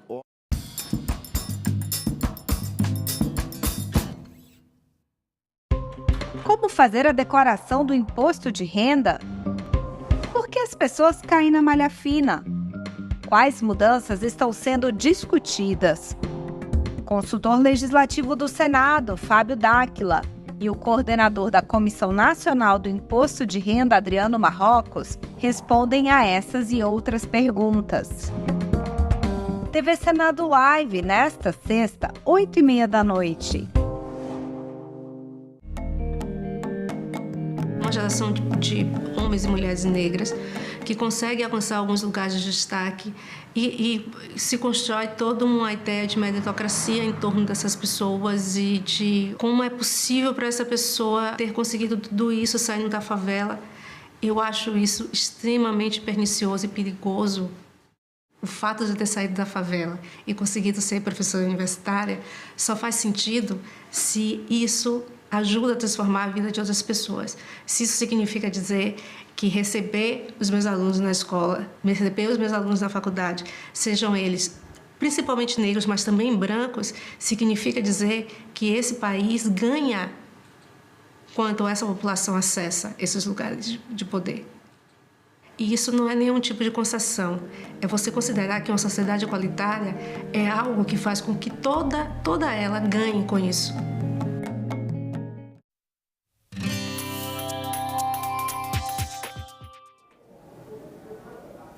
Olá, eu sou a Carla Benevides e nesta edição do programa Argumento nós vamos falar sobre a legalização dos jogos de azar.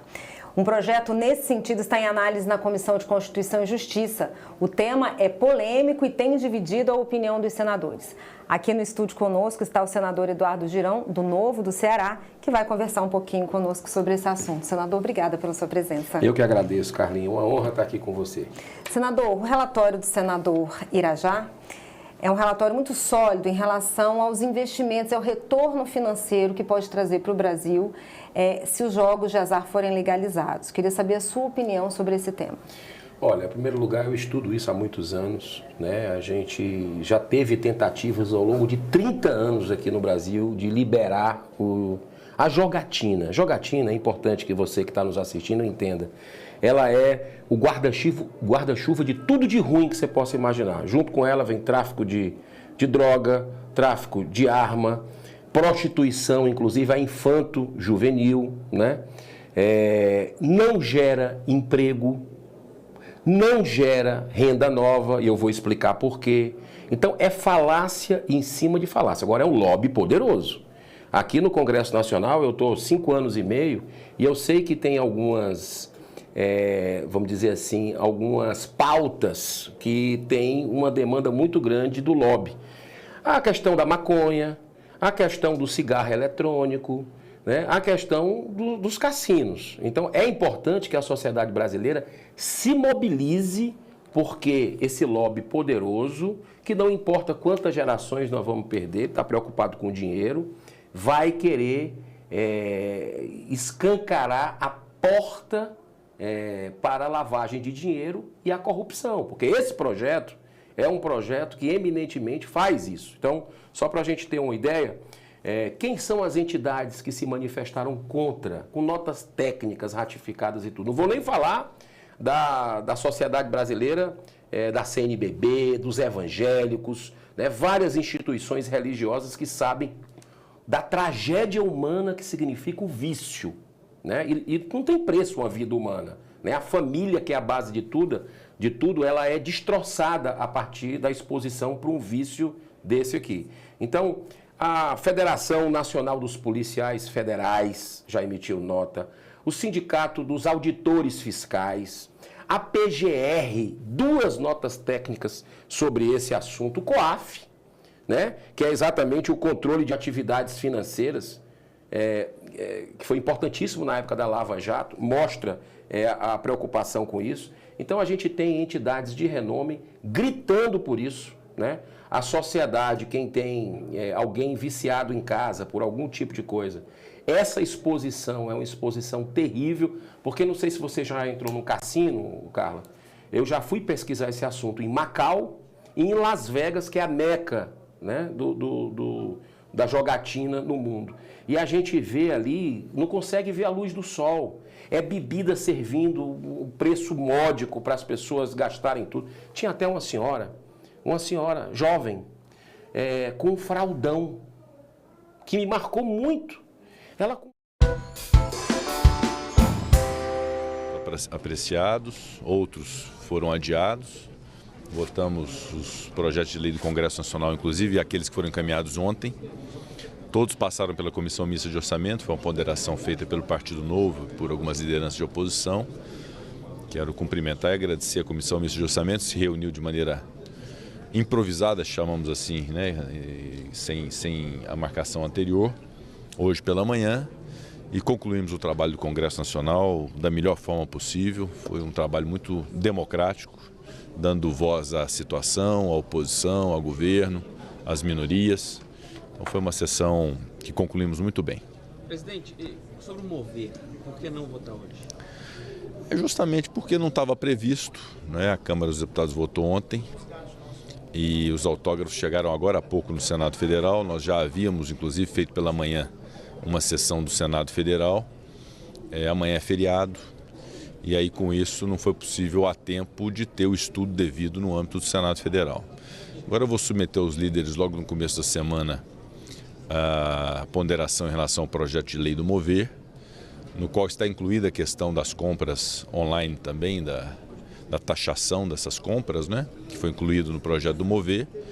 E vamos fazer uma ponderação de avaliação, se é possível levar direto ao plenário do Senado Federal, permitindo que, com algum tempo, todos os senadores e senadoras possam se debruçar sobre o projeto, entendê-lo da melhor forma possível, permitir o emendamento, permitir destaques eventuais. E eu acho que na semana próxima a gente consegue ter como prioridade essa pauta do Mover, que é um programa de mobilidade importante, nós temos plena ciência disso, mas de fato, como chegou hoje ao Senado Federal, era muito difícil votar ainda hoje.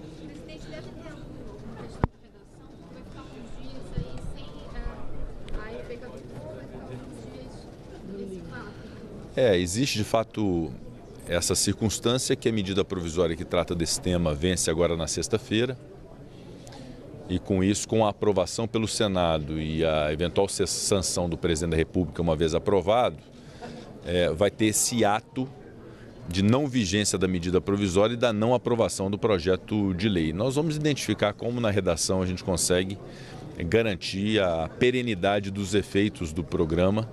Isso é algo que a consultoria já vai certamente nos orientar para que a gente possa garantir isso. Mas eu acredito que na próxima semana a gente tenha a apreciação desse projeto de lei no Senado Federal. O senhor avalia que colocar a questão das compras internacionais no projeto do Mover foi um erro e o Senado vai avaliar isso? Essa é uma avaliação que ainda nós vamos fazer, não posso apontar isso como erro. Nós vamos receber, como de fato recebemos hoje, vamos designar um relator, vamos designar inclusive a forma de tramitação, se vai ser com requerimento de urgência direto ao plenário com relator designado no plenário. E aí todas essas avaliações dos dispositivos contidos no projeto de lei vão ser analisados. Mas todos os dois temas são relevantes, tanto o tema do programa em si do governo, que é esse programa de mobilidade, quanto a questão da taxação também, que foi amplamente debatido na Câmara. Vocês da imprensa deram, inclusive, grande notoriedade a esse tema, que envolveu a sociedade civil. Então, esse tema está bastante debatido e agora é a vez do Senado, de bastante cautela, examinar cada um desses dispositivos. Presidente, tem a emenda do petróleo que foi colocada ontem no finalzinho da sessão também, né? Isso também deve ser discutido. O Senado ele ainda está incomodado com essa questão de parecer uma casa carimbadora da Câmara, porque vocês não teriam nem tempo nem para apreciar essa questão, falando também especificamente sobre essa questão do petróleo.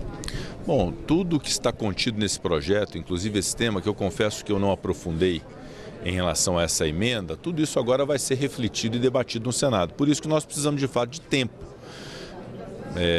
E aí esse tempo será dado ao relator, às lideranças, aos senadores e senadoras para poder refletir sobre a pertinência de cada um desses dispositivos. E eu considero que o papel do Senado como casa revisora da República é um papel muito relevante de ponderação, de reflexão.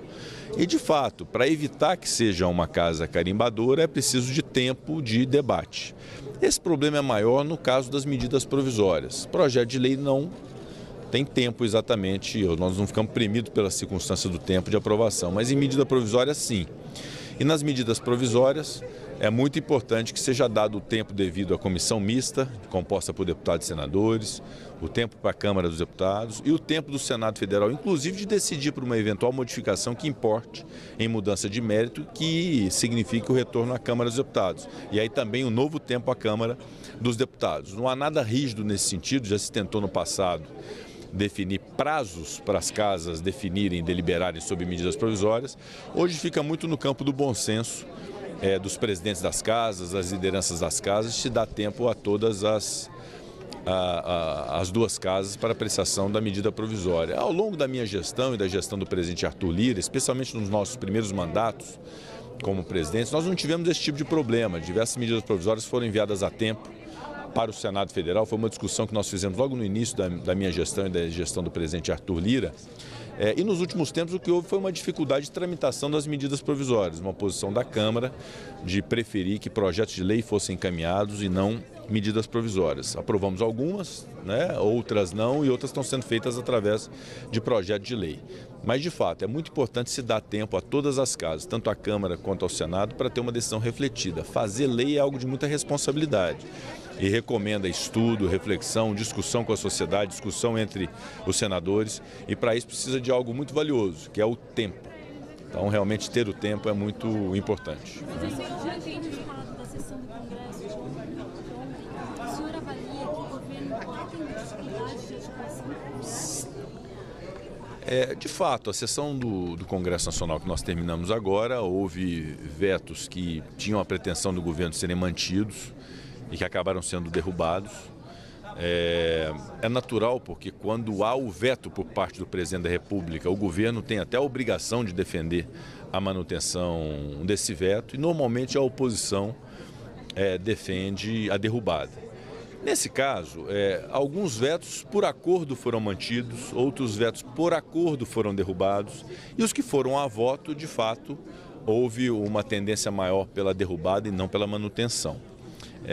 Isso naturalmente demonstra uma força considerável da oposição no âmbito do Congresso Nacional, e o nosso papel como presidente é buscar garantir espaços políticos, espaços de fala, de iniciativas, tanto da situação quanto da oposição. Eu disse agora há pouco no plenário do Congresso que o meu papel na condução do Congresso Nacional deve ser sempre o de garantir esse equilíbrio, e isso é a coisa mais democrática que se pode exigir de um presidente do Congresso Nacional, que vença quem tem a maioria em relação àquele tema. Nessa sessão do Congresso Nacional acabou que a oposição ganhou mais maioria, né? Uma maioria maior em relação a determinados temas, e acabou saindo vitoriosa nessas discussões. Mas a cada sessão tem uma realidade, a cada tema há uma realidade. Isso não necessariamente demonstra um enfraquecimento do governo.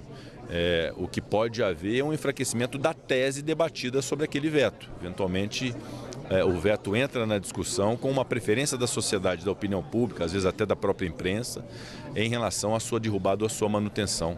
Mas não se pode medir, de fato, a força do governo ou a não força do governo, a fraqueza de um governo, com base em votações que sejam pontuais, né? É o todo que tem que ser analisado. Eu não vejo nada de anormal no que aconteceu nessa sessão do Congresso Nacional, mas é muito importante, tanto quanto a oposição pudesse se organizar, isso é muito importante para a democracia, que o governo também se organize com a melhor forma possível com a sua base de apoio na Câmara dos Deputados e no Senado Federal. Presidente, sobre a questão dos MPs.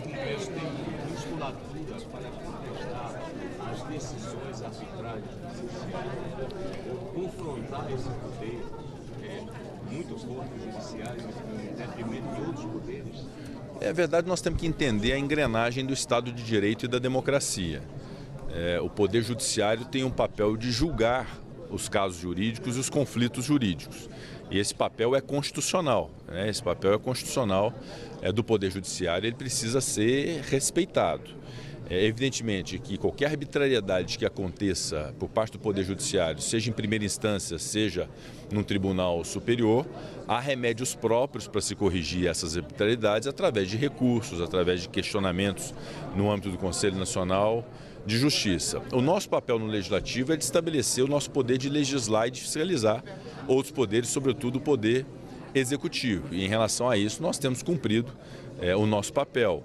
Eu lembro, inclusive, que no Senado Federal nós votamos uma proposta de emenda à Constituição para que a constitucionalidade de leis só possa ser declarada, a inconstitucionalidade ou a constitucionalidade, pelo colegiado do Supremo Tribunal Federal e não por uma decisão monocrática. Essa é a forma mais republicana, mais democrática, mais correta de se poder estabelecer o equilíbrio entre os poderes, que é a força que o Legislativo tem, que é o de fazer leis e alterar a Constituição. Ir para o conflito, ir para a conflagração, para o acirramento, não é um bom caminho. Nós temos que cumprir o nosso papel e cada poder tem que cumprir o seu papel para bem da sociedade brasileira. Aliás, a sociedade que precisa ser pacificada.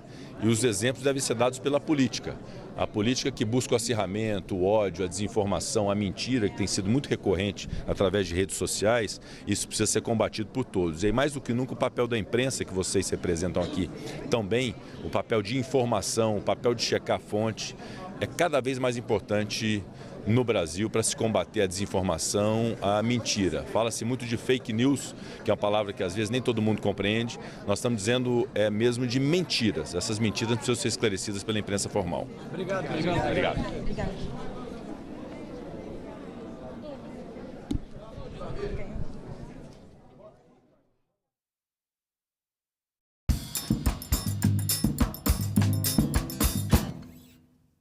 Desmatamento, garimpo ilegal geram problemas como nós estamos vendo que está ocorrendo no Brasil afora. O senhor está falando especificamente das enchentes no Rio Grande do Sul?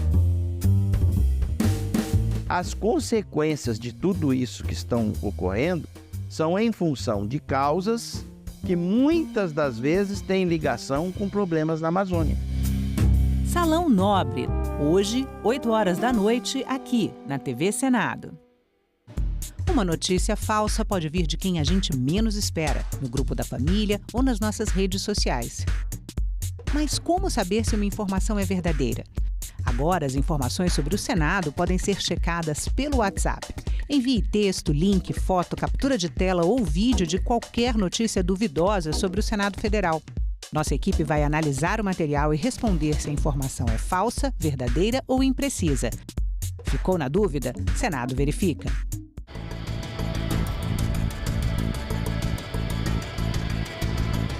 É muito comum você falar de economia circular e o público entender reciclagem. A reciclagem ela foi uma estratégia linear para lidar com o problema da economia linear. E a reciclagem depende da geração de resíduo. A economia circular não gera resíduo, porque ela já é pensada desde o início do desenvolvimento do produto a não ter aquele material que não tem valor. A economia circular não vem para solucionar um problema. Ela muda o sistema e evita o problema. Tem que ser mais eficiente, tem que ter um equilíbrio com o ecossistema natural, porque se faltar matéria-prima, não vai ter o meu negócio. Se o ecossistema estiver destruído, se a sociedade não tiver como consumir, não adianta ter o produto. É uma questão de sobrevivência.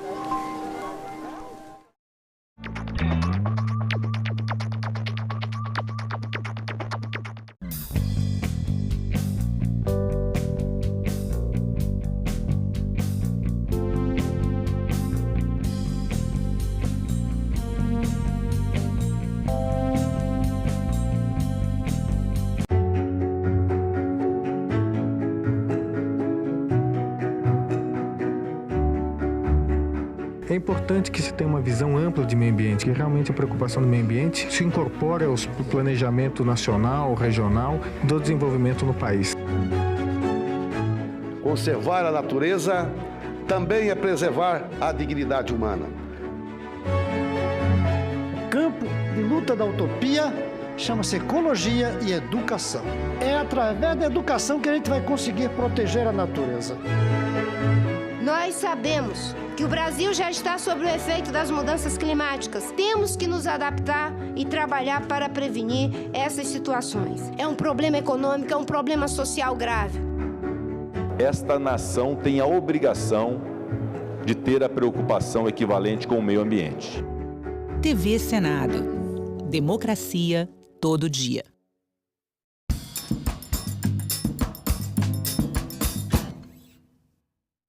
O programa a seguir é livre para todos os públicos.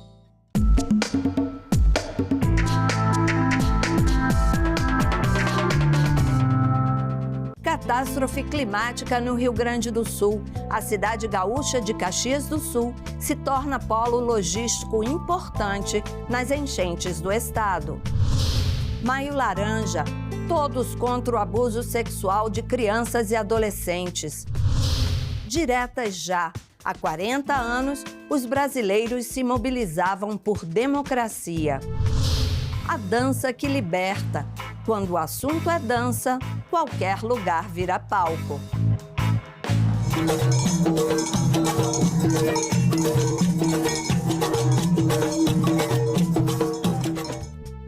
Oi, pessoal. É em parlamentos como este que são tomadas decisões que regem a sua vida.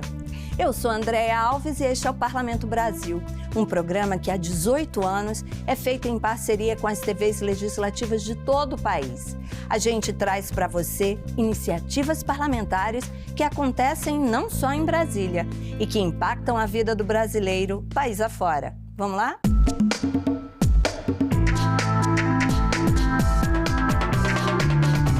Catástrofes climáticas têm ocupado o noticiário com muita frequência nos últimos tempos. As enchentes que devastaram grande parte do Rio Grande do Sul causaram uma forte comoção nacional.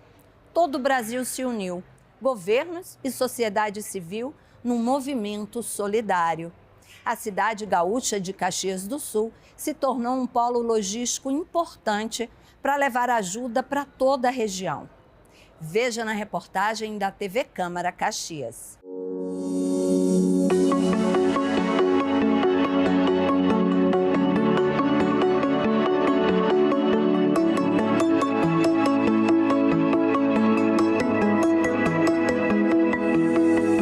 O planeta Terra está mais quente.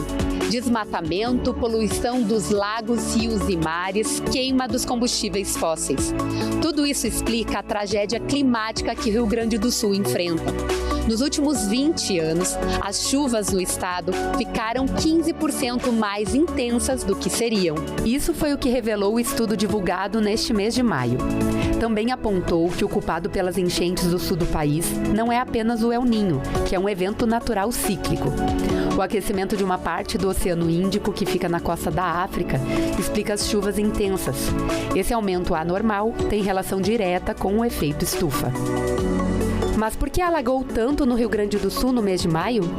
Porque o estado é banhado por 86 rios, lagos, além do mar e convive com montanhas. As chuvas mais intensas ocorreram na região de Nascentes, localizadas na Serra Gaúcha. Cidades que registraram 600 milímetros em apenas 10 dias. As bacias hidrográficas como Taquari, Caí e Sinos desagam no Guaíba, lago que inundou a capital gaúcha e que, consequentemente, encheu a Lagoa dos Patos. Como a vazão dessa água toda ocorre por um estreito percurso localizado na ponta do estado, região da cidade de Rio Grande, ela acaba desaguando no mar a passos lentos. Na grande enchente de Porto Alegre, em 1941, a água demorou mais de 30 dias para baixar. Cada região sofre com os impactos dessas chuvas. Regiões mais baixas convivem com os alagamentos, regiões mais altas com os deslizamentos. Os deslizamentos de terra são caracterizados pelo deslocamento de pedaços de solo, fragmentos de rocha ou outros detritos. Esse fenômeno ocorre principalmente em áreas de encosta de morros e serras e, na grande maioria, está atrelado à intervenção humana. As chuvas fortes e de longa duração encharcam o solo e causam o desprendimento de materiais. A principal atividade que acarreta esse fenômeno é o desmatamento de encostas, que gera a desestabilização da terra e a torna mais vulnerável. Outro fator são as construções em áreas em declive, que além de alterar a superfície, modificam as propriedades do solo. Com o forte crescimento populacional, as pessoas ocuparam os lugares onde estavam as matas nativas. Casas e prédios foram construídos em espaços sem nenhum tipo de planejamento urbano, como, por exemplo, nessa encosta, aqui no bairro de Galópolis, em Caxias do Sul, onde no início do mês de maio, pelo menos 7 pessoas foram soterradas. 4 da mesma família acabaram morrendo. Outra consequência das enchentes e deslizamentos são os bloqueios de rodovias, que atingiram mais de 170 pontos, deixando ilhadas diversas regiões, complicando o escoamento da produção e o abastecimento de mercadorias, como alimentos, remédios e combustíveis. Apesar de não ocorrer desabastecimento geral, foram registradas restrições no fornecimento de gasolina e de comida de primeira necessidade nas gôndolas de diversos supermercados, além de dificultar a chegada de donativos e ajuda humanitária em diversas cidades da Serra Gaúcha, Vale do Taquari e na Grande Porto Alegre.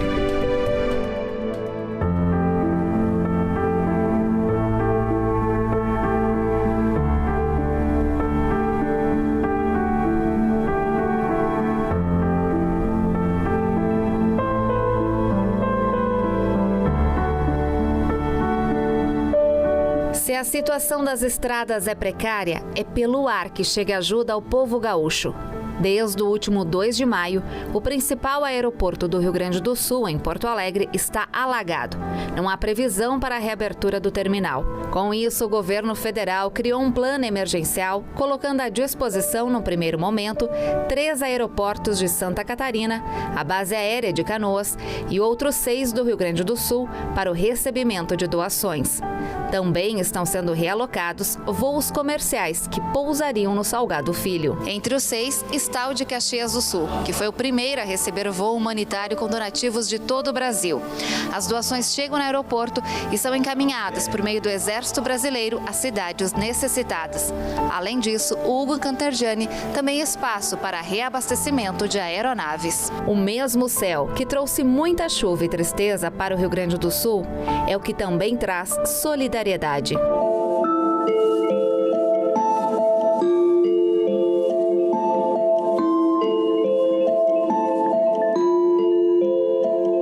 E se o momento no estado é difícil, a solidariedade é o que traz esperança de tempos melhores. São incontáveis as doações que chegam a Caxias do Sul e daqui são distribuídas para todo o estado. O Seminário Aparecida recebe doações desde o início de maio e conta com centenas de voluntários que trabalham diariamente na triagem, separação e destinação dos donativos. Outro ponto que centraliza os donativos é a base da Cruz Vermelha Brasileira, administrada pela Defesa Civil em parceria com o governo do estado. Os desafios são diários, antes nos resgates, agora com os abrigos e donativos e, em breve, com a reconstrução de grande parte do Rio Grande do Sul. E o que fica disso tudo? Uma mudança no olhar, que precisa ser sensível para as necessidades não só do povo, mas também da natureza.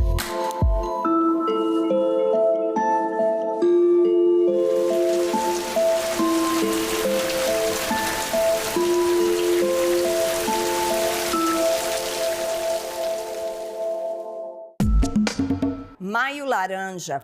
Todos contra o abuso e a exploração sexual de crianças e adolescentes. A Assembleia Legislativa de Mato Grosso do Sul promove campanha de conscientização sobre esse problema que vitimiza milhares de crianças todos os anos no Brasil.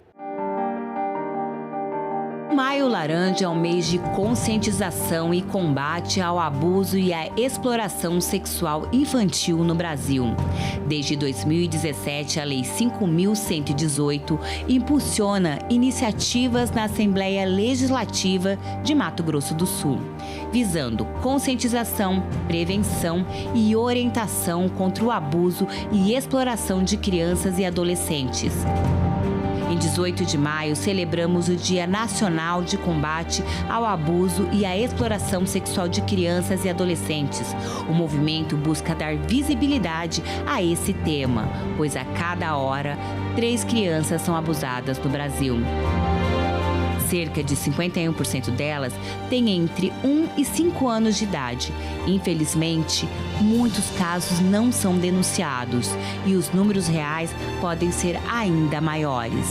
Mato Grosso do Sul ocupa hoje o 5º lugar no ranking brasileiro, quando falamos de abuso sexual contra crianças. A importância que a gente dá no respeito ao corpo já é uma forma de prevenir. Além disso, nós precisamos estar sempre conversando com os filhos acerca do cuidado com pessoas que vêm conversar com eles, situações, toques indesejados. Então a criança ela precisa ter um bom diálogo com os pais. Então os pais podem criar e construir essa relação baseada em diálogo. Essa é uma maneira muito importante e fácil de você prevenir qualquer situação indesejada. Responsabilidade coletiva. A luta contra o abuso sexual infantil é de todos nós. São nossas crianças, nosso futuro. Precisamos discutir, provocar conversas e agir para protegê-las. A internet hoje tem sido alvo de muitos abusadores, de pessoas com transtornos mesmo, e tem usado das ferramentas da internet para acessar essas crianças que são vulneráveis emocionalmente e muitas vezes carentes de relacionamento e encontram na internet uma forma ali de se satisfazer, porque muitas vezes através de jogos, através de palavras de afirmação, esses abusadores encontram a vulnerabilidade da criança. E os pais, nesse caso, que permitem que seus filhos usem internet, usem rede social, precisam ter um monitoramento muito ali o tempo todo acontecendo, porque é muito rápido e a criança que ela não é orientada, ela se torna um alvo mais fácil.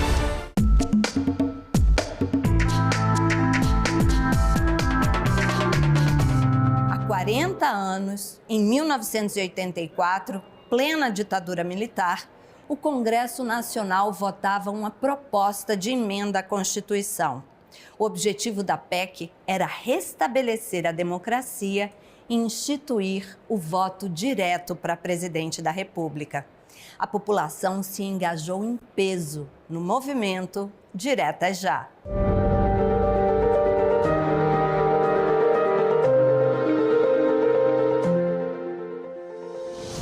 O dia era 25 de abril de 1984. As ruas vinham sendo tomadas por manifestantes.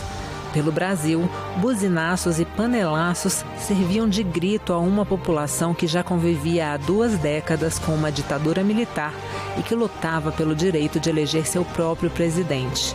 A chamada emenda Dante de Oliveira, em homenagem ao deputado que apresentou o texto, estabelecia que o presidente e o vice-presidente da República deveriam ser eleitos por voto direto e secreto para um mandato de 5 anos. O então deputado pelo PT, Ayrton Soares, conta que para aprovar um texto como esse em pleno regime militar, era preciso engajar multidões. Existiam várias emendas, mas a Dante de Oliveira foi escolhida por nós por ser a mais fácil de ser conduzida perante a opinião pública. Aos poucos, os comícios foram crescendo e se transformando em multidões. Reuniam estudantes, sindicalistas, políticos, artistas. O último grande comício, a menos de 10 dias da votação da emenda, em São Paulo, reuniu cerca de 1,5 milhão de pessoas. Ayrton Soares relembra esses momentos. Nós fizemos comícios importantíssimos no Brasil inteiro. No comício da Candelária, nós fizemos um comício que tinha mais de 1 milhão de pessoas no Rio de Janeiro, em frente à Igreja da Candelária. O deputado Alberto Fraga, do PL do Distrito Federal, era capitão da Polícia Militar à época. A minha opinião a respeito das manifestações a favor das diretas já é que foram necessárias. Eu acho que o país vivia um regime militar e essas manifestações direcionaram o povo brasileiro a fazer eleições diretas e foi o que aconteceu, em virtude da qualidade das manifestações, ordeiras, sem nenhum tipo de tumulto. A sessão para a votação da emenda Dante de Oliveira começou pela manhã. Nas ruas, carros buzinavam em apoio à emenda das diretas já. Apoiadores vieram se manifestar em frente ao Congresso. Outros mostraram seu apoio na galeria do plenário. O Brasil parava para acompanhar um momento decisivo de sua história. Foi longo o debate, que só teve fim às 2 da madrugada do dia seguinte. O então presidente da República, o general João Figueiredo, havia decretado estado de emergência no Distrito Federal e em cidades no entorno da capital. A sessão acontecia e a maioria dos parlamentares proclamava seu apoio à medida, enquanto outros poucos levantavam ressalvas e o Congresso foi cercado, como comenta Ayrton Soares. Apagões foram deflagrados por todo o país. Quer dizer, a ameaça era muito grande, né? Contra quem pudesse votar a favor das eleições diretas. Era necessário que pelo menos 320 deputados, de um total de 479, dissessem sim às diretas, para que a emenda fosse analisada pelo Senado. Mas, ao final da sessão, foram 298 votos a favor, 65 contra e 3 abstenções. Faltaram 22 votos favoráveis. O ex-deputado Ayrton Soares conta o que aconteceu em seguida à derrota. Eu vi as pessoas chorando nas galerias da Câmara dos Deputados. A deputada Laura Carneiro, do atual PSD do Rio de Janeiro, é filha de Nelson Carneiro, ex-deputado, ex-senador e ex-presidente do Senado, falecido em 1996. Na época das diretas, ela tinha 21 anos. Eu me lembro papai organizando aqui na Cinelândia um movimento Diretas Já. Enfim, era ele, Tancredo, Franco Montoro, Brizola, Lula, enfim, as lideranças da época, né, de diversos partidos que defendiam a democracia. E a gente perdeu, né, por muito poucos votos, mas também foi uma pressão gigantesca nos deputados. O deputado Coronel Meira, do PL de Pernambuco, era tenente da Polícia Militar à época. Como militar, a gente trabalhou, tá certo, exatamente na segurança de todo o povo pernambucano, acompanhamos de perto e torcemos pela Direta Já. Como militar, eu não tinha partido, não poderia ter partido e não falava quase em política. Mas o meu sentimento democrático, a minha família, enfim, todos nós nos envolvemos torcendo para que realmente passasse a Direta Já. O movimento também demonstrou a força da população e dos partidos de oposição. Parte dos apoiadores do movimento Direta Já defendeu um nome alternativo ao candidato apoiado pela ditadura na eleição de 1985. Tancredo Neves saiu vencedor contra o candidato do regime militar, Paulo Maluf. A eleição foi indireta, mas a chapa Tancredo José Sarney obteve muito apoio popular. Tancredo não chegou a governar. Morreu em 21 de abril de 1985, depois de passar por 7 cirurgias. Sarney, que já atuava interinamente, tomou posse em definitivo. O voto direto finalmente veio com a Constituição de 1988 e pôde ser concretizado no pleito que elegeu Fernando Collor presidente do Brasil em 1989.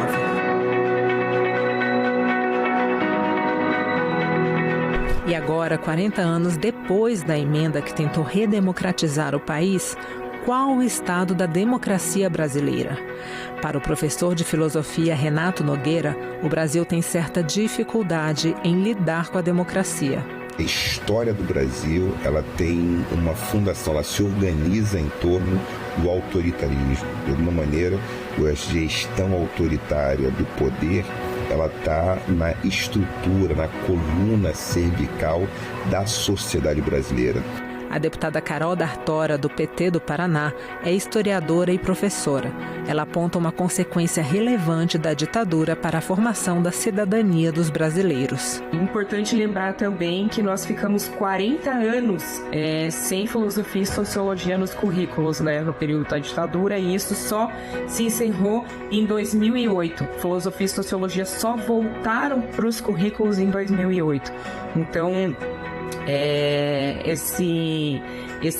a possibilidade da gente pensar criticamente, refletir sobre o que foi a ditadura através dos instrumentos que são essas duas disciplinas tão importantes, não estavam disponíveis, né, na formação, básica brasileira.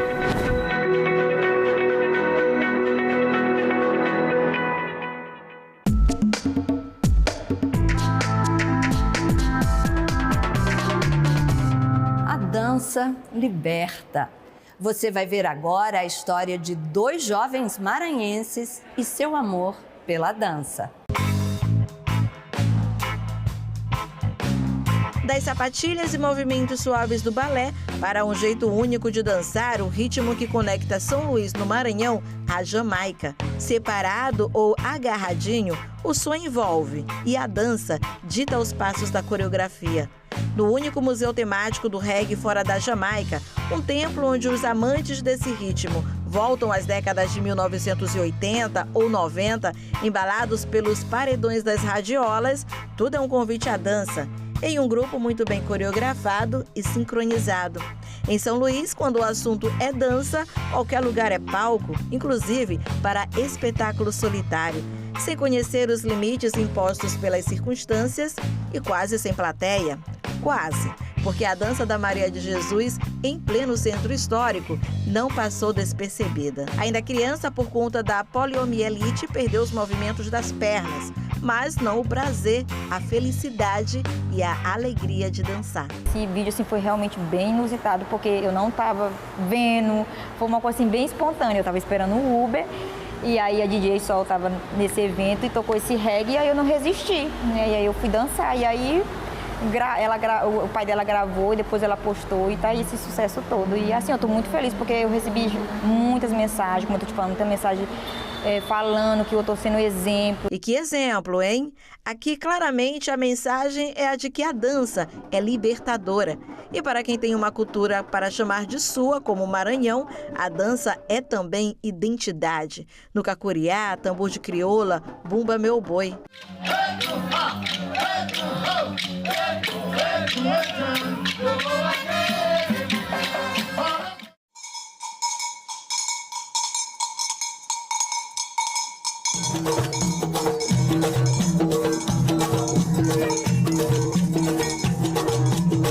Essa identidade faz qualquer um de nós ir longe, para Harvard, quem sabe, por causa da dança no Boi da Floresta, como Kazumba.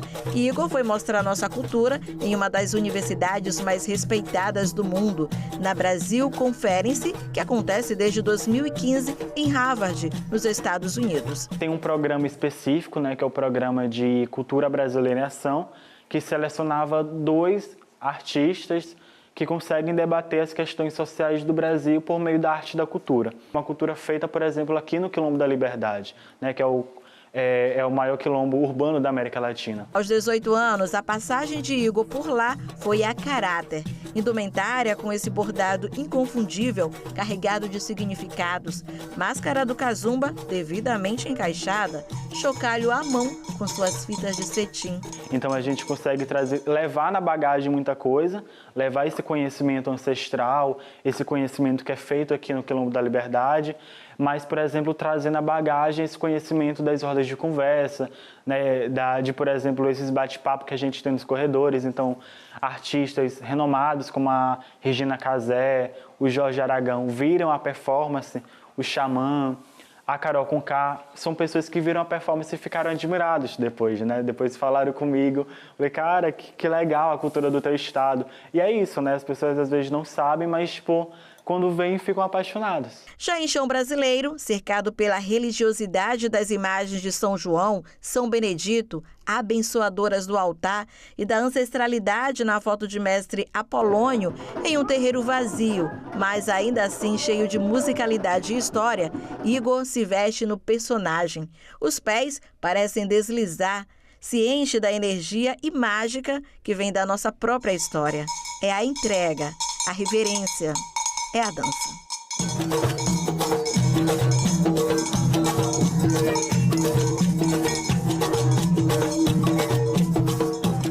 É incrível como a gente vai longe quando faz o que gosta, não é mesmo?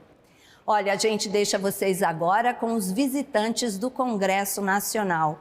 Sabia que são mais de 3.000 pessoas que vêm aqui todas as semanas? É uma visita muito bacana, viu? E olha, você sabe que se quiser rever este ou qualquer outro programa da TV Senado, tem tudo na internet, no site da TV ou no YouTube. Até semana que vem. Tchau! Acho que faz parte da nossa democracia. E é importante, né? Pra gente, pro país, e acho que todo mundo deveria vir conhecer de onde saem as leis, onde é tudo votado. Eu acho muito importante. Uma catástrofe, né? E eu acho que a gente tem muito que aprender com isso que está acontecendo.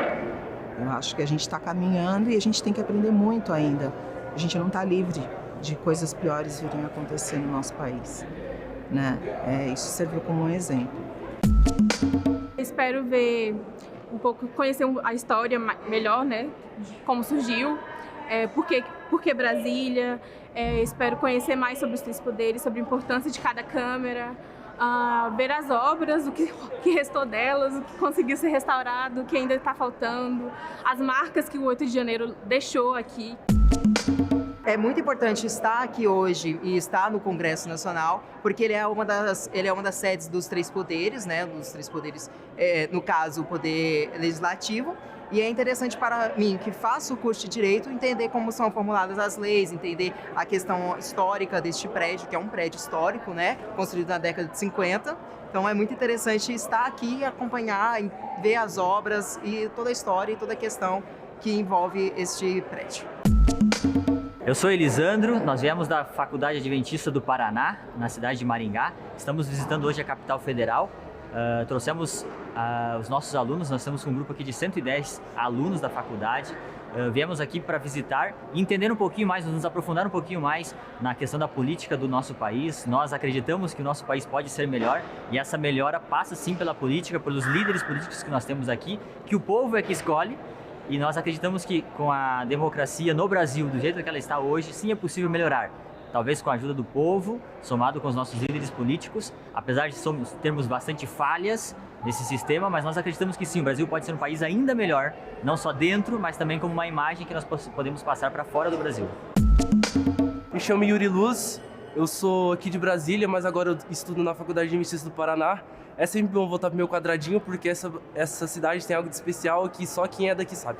É bom estar de volta e conhecer como as coisas realmente funcionam, porque tudo no nosso país agora está envolvido na política e a gente que é jovem, a gente tem um papel fundamental para a gente dizer às pessoas que a gente deve sim notar para a política e não apenas militar por coisas que a gente realmente não conhece. Então é sempre bom vir aqui e saber como as coisas realmente funcionam. Eu sou o Felipe Carlos, sou estudante, sou de Hortolândia, São Paulo, e estou aqui em Brasília para ver mais sobre meu país, que é um país que eu amo, um país que eu nasci, né?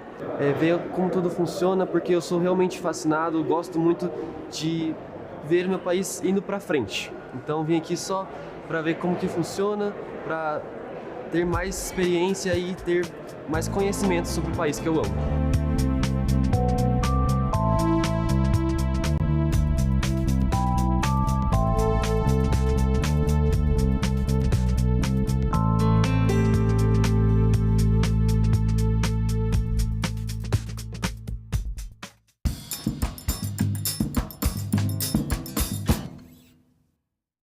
Idosos e a universidade. Reserva de vagas para a terceira idade em debate. Não tem que ser 70 mais, tem que ser 60 mais. Eu sou completamente contra a questão de colocar como cota. Tem que ter algum critério de seleção, né?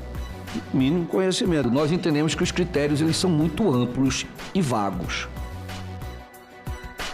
Em discussão, nesta quinta, 20h, aqui na TV Senado. Esse lugar, ele existe para diálogo. Esse é um lugar de discussão. Quando você destrói um lugar desse, é tão simbólico, é você dizer que você não quer mais discutir, você não quer mais conversar. Essas cicatrizes, não é que os vidros deviam continuar quebrados, mas eu acho que a gente tem que preservar de alguma forma um pouco do que aconteceu. A história está escrita, a gente simplesmente tem que cuidar para que essa história possa ser revisitada e a gente possa aprender com ela.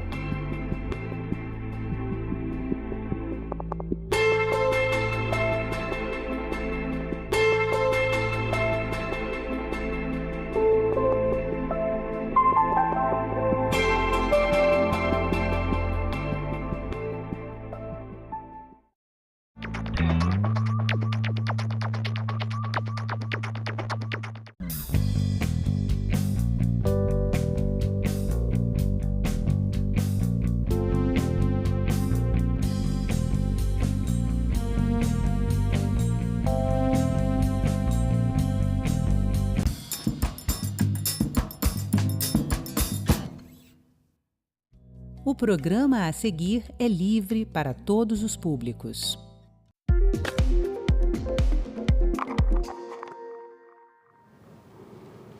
Olá, começa agora mais um Assunto de Estado. E hoje a gente vai falar aqui no programa sobre segurança pública, agronegócio, gestão fiscal, entre outros temas. E para conversar comigo, a nossa convidada de hoje é a senadora Margarete Busetti, do PSD de Mato Grosso. Bem-vinda, senadora. Obrigada, é um prazer estar aqui, Sérgio, falando um pouco sobre o nosso estado, que tem movimentado muito o agronegócio no último ano, né? Muito falaremos sobre isso, certamente. Para a gente começar, então, aproveitando o gancho, muitos foram os dados de destaque do agronegócio de Mato Grosso para a nossa economia, né? Para a economia do país. E eu trouxe aqui algumas informações, gostaria de compartilhar com a nossa audiência, para a gente conversar a respeito. Ele é o maior produtor nacional de grãos, com mais de 27%, e assim bem à frente do segundo e terceiro colocados, que são o Paraná com 14% e Rio Grande do Sul com 13%. Na última safra, 2023, foi recorde, mais de 100 milhões de toneladas de produção, Mato Grosso, sendo destaque aqui para milho, com 51%, soja, 43%. E também o seu estado representa 21% da riqueza nacional, com aproximadamente 175 bilhões da produção agrícola. Então, como que a senhora pode atuar aqui e continuar atuando no Senado para fortalecer ainda mais essa área? Você vê a importância do estado para o país. Nós podemos chegar a mais de 70% até 2030 a produção de grãos. Então, o que nós temos que ter? Infraestrutura. Nós precisamos falar de infraestrutura e ajudar para que essa infraestrutura saia do papel e realmente aconteça. E é isso que a gente está fazendo aqui, né? Então, nós temos que prestar atenção muito nas questões ambientais, nas questões da infraestrutura, e nós precisamos de todos os modais de transportes, todos. Eu venho da indústria, é uma indústria que trabalha para o transporte, mas sempre fui do Fórum Pró-Ferrovia, porque eu considero a ferrovia fundamental para o nosso país. Nós precisamos levar essa produção até os portos e só por caminhão não dá. E quando você tem uma ferrovia próximo, o trecho do caminhão é mais curto, ele tem mais qualidade de vida, ele faz mais viagens.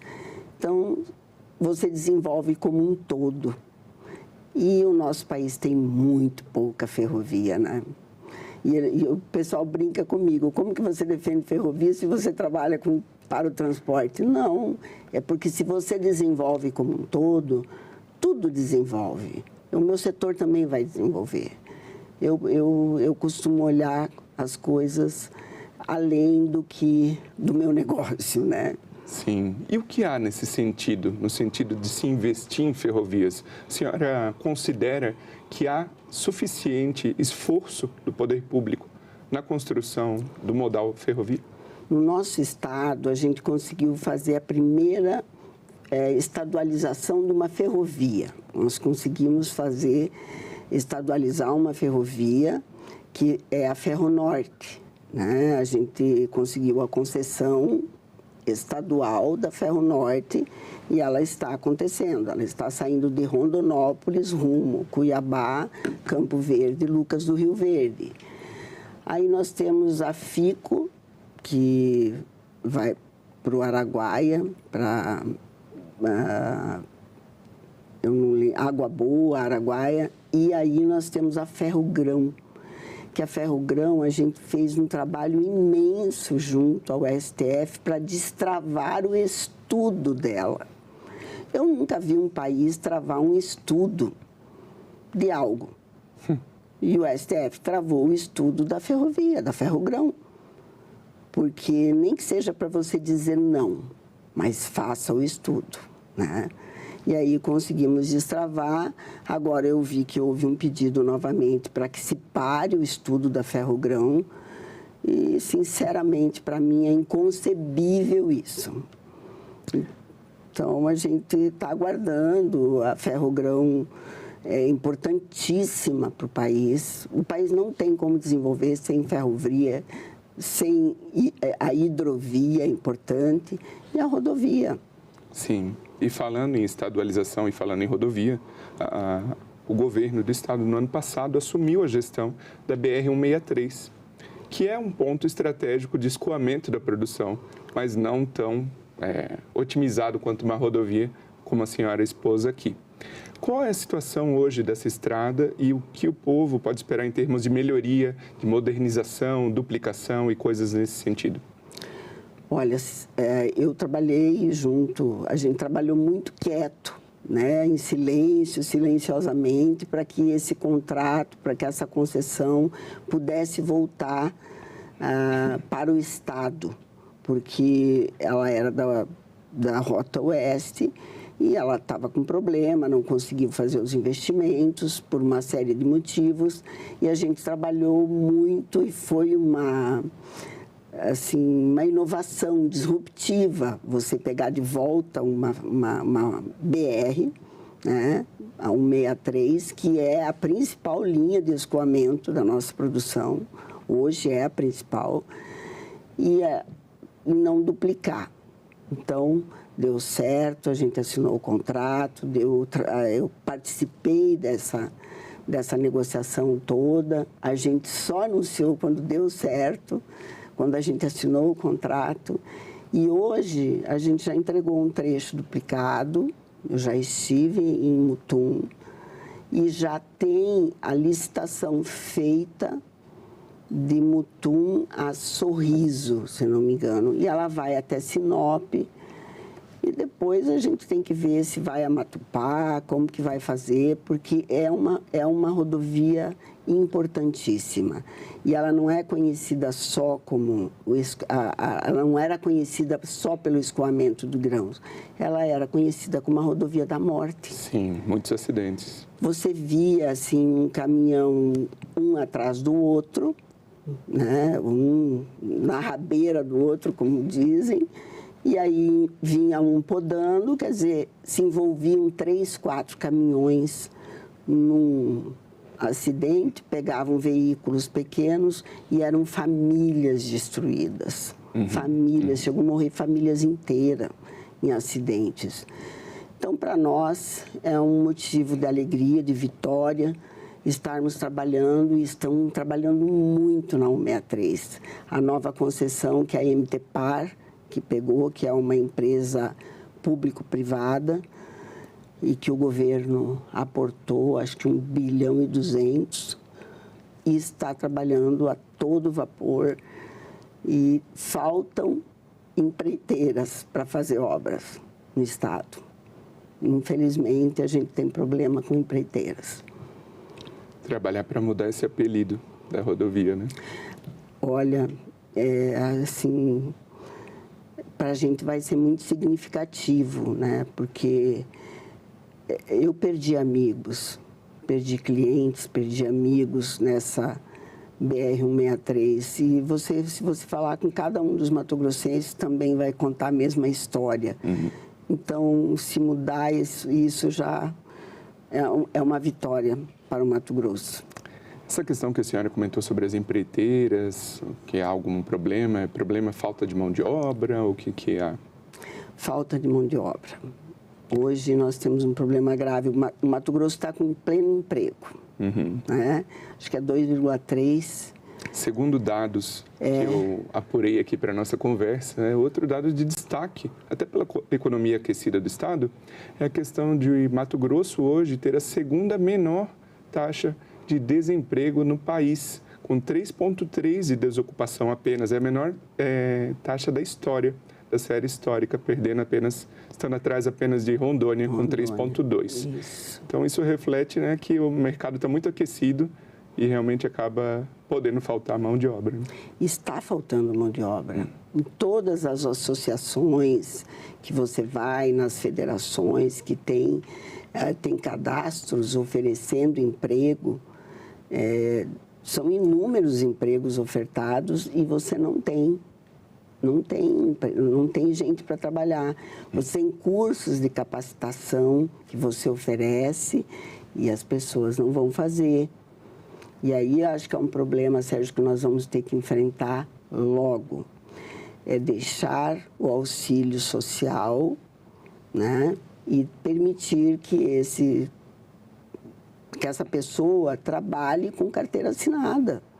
Uhum. Para que a gente tenha mão de obra, para que essa mão de obra se qualifique, senão nós não vamos ter mão de obra, nós já estamos trazendo mão de obra de fora, do exterior, e isso é muito ruim para um país que quer crescer, que está em pleno crescimento, e o Mato Grosso está em pleno emprego. Então, esse é um dado que eu já falei várias vezes, é algo que nós vamos ter que enfrentar, né? E falando sobre enfrentar problemas, falar aqui de um mais sério, que é a questão de segurança pública, mais especificamente o enfrentamento à violência contra a mulher. Em 2023, Mato Grosso teve a maior taxa de feminicídio do país, com 2,5 mortes a cada 100 mil mulheres, que é quase o dobro da taxa nacional, de 1,4. Como que a senhora e o poder público têm se mobilizado para implementar ações de combate a esse crime?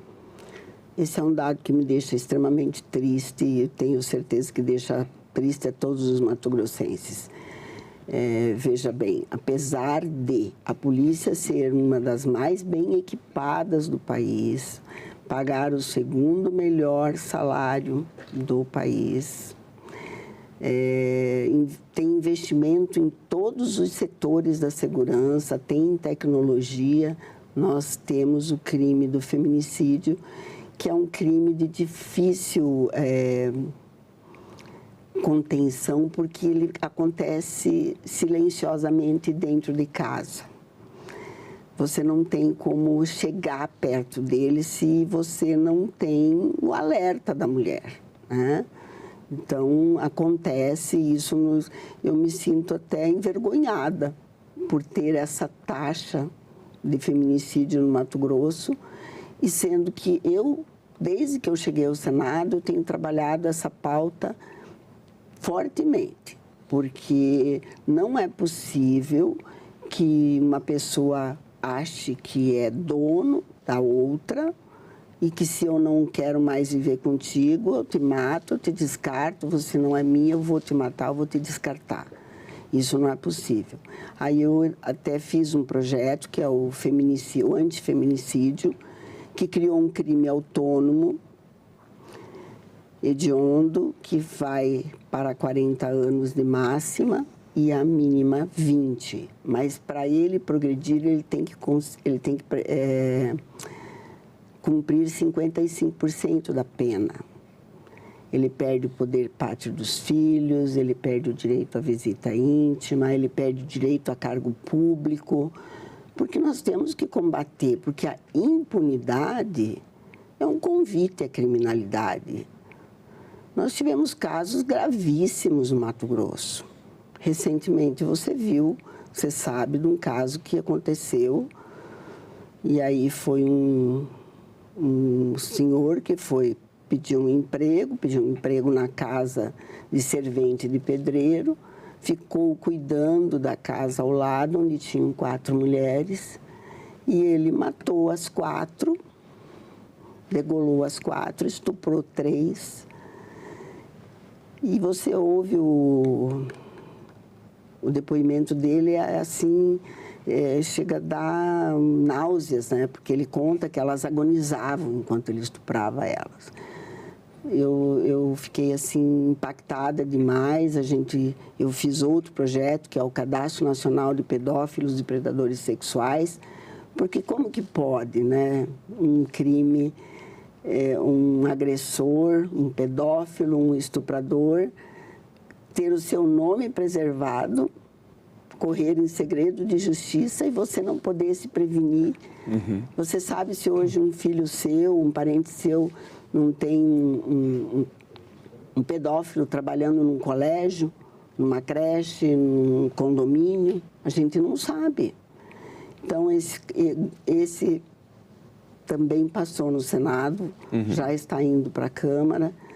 Então, são soluções que se vão resolver, não sei.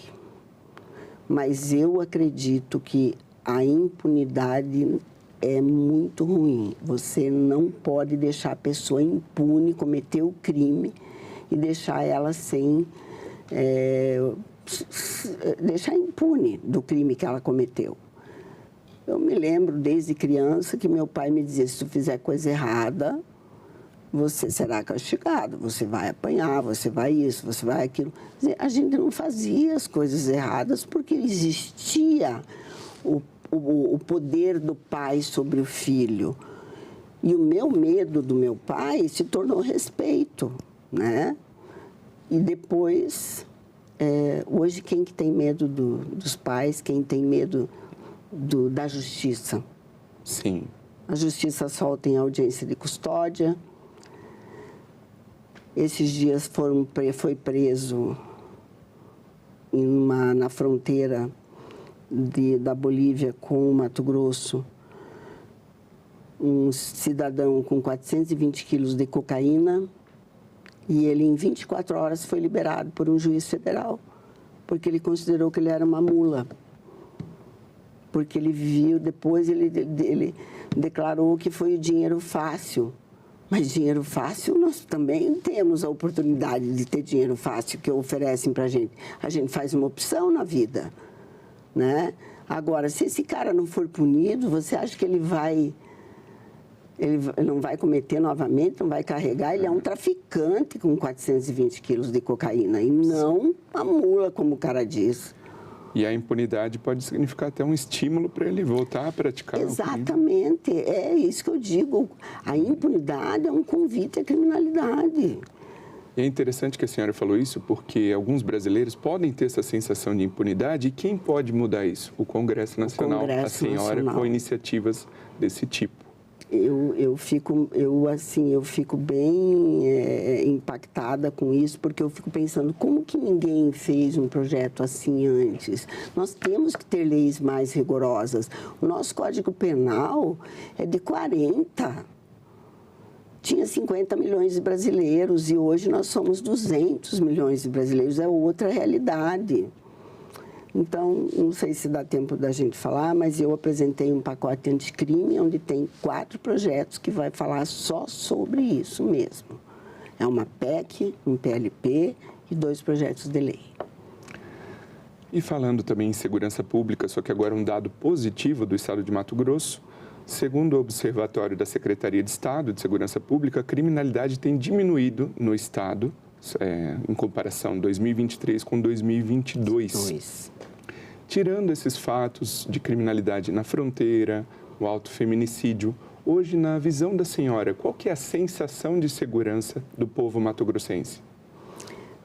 A sensação de insegurança do mato-grossense não é boa, é a mesma que a minha. Eu tenho medo de sair à rua porque você vê assaltos de dia, você vê mortes assim absurdas que acontecem porque o cara entrou e foi matar o outro da outra organização criminosa, o seu concorrente, né? Então, as organizações criminosas estão tomando conta do país, estão tomando conta do Mato Grosso e de todo o país. E se nós não fizermos nada para combater as organizações criminosas, nós vamos pagar um preço muito caro. Nós já estamos pagando, mas nós vamos pagar um preço muito caro mesmo, porque não tem... Se você pedir para qualquer cidadão, ele não tem sensação de segurança, ele se sente inseguro. Uma mulher não pode sair à noite treinar uma corrida para maratona. O homem até pode, uma mulher não pode sair. Então, é uma sensação de insegurança permanente, né? Eu sou mãe, eu sou avó, então eu vejo o que a gente poderia fazer e como a gente poderia viver. Aí eu vou nos Estados Unidos, eu vejo aquelas casas sem muro, sem portão, com a grama na frente, e a gente vive preso, gente. A gente vive em guetos, a gente vive preso, isso é ruim. Não é uma sociedade justa, né? Complicado, né? Agora, mudando aqui de assunto, outro assunto de estado de Mato Grosso foi o reconhecimento com a primeira colocação nacional no ranking dos estados na gestão fiscal do estado, segundo o Centro de Liderança Política. E também Mato Grosso conseguiu a nota máxima, a nota A, nos critérios da Secretaria do Tesouro Nacional em capacidade de pagamento. Na avaliação da senhora, qual que é a importância de uma gestão fiscal sólida para o desenvolvimento do estado? Aí eu preciso fazer um reconhecimento público ao nosso governador Mauro Mendes. Ele começou vaiado no primeiro mandato, extremamente vaiado. Eu estive com ele em várias situações em que ele foi vaiado pelos produtores, porque ele cortou incentivo de produtor, porque ele cortou incentivo da indústria, porque ele cortou incentivo do comércio. E hoje ele é aplaudido de pé. Então, uma gestão fiscal séria que devolve ao contribuinte em infraestrutura, em segurança, no que ele precisa, é reconhecido. Isso é muito bom. Esse é um dado espetacular do Mato Grosso, que eu me sinto orgulhosa por isso. Ao contrário do feminicídio, que nos deixa envergonhado. Esse é um dado muito bom. E o governador Mauro Mendes tem trazido essa preocupação da segurança e conversando com ele, conversando com o Procurador-Geral de Justiça, com os juízes, com auditores do Senado, consultores do Senado, a gente chegou a esse pacote anticrime que já está apresentado, já está distribuído. Daqui um pouco a gente vai começar a falar sobre ele.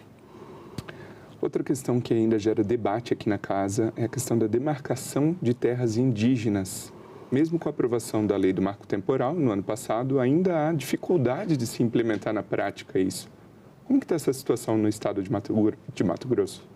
Eu vi que, acho que foi no Alto Xingu, que foi demarcado 32 mil hectares, há umas 2 semanas atrás, ou uma semana atrás.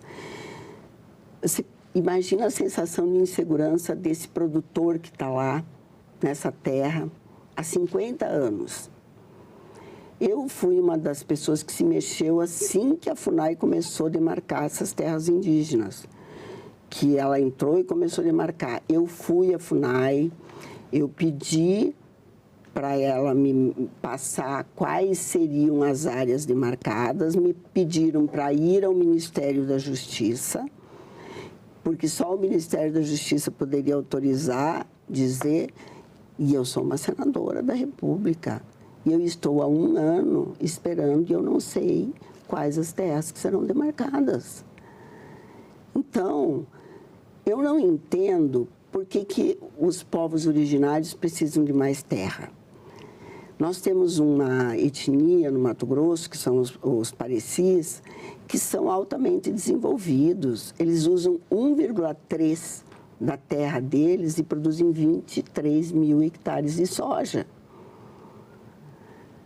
Tem projeto de etnoturismo, então, como ali sim a cultura deles será preservada, mas os Yanomamis não vão preservar nada da cultura deles. Eles estão morrendo. Então, eu não vejo como você vai preservar uma cultura sem desenvolvimento, Sérgio. E é isso. Então, eu lamento que até hoje, há 1 ano, eu não consegui saber nem da FUNAI, nem do Ministério da Justiça quais as terras indígenas que serão demarcadas no país ou no meu estado, porque eu queria saber do meu estado. Senadora, esse ano o Senado comemora 200 anos da sua existência e eu gostaria de saber da senhora, a sua opinião, quais foram os pontos mais relevantes para o estado de Mato Grosso que passaram aqui pelo Senado e como a casa pode continuar atuando para atender as demandas do seu estado? Olha, todos os pontos são importantes para Mato Grosso que aconteceram no Senado Federal. O Mato Grosso conseguiu investir 19% da sua receita corrente líquida em infraestrutura, porque o Senado também apoiou ela, conseguiu devolver a 163. Quer dizer, tudo é importante e é importante para o país. A democracia passa por aqui. Sem Senado, sem Congresso, não existe democracia. Então, essa é a importância. Não é um ponto, Sérgio, são todos. Todos. Para mim, todos são importantes. Senadora Margarete Busetti, muito obrigado pela sua participação aqui no Assunto de Estado. Eu que agradeço e estamos sempre à disposição para falar dos assuntos que interessam ao país. E o meu muito obrigado a você que nos prestigia com a sua audiência. Essa entrevista já está disponível para você rever ou compartilhar no nosso site senado.leg.br/tv. Também no nosso canal no YouTube, aproveita e se inscreve lá e ativa o sininho para receber as notificações. Até o próximo Assunto de Estado.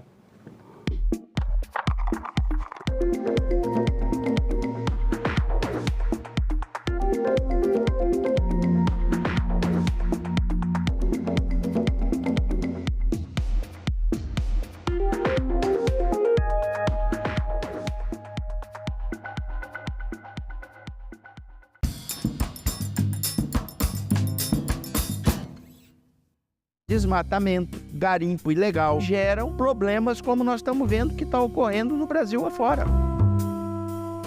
O senhor está falando especificamente das enchentes no Rio Grande do Sul?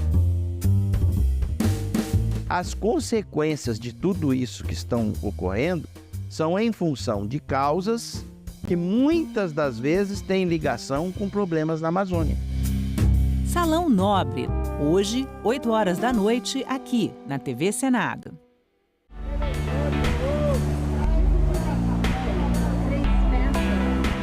O capitalismo é um bicho matreiro. É um modelo básico de linha de produção, de consumo, de descarte, de esgotamento de recurso. É uma produção de lixo absurda, que a gente não dá conta de absorver. Como toda megalópole do planeta, a cidade de São Paulo é uma prova viva de todos os vícios e virtudes do modelo econômico atual, conhecido como economia linear. A quantidade de resíduos que você gera no processo de transformação é muito maior do que no âmbito do consumo do produto. Esse sistema, evidentemente, é um sistema suicida. Você pode fazer isso enquanto você tem uma escala mínima, quando você chega numa escala como a atual, ele não é mais sustentável, é absolutamente catastrófico.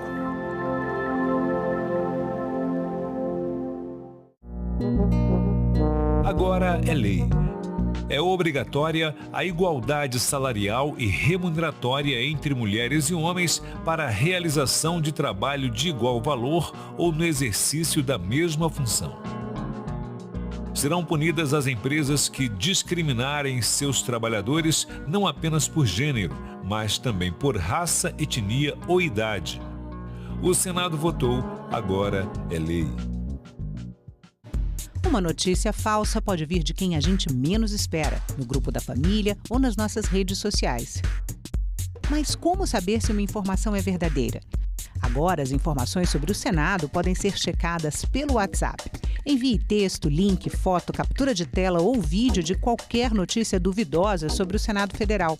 Nossa equipe vai analisar o material e responder se a informação é falsa, verdadeira ou imprecisa. Ficou na dúvida? Senado verifica.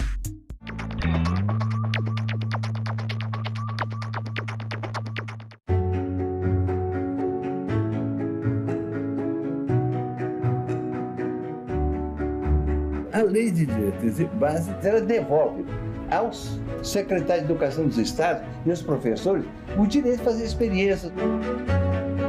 Aprovamos uma segunda libertação para negros e negras. A lei de cotas raciais e sociais nas universidades públicas federais. Que não é um ganhou, o outro ganhou, mas que ganha a educação.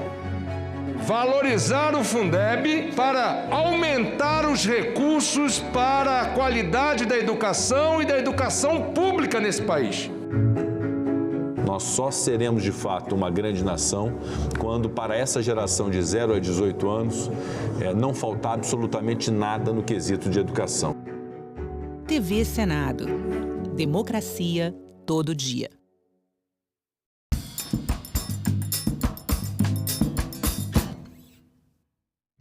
O programa a seguir é livre para todos os públicos.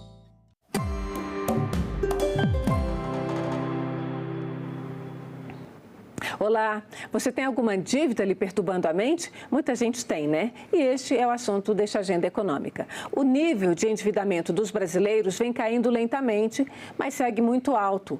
A pesquisa de endividamento e inadimplência do consumidor, feita pela Confederação Nacional do Comércio neste mês de março de 2024, mostra que mais de 78% das famílias brasileiras estão com as contas no negativo. E uma outra pesquisa, feita pela empresa gestora de benefícios Zetra, com sede em Belo Horizonte, mostra que este endividamento tem um peso muito grande na qualidade de vida dos trabalhadores, tanto na família quanto na empresa. Para nos falar sobre esse peso e como as empresas podem apoiar seus empregados, eu recebo o presidente comercial da Zetra, economista Flávio Naufel. Flávio, muito obrigada pela sua presença aqui no Agenda, por gentileza. É interessante esse trabalho que vocês estão fazendo, porque a gente, às vezes, não tem noção, né? Muitos empresários também, às vezes, não têm noção do problema que causa, inclusive, na qualidade de trabalho. Me conta um pouquinho, não é a primeira pesquisa de vocês, por que vocês decidiram fazer isso? Na verdade, é a terceira edição da pesquisa e a razão que nos motivou remete ao nosso negócio, que há 24 anos vem sendo consolidado junto às empresas, tanto públicas quanto privadas, que é a gestão e a oferta de benefícios consignados. É bem verdade que aqui no Brasil o crédito consignado, ou termo consignado, já traz diretamente, remete a uma ideia de que se trata apenas de um benefício financeiro, de um empréstimo. Quando você fala em consignado é empréstimo, né? Exato. Mas não é? Não é. Na verdade, não é, porque existem os benefícios que não são financeiros. Não é? O empréstimo ele é um benefício financeiro, mas temos outros não financeiros, a exemplo de um consórcio, a exemplo de uma educação online, que são benefícios que você pode ofertar. O RH das empresas podem ofertar para os seus colaboradores, descontando aquelas parcelas que são devidas nas folhas de pagamento dos próprios. Certo. E isso pode ser feito tanto por empresas privadas quanto por empresas públicas, instituições públicas? O diferencial é a folha de pagamento.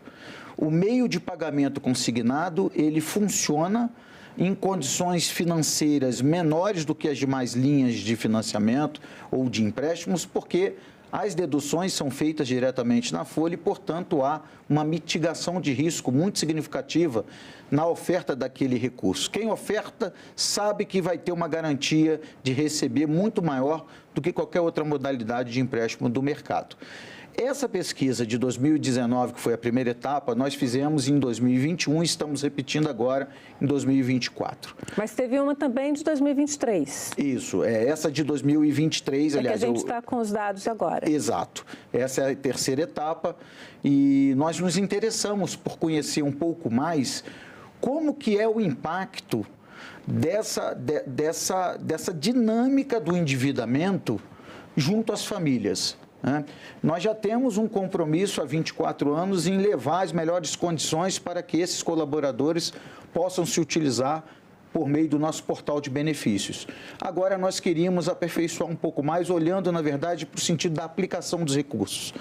E nós construímos uma solução bem interessante, muito calcada nessas informações da pesquisa, que demonstram a necessidade por parte do colaborador de ajuda.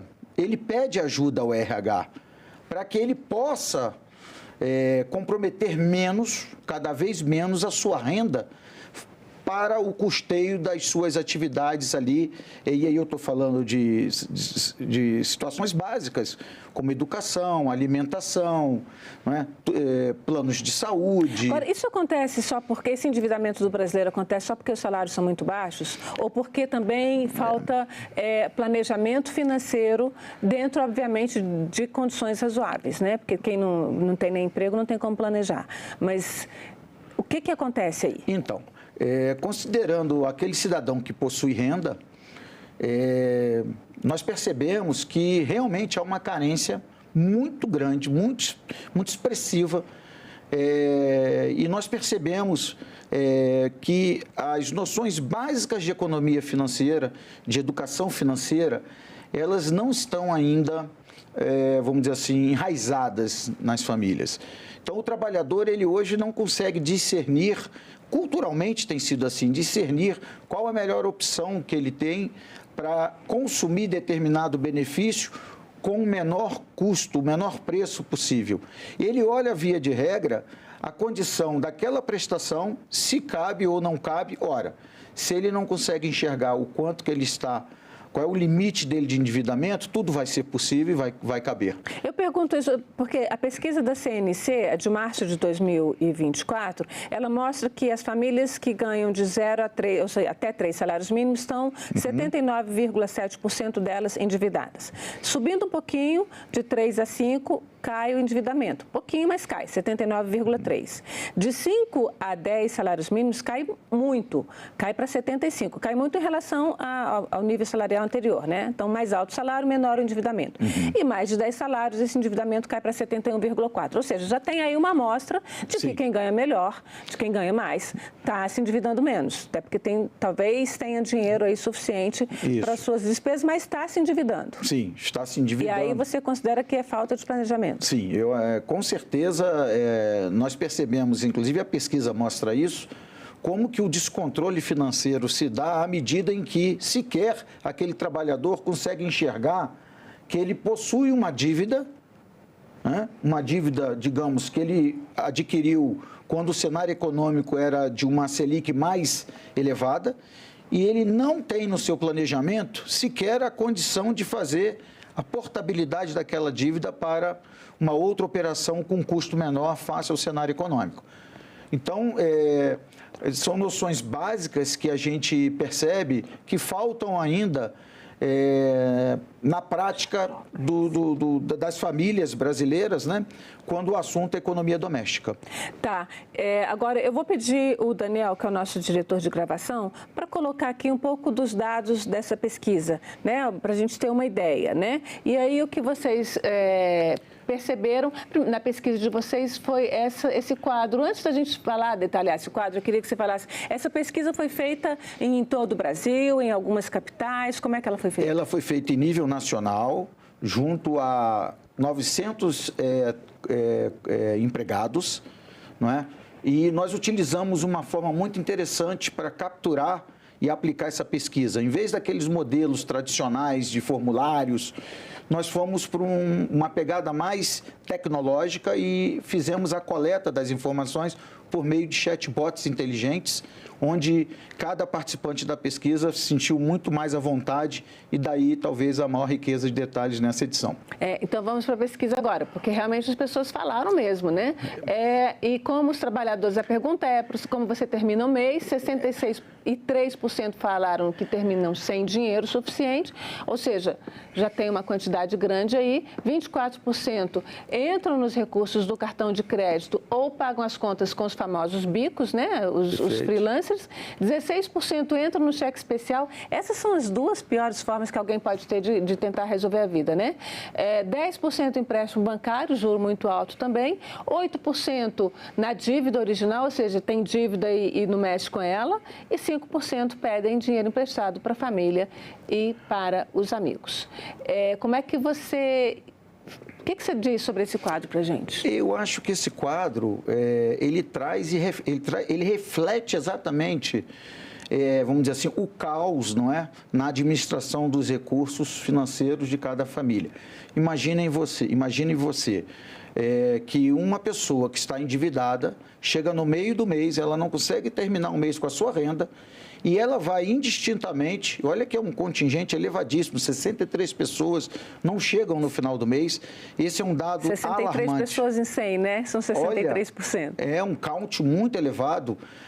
Esse mesmo dado na pesquisa, na primeira etapa da pesquisa de 2019, era 58%. Então, nós estamos tendo aqui um viés de alta no que diz respeito às pessoas que não conseguem terminar o mês com o seu salário. E aí você acredita isso o aumento da taxa de juros que aconteceu nesse período? Também, esse é um fator bastante importante nesse contexto, mas soma-se a isso a grande quantidade de ofertas de empréstimos financeiros, né, por parte do mercado, e quando o trabalhador não possui essa inteligência emocional e financeira para poder, com resiliência e sabedoria, fazer as barganhas de preço, isso tende a ser cada vez mais crescente. E um outro dado que aparece nessa pesquisa e que também realmente preocupa demais é que 24%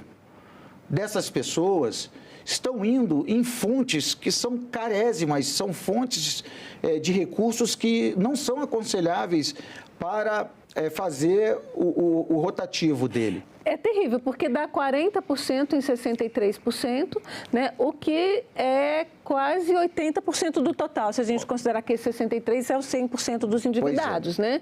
No pior tipo de crédito, que eu chamo de juro de agiotagem, né? Tanto de cartão de crédito quanto de cheque especial. Para mim é juro de agiota. Exatamente. E os empréstimos bancários também, por sua vez, traz uma parcela muito grande também nessa dependência.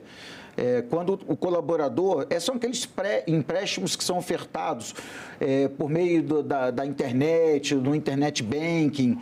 Então, você está ali passeando, vai ver sua conta bancária e aparece um pop-up, tome aqui esse crédito e pague em 72 vezes, só que você não viu o CET dessa operação. E aí a gente começa a perceber que os critérios não são adotados critérios financeiros, né, de planejamento, quando o trabalhador pega esse tipo de fonte de recurso, porque logo, ele fazendo uma conta básica, ele vai ver que realmente não é a melhor solução. Até porque o crédito consignado, hoje, é a fonte de recursos no mercado mais barata.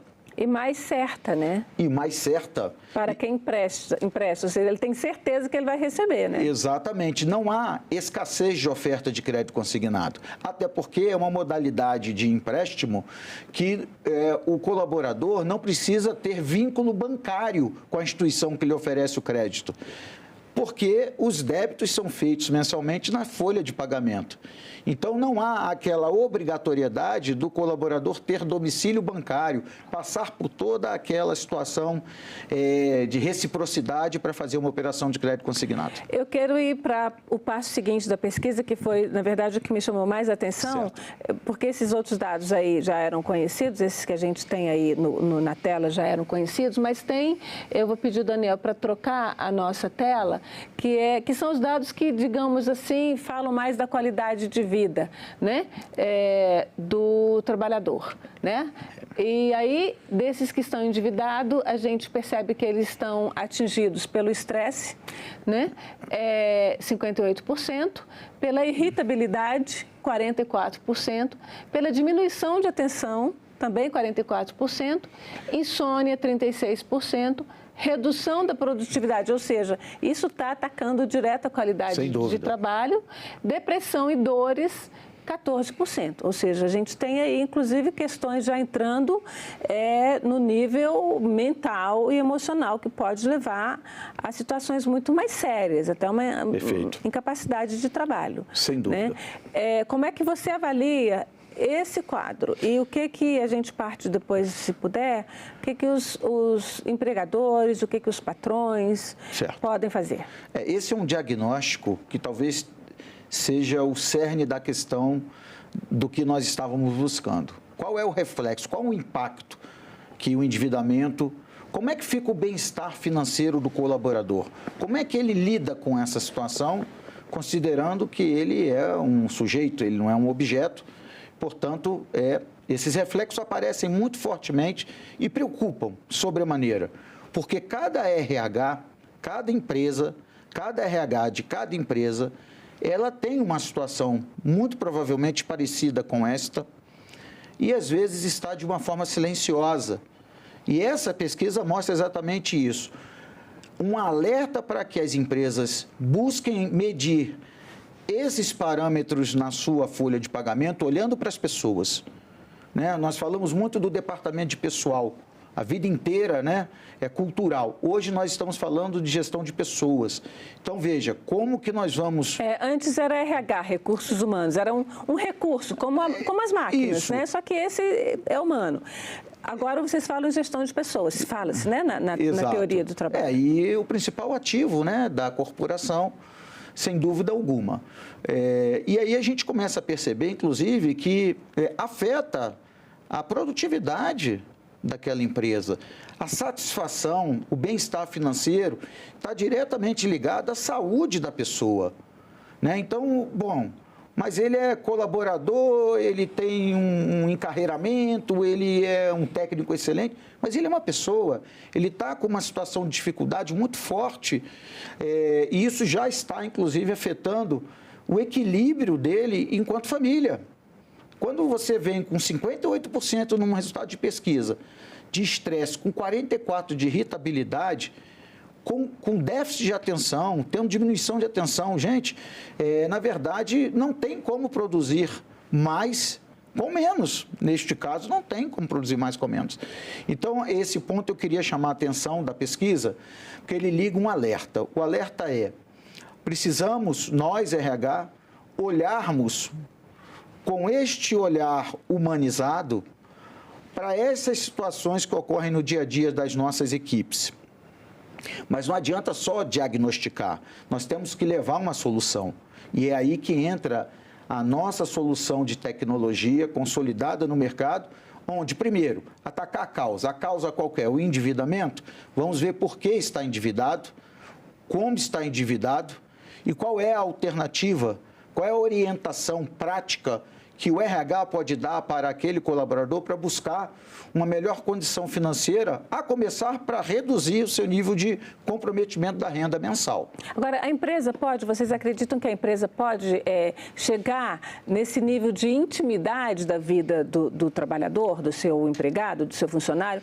Porque não é fácil você chegar para alguém, né? Você é um diretor de recursos humanos, chegar para um funcionário e você dizer, olha, amigo, a gente viu aí que você está muito endividado, vamos conversar aqui. Como é que é essa aproximação? É interessante a sua pergunta, porque ato contínuo do diagnóstico, a própria pesquisa, nós buscamos colher na pesquisa também as sugestões desses colaboradores do que eles gostariam que a empresa pudesse fornecer. Essa relação do colaborador com o RH, ela é muito perene, é muito constante. Então, os próprios colaboradores, muitas vezes, vão até o RH pedir mais benefícios com menores custos, menores preços. E interessante, né, é que o RH, a gente tem no mercado uma máxima que todo RH tem dor.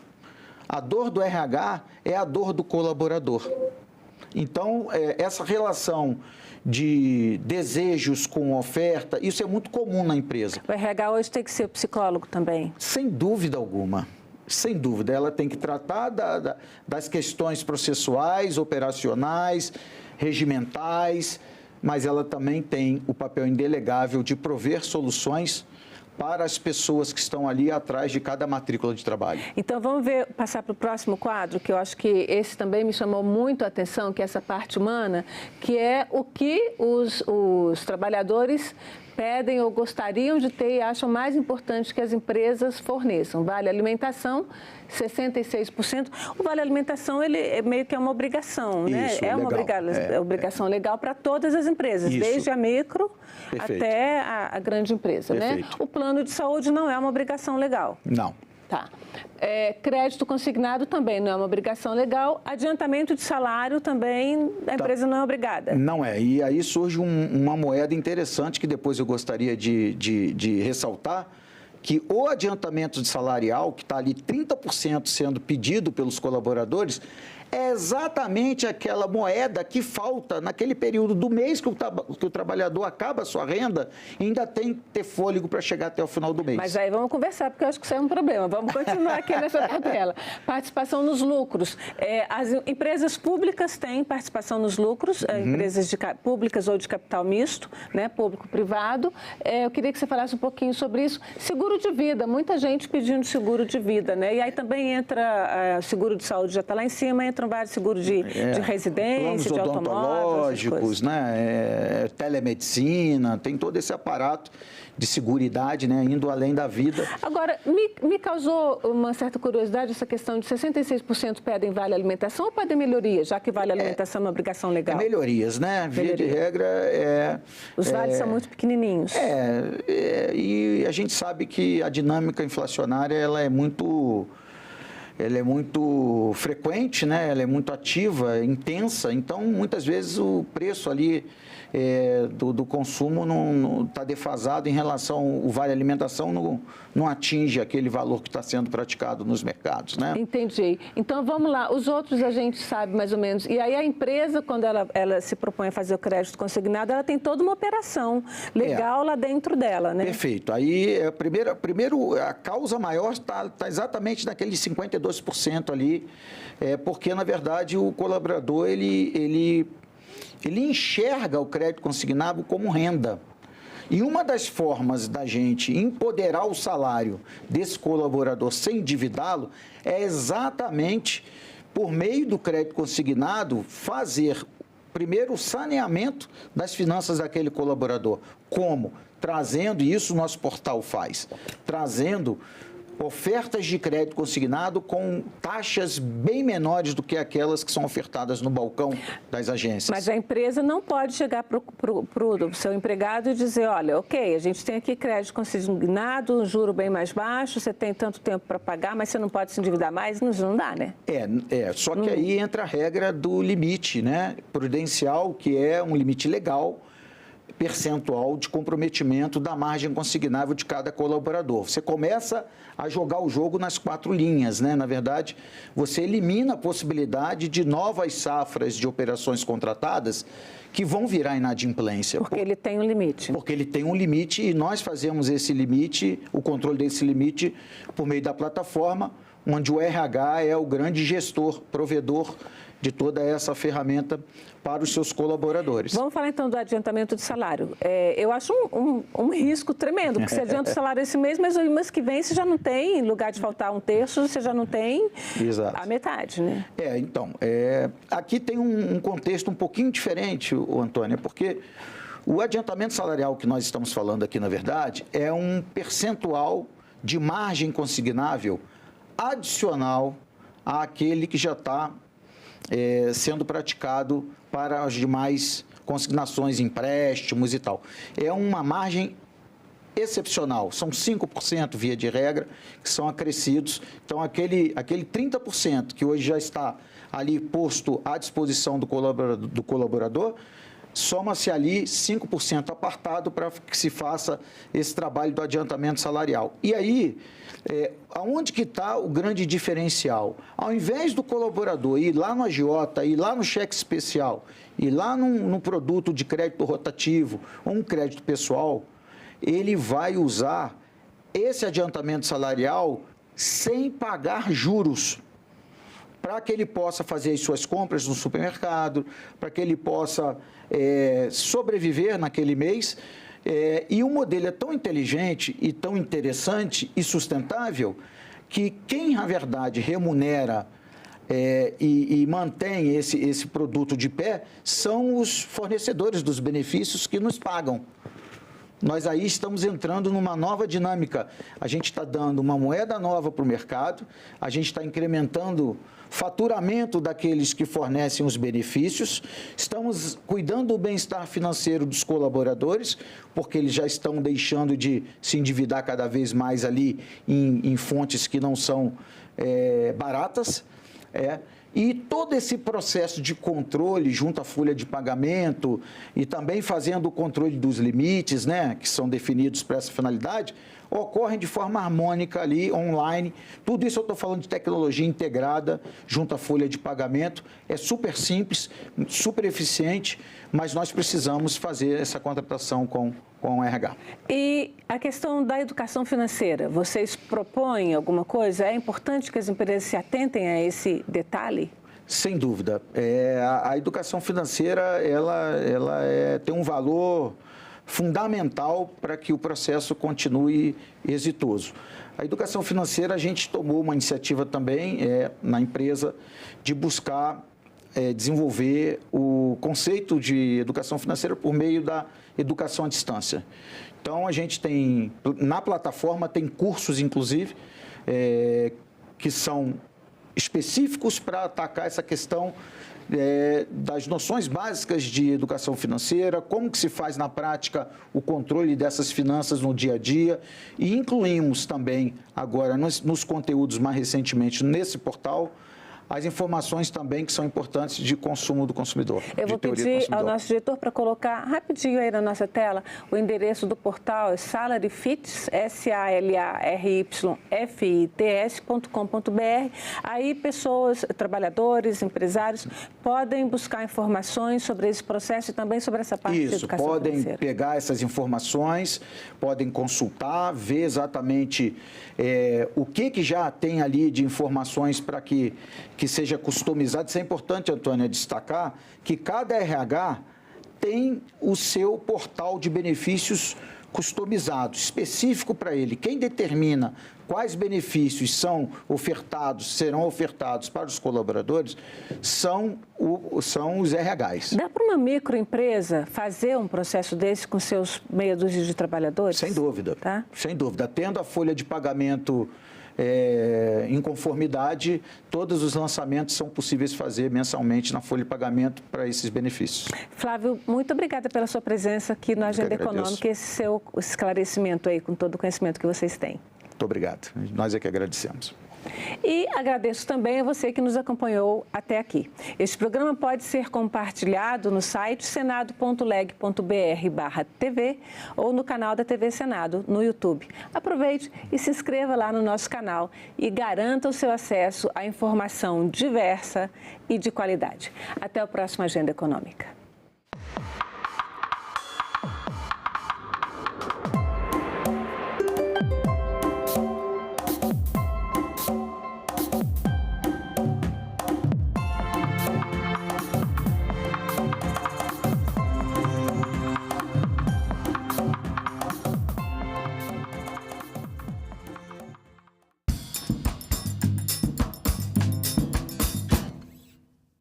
Desmatamento, garimpo ilegal geram problemas como nós estamos vendo que está ocorrendo no Brasil afora.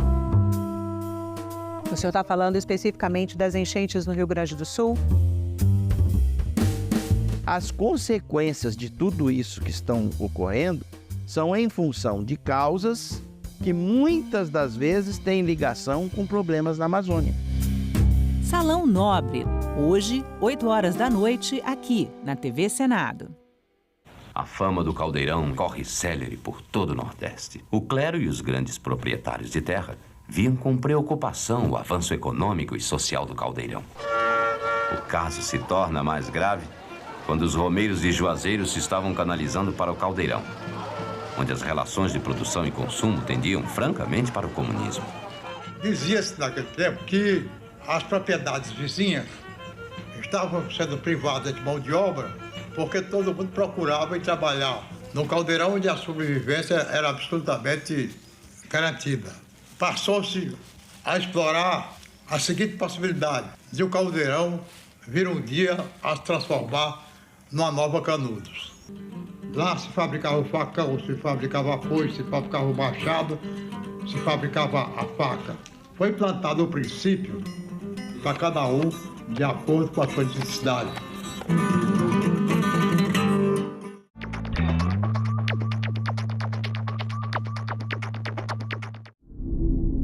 Esse lugar, ele existe para diálogo. Esse é um lugar de discussão. Quando você destrói um lugar desse, é tão simbólico, é você dizer que você não quer mais discutir, você não quer mais conversar. Essas cicatrizes, não é que os vidros deviam continuar quebrados, mas eu acho que a gente tem que preservar de alguma forma um pouco do que aconteceu. A história está escrita, a gente simplesmente tem que cuidar para que essa história possa ser revisitada e a gente possa aprender com ela.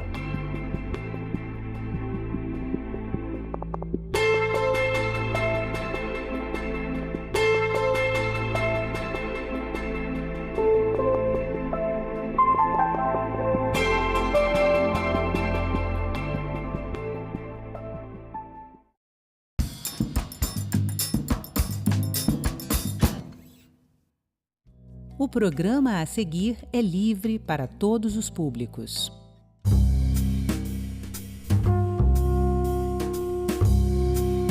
Do G20, né, os 20 maiores países, as 20 maiores economias mundiais, apenas 3 países ainda não regularizaram os jogos de azar.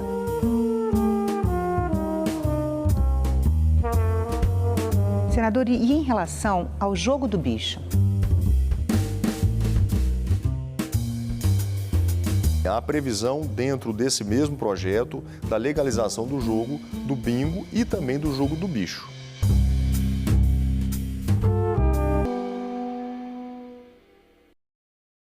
Seja bem-vindo, senador Irajá. Obrigada pela presença aqui no Salão Nobre. Eu que agradeço o convite. O senhor é relator na Comissão de Constituição e Justiça do projeto de lei já aprovado na Câmara dos Deputados que regulamenta os jogos de azar. E o seu relatório é favorável à regulamentação. Por quê? Bom, Renata, esse já é um debate de 2 décadas no Congresso Nacional. Nós tivemos essa discussão durante muitos anos na Câmara, finalmente foi aprovado o ano passado. E nós já tínhamos também um projeto semelhante de minha autoria, que tratava dos resorts integrados, também tramitando aqui no Senado Federal. O fato é que nós tivemos, mais recentemente, a aprovação da legislação dos jogos de apostas esportivas. As bets, né, que são uma grande realidade hoje. Hoje, desde um adolescente, um adulto, um idoso está jogando pelo celular, apostando, isso já é uma grande realidade. E nós precisávamos, em algum momento, enfrentar esse tema. Avançamos, aprovamos e regulamentamos. E agora chegou a vez do jogo de azar físico, porque as bets são jogos eletrônicos. E agora nós estamos tratando desse debate na CCJ. Das experiências internacionais que o senhor conheceu de jogo legalizado, de algum país específico influenciou a sua decisão? Sem dúvida, esse é um tema que eu estudei com profundidade já há quase 5 anos, desde que eu cheguei aqui no Senado em 2019. Eu tive a oportunidade de conhecer o modelo americano, né? Las Vegas, que é um centro turístico conhecido mundialmente, Singapura é um outro complexo também muito consolidado no mundo, Macau, Cancún, México, né? Nós temos vários bons exemplos. E todos esses bons exemplos, nós podemos aproveitar a experiência de cada um desses lugares para apresentar essa relatoria agora, para a gente fazer um modelo brasileiro que seja exitoso. É importante destacar, Renata, que do G20, né, os 20 maiores países, as 20 maiores economias mundiais, apenas 3 países ainda não regularizaram os jogos de azar. Não é possível que está o mundo todo errado e apenas o Brasil mais 2 países muçulmanos corretos. Esse é um bom exemplo que eu sempre costumo dar aqui dentro do Senado Federal. O senhor pode explicar em linhas gerais como é que vai ser a regulamentação? Onde é que vai poder ter cassino, por exemplo? Então, esse texto, ele prevê a concessão federal em todos os 27 estados da federação. Para quem está nos assistindo, é o mesmo exemplo dos aeroportos, de uma rodovia federal que foi concessionada por uma empresa privada explorar o trecho. Então, serão outorgas, concessões federais, técnica e preço, ou seja, os melhores projetos é que serão os vencedores, que terão mais investimento, mais geração de emprego e renda, e cada estado poderá ter uma licença apenas.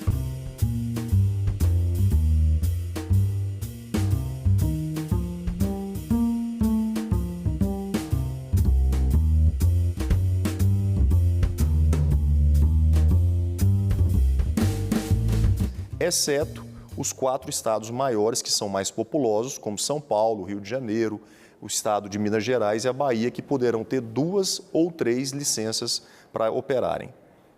E a ideia é esses cassinos, um por estado, mas eles se instalarem na atual área turística desses estados? Olha, essa é uma outra discussão em outro momento, porque vai haver uma comissão que vai ser representada pelos municípios, estados e também o governo federal, que vão definir aonde serão esses locais. Cada estado vai decidir onde vai ser o seu cassino? Cada estado, juntamente com a União, vai ter o livre-arbítrio para poder definir aonde é mais estratégico.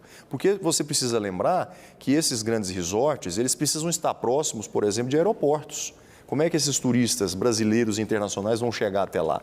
Então, existem alguns requisitos que são necessários, um deles, inclusive, são os aeroportos. E no caso de embarcações, senador? Então, há a previsão de apenas concessões de resorts, no caso dos resorts integrados, físicos. né, nós não temos a previsão de que embarcações possam operar. Nós sabemos que já existe os cruzeiros, né, aqueles grandes navios que estão na costa brasileira, mas que só é autorizado o jogo, por incrível que pareça, depois que esses barcos saem, né, esses cruzeiros saem do litoral e estão em alto mar. Aí, a partir desse zoneamento, é que essas embarcações são autorizadas a desenvolver ali atividade de jogo de azar. E isso não está contemplado no projeto? Não, nós não temos essa previsão. Por quê? Porque nós queríamos fazer um modelo que pudesse ser experimental. Você já imaginou se a gente libera geral, né? Venham quantos resorts quiserem, quantos cassinos quiserem, quantos bingos quiserem. Então, nós temíamos que isso poderia criar uma grande farra, vamos dizer assim, e isso não poderia ser saudável para o país. Então, nós resolvemos fazer um texto mais conservador, que pudesse fazer uma espécie de um experimento, um em cada estado, como eu expliquei. Aí, nós vamos, depois daqui 10 anos, quem sabe, 15 anos, nós poderemos admitir que outros resorts, outros bingos, outros complexos turísticos como esses, possam também vir para o país. Senador, e em relação ao jogo do bicho? Sim, há previsão dentro desse mesmo projeto da legalização do jogo do bingo e também do jogo do bicho. São 3 segmentos distintos, os resorts integrados, e é importante, Renata, explicar, porque muitas vezes a pessoa vê esse nome bonito, resort, e não sabe o que é. Eu não sabia, por exemplo, até estudar o tema. Um o que é um resort? O resort ele é um complexo que inclui a hotelaria, o shopping center, um centro gastronômico, que são os restaurantes, centro de convenção, que acontecem os grandes eventos empresariais, e o entretenimento. A Costa do Sauípe, por exemplo, seria um exemplo? Pode ser dado como exemplo. Nós temos diversos resorts em todo o mundo. Então, são investimentos vultuosos que contemplam esses 5 negócios. E, por incrível que pareça, o jogo, ele representa 20% do faturamento desse resort. O restante, os 80%, é hotelaria, centro de convenções, gastronomia e entretenimento. O senhor está falando mundialmente? Mundialmente. Las Vegas, que é um bom exemplo, há 50 anos atrás era o contrário. No início, em Las Vegas, o jogo representava 80% do faturamento e o turismo apenas 20%. 50 anos depois, inverteu. Agora nós temos 20% só dos jogos e Las Vegas 80% é o turismo. Senador, corridas de cavalo também estão contempladas no projeto? Não. Inclusive, corridas de cavalo são admitidas hoje na atual legislação. Nós temos o exemplo dos jockeys clubes, né? Como tem no Rio de Janeiro, tem em São Paulo. O senhor poderia detalhar como que a regulamentação dos jogos de azar pode beneficiar economicamente o país? Isso é muito importante, a gente explicar isso às pessoas. Para você ter uma ideia, Renata, o Brasil só recebe anualmente 6 milhões de turistas internacionais. E 18 milhões de brasileiros viajam para fora do Brasil anualmente. Ou seja, é 3 para 1. A cada 3 brasileiros que viajam, nós recebemos um turista. Então, a nossa balança turística ela é deficitária. E nós precisamos inverter essa lógica. Com as belezas que nós temos, né? As praias no litoral brasileiro, Pantanal, Amazônia, Rio de Janeiro, região sul, tantos lugares maravilhosos, meu Jalapão no Tocantins. Então, nós não podemos aceitar passivamente que o Brasil receba menos turistas do que a Argentina, por exemplo, que recebe 8 milhões, que a Torre Eiffel em Paris recebe 9 milhões de turistas, né? E o Brasil com todas essas belezas. Então, os resorts, eles passam a ser uma âncora para o turismo nacional. Eu tenho insistido nisso nas minhas entrevistas, inclusive nos debates, que essa aprovação da regularização dos jogos e a implantação dos resorts integrados será o maior divisor de águas no turismo brasileiro.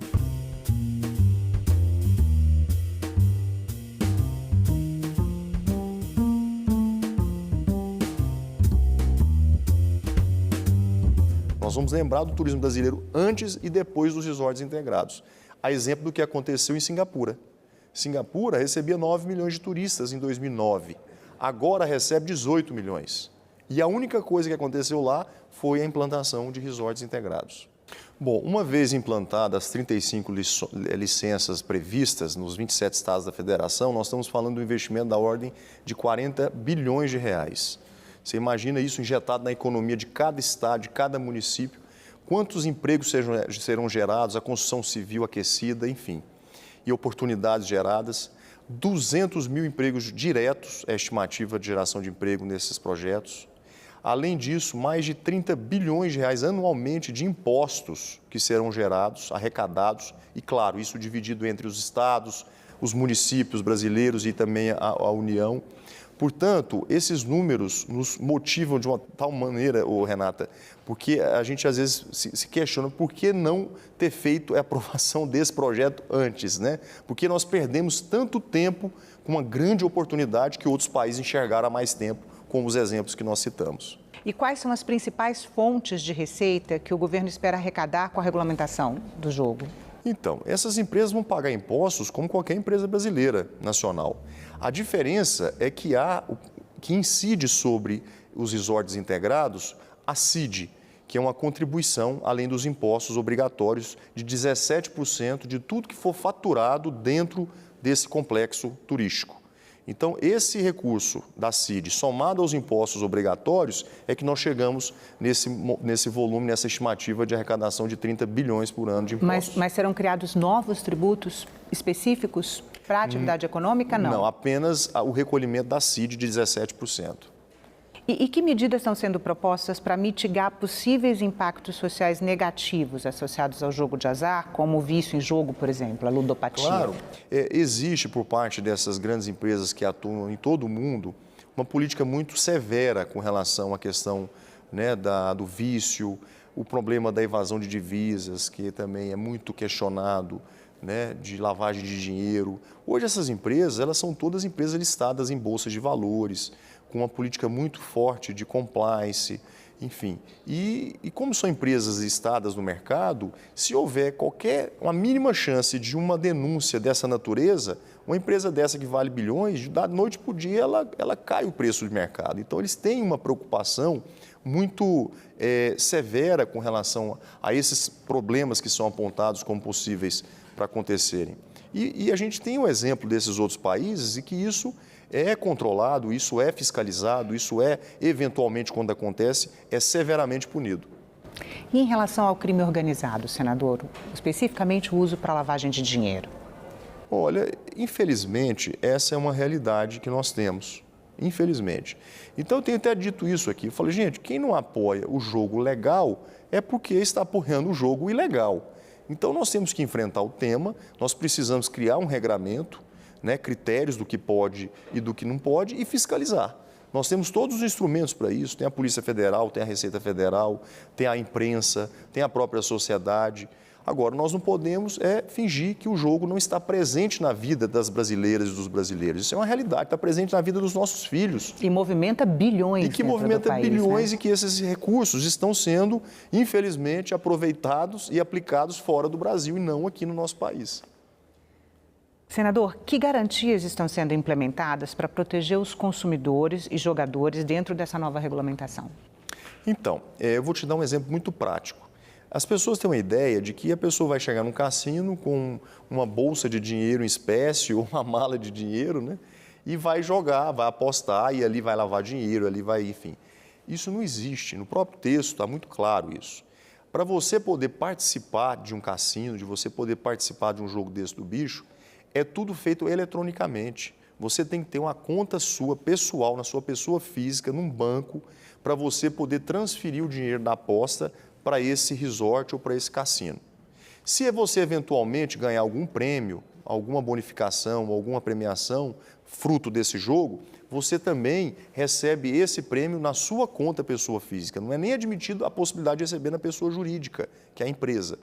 Então, tudo isso tem um lastro, para que justamente os órgãos de controle, como a Receita Federal, a Polícia Federal e os outros órgãos, possam ter instrumentos para poder estar monitorando, acompanhando tudo isso e, eventualmente, punindo quem possa cometer alguma ilicitude. Mas isso é um diferencial em relação a como o dinheiro é tratado em outros países. Não é assim. Olha, pelo menos não no cinema, né, senador? Porque a gente vê aquelas malas de dinheiro chegando em Las Vegas. Exatamente. A ideia do faroeste, né? Isso não existe hoje.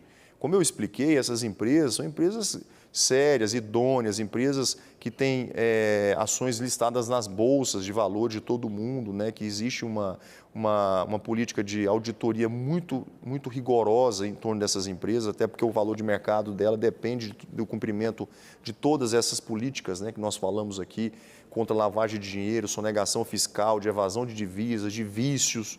Portanto, eles, mais do que até nós, têm todo o interesse de poder policiar e monitorar esse tipo de problema. Senador, como é que o governo planeja? Porque o senhor falou da monitoração que as empresas vão fazer, mas como o governo planeja também monitorar e fiscalizar as operações de jogos e apostas para garantir transparência e justiça no setor? Olha, na verdade, vai haver uma grande força-tarefa, né? Você tem vários ministérios, fins, que vão acompanhar todo esse trabalho, né? Você tem o Ministério da Fazenda, você tem o Ministério do Turismo, você tem os órgãos de controle e fiscalização, como a Receita Federal e a Polícia Federal. Tudo isso vai estar passível de ser auditado, né? Como eu expliquei, né, toda a movimentação bancária, toda a movimentação financeira que acontece dentro desses resorts e bingos serão de forma eletrônica, não é em espécie, isso não é admitido dentro do projeto. Vai ser vedado dinheiro em espécie. É vedado dinheiro em espécie, justamente para coibir que aconteça algum crime como a lavagem de dinheiro, evasão de divisa. Mas tem algum órgão que vai ser criado específico para lidar com Num outro momento, o governo executivo vai regulamentar, né, quais são os órgãos que vão ficar responsáveis por essa fiscalização. Se ele vai envolver a Polícia Federal, a Receita Federal, o Banco Central, né, do Brasil, o Ministério da Fazenda. Mas essa discussão da regulamentação é um segundo passo. Após a legislação aprovada, se aprovada e sancionada pelo Presidente da República, aí vem um segundo tempo do debate, que é a regulamentação. Mas o senhor acredita que a estrutura hoje que fiscaliza movimentações bancárias no país é suficiente para fiscalizar o jogo? Não só acredito, como confio, porque o nosso Banco Central, muitos brasileiros não sabem disso, é uma grande referência no mundo em tecnologia, né, em inovação como o Pix, né, que é um sucesso mundial, é um produto brasileiro. E o Banco Central tem todos os instrumentos, uma equipe extremamente competente para poder estar acompanhando tudo que está acontecendo no ponto de vista, né, financeiro dentro de uma atividade dessa, sem contar as nossas outras instituições, né, a Polícia Federal, a Receita Federal, que tem e dispõe de todos os instrumentos para poder estar fiscalizando e eventualmente punindo aquilo que venha a ser cometido de ilegalidade. O projeto já foi aprovado na Câmara dos Deputados e o senhor rejeitou todas as emendas de mérito. Vai ter só uma emenda que é de redação, não é isso? Nós estamos abrindo o debate. Na última semana nós tivemos o início da discussão, a leitura do relatório. Realizamos recentemente uma audiência pública para que a gente pudesse, inclusive, receber da sociedade civil organizada, das instituições que são inerentes a essa atividade, algumas sugestões, as críticas construtivas, para a gente poder avançar. Né? Eu não tenho como determinar se nós iremos fazer alguma mudança de mérito ou apenas de redação. Ao longo da tramitação na CCJ e depois, lembrando, nós temos o plenário, e aí vem os destaques, é que nós vamos poder fazer uma avaliação se a gente consegue avançar com o texto que já foi amplamente discutido na Câmara ou se nós precisaremos fazer alguma mudança substancial. Mas é desejo do governo que ele já seja aprovado como veio da Câmara? E acelerar essa tramitação? Eu acho que existe um grande ambiente muito favorável para que nós possamos aprovar essa matéria. Um ambiente político, né, um ambiente social, né, porque a população convive com o jogo na sua rotina, no seu dia a dia, como a gente já havia falado. Nós precisamos de recolher esses impostos que não estão sendo recolhidos há muito tempo no Brasil. Nós estamos perdendo essa oportunidade, porque esses impostos são revertidos em projetos sociais, de infraestrutura, na saúde, na educação. Portanto, eu acho que dessa vez, com toda a franqueza, eu já estou aqui há 14 anos no Congresso Nacional, é o ambiente que eu percebo com maior perspectiva de aprovação esse tema, que é um tema extremamente complexo, que eu tenho a plena convicção que é um tema extremamente sensível à economia nacional, mas que, por outro lado, vai ser uma grande virada de página no turismo brasileiro. Nós vamos repaginar o turismo brasileiro através dos jogos de azar, porque passa a ser um grande âncora, um grande indutor do turismo mundial. E quais são as expectativas de longo prazo para o mercado de jogos de azar no Brasil? Bom, a minha expectativa é que o volume, por exemplo, de turistas que nós recebemos de 6 milhões anualmente, isso já tem 10 anos, Renata. Nós continuamos com apenas 6 milhões de turistas internacionais. Nem na Copa do Mundo em 2014, nem na Olimpíada em 2016, que foram 2 grandes eventos internacionais que nós sediamos, Nós não passamos dos 6 milhões. Mas a gente não tem um gargalo também de infraestrutura? Na verdade, é um conjunto da ópera, né? Claro que isso também é importante. Mas, uma vez regulamentados os resorts, nós vamos ser o centro das atenções do mundo. Porque existem aqueles turistas que frequentam o mundo inteiro, o México, nos Estados Unidos, em Cancún, Las Vegas, Macau, Singapura, pura e simplesmente para jogar. Então, o Brasil está fora desse circuito hoje. E nós passaremos a ser uma opção também para esses turistas internacionais. Então, a minha expectativa, respondendo a sua pergunta, é que a gente saia de 6 milhões, que nós recebemos hoje, para 12 milhões em 5 anos. Imagina o que o Brasil vai ter em termos de recurso financeiro que vai movimentar a economia, o fluxo, né? A cadeia do turismo, que é uma cadeia fantástica que envolve restaurantes, pousadas, centros comerciais, hotelaria, enfim, a gente não tem noção do quão será importante esse projeto para a economia brasileira. No relatório, o senhor afirmou que é um conceito jurídico indeterminado o da ofensa à moral e aos bons costumes, usado como argumento contra os jogos de azar. Quais são os maiores desafios ou divergências enfrentados durante o debate sobre o projeto? Eu acho, de verdade, que ao longo desses anos criou-se um certo preconceito, sabe, com esse assunto.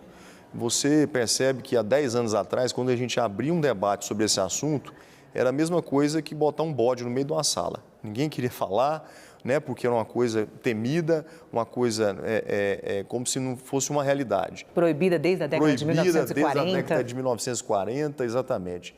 E de lá para cá nós evoluímos, porque com a informática, né, com as redes sociais, esse modelo de jogo eletrônico ficou muito presente na vida das pessoas. E as pessoas se acostumaram com isso. E a gente ficou fazendo de conta que não existe por muitos anos. Então chegou o momento da gente enfrentar o tema com seriedade, com responsabilidade, é lógico, mas fazer da diversidade uma oportunidade. Senador, muito obrigada pela entrevista. Eu que agradeço.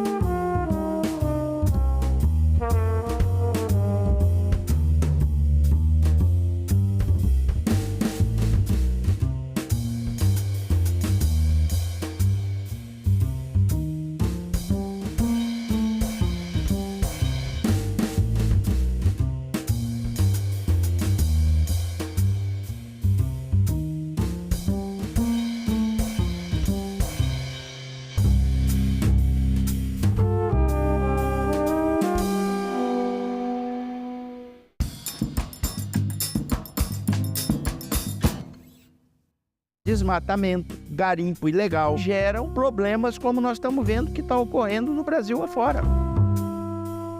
O senhor está falando especificamente das enchentes no Rio Grande do Sul? As consequências de tudo isso que estão ocorrendo são em função de causas que muitas das vezes têm ligação com problemas na Amazônia. Salão Nobre, hoje, 8 horas da noite, aqui na TV Senado. Em 1888, uma terrível seca flagela os sertões nordestinos.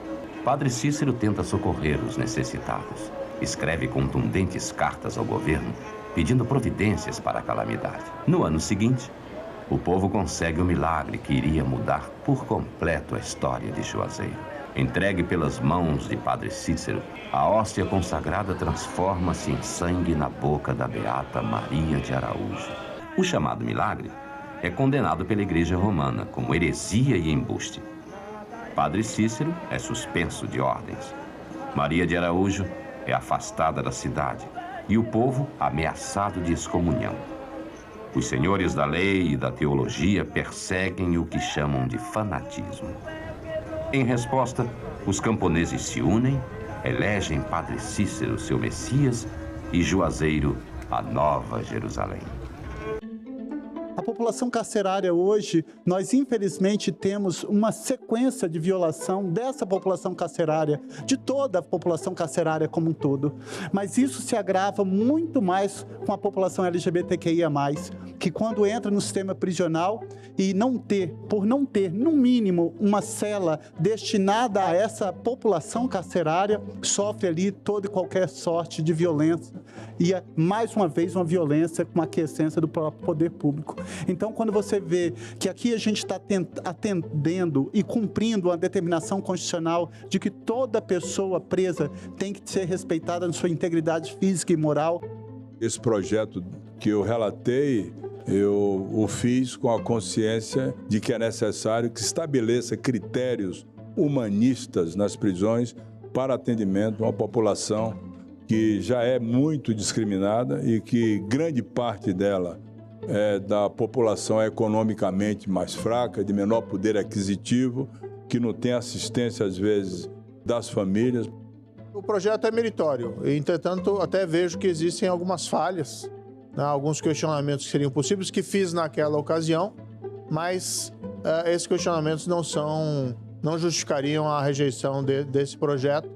E nós conversamos muito entre nós da oposição, os parlamentares que se autodeclaram conservadores, e nós tivemos acesso a relatórios, senador. Relatórios que nos arrancaram lágrimas. Então, foi com base em relatórios que nós viemos com o senhor nesse projeto para garantir o mínimo. Nós tivemos acesso a relatos, por exemplo, travestis que estão presas há 1 ano e nunca tiveram uma noite inteira de sono, por causa das violações que acontecem. Idosos e a universidade. Reserva de vagas para a terceira idade em debate. Não tem que ser 70 mais, tem que ser 60 mais. Eu sou completamente contra a questão de colocar como cota. Tem que ter algum critério de seleção, né? Mínimo conhecimento. Nós entendemos que os critérios eles são muito amplos e vagos. Em discussão, nesta quinta, 20h, aqui na TV Senado. Ninguém será considerado culpado até o trânsito em julgado de sentença penal condenatória. Constituição da República, artigo 5º, inciso 57. Esse texto pode parecer complicado, mas ele traduz uma ideia simples. A de que todo mundo é inocente até o momento em que seja provada sua culpa, até que exista condenação. Hoje, isso parece tão óbvio, mas nem sempre foi assim. A primeira vez que a presunção da inocência esteve em discussão no Brasil foi há 200 anos, na Constituinte de 1823. O conceito era o mesmo, mas o texto era um pouco diferente. Nenhum brasileiro será preso sem culpa formada. Naquela época, essa era uma ideia nova. O mundo ocidental estava passando por muitas transformações, com o final das monarquias absolutistas e a passagem para o Estado liberal.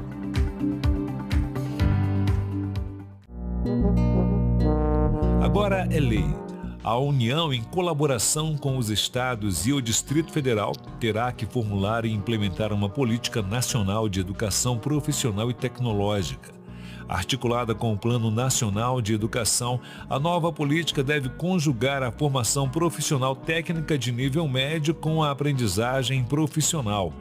O Senado votou, agora é lei.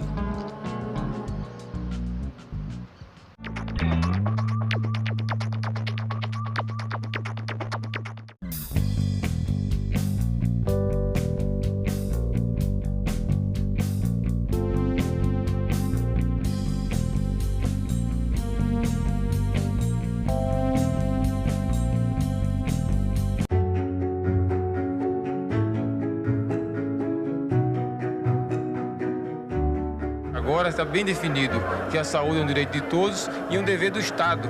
O Plano Nacional de Imunizações atingiu o grau de excelência com a criação do Sistema Único de Saúde. O SUS é a maior política nacional responsável pela elevação da expectativa de vida da população brasileira. Todos nós aqui lembramos do que ocorreu na pandemia. Todos nós aprendemos com muita dor que sem saúde não temos nada. acreditamos na medicina, no Sistema Único de Saúde, nós acreditamos na ciência. Temos o sentimento de dever cumprido e de que ainda temos que cumprir, porque essa batalha e esta guerra ainda não terminaram. TV Senado. Democracia todo dia.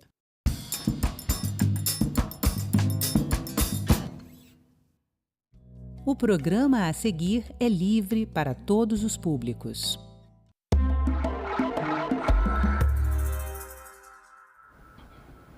Em pouco mais de 7 anos, a Instituição Fiscal Independente, iniciativa do Senado Federal, construiu uma reputação como fonte especializada de consulta. Sua missão?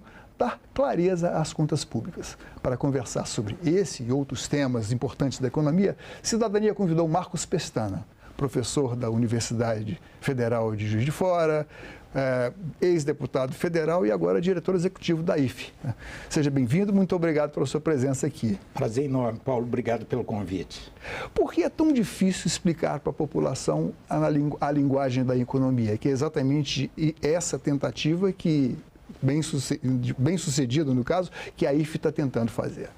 Olha, é muito importante discutir, e aqui o tema, o nome do seu programa é Cidadania, é muito importante discutir o papel da economia no dia a dia do cidadão.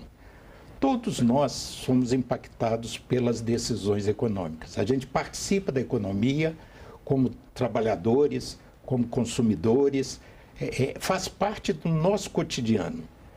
E há uma barreira, o chamado economês, todas as categorias profissionais, engenheiros, médicos, advogados, têm um linguajar que às vezes afasta o não especialista, o senso comum, a população. E no caso da economia não é diferente, tanto que se apelidou essa linguagem de economês. Mas o raciocínio econômico não é tão complexo para o cidadão comum, porque ele lida no dia a dia, toda dona de casa, todo chefe de família, todo trabalhador, toda trabalhadora, lida com o orçamento familiar, que é muito semelhante às finanças públicas.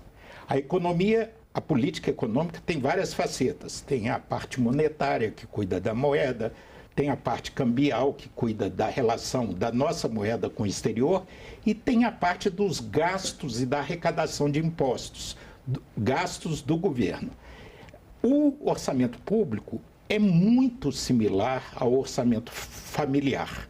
O cidadão comum, a dona de casa, o chefe de família, a trabalhadora, o trabalhador, sabe o que é déficit, gastar o que é mais do que se tem, sabe o que é dívida, endividamento, sabe o que é juros, porque faz o carnê ou o empréstimo no banco. Então, o cidadão tem sabe o que é receita, sabe o que é despesa. Então, o nosso papel, porque isso é importante na vida democrática. As decisões econômicas impactam na vida de todos e, muitas vezes, o cidadão que toma decisões a cada eleição não compreende o que está por trás da discussão econômica. Hoje, o calcanhar de Aquiles, nós estamos blindados razoavelmente na questão monetária, com a independência operacional do Banco Central e o sistema de metas de inflação.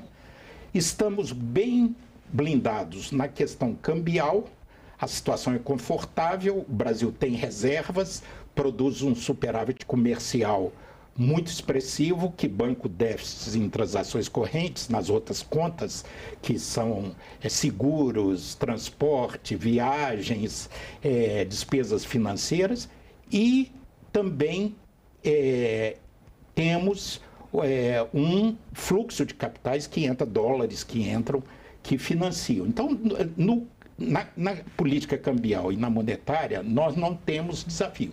O problema, o calcanhar de Aquiles, está nos gastos, no orçamento público, nos gastos do governo, nos seus 3 níveis. Que é exatamente isso a que a instituição se propõe, a acender luzes sobre os rumos da economia. Mas quando você falou, hoje, a gente tem um compromisso aqui de esclarecer para o público que essa entrevista está sendo feita no dia 7 de maio, em que, em meio àquela tragédia lá no Rio Grande do Sul, a tragédia climática, com Porto Alegre, várias cidades do Rio Grande do Sul inundadas, e que também às vésperas de uma nova decisão do Banco Central sobre a possível redução dos juros, né, da taxa Selic.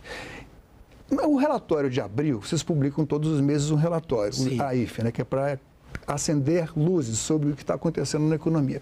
O relatório de abril trazia alguns toques, assim, digamos, positivos, com relação à redução da inadimplência popular, ainda um pouco em consequência do programa, aquele programa do Desenrola, né, que completa em maio agora, vai completar 10 meses, a vigência vai até agora mês de maio. Enfim, alguns sinais positivos. O que mudou? Vocês agora, nesse momento, devem estar elaborando ao foco do relatório de maio. O que tem de diferente nisso aí? O novo relatório sairá na semana que vem, na próxima semana, e o ambiente... eu costumo dizer que o Brasil contemporâneo é um pouco um copo meio cheio, meio vazio. Há coisas extremamente positivas. O ano de 2023 teve indicadores surpreendentemente positivos, quer dizer, se esperava um crescimento muito abaixo, se projetava 0,9 de crescimento econômico, deu quase 3. Quase 3, e a IFE conseguiu antecipar isso antes dos outros. Mas todas as projeções erraram.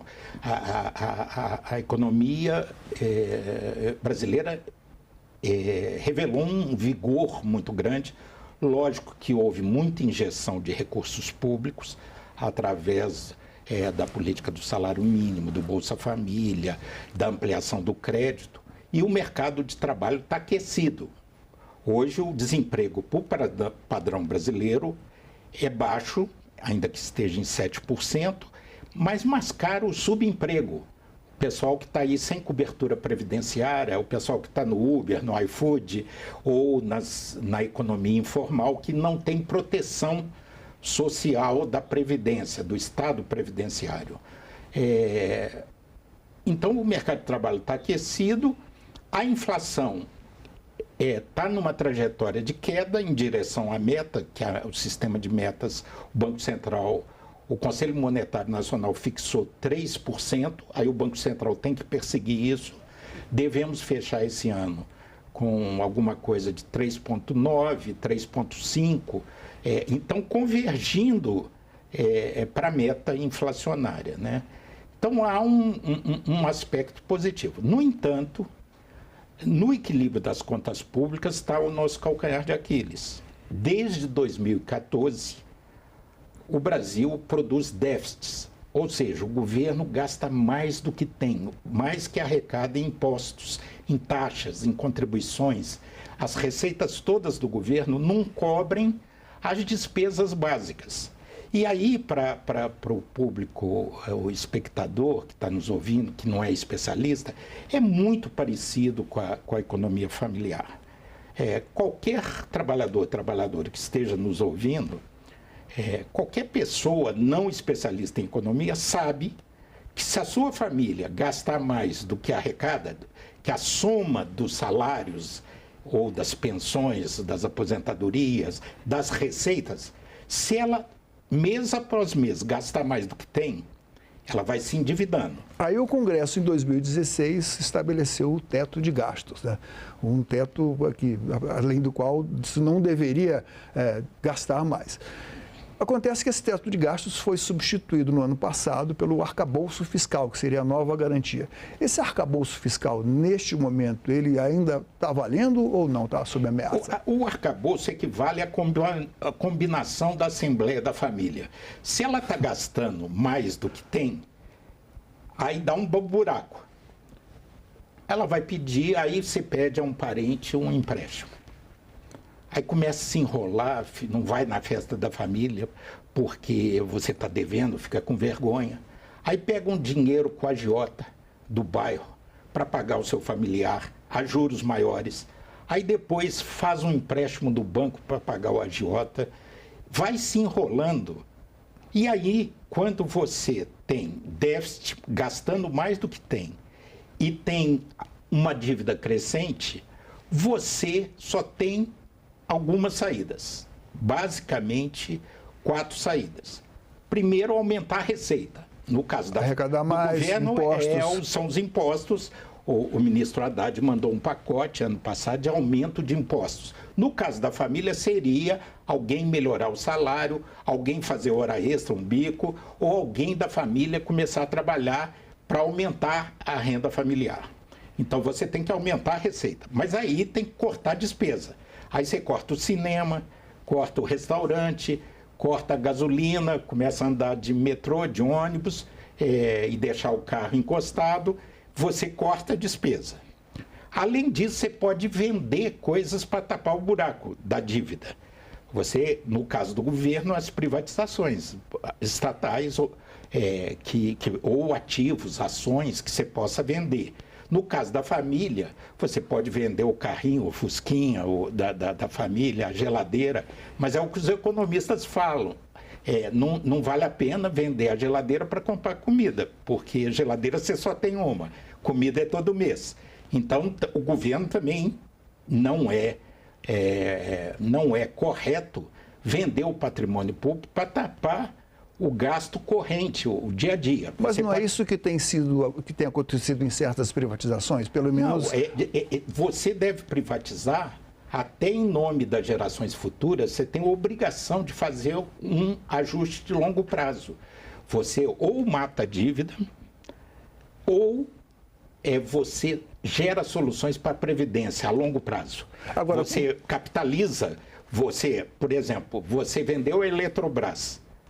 Esse dinheiro poderia ter ido para um fundo de capitalização e revertido a sua renda, sua rentabilidade, o seu rendimento para pagamento de aposentadorias e pensões. Então, você só tem essa possibilidade de aumentar a receita, cortar despesa ou vender patrimônio para pagar o rombo. Ou então continuar se endividando. Mas só que aí, isso vale para o governo e vale para as famílias. O emprestador que financia o seu rombo, onde as despesas excedem o que você tem, quanto mais você aumentar a sua dívida, mais ele vai ficar desconfiado que você vai dar calote. E aí ele, para te refinanciar, para fazer um novo empréstimo, ele cobra uma taxa de juros maior e prazos cada vez menores. Isso é que acontece com a economia brasileira e com economias emergentes que têm dívida alta. Quem empresta para o governo pede um prêmio cada vez maior para emprestar, porque o Brasil, além de tudo, historicamente, tem uma história de moratórias, de quebra de contratos, de quebra das regras do jogo. Então, o pessoal olha, fica observando. É muito importante para a economia brasileira gerar confiança, credibilidade e estabilidade da regra do jogo. Não é de hoje que os governos, um após o outro, se queixam de que não sobra nada para investimento. Não sobra muito pouco para obras, porque o orçamento, principalmente, está amarrado para cumprir as despesas da saúde, as despesas da educação. Lembro até que no governo do Fernando Henrique foi criada a desvinculação das receitas da União, inclusive para achar uma brecha nisso. Como é que nós estamos hoje? Nós continuamos com muito pouco dinheiro para investimento. Isso tem jeito?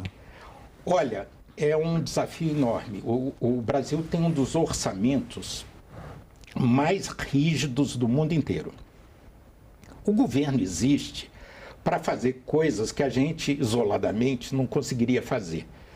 Estradas, hidrelétricas, educação pública, saúde pública, hospitais. Isso a gente não, individualmente, a gente não consegue, em geral, consegue resolver. Você tem soluções privadas, por exemplo, contratar um plano de saúde ou estudar na escola particular, mas isso não atinge a maioria do povo brasileiro. Então, você precisa de um governo que organize serviços públicos. Para manter os serviços públicos, tem que arrecadar. Só que o Brasil caminhou de um jeito que o orçamento hoje é predominantemente para despesas obrigatórias. Folha de salário dos servidores, previdência, juros e o custeio da máquina pública. Então, a IFE projeta a receita líquida, depois que tira as transferências para estados e municípios, dá mais ou menos 18% do PIB. O PIB, para quem não sabe, é o Produto Interno Bruto, que é a soma de todos os serviços e produtos que a sociedade produz num ano, que um país produz no ano. Então, 18% do PIB vai para o governo federal, depois das transferências constitucionais para estados e municípios. Desses 18%, apenas 1% são despesas discricionárias. Ou seja, que o governo pode investir em algum programa novo. Coisas que o presidente da República, os ministros, o Congresso, pode falar, faz isso, faz aquilo outro, não faz isso, desloca o dinheiro para cá. O resto todo são gastos obrigatórios. Mas mesmo nesse 1%, tem gastos que são chamados de discricionários, de voluntários, mas na verdade são obrigatórios. Você não vai deixar de comprar gasolina para as ambulâncias ou para a Polícia Rodoviária Federal e para a Polícia Federal. Você não vai deixar de comprar munição para as Forças Armadas. Você não vai deixar de pagar a luz e a água das universidades ou dos hospitais públicos ou das escolas públicas. Então, há despesas que são tidas, classificadas como não obrigatórias, discricionárias, mas que na verdade são obrigatórias. Então o espaço, esse é o drama brasileiro. Por isso a infraestrutura do país está sucateada. Porque não tem margem. O Brasil, a taxa de investimento do Brasil é uma das menores do mundo. Chegou ao piso, recentemente, 16,5%, considerando investimento privado e público, sendo que o público está caindo lá embaixo. 16,5% do PIB, comparado, por exemplo, com Coreia do Sul, Tailândia, Singapura, 30%, 25% do PIB. O Brasil já investiu no passado 25% do PIB. Mas agora investe 16%, que não dá nem para repor a infraestrutura. Não dá nem para manter o que já tem. Então, assim, a China é uma loucura, investe 40% do seu PIB. Então, assim, nós precisamos ganhar um ajuste espaço. Fiscal efetivo, né? Mas aí que vem a dificuldade. Porque a rigidez só tem jeito. Não adianta ficar fazendo economia de palito. Tem que ter austeridade, tem que cuidar de cada detalhe, tem que dar exemplo. Mas, para lidar com a rigidez do orçamento, só com reformas, grandes reformas. Nós fizemos a reforma da Previdência, mas não fizemos a reforma administrativa. Bom, a reforma da Previdência foi, em grande parte, orientada aqui no Congresso, no Senado, na Câmara, pelos estudos da Instituição Fiscal Sem Independente. Né? A IFE sempre teve um papel muito importante, com seus estudos, com seus relatórios, de alimentar a discussão, de criar o ambiente para decisão. A IFE não opina. Que balanço a IFE faz, o senhor faz, você faz dessa reforma que nós fizemos pouco tempo atrás? Ela corre riscos? Olha, como eu disse, 2023 não foi de todo um mau ano. A economia cresceu, a inflação caiu, o arcabouço foi votado, que você perguntou, quer dizer, pelo menos tem uma regra do jogo, um balizamento, embora o governo tenha mudado as metas no primeiro ano de vigência do novo arcabouço fiscal. Ou seja, só teremos superávit em 27 e 28, né? Já no próximo e a IFE governo. calcula que para estabilizar a relação dívida-PIB, ou seja, o que você tem acumulado, o estoque de dívida, com tudo que você produz num ano, para estabilizar, precisaria de uma poupança, um superávit de 1,5%, um superávit primário de 1,5%. 193 bilhões, não é isso? Em torno disso. Então, você só vai... Estava previsto 0 esse ano, 0,5% ano que vem, 1% até chegar no 1,5%. Mas o governo mudou essas metas. Mas, de todo, a inflação baixou, a economia cresceu e fizemos a reforma tributária tão sonhada que, embora... Que ainda está por ser completada. Que ainda está por ser completada. Eu até escrevi um estudo especial que foi publicado pela IFE. O fundamental foi resolvido, quer dizer, a cumulatividade, a existência de regras nacionais e não 27 legislações como do ICMS, que é um verdadeiro manicômio tributário. Então, você não vai ter imposto sobre imposto, não vai ter cumulatividade, você vai ter um sistema transparente, o consumidor vai saber em cada operação quanto está pagando de imposto, você vai ter regras nacionais únicas que vai diminuir o grau de judicialização, de contencioso fiscal no judiciário. O Brasil tem um dos maiores contenciosos do mundo inteiro, dada a complexidade da legislação. Então, foi um passo adiante, um avanço. É claro que da versão inicial da PEC 45, da proposta de emenda constitucional, até o texto que saiu, foram feitas muitas exceções. E os maiores estudiosos no Brasil e em todo o mundo diziam que o impacto seria muito maior e a alíquota de referência muito menor, quanto menos fossem as exceções. Mas é o jogo político, é o jogo legítimo da democracia, das pressões, dos interesses setoriais, e cabe ao Congresso, como fez, arbitrar esses conflitos de visão. Mas no frigir dos ovos saiu uma reforma tributária que, mesmo com tantas exceções, e agora chegou o projeto de lei complementar que vai regulamentar, e que não é simples, eu mesmo estou estudando, são 300 páginas. É uma briga pelas fatias do bolo, não? Mas, quer dizer, o balizamento já foi dado pela Constituição, pela emenda constitucional já votada. A lei complementar não pode inovar demais. Vai ter uma disputa, por exemplo, na cesta básica, o que entra, o que não entra. O governo mandou o projeto com uma lista. Quais os serviços profissionais de profissionais liberais entram ou não entram na alíquota favorecida, que é 30% menor que a alíquota de referência. Vai ter uma briga porque tem uma lista lá finita. Pode ser que alguma categoria pressione o Congresso para ser incluída. Mas fora isso, o perfil da reforma tributária, que foi, eu acho, há muita polêmica, há pessoas muito respeitadas e especialistas nessa área que se colocaram num campo contrário a essa reforma tal qual ela foi feita, proposta e feita. Mas eu, pessoalmente, acho que o efeito é positivo.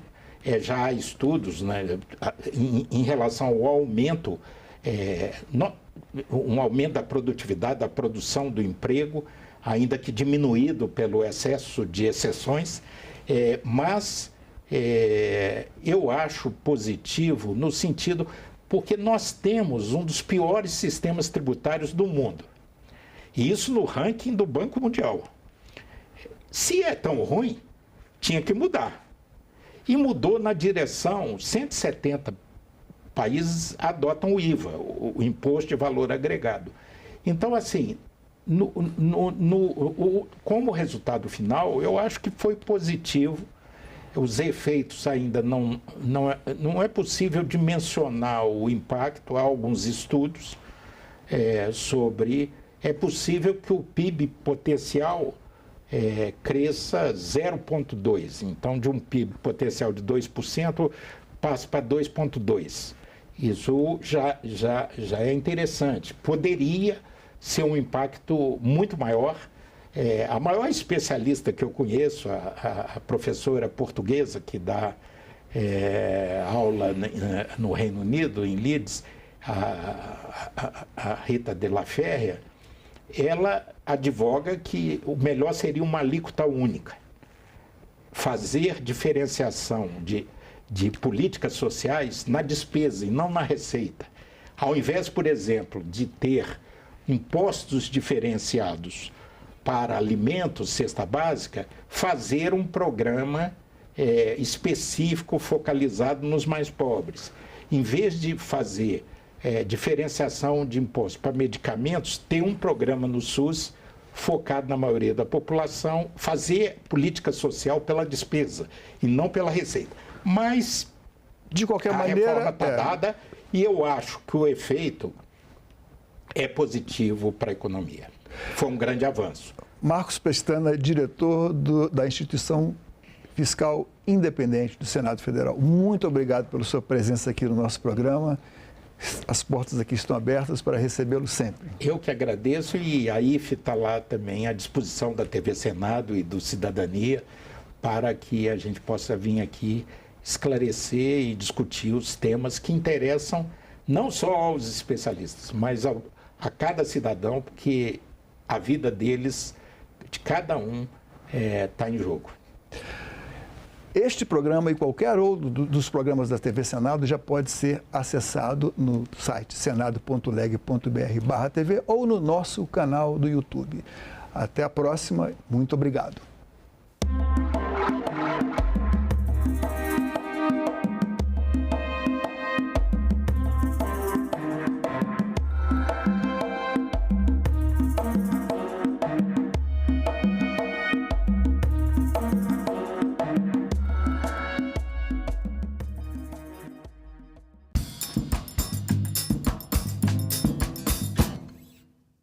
Desmatamento, garimpo ilegal geram problemas como nós estamos vendo que está ocorrendo no Brasil afora. O senhor está falando especificamente das enchentes no Rio Grande do Sul? As consequências de tudo isso que estão ocorrendo são em função de causas que muitas das vezes têm ligação com problemas na Amazônia. Salão Nobre, hoje, 8h da noite, aqui na TV Senado. Esse lugar, ele existe para diálogo. Esse é um lugar de discussão. Quando você destrói um lugar desse, é tão simbólico, é você dizer que você não quer mais discutir, você não quer mais conversar. Essas cicatrizes, não é que os vidros deviam continuar quebrados, mas eu acho que a gente tem que preservar de alguma forma um pouco do que aconteceu. A história está escrita, a gente simplesmente tem que cuidar para que essa história possa ser revisitada e a gente possa aprender com ela.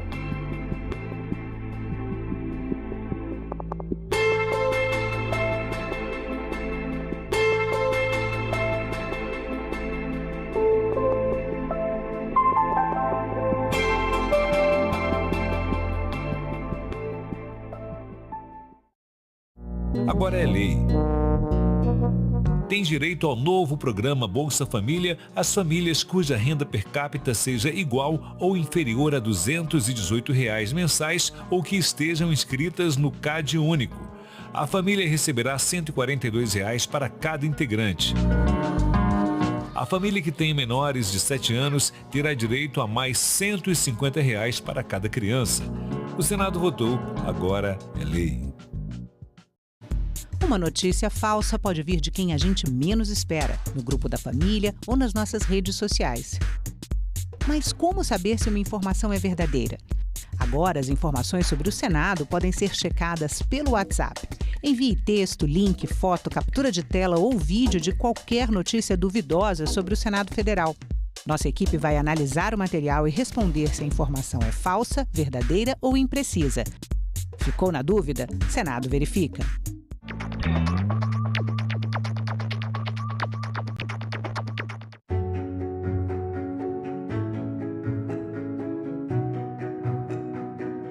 O trabalhador brasileiro possui hoje o seu Código de Direitos, a sua Carta de Emancipação Econômica. Os direitos trabalhistas serão, a partir de agora, de todos. É o enterro de mais um preconceito, de mais uma intolerável discriminação. Foram necessários muitos anos para que o direito à previdência, o direito básico ao descanso na velhice, após uma vida inteira de trabalho, se estabelecesse de forma ampla no nosso país. Colegas profissionais da enfermagem, esse é o tempo de vocês, esse é o tempo da valorização da enfermagem do Brasil. Prevalece a sensação de que ainda nos resta muito chão a marchar em nome dos trabalhadores brasileiros. TV Senado. Democracia todo dia.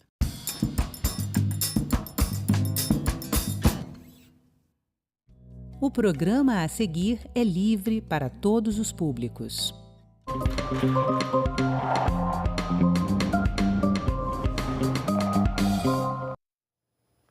A lei que estabeleceu as cotas para negros em concursos públicos da administração federal vigora há quase 10 anos.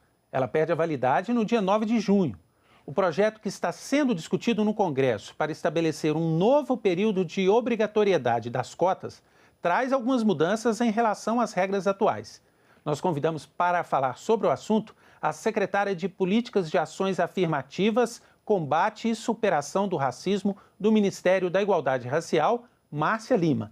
E quem está comigo aqui para fazer a interação com as nossas redes sociais é a nossa colega Cibele Nunes, que vai trazer as suas perguntas, as suas dúvidas para o debate.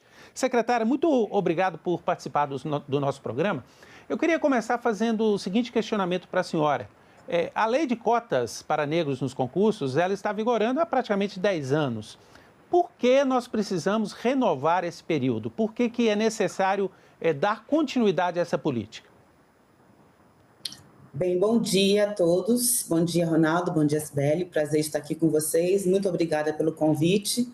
É uma oportunidade da gente também tirar dúvidas em relação a esse processo, né? Bem, a lei foi aprovada, a lei de 2014, né? Mas nos últimos 10 anos nós tivemos um avanço muito pequeno na representação da população negra no serviço público. Os dados que nós temos, que foram produzidos pela ENAP, né, eles apontam que houve um acréscimo de aproximadamente 2% de pessoas negras na composição racial do serviço público. Então, isso é algo que para a gente ainda não é expressivo, passou de 28% para 30%, e a gente acredita na importância de um serviço público mais diverso, né? Além disso, a gente teve momentos de muita restrição de concursos públicos, né? E a gente acredita que agora é um momento importante para a gente dar continuidade a essa lei, considerando as novas oportunidades que estão surgindo, que estão a surgir também. Inclusive, né, secretária, nós teremos agora o concurso unificado, que foi adiado, é a nova data já marcada, né, para agosto. A senhora acredita que esse concurso unificado, que é um grande concurso, depois de um período em que tivemos poucos concursos na administração federal, com a vigência da lei, se ela for renovada, ele pode ajudar a estabelecer um ingresso maior de negros na administração pública? Olha, todos os editais que saíram ou que saírem até o dia 8 de junho, eles estão dentro da lei atual, da Lei 12.990. O concurso nacional unificado irá manter o 20% de reservas de vagas. Não existe a menor hipótese da lei mudar para os concursos que já tiveram os editais publicados. O que a gente vê como uma grande oportunidade no CN1, primeiro é o número de vagas, né? A gente tem um concurso com bastante vagas, então 20% dessas vagas é um número significativo. Nós tivemos 420 mil candidatos inscritos como cotistas, e tem algo que é muito importante trazer para esse debate, é a relação candidato-vaga. A relação candidato-vaga dos cotistas e da ampla concorrência, ambas são muito altas. O da ampla concorrência é mais alto, né? Mas a gente tem, devido ao número de pessoas que se autoclassifica pretas e pardas que se inscreveram, mas nós temos uma relação candidato-vaga para cotistas hoje acima de 200 pessoas. Então, isso já destitui um pouco a narrativa de que a reserva de vagas, não há competição e não há necessidade de bom desempenho no concurso, considerando a reserva de vagas. Vamos conversar agora com a Cibele. Oi, Cibele, temos aí já algo que você traz das redes sociais? Sim, olá, Ronaldo, secretária. Vamos mostrar a primeira enquete que fizemos essa semana nas redes sociais, que foi justamente perguntando se as pessoas são a favor ou contra a lei de cotas nos concursos públicos e em que percentual, né? Tivemos um número muito pequeno de pessoas contrárias, apenas 11%. 11% das pessoas acham que 20% da reserva de vagas seria um bom percentual, mas a maioria das pessoas, 78%, concordaram que o percentual de 30% de vagas reservadas é o percentual ideal. E aí, secretária, eu vou emendar com uma pergunta da Natália, aqui do Distrito Federal. Ela pergunta o seguinte: qual o real impacto da lei de cotas na promoção de oportunidades? A senhora falou dos concursos públicos, né, do percentual de apenas 2%. Então, qual seria a expectativa para os próximos 10 anos, no caso da renovação? A gente está trabalhando no texto com uma revisão daqui a 10 anos, para que a gente não tenha que passar por isso tudo de novo, né? E também tem no projeto de lei a obrigatoriedade de um monitoramento da política, né? Então, a importância disso é justamente garantir uma burocracia representativa da população brasileira, né? Tem pesquisas, como a feita pelo movimento Pessoas à Frente, pelo Datafolha, que demonstra que a população não acha que o serviço público corresponda às características do Brasil, ou seja, as pessoas não se identificam nesse sentido, né? Então, acho que tem uma coisa que é muito importante, quando a gente está falando de política de cotas, nós estamos falando de um modelo de ação afirmativa, ou seja, nem todas as ações afirmativas são reserva de vagas, né? Inclusive, quando as pessoas dizem que a gente importa isso dos Estados Unidos, não é verdadeiro, porque nos Estados Unidos isso não é presente, não existe política de cotas nos Estados Unidos. Eles têm outras modalidades de ações afirmativas. Então, a cota é um tipo de modalidade, né? Então, essa reserva de vaga. Então, é importante chamar a atenção de que essas políticas, elas são feitas e pensadas justamente para um tipo muito específico de desigualdade, que são as desigualdades de oportunidades, as dificuldades que pessoas pretas, pardas, indígenas e quilombolas têm de acessar recursos e oportunidades disponíveis na nossa sociedade. Então, é por isso que nós criamos essas políticas. O segundo ponto é que elas são temporárias, definidas conceitualmente como temporárias e também, no nosso caso, pelo próprio STF, a gente ela é uma política temporária. Então, mas para que ela funcione, né, para que ela deixe de existir, a gente tem que alcançar algumas metas. Então, com 20%, segundo a estimativa que o Observatório de Pessoal do MGI fez, a gente chegaria à proporção da população brasileira dentro do serviço público em 2067. Se a gente passa para 30 anos, a gente reduz em 20 anos essa estimativa, né? Então, com o quadro que a gente tem hoje, com a lei que a gente tem hoje, fazendo essa projeção, a gente ainda tem muito tempo pela frente para alcançar realmente um serviço público mais diverso. Secretária, o projeto que foi aprovado pelo Senado e que vai ser analisado agora pela Câmara, ele traz uma inovação em relação à lei atual, né? Que é as cotas também para indígenas e quilombolas. Eu queria que a senhora explicasse como é que vai funcionar essa cota. Então, a gente incluiu esses dois grupos, né?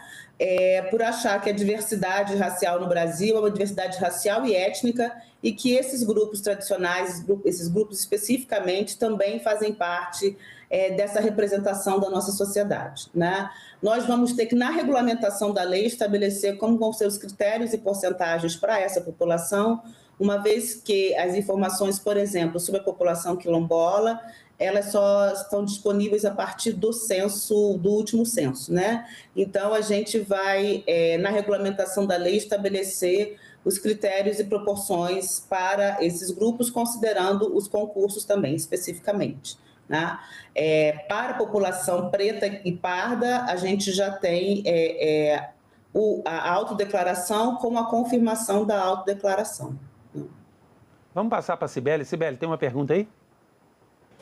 Temos uma pergunta que foi muito recorrente, da Aline do Rio de Janeiro. Ela quer saber o seguinte, secretário: os cotistas enfrentam problemas de padronização com as bancas. E aí ela quer saber qual é o critério. Existe um critério? Como é que isso deve funcionar? Sim, a gente está trabalhando, o Ministério da Igualdade Racial e o MGI, nós já estamos trabalhando nisso. Nós publicamos no ano passado, em julho, uma instrução normativa onde a gente define critérios para que essas bancas ocorram. A primeira coisa, como está no novo texto da lei, as comissões, elas confirmam a autodeclaração. Então, não existe essa ideia de um tribunal racial, muito pelo contrário, a gente garante ao candidato, né, o respeito à dignidade da pessoa, a observância do contraditório, ele pode recorrer, ampla defesa no devido processo legal, né, e padronização na igualdade de tratamento. A gente existe uma série de critérios que a gente sabe que ainda tem uma certa variação, né, nos processos seletivos, e o nosso objetivo, se o texto se mantiver como ele está hoje, a gente vai providenciar uma instrução normativa, uma normalização desse procedimento, né? O que é importante, e como está o texto hoje, é a consideração sobre diferenças regionais, formas de classificação racial. Não existe nenhuma intenção de que o Estado brasileiro imponha ao indivíduo, né, a forma como ele se percebe. O que existe é que quando você tem política para grupos beneficiários, seja eles qual for, existe a necessidade de uma validação disso por quem está contratando ou pelo processo do serviço público. Você tem isso em qualquer política pública, políticas sociais, por exemplo, você tem que comprovar condição de renda. Pessoas com deficiência também precisam trazer essa comprovação. Então, é uma certificação dessa autodeclaração, e isso foi criado, e esse debate tem sido muito tenso, realmente, justamente porque a gente vê pessoas fenotipicamente brancas, né? Uma pessoa como você, Cibele, que concorre pela lei de cotas, né? Então, a gente sabe que isso também gera muita revolta dos candidatos cotistas. Então, o Estado não pode se eximir de apresentar algum instrumento para isso. Mas, eu repito, a autodeclaração ela é importante. Existe recurso para, em caso das pessoas não terem a sua autodeclaração confirmada, ou seja, o que nós fazemos, o que nós estamos propondo é a confirmação daquela informação que foi dada pelo indivíduo, pois a sua identidade, a sua característica, isso deve ser respeitado pelo processo seletivo e pelos concursos. Secretário, isso não pode causar uma certa judicialização dos concursos, na medida em que determinado candidato aprovado tenha sido rejeitado pelo processo de certificação, né, ou de comprovação, melhor dizendo, e vai recorrer à justiça? Não há esse temor? Sim, inclusive o avanço desse texto é justamente nesse sentido. Porque o que nós temos hoje nos editais, e por conta da lei que nós temos hoje, do texto da lei atual, não existe essa normatização. Então, o recurso, a judicialização acontece justamente por uma falta que nós temos na lei atual, na 12.990, um artigo ou um capítulo que se refira a isso. A instrução normativa do MGI é importante, a DC 41 do STF também, em relação aos concursos, eles já validam, né, a importância dessas comissões, mas o que a gente precisa mesmo é justamente avançar nisso que a Aline, se eu não me engano, perguntou do Rio de Janeiro. Nós precisamos dessa padronização porque a gente acredita que com isso a gente diminui as injustiças que a gente sabe que existem e também a gente garante, dá uma segurança jurídica maior para esse procedimento, que hoje o que falta é uma segurança jurídica. E essa lei inova também nesse sentido. Cibele, tem mais pergunta aí, Cibele?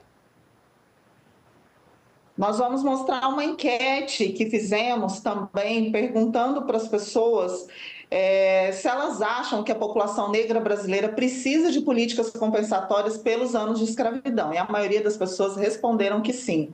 90%, apenas 10% disseram que não sabem responder, não saberiam responder. Nós temos uma pergunta do Rodrigo, do Rio de Janeiro, secretária, que é a seguinte: por que não termos cotas sociais em vez de cotas raciais? Foi uma pergunta recorrente também, recebemos muitas vezes essa pergunta. Sim. Bem, tem vários fatores que explicam isso, tá? O primeiro, eu volto ao conceito de ação afirmativa e a política de cotas, né? Quando a gente está produzindo ações afirmativas, a gente está produzindo equidade, que é esse tratamento, né, positivo, que a gente chama, alguns países chamam de discriminação positiva, onde você tratar desigualmente os desiguais, isso não é inconstitucional, né? Acho que isso é um primeiro ponto, né? A questão de cotas sociais, volto também ao tema da desigualdade de oportunidade. Cotas apenas raciais, no caso desse concurso, dos concursos públicos, é pelo seguinte: se a gente olha para os dados de renda da população, né, a gente sabe que 80% dos brasileiros estão em até 3 salários mínimos per capita em suas famílias. Então, o recorte de renda, ele não discrimina, ele não diferencia muito, né, as características da população, né, em termos sociais. Então, a gente usar um critério de renda, a gente teria que fazer política teria que ter 70% de reserva de vagas, né, e não 30%, porque 80% da nossa população tem até 3 salários mínimos per capita. Podemos fazer um recorte de renda menor, como foi feito agora para a lei de cotas no ensino superior, agora é até 1 salário mínimo e meio per capita, então reduziu aí a faixa de renda. A questão é que no serviço público, a massiva maioria dos cargos e dos concursos são para pessoas com nível superior. Tá? Então, nós já temos no próprio processo seletivo, no próprio concurso público, um recorte social. Tá? Então, as pessoas que concorrem, se a gente fizer uma pesquisa com as pessoas que se inscreveram para os concursos e que concorrem, eles já estão um pouco acima da faixa de renda de pobreza, né? Assim, que a gente normalmente fala de política para pessoas mais pobres, políticas com recortes sociais. Então, cotas sociais para ingresso no mercado de trabalho, onde a maioria das pessoas tem nível superior, ela não seria adequada. Você teria que ter uma faixa muito grande ou uma faixa muito restrita, porque a gente faz a política a partir das características da demanda por aquele cargo. A demanda por aquele concurso. Então, quando eu vou fazer política para o ensino superior, eu olho as características da demanda da população por ensino superior. Se eu vou fazer cotas para o serviço público, eu tenho que olhar para as características da demanda das pessoas que se inscrevem para concurso público. E a gente sabe, até hoje no Brasil, mesmo com as ações afirmativas, ter ou não ter nível superior é um recorte de classe. Secretária, no projeto original, que tinha o apoio do governo, havia também a destinação de 50% das vagas das cotas para mulheres negras. Esse item foi derrubado.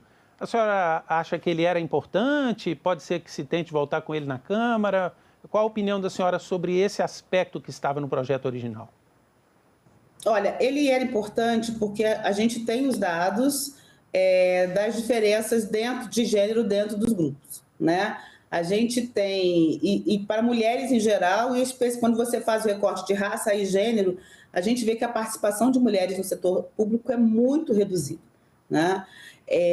A gente tem hoje dados de ministérios que têm 80% de pessoas brancas e 70% de homens, né? Então, assim, esse cenário é um cenário que tem que mudar. Esse cenário não reflete o que é a sociedade brasileira, né? Então, a tentativa da inclusão do recorte de gênero era justamente garantir as duas representatividades, né? Tanto de raça quanto de gênero. Mas foi parte da negociação que a gente fez com o Senado, né, na CCJ, essa característica. Aliás, eu quero chamar a atenção aqui, né, porque muitas das emendas ou de questões colocadas pelos senadores na Comissão de Constituição e Justiça foram acatadas, né? Então, eu acho que é muito importante a gente lembrar que é um processo legislativo e que nós conseguimos, junto com o relator Humberto Costa, na CCJ, negociar muitos aspectos sem que a gente perca o que nós consideramos importante, que é o aprimoramento da lei. E esse aprimoramento da lei está sendo feito com bases em pesquisa, com evidências empíricas das mudanças que são necessárias, mas infelizmente a gente não conseguiu manter todas. Cibele, tem pergunta aí, Cibele? Sim, temos uma pergunta do Felipe, do Distrito Federal, secretária, que é sobre a fiscalização. Como é que é feita a fiscalização? Como garantir a efetividade da lei de cotas nos concursos públicos? Esse tem sido um grande desafio e eu acho também que o monitoramento, que agora vai para o texto da lei, a responsabilidade de monitorar e avaliar isso, a gente já fez, o Ministério da Igualdade Racial, em parceria com a MGI, nós já produzimos algumas mudanças que vão ajudar nesse monitoramento. A primeira delas, nós padronizamos as categorias étnico-raciais de acordo com as categorias do censo, né? A gente tinha uma subnotificação de 30% desses dados, a gente também resolveu isso, tornando a resposta a essa pergunta obrigatória. Nós temos, no Observatório de Pessoal, nós conseguimos monitorar o quanto que cada ministério e cada órgão público tem de população negra e agora, né, quilombola indígena nos seus quadros, e a gente vai conseguir, através dos dados que a gente tem do Solgov e das informações que a gente tem do recadastramento anual que todo servidor público faz, nós estamos muito atentos a esses dados. Para além disso, já existem políticas que o próprio Ministério da Igualdade Racial instituiu dentro do serviço público que também vai ajudar nesse monitoramento, né? Hoje nós temos no Ministério da Igualdade Racial, nessa secretaria na qual eu estou secretária, nós estamos criando o Programa Federal de Ações Afirmativas, que é o PFA. O que é o PFA? Todos os órgãos, pelo menos da administração pública direta, eles precisam ter uma política de ação afirmativa. Isso é um decreto presidencial que foi lançado em fevereiro. Nós tivemos 120 dias para levantar quais ações que tem dentro dos seus ministérios que podem ser consideradas ações afirmativas, e nós vamos fazer também esse monitoramento. Então, não é apenas o monitoramento da diversidade racial, mas como que cada órgão público tem gerado e criado políticas, como o próprio letramento racial, que a gente sabe que é muito importante, políticas para o público, né? A gente lançou o plano também ligado à CEPAR, né? A Secretaria de Ações Afirmativas e Combate ao Racismo. Nós lançamos, no dia 21 de março, o Plano Juventude Negra Viva, que é um plano que também prevê ações de 18 ministérios, são 217 ações de 18 ministérios para a juventude negra brasileira, e isso também será contabilizado para os ministérios participantes como formas de políticas de ações afirmativas. Então, o governo tem criado, não somente nesse processo de ingresso de servidor público, a reserva de vagas para garantir a diversidade étnico-racial, mas também tem implementado medidas internas para o controle dessas políticas, o acompanhamento dessas políticas e outras formas de promover a equidade racial. Secretária, essa lei ela fala exclusivamente de concursos na administração federal. A senhora acredita que a aprovação, a renovação dessas cotas pode influenciar os estados?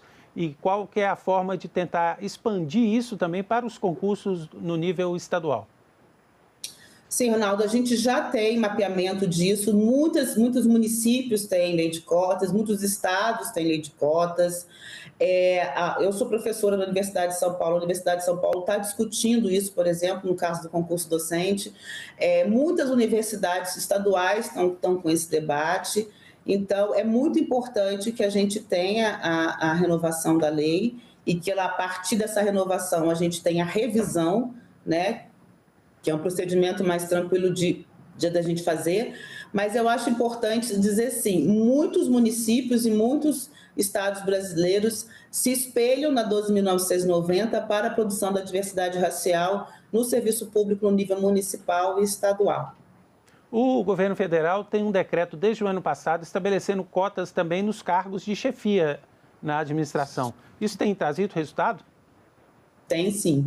A gente já está monitorando isso, a regulamentação está saindo agora, mas se a gente somar a lei de cotas, esse decreto e o Programa Federal de Ações Afirmativas, nós estamos conseguindo garantir uma boa diversidade no serviço público hoje. Eu acho que eu posso afirmar, sem dúvida, que nessa gestão, acho que a gente nunca teve, justamente por conta desse decreto e por conta das características e preocupações do atual governo, um serviço público tão diverso. Então, a gente tem nos cargos e funções comissionados esse decreto, nós separamos do cargo do nível 1 ao 12, do 13 ao 17, para que a gente não tenha uma concentração de pessoas negras apenas nos cargos comissionados dos níveis mais baixos, mas eu acho importante chamar a atenção também que a gente fez essa separação e nos níveis 13 a 17 a gente tem menos, mais saindo o grande desafio, mas no conjunto dos cargos e funções comissionadas, o governo já atingiu 30%. Agora a gente tem que ver órgão a órgão e começar igualmente a acompanhar esses órgãos. Secretária Márcia Lima, muito obrigado por participar do nosso programa. Muito obrigada a vocês pelo convite, até a próxima. Cibele também, obrigado por estar nos ajudando aqui na interação das redes sociais. Nós convidamos você que nos acompanhou nesse programa a acompanhar as redes sociais do Senado, @Senado e TV Senado, @TV Senado. Nas redes sociais da TV Senado você encontra todo o nosso conteúdo, bem como na nossa página do YouTube, no nosso site no Senado. E você sabe, né? Aqui na TV Senado, democracia é todo dia. Muito obrigado por participar do programa e até o próximo.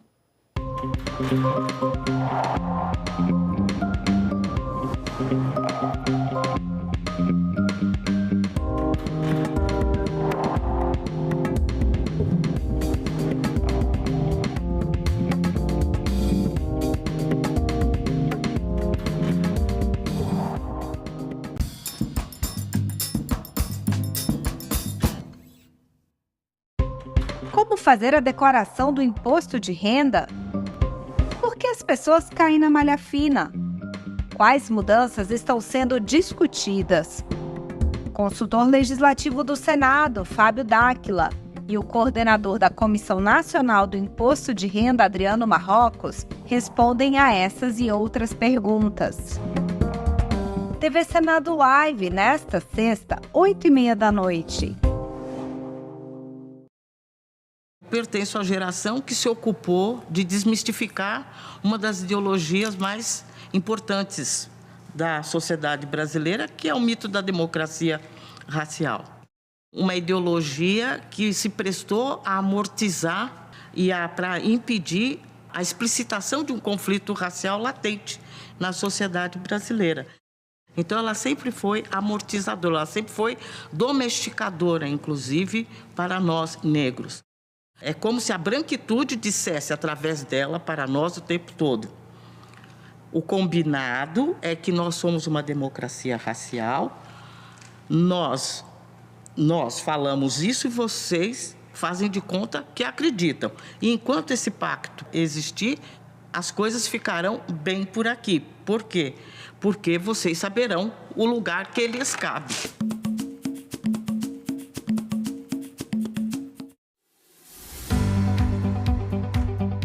Sabia que o Brasil teve sua primeira constituinte 200 anos atrás? Ela foi dissolvida pelo imperador Dom Pedro I em meio aos trabalhos. Mas algumas ideias discutidas lá estão presentes até hoje em nossas vidas. Estamos na Praça dos Três Poderes, onde ficam as sedes do Executivo, Legislativo e Judiciário. Aqui no Brasil, essa divisão foi debatida pela primeira vez na Constituinte de 1823, influenciada pelos ideais iluministas, pela independência americana e pela Revolução Francesa. A ideia era simples: evitar a concentração de poder nas mãos de uma só pessoa. Cada um dos poderes equilibra e fiscaliza a atuação dos outros dois. Hoje, esse é o modelo adotado pelas democracias no mundo todo, com algumas diferenças em cada país.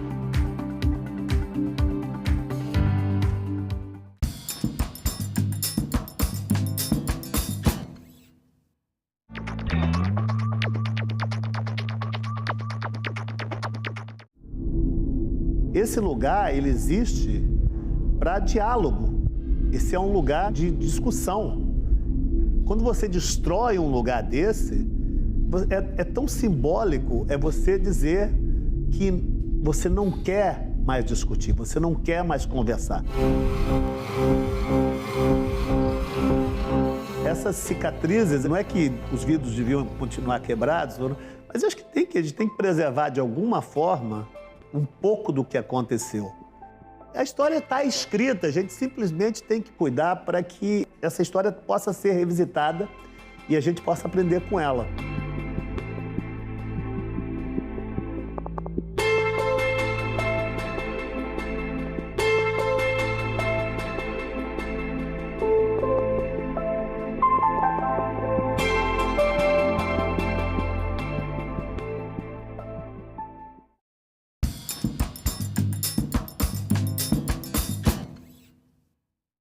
O programa a seguir é livre para todos os públicos.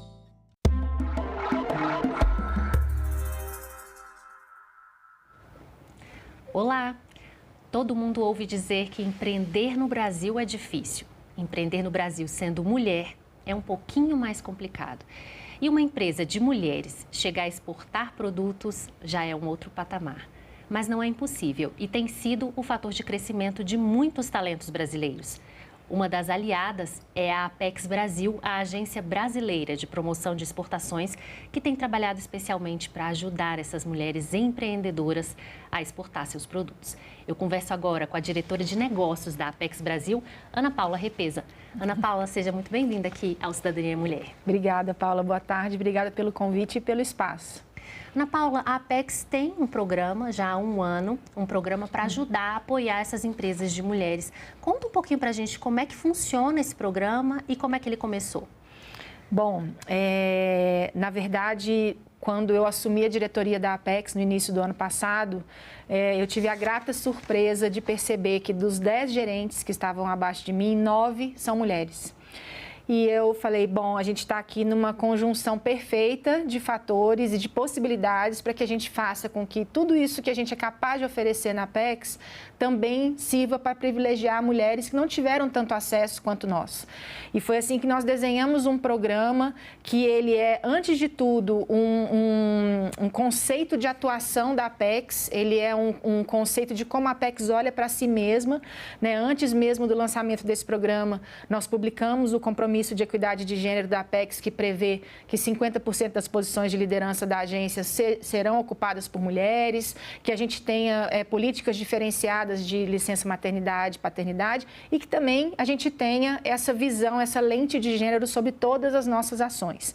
Então, o programa, na verdade, ele acontece tanto por meio de ações inclusivas, em que são ações que já aconteceriam na Apex, missões comerciais, feiras, treinamentos para exportação, mas que a gente privilegia a entrada de empresas lideradas por mulheres. Então, quando uma empresa liderada por uma mulher se inscreve, ela tem uma pontuação extra para ser selecionada para aqueles programas, né? O que a gente chama aí de uma ação inclusiva mesmo. E também ações exclusivas, então, treinamentos específicos só para mulheres, missões comerciais só com empresas lideradas por mulheres, né? E aí a gente vai equilibrando esses dois tipos de ação ao longo do tempo. Apenas com essa inclusão dessa diferença no tratamento da empresa que se candidata, né, privilegiando as empresas lideradas por mulheres, só no ano passado a gente aumentou em 34% o número de empresas atendidas pela Apex. E nós chegamos a um total de mais de 3 mil, o que ainda é muito pouco, considerando que a gente atendeu 17 mil no ano passado. Então, a gente está muito longe da equidade quando a gente olha o total de empresas atendidas, mas a gente já está dando os nossos passos e de maneira bastante consistente aí ao longo do último ano. Pois é, nesse primeiro ano, você pode contar para a gente alguma experiência assim, que te marcou de sucesso nesse programa, né, com alguma empresa liderada por mulheres? Bom, são muitos casos. Eu acho que, na verdade, o primeiro grande impacto que a gente teve, né, nós lançamos o programa em junho do ano passado, e imediatamente nós tivemos mais de 300 inscrições, 300 empresas interessadas no programa. Então, a gente viu que tinha uma demanda reprimida bastante grande. E ao longo desses 7 meses, né, de junho a dezembro do ano passado, a gente pôde acompanhar alguns cases de empresas lideradas por mulheres muito interessantes. A gente tem um case que eu sempre falo, que é uma empresa de sabonetes de Uberlândia, do interior de Minas Gerais. É uma empreendedora negra que fez o nosso programa de capacitação para exportação, o PIEX, e a partir dali ela viu a potencialidade daquele produto dela, são sabonetes e velas, e ela foi, acho que em 4 ou 5 missões comerciais com a gente ano passado, fazendo rodadas de negócios, vendendo e falando, olha, agora eu quero dominar o mundo, né? Tem um outro case muito interessante, que é uma empresa de São Paulo, que ela fabrica aqueles porta-guardanapos, quando a gente vai, né, enrolar o guardanapo e enfeitar. E ela participou de um outro programa nosso, que é uma capacitação para que as empresárias tenham suas lojas nas plataformas de e-commerce. Então, ela participou do processo com a Amazon. E hoje, esse produto dela é o produto mais vendido na Amazon Estados Unidos. Se você olhar na Amazon Estados Unidos, o produto mais vendido é esse conjunto de porta-guardanapo, com rotulagem em português, inglês, espanhol, mandarim. Então, é uma coisa, assim, impressionante. E aí que realmente mostra que não tem limites, não tem fronteiras, né? Exatamente. Isso que você mostrando esses pequenos exemplos, a gente vê que, às vezes, um negócio pequeno que você talvez nem pense, não tenha nem a pretensão de exportar, quando você vê, já faz o maior sucesso lá fora, né? E o Brasil é expert em mostrar produtos em que o exterior dá muito mais valor até, às vezes, que no próprio Brasil. O Brasil vende bem, mas o exterior vira febre, né? Isso. Na sua avaliação, hoje, a gente tem 15 milhões de microempreendedores no Brasil, entre eles mulheres. Para a mulher, quais são os maiores desafios hoje de empreender no Brasil e também de exportar? Bom, geralmente, né, o empreendimento liderado por uma mulher é um empreendimento de menor porte, né? O que significa que, com isso, ela tem menos garantias para oferecer, por exemplo, para um banco, quando ela vai tentar um crédito, um empréstimo para conseguir comprar uma nova máquina para a linha de produção dela. Então, é notável, pelo mau sentido, né, a dificuldade de acesso ao crédito pelas empreendedoras brasileiras. Se não me engano, hoje, das micro e pequenas empresas brasileiras, as mulheres são donas de 56%, ou seja, a maioria dos empreendimentos de micro e pequeno porte são empreendimentos de mulheres. E aí, se você tem uma restrição ao crédito para um volume tão grande de empresas, como é que a nossa economia vai crescer? Porque eu acho que é importante também a gente ter em mente. Quando a gente está falando do crescimento de uma micro e pequena empresa, a gente está falando de desenvolvimento econômico, porque ela está gerando emprego ali na comunidade dela, ela está reinvestindo naquela comunidade, proporcionando melhores oportunidades para aquele entorno dela, o que muitas vezes numa grande empresa não acontece. A grande empresa ela vai ter um fornecedor, talvez lá no outro estado. A micro e pequena ela está ali na região dela. Então, é realmente uma questão de desenvolvimento econômico. E quando a gente fala, Paula, de exportação, aí, além dessas barreiras que o mercado doméstico já traz e barreiras que a exportação já traz tanto para homens quanto para mulheres, a gente tem realmente essa questão de que muitas vezes as barreiras culturais se mostram mais difíceis de suplantar para as mulheres, né? Então, a gente tem relatos de mulheres que falam, olha, eu não me sinto capaz de negociar com outro país. Não é nem tanto questão do idioma, mas é mais a questão da famosa síndrome da impostora, de achar que não é capaz de negociar com uma outra cultura, né, um outro mercado. Então, a gente também vem trabalhando nisso na Apex, tendo o que a gente chama de capacitações em temas socioemocionais. É o fortalecimento dessas mulheres. É o fortalecimento, é esse entendimento que ela tem total condição de estar naquela posição de negociar com qualquer mercado. E, invariavelmente, quando a mulher é dona do seu negócio, ela sabe vender aquele produto, ela sabe falar daquele produto melhor do que ninguém, porque foi ela que concebeu, ela que criou, é quase como se fosse um filho, né? Ela que cria aquilo. Então, não tem ninguém melhor para vender esse produto e falar dele no exterior do que ela mesma. Então, a gente também tem trabalhado muito, não só nessas competências técnicas, então assim, como é que eu formo o preço para exportação? Isso é óbvio, todo mundo tem que saber, homens e mulheres. Mas do ponto de vista, assim, eu caibo nesse lugar da negociação internacional, a gente tem feito esse trabalho bastante forte para que elas se apropriem dessa posição e trilhem aí os seus caminhos. E nessa negociação internacional, você percebe que há um preconceito de fora também com relação a mulheres? Ou não? É mais um medo interno das mulheres? Você sabe que até assim, a gente não pode falar também de preconceito de fora, sendo que nós mesmos vivemos num país machista. Mas o que eu diria é que, em muitos casos, o que se enfrenta lá fora já é o que se enfrenta aqui. Então, infelizmente, nós já estaríamos acostumadas a lidar com isso. Até hoje, eu não percebi nenhum mercado em que realmente se fale, olha, eu não negocio com mulher, né? Agora, é óbvio que para qualquer negociação, né, eu dei aula de comércio exterior durante 8 anos antes de entrar na Apex. E eu dava aula de negociação intercultural. E eu falava, olha, o primeiro passo numa negociação, quando você está fazendo com outras culturas, é você estudar aquela cultura e entender qual é o hábito deles, né? Tem países que vão preferir uma negociação mais assertiva, outras que vão preferir uma negociação mais longa. Então, para a mulher é a mesma coisa, entender, estudar, mas eu mesma já vivenciei e também já vi mulheres, por exemplo, negociando com países árabes de igual para igual. A gerente do nosso escritório em Dubai é uma mulher, né? É a única gerente mulher que a gente tem até hoje na Apex, de escritórios no exterior, é em Dubai. Então, não existe tanta barreira assim. Entendi. E você falou muito de vender o seu produto.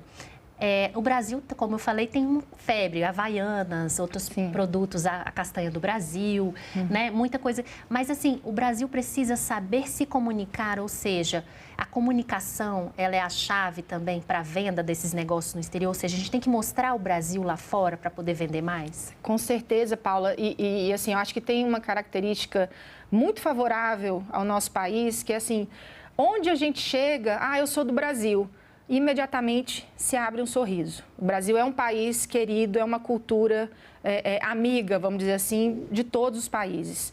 Nós não temos inimigos.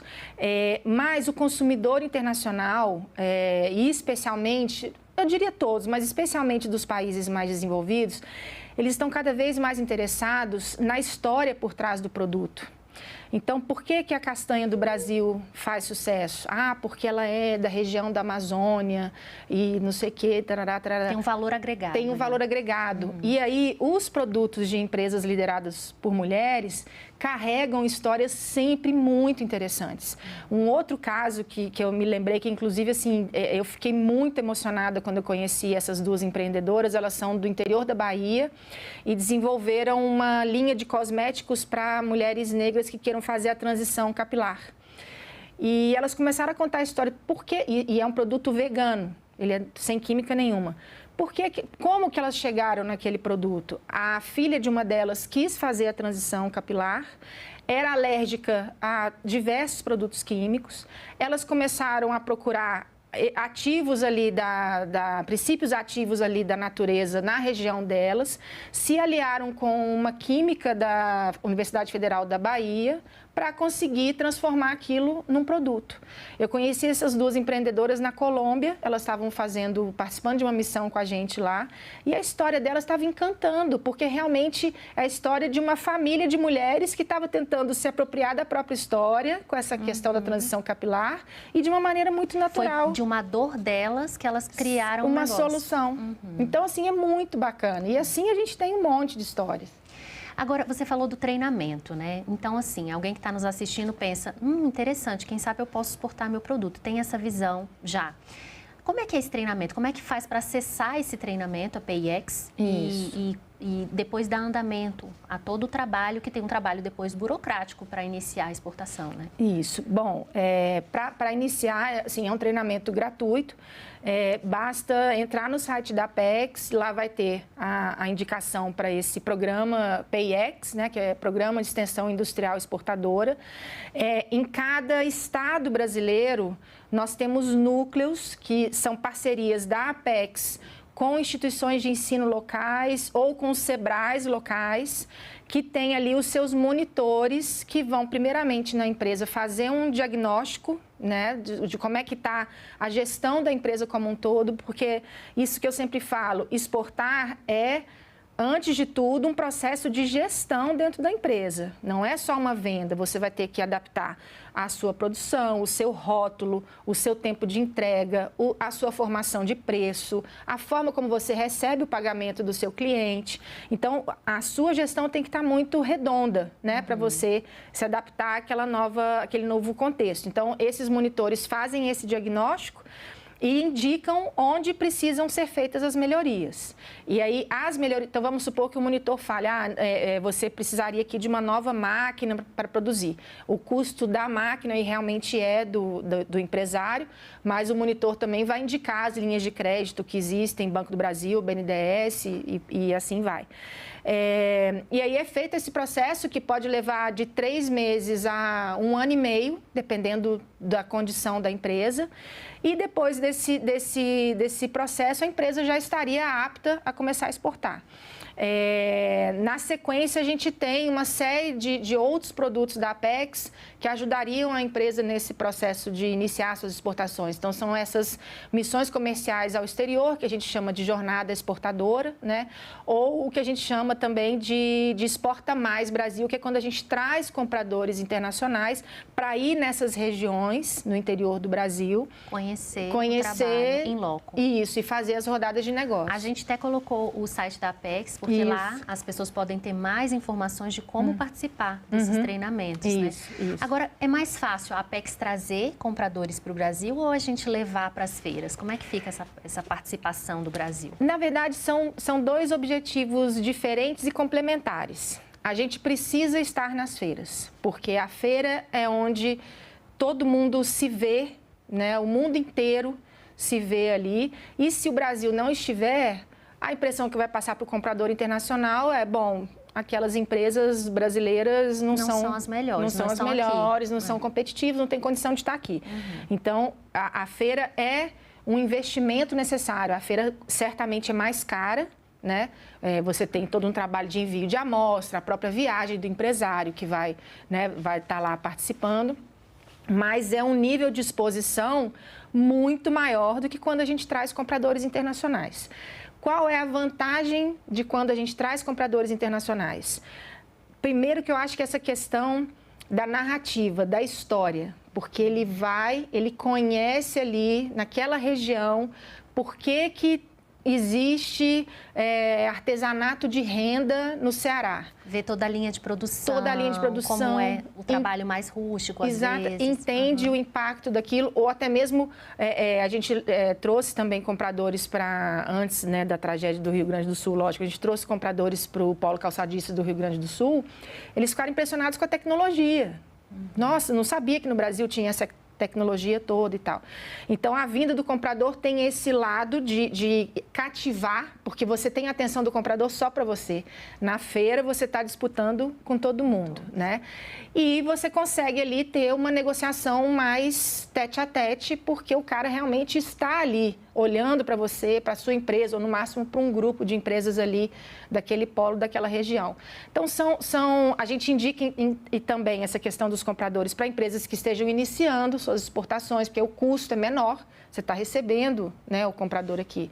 Mas, de novo, são estratégias complementares. Isso, uma complementa a outra. Isso. E como é que faz para participar desses eventos? Vocês fazem uma seleção, há uma inscrição? Como é que faz para participar dessas feiras? É o próprio empresário que paga essa ida? Como é que a Apex trabalha com isso? Bom, para toda a ação nossa, por ano, Paulo, a gente realiza cerca de 1.100 eventos no mundo inteiro. Então, assim, hoje, dia 10 de maio, tem pelo menos 3 eventos da Apex acontecendo em algum lugar do mundo. né? Sempre vai ter, qualquer dia do ano vai ter de 2 a 3 eventos acontecendo. Para cada um desses eventos, a gente faz os editais de chamamento, né? São eventos em que a gente quer que o maior número de empresas possível participe. Obviamente, dentro das limitações de espaço, orçamentárias, etc. e tal. E aí, para cada evento, a gente já sabe qual é o objetivo daquele evento. Então, vamos pegar o exemplo da feira. Então, a feira, agora, em fevereiro, estive lá em Dubai, na feira de alimentos, a GoFood. A GoFood é uma feira para empresas já maduras, porque a concorrência lá é fortíssima. Então, quando a gente solta o edital de seleção, eu já falo, olha, para empresas que já têm experiência em exportação, já tem que ter o site em inglês, catálogo de preço, etc, etc, etc. E aí, como eu falei no início, empresas lideradas por mulheres que cumpram esses requisitos tem prioridade. Elas recebem uma pontuação extra, né? Então, se a gente tiver espaço para 50 estandes, né? Então nós vamos selecionar 50 empresas, as empresas lideradas por mulheres, elas têm prioridade. E esse ano, por exemplo, 33% das empresas que a gente levou para Dubai eram lideradas por mulheres também. Vocês até ganharam um prêmio, não foi, na ONU, por causa desse programa das mulheres? Foi. Conta pra gente como é que foi, assim... Foi super emocionante. Eu falei que eu acho que eu não lembro de ter ficado tão nervosa na minha vida no momento de receber. Eu acho que é uma responsabilidade enorme. Na verdade, o prêmio ele é do Pacto Global da ONU, né, que é o braço da ONU que lida com empresas privadas. E eles premiaram a Apex por esse conjunto de iniciativas, tanto do ponto de vista interno da gestão, né? Então, 50% de mulheres na liderança, licença maternidade e paternidade diferenciada, etc. E também pelo programa externo, né, o programa que traz as mulheres. Então, foi por esse conjunto, gestão e foco no cliente, né, que a gente recebeu esse prêmio. Legal. E foi super emocionante, uma responsabilidade muito grande, né, de manter. Com certeza, de manter. Mas, no mínimo, manter, né? Não tenho dúvida de que vai ainda... E vai ter um resultado ainda melhor. Agora, você falou sobre financiamento, que é um grande problema ainda que o Brasil enfrenta como um todo na parte dos microempresários. Mas vocês fecharam há pouco tempo uma parceria com o Banco do Brasil, né? Fala um pouquinho dessa parceria. É voltada para esse nicho de mercado, microempresa? Isso, O Banco do Brasil tem uma atuação muito importante na concessão de financiamento e crédito para exportação para empresas de micro e pequeno porte. E a gente quer acelerar a chegada dessas empresas apoiadas pela Apex a essas linhas de crédito do Banco do Brasil.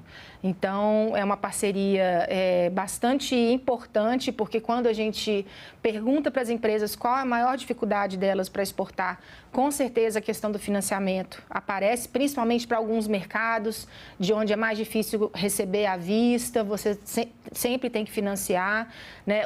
As maiores economias do mundo oferecem sistemas de financiamento à exportação muito robustos para suas empresas. Então, quando uma empresa brasileira de maquinário, por exemplo, está vendendo para a África, ela está concorrendo com empresas turcas. E a Turquia tem um sistema de financiamento à exportação super agressivo. E a gente não consegue, muitas vezes, fazer frente a essa concorrência. Então, é bem importante. Vocês ajudam, inclusive, nessa parte burocrática, por exemplo. A gente sabe que a legislação de cada país tem as suas particularidades. E o mercado tem que estar preparado para isso. Vocês fazem também essa consultoria, ou seja, vai vender para um mercado específico, a empresa que está começando agora, ela recebe toda uma orientação sobre o que precisa ter para entrar naquele mercado específico daquele país. Isso, a gente tem os nossos estudos de inteligência, que tem uma parte dedicada, assim, aos aspectos regulatórios daqueles países. Então, se eu estou falando, quais as melhores oportunidades para vender para a Colômbia? Eu vou ter lá a lista de produtos, quem são os principais concorrentes, etc. e tal, mas vou ter também, assim, olha, na Colômbia, a rotulagem para alimentos exige que fale se tem muito sódio, como no Chile, por exemplo, tem. Então, nos nossos estudos, a gente informa isso. Agora, você falou também sobre a questão do Rio Grande do Sul, vocês levaram uma empresa do ramo do calçado. Queria saber como é que a Apex está trabalhando agora no estado que está enfrentando, a gente sabe, talvez o evento climático mais extremo que a gente saiba da história, né? Como é que a Apex, que ajuda empresas que estão lá já antes do acontecido, está fazendo agora nesse momento? Realmente, assim, é uma preocupação enorme nossa, não só do ponto de vista humanitário, lógico, a nossa primeira preocupação é realmente com as pessoas, tanto que a gente está fazendo aí um mutirão para recolher doações, estamos em contato com a Defesa Civil para verificar outras possibilidades de ajuda, mas a gente também tem essa preocupação em como é que vai ser depois que a água baixar e as pessoas conseguirem minimamente reconstruir suas vidas. Como é que a Apex pode apoiar essas empresas? Porque o mercado internacional sempre foi um mercado muito importante para elas, né? Hoje nós temos mais de 1.000 empresas apoiadas pela Apex que estão ali naqueles municípios afetados pela enchente. Então, a gente está já discutindo com as entidades parceiras, a gente tem 40 projetos setoriais que têm muitas empresas do Rio Grande do Sul e a gente está conversando com esses 40 projetos setoriais qual a melhor forma da Apex auxiliar depois nessa retomada da produção e das vendas, porque isso vai ser fundamental para que eles possam se reconstruir, para que o Estado possa se reconstruir. Então, a gente está avaliando formas, por exemplo, da gente apoiar ainda mais as empresas, né?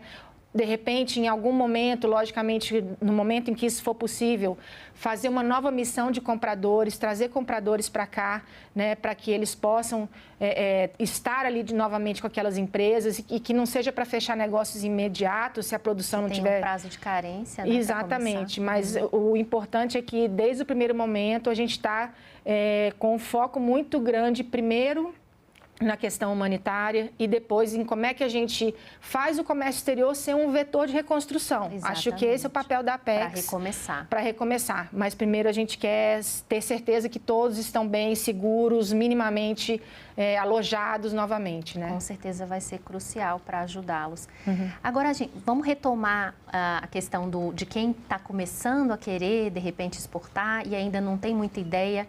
Vamos fazer um pequeno passo a passo, né? A primeira coisa é entrar no site da Apex. Isso. Entrar no site da Apex, procurar quando é que vai ter um novo treinamento. O PIEX, ele fica aberto o ano inteiro. Uhum. Então, a empresa pode se cadastrar e já ver ali qual é o núcleo mais próximo. Um outro ponto importante, a gente também oferece o PIEX virtual. Foi uma modalidade que a gente começou na época da pandemia, mas a gente continua porque muitas vezes é o mais prático para o próprio empresário, tá? Então, existe também essa possibilidade de que os monitores façam esse atendimento de forma virtual. Uhum. Então, é ele localizar qual é o núcleo mais próximo dele, se inscrever e o atendimento ele é imediato, não vai ser necessário esperar uma nova turma começar, porque não é nem turma, é realmente individualizado o atendimento, porque cada empresa tem a sua necessidade, né? Obviamente que podem ter palestras mais gerais, mas o atendimento é individualizado. E aí ele passa por essa monitoria, por essa consultoria, né? E a partir dali ele já estaria apto a começar a exportar. E aí, ele entrando no PIEX, ele já entra na nossa base de clientes. Então, uma próxima feira, uma próxima missão que for ter e que for do setor dele, ele vai receber. Ser convidado para, de repente, participar, se tiver os pré-requisitos. Exatamente, legal. Exatamente. Muito interessante. Espero que esse programa ajude muita gente aí que tem essa ideia. Uhum. E as mulheres são muito resilientes e querem sempre desafios. Então, quem sabe, com certeza, é o próximo passo de muitas empresas, né? Com certeza, com Ana certeza. Paula, eu agradeço muito sua presença aqui no Cidadania Mulher. Foi um prazer e sucesso nesse programa tão inovador que é da sua autoria, né? É da nossa, é da casa. Legal. Obrigada, Paula. Foi um prazer também. E para quem precisar de mais informações sobre a Apex, o nosso site está à disposição, nossas redes sociais também. E a gente quer realmente atender o maior número de empresas possível. A gente acredita fortemente que o comércio exterior é um vetor de desenvolvimento e a Apex está aqui para ajudar as empresas a trilharem esse caminho. Muito bom. Bom, essa entrevista e todos os nossos outros programas estão disponíveis para você rever ou compartilhar no nosso site senado.leg.br/tv ou então pelo nosso canal do YouTube. Inscreva-se lá e marque o sininho para receber as notificações. Obrigada pela companhia e até o próximo Cidadania Mulher.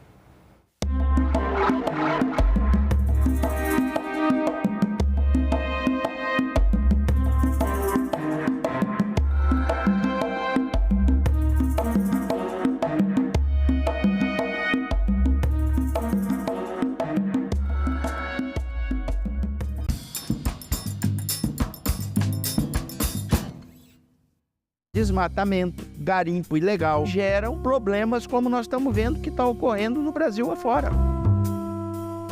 O senhor está falando especificamente das enchentes no Rio Grande do Sul?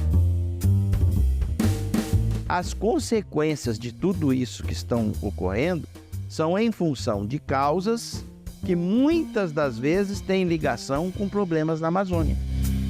Salão Nobre, hoje, 8 horas da noite, aqui na TV Senado. Esse lugar, ele existe para diálogo. Quando você destrói um lugar desse, é você dizer, você não quer mais conversar. A gente correu muito para colocar toda aquela enorme quantidade de vidros no lugar, e os espelhos e os tapetes. E aí a gente corre o risco, que é, de repente, aquelas marcas aparentes não estarem mais lá. Esse vazio histórico, isso é uma coisa que me apavora.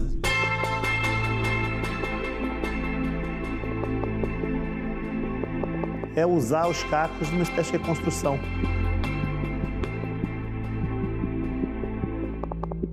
A história está escrita, a gente simplesmente tem que cuidar para que essa história possa ser revisitada e a gente possa aprender com ela.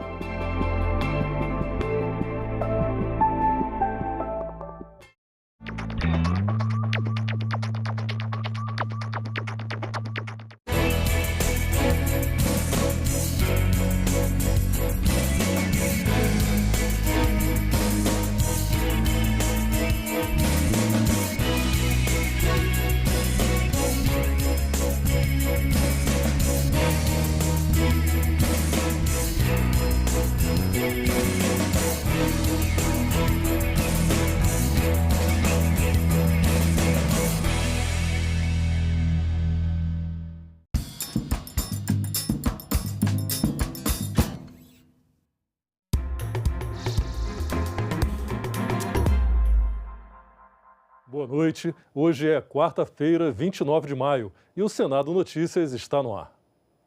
O Congresso Nacional aprovou hoje a liberação de 2,8 bilhões de reais para os Ministérios da Saúde e do Desenvolvimento Regional. No total, foram aprovados 4,7 bilhões de reais em créditos adicionais que beneficiam vários ministérios.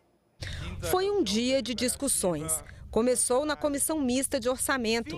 Os parlamentares queriam que as verbas previstas no PLN fossem destinadas aos municípios do Rio Grande do Sul. O projeto destina recursos de superávit financeiro da União em 2023 e recursos de emendas de comissões permanentes da Câmara e do Senado para elevar as verbas para a área da saúde. O prefeito que acha que vai usar esse dinheiro porque é mais fácil liberar para a saúde antes da eleição para fazer campanha, vai ter seu nome na internet, o município também que recebeu dinheiro que podia ter ido para o Rio Grande do Sul. O PLN 13 de 2024 trata tão somente do remanejamento de dotações de emendas de comissão do Senado. Não havendo nesse PLN nem em qualquer outro PLN que o Congresso votará daqui a pouco, qualquer matéria que retire recursos do Estado do Rio Grande do Sul. Todos os destaques ao projeto foram rejeitados e o texto foi aprovado pela Comissão Mista de Orçamento e em seguida pelo plenário do Congresso Nacional, onde também houve debates. É vergonhoso o que a gente vê. Tiraram dinheiro de pesquisa de inovação de agro da Embrapa, tiraram 200 milhões. Oi? Tiraram dinheiro de universidade de educação básica, 200 milhões. Vocês estão ouvindo bem? Então, tudo isso para mandar para os parlamentares distribuírem seus apoios. Há um consenso geral de que a área prioritária neste momento da gestão pública é a área de saúde. Isso está em consonância com todas as pesquisas que se faz em qualquer lugar do Brasil, em estados e municípios, que sempre o problema de saúde pontua nos primeiros lugares. O que este PLN está fazendo remanejamento de recursos previstos no orçamento. E remanejando para onde? E é importante que se diga. Eu poderia nem utilizar a palavra do governo aqui, porque esses recursos são recursos do Congresso Nacional. decididos pelo Congresso Nacional, recursos pertencentes à Câmara dos Deputados e ao Senado. Votamos os projetos de lei do Congresso Nacional, inclusive aqueles que foram encaminhados ontem. Todos passaram pela Comissão Mista de Orçamento, foi uma ponderação feita pelo Partido Novo, por algumas lideranças de oposição. Quero cumprimentar e agradecer a Comissão Mista de Orçamento, se reuniu de maneira improvisada, chamamos assim, né, sem a marcação anterior, hoje pela manhã, e concluímos o trabalho do Congresso Nacional da melhor forma possível. Foi um trabalho muito democrático, dando voz à situação, à oposição, ao governo, às minorias. Então foi uma sessão que concluímos muito bem. O Senado vai analisar na próxima semana o projeto que acaba com a isenção para compras internacionais de até $50. O texto aprovado pela Câmara dos Deputados prevê a taxação de 20% sobre as importações. Vamos fazer uma ponderação de avaliação, se é possível levar direto ao plenário do Senado Federal, permitindo que, com algum tempo, todos os senadores e senadoras possam se debruçar sobre o projeto, entendê-lo da melhor forma possível, permitir o emendamento, permitir destaques eventuais. E eu acho que na semana próxima a gente consegue ter como prioridade essa pauta do Mover, que é um programa de mobilidade importante, nós temos plena ciência disso. E o plenário do Senado aprovou hoje o projeto de lei que traz modificações para várias carreiras do serviço público. A proposta foi apresentada pela Presidência da República e aprovada pela Câmara dos Deputados no dia 21 de maio.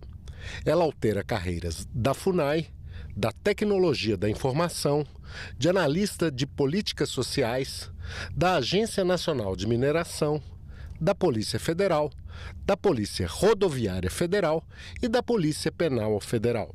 Os ajustes das estruturas remuneratórias contribuem para tornar os cargos mais atrativos, ampliando a capacidade do Estado de atrair e reter profissionais de alto nível de qualificação, o que tem reflexos positivos na gestão dos órgãos e entidades da administração pública federal. O relator rejeitou as 19 emendas apresentadas ao projeto, relativas a interesses de servidores dos antigos territórios federais e do Distrito Federal. Diversos senadores pediram que o relator revisse sua posição. A ponderação que faço aqui é no sentido de que o relator possa considerar a hipótese de acolher, em não acolhendo, que haja um compromisso da gente enfrentar essa matéria e estender esse benefício para esses servidores que têm direito e que devem ser por todos nós reconhecidos. Na área de tecnologia da informação, todo mundo sabe, nós estamos no século XXI, nós temos que modernizar esse país, informatizar, digitalizar. Então, os analistas precisam ter uma emenda 23, 24, que trata dos analistas de tecnologia. Da mesma forma, nós temos um problema sério aqui com a Polícia Civil nossa do Distrito Federal. As pessoas falam que a Polícia Civil do Distrito Federal é a que é mais bem paga, hoje é a 8ª no país em termos salariais. Quando a senadora Leila, o senador Isalci, a senadora Damares questiona a possibilidade de fazer essa introdução no texto apresentado pelo relator, a gente acaba sendo, cada senador e cada senadora aqui, vários apelos por conta do prazo. Nós estamos aqui padecendo do problema das medidas provisórias que não têm suas comissões mistas instaladas. Este é mais o resultado disso. O senador Jacques Wagner sugeriu a criação de 2 grupos de trabalho para tratar as questões dos servidores dos antigos territórios e do Distrito Federal.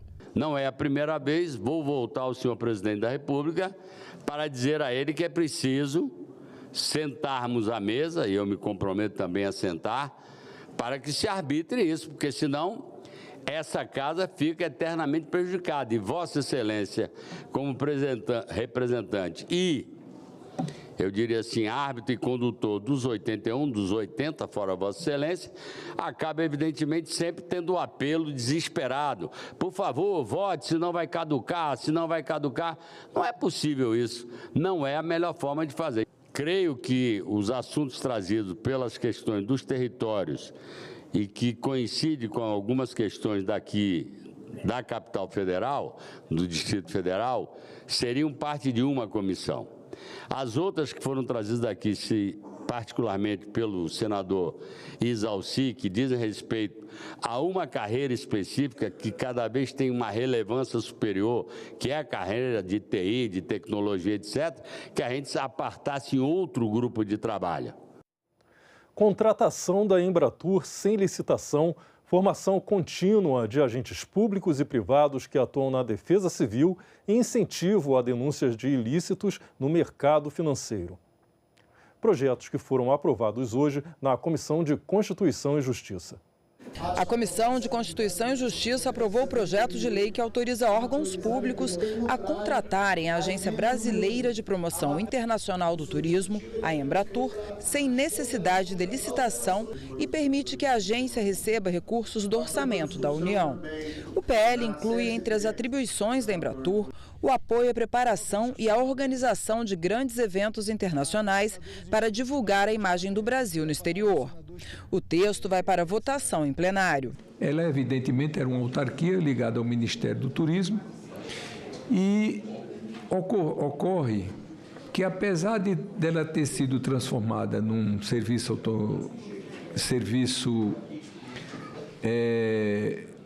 autônomo, social autônomo, ela não adquiriu as características do que tem hoje a Apex, a BDI, e evidentemente que esse projeto de lei vem suprir todas essas deficiências, permitindo que ela possa fazer eventos de importância internacional, que ela possa ser contratada por órgãos públicos sem licitação e que ela possa receber recursos do orçamento da União, que tudo isso hoje não está permitido. Os parlamentares também aprovaram um projeto de lei que exige formação contínua dos agentes públicos e privados que desenvolvam atividades em proteção e defesa civil. Creio que o que realça mais a qualidade do projeto é o fato da senadora Ivete ter apresentado um projeto de lei com essa dimensão de formação de recursos humanos, agentes, para dar proteção e para trabalharem também na prevenção em termos de defesa civil. Ela não apresentou agora, quando nós estamos vivendo essa tragédia que tem despertado a nossa atenção. Apresentou em junho do ano passado, o que torna mais meritório ainda o projeto e me fez entusiasticamente apresentar o voto, que é, na verdade, do senador Jorge Seife, pela sua aprovação, agora consumada aqui na Comissão de Constituição e Justiça em caráter terminativo. O PL, que incentiva a denúncia de ilícitos no mercado financeiro e cria recompensa para o denunciante, também foi aprovado pela comissão. O objetivo do projeto é prevenir crimes e ilícitos no mercado de valores imobiliários. Nós buscamos basicamente fortalecer o mercado de ações. Uma das melhores formas de canalizar investimentos produtivos na economia é através das sociedades abertas, de capital aberto, as sociedades por ações, que têm o seu capital negociado na Bolsa de Valores. Agora, para que funcione bem, é necessário que se tenha transparência, é necessário que se dê garantias aos investidores.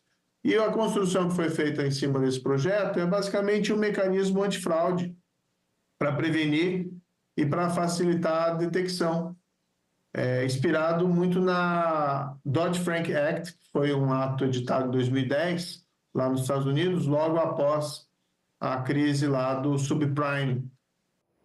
E a Comissão de Meio Ambiente aprovou hoje a realização de 2 audiências públicas. Uma sobre incentivos à produção sustentável de biogás e biometano a partir de resíduos urbanos e da agropecuária.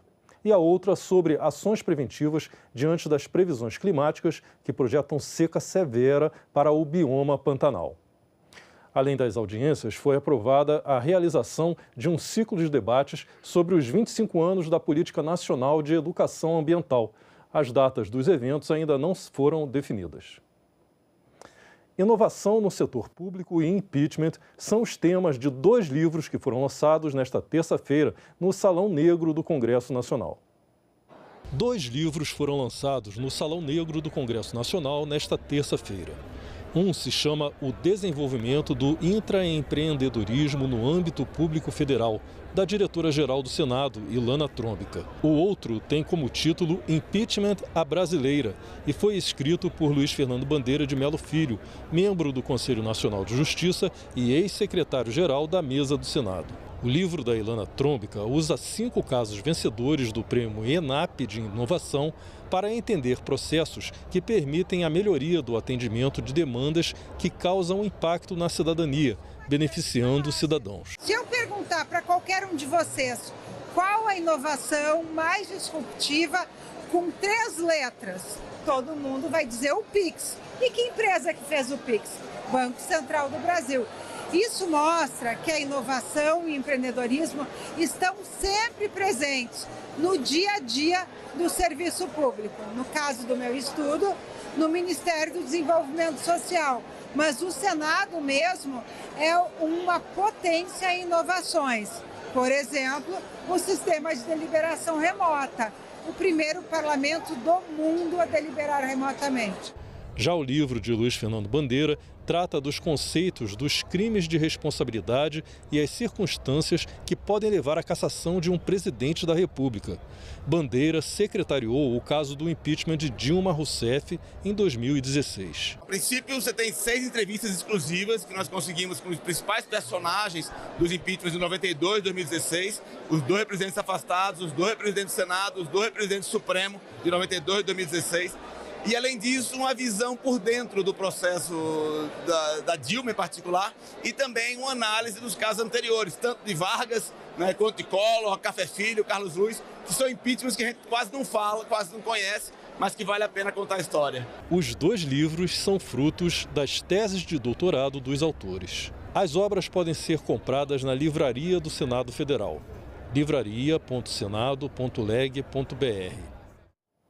A entrada de pessoas com mais de 60 anos nas universidades tem se tornado cada vez mais comum no país. Um projeto de lei no Senado quer adotar essa inclusão de forma nacional. Os beneficiários seriam a população de 70 anos ou mais. E é esse o tema do programa Em Discussão, que vai ao ar hoje, daqui a pouco, depois do Senado Notícias. Segundo o Estatuto do Idoso, são beneficiários dessa legislação pessoas com 60 anos ou mais. E já somos mais de 30 milhões no país. E segundo a ONU, esse número sobe para 60 milhões até 2050. Nada mais natural, então, que se promovam cada vez mais políticas públicas específicas para esse público. E uma delas relaciona-se à educação, mais exatamente a entrada dos idosos nas universidades públicas federais. As políticas públicas voltadas para as pessoas idosas evidentemente serão cada vez mais exigidas por um contingente importante, precisarão ser cada vez mais robustas em todos os setores. Coloca-se que todo e qualquer curso pode ser acessado pela pessoa que completou 70 anos de idade. Não há nenhuma avaliação prévia das condições educacionais dessa pessoa para saber se ela tem condição de entrar num curso de engenharia, num curso de medicina, num curso de veterinária, de odontologia. Não tem que ser 70 mais, tem que ser 60 mais, porque isso faz convergência aí com o Estatuto do Idoso, né? Porque senão onde fica esse grupo que está entre 60 e 70, né? O projeto ali não trouxe singularidades para entender onde que os indígenas, as pessoas negras, as pessoas com deficiência, ou seja, os grupos que já são beneficiados pelas políticas de cotas, onde eles estariam adentrados, teriam umas subcotas. Eu sou completamente contra a questão de colocar como cota. Porque realmente quem é preto, pardo, indígena ou quilombola, ele é dessa cota independente da idade que ele tem. O mérito sou super favorável.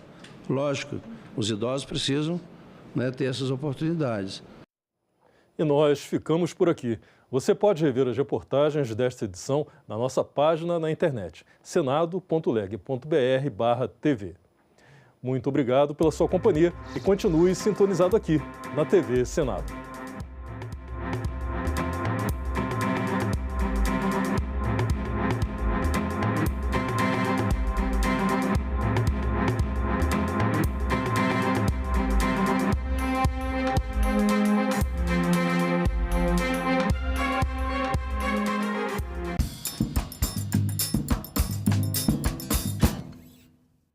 Desmatamento, garimpo ilegal geram problemas como nós estamos vendo que está ocorrendo no Brasil afora.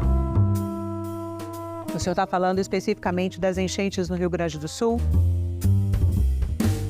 As consequências de tudo isso que estão ocorrendo são em função de causas que muitas das vezes têm ligação com problemas na Amazônia. Salão Nobre, hoje, 8 horas da noite, aqui na TV Senado.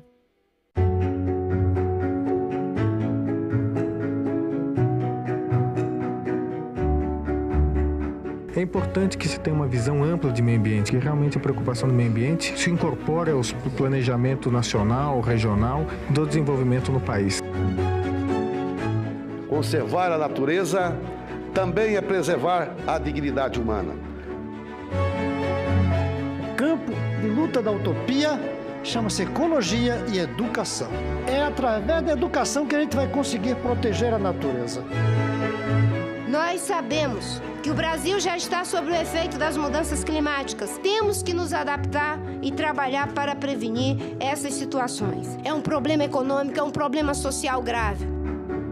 Esta nação tem a obrigação de ter a preocupação equivalente com o meio ambiente. TV Senado. Democracia todo dia. Nós estamos falando de uma nova forma de consumo, de entrega de nicotina, só que desta vez, no cigarro eletrônico, uma nicotina muito mais poderosa, porque a gente está falando de sal de nicotina. Isso nada mais é o quê? Entregar de uma forma muito mais rápida e muito mais potente uma nicotina muito mais poderosa do que a nicotina de base livre que existe no cigarro tradicional. E nós estamos tentando mudar essa regra para evitar que as crianças fumem. E de que maneira um projeto como esse apresentado pode evitar ou diminuir? Dizendo, não vai ser vendido cigarro nesse país que tenha cor, que tenha cheiro, que tenha sabor, porque isso é atrativo para as crianças. Se uma rede social, o TikTok, o Instagram, permitir com que um influencer filme ele fumando, dizendo que aquilo é legal, não é o influencer apenas, mas a rede social vai ser punida. E a vida, gente, a vida não tem valor? Tem ideia de quantas pessoas, não só no Brasil e no mundo, quantas pessoas já tiveram a vida ceifadas por causa do tabagismo? Pelo amor de Deus. Pergunta ao pai, à mãe de família isso aí. E já se sabe, não pode negar, mata sim, a curto e a médio prazo. A nossa preocupação é não haver uma regulamentação. Ao contrário do que as pessoas dizem, hoje está totalmente liberado o consumo, apesar de estar proibido pela Anvisa a comercialização e também a importação, o que alimenta sobremaneira o mercado ilegal. Essa situação de limbo jurídico que nós vivemos alimenta, beneficia o crime organizado. E isso é algo que nós não podemos tolerar. Idosos e a universidade. Reserva de vagas para a terceira idade em debate. Não tem que ser 70 mais, tem que ser 60 mais. Eu sou completamente contra a questão de colocar como cota. Tem que ter algum critério de seleção, né? Mínimo conhecimento. Nós entendemos que os critérios eles são muito amplos e vagos. Em discussão, nesta quinta, 8 horas da noite, aqui na TV Senado. Há 200 anos, o Brasil dava seu primeiro passo na criação do Senado.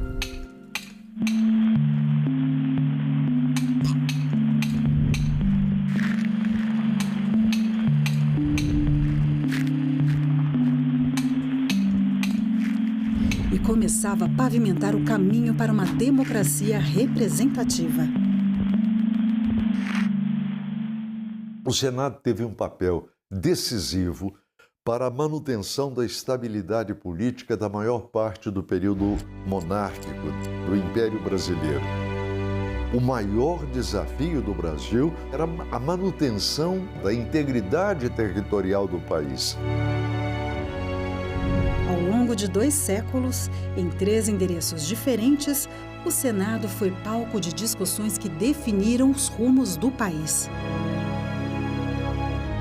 O Senado está presente em todas as decisões que culminam com a aprovação de leis que vão ser decisivas para o andamento da vida brasileira ao longo do século XIX.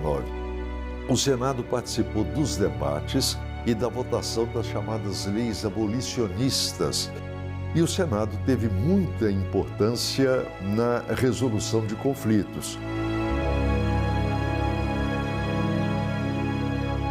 Ao longo de toda a República, todas as grandes crises políticas que aconteceram no Brasil foram resolvidas no Parlamento.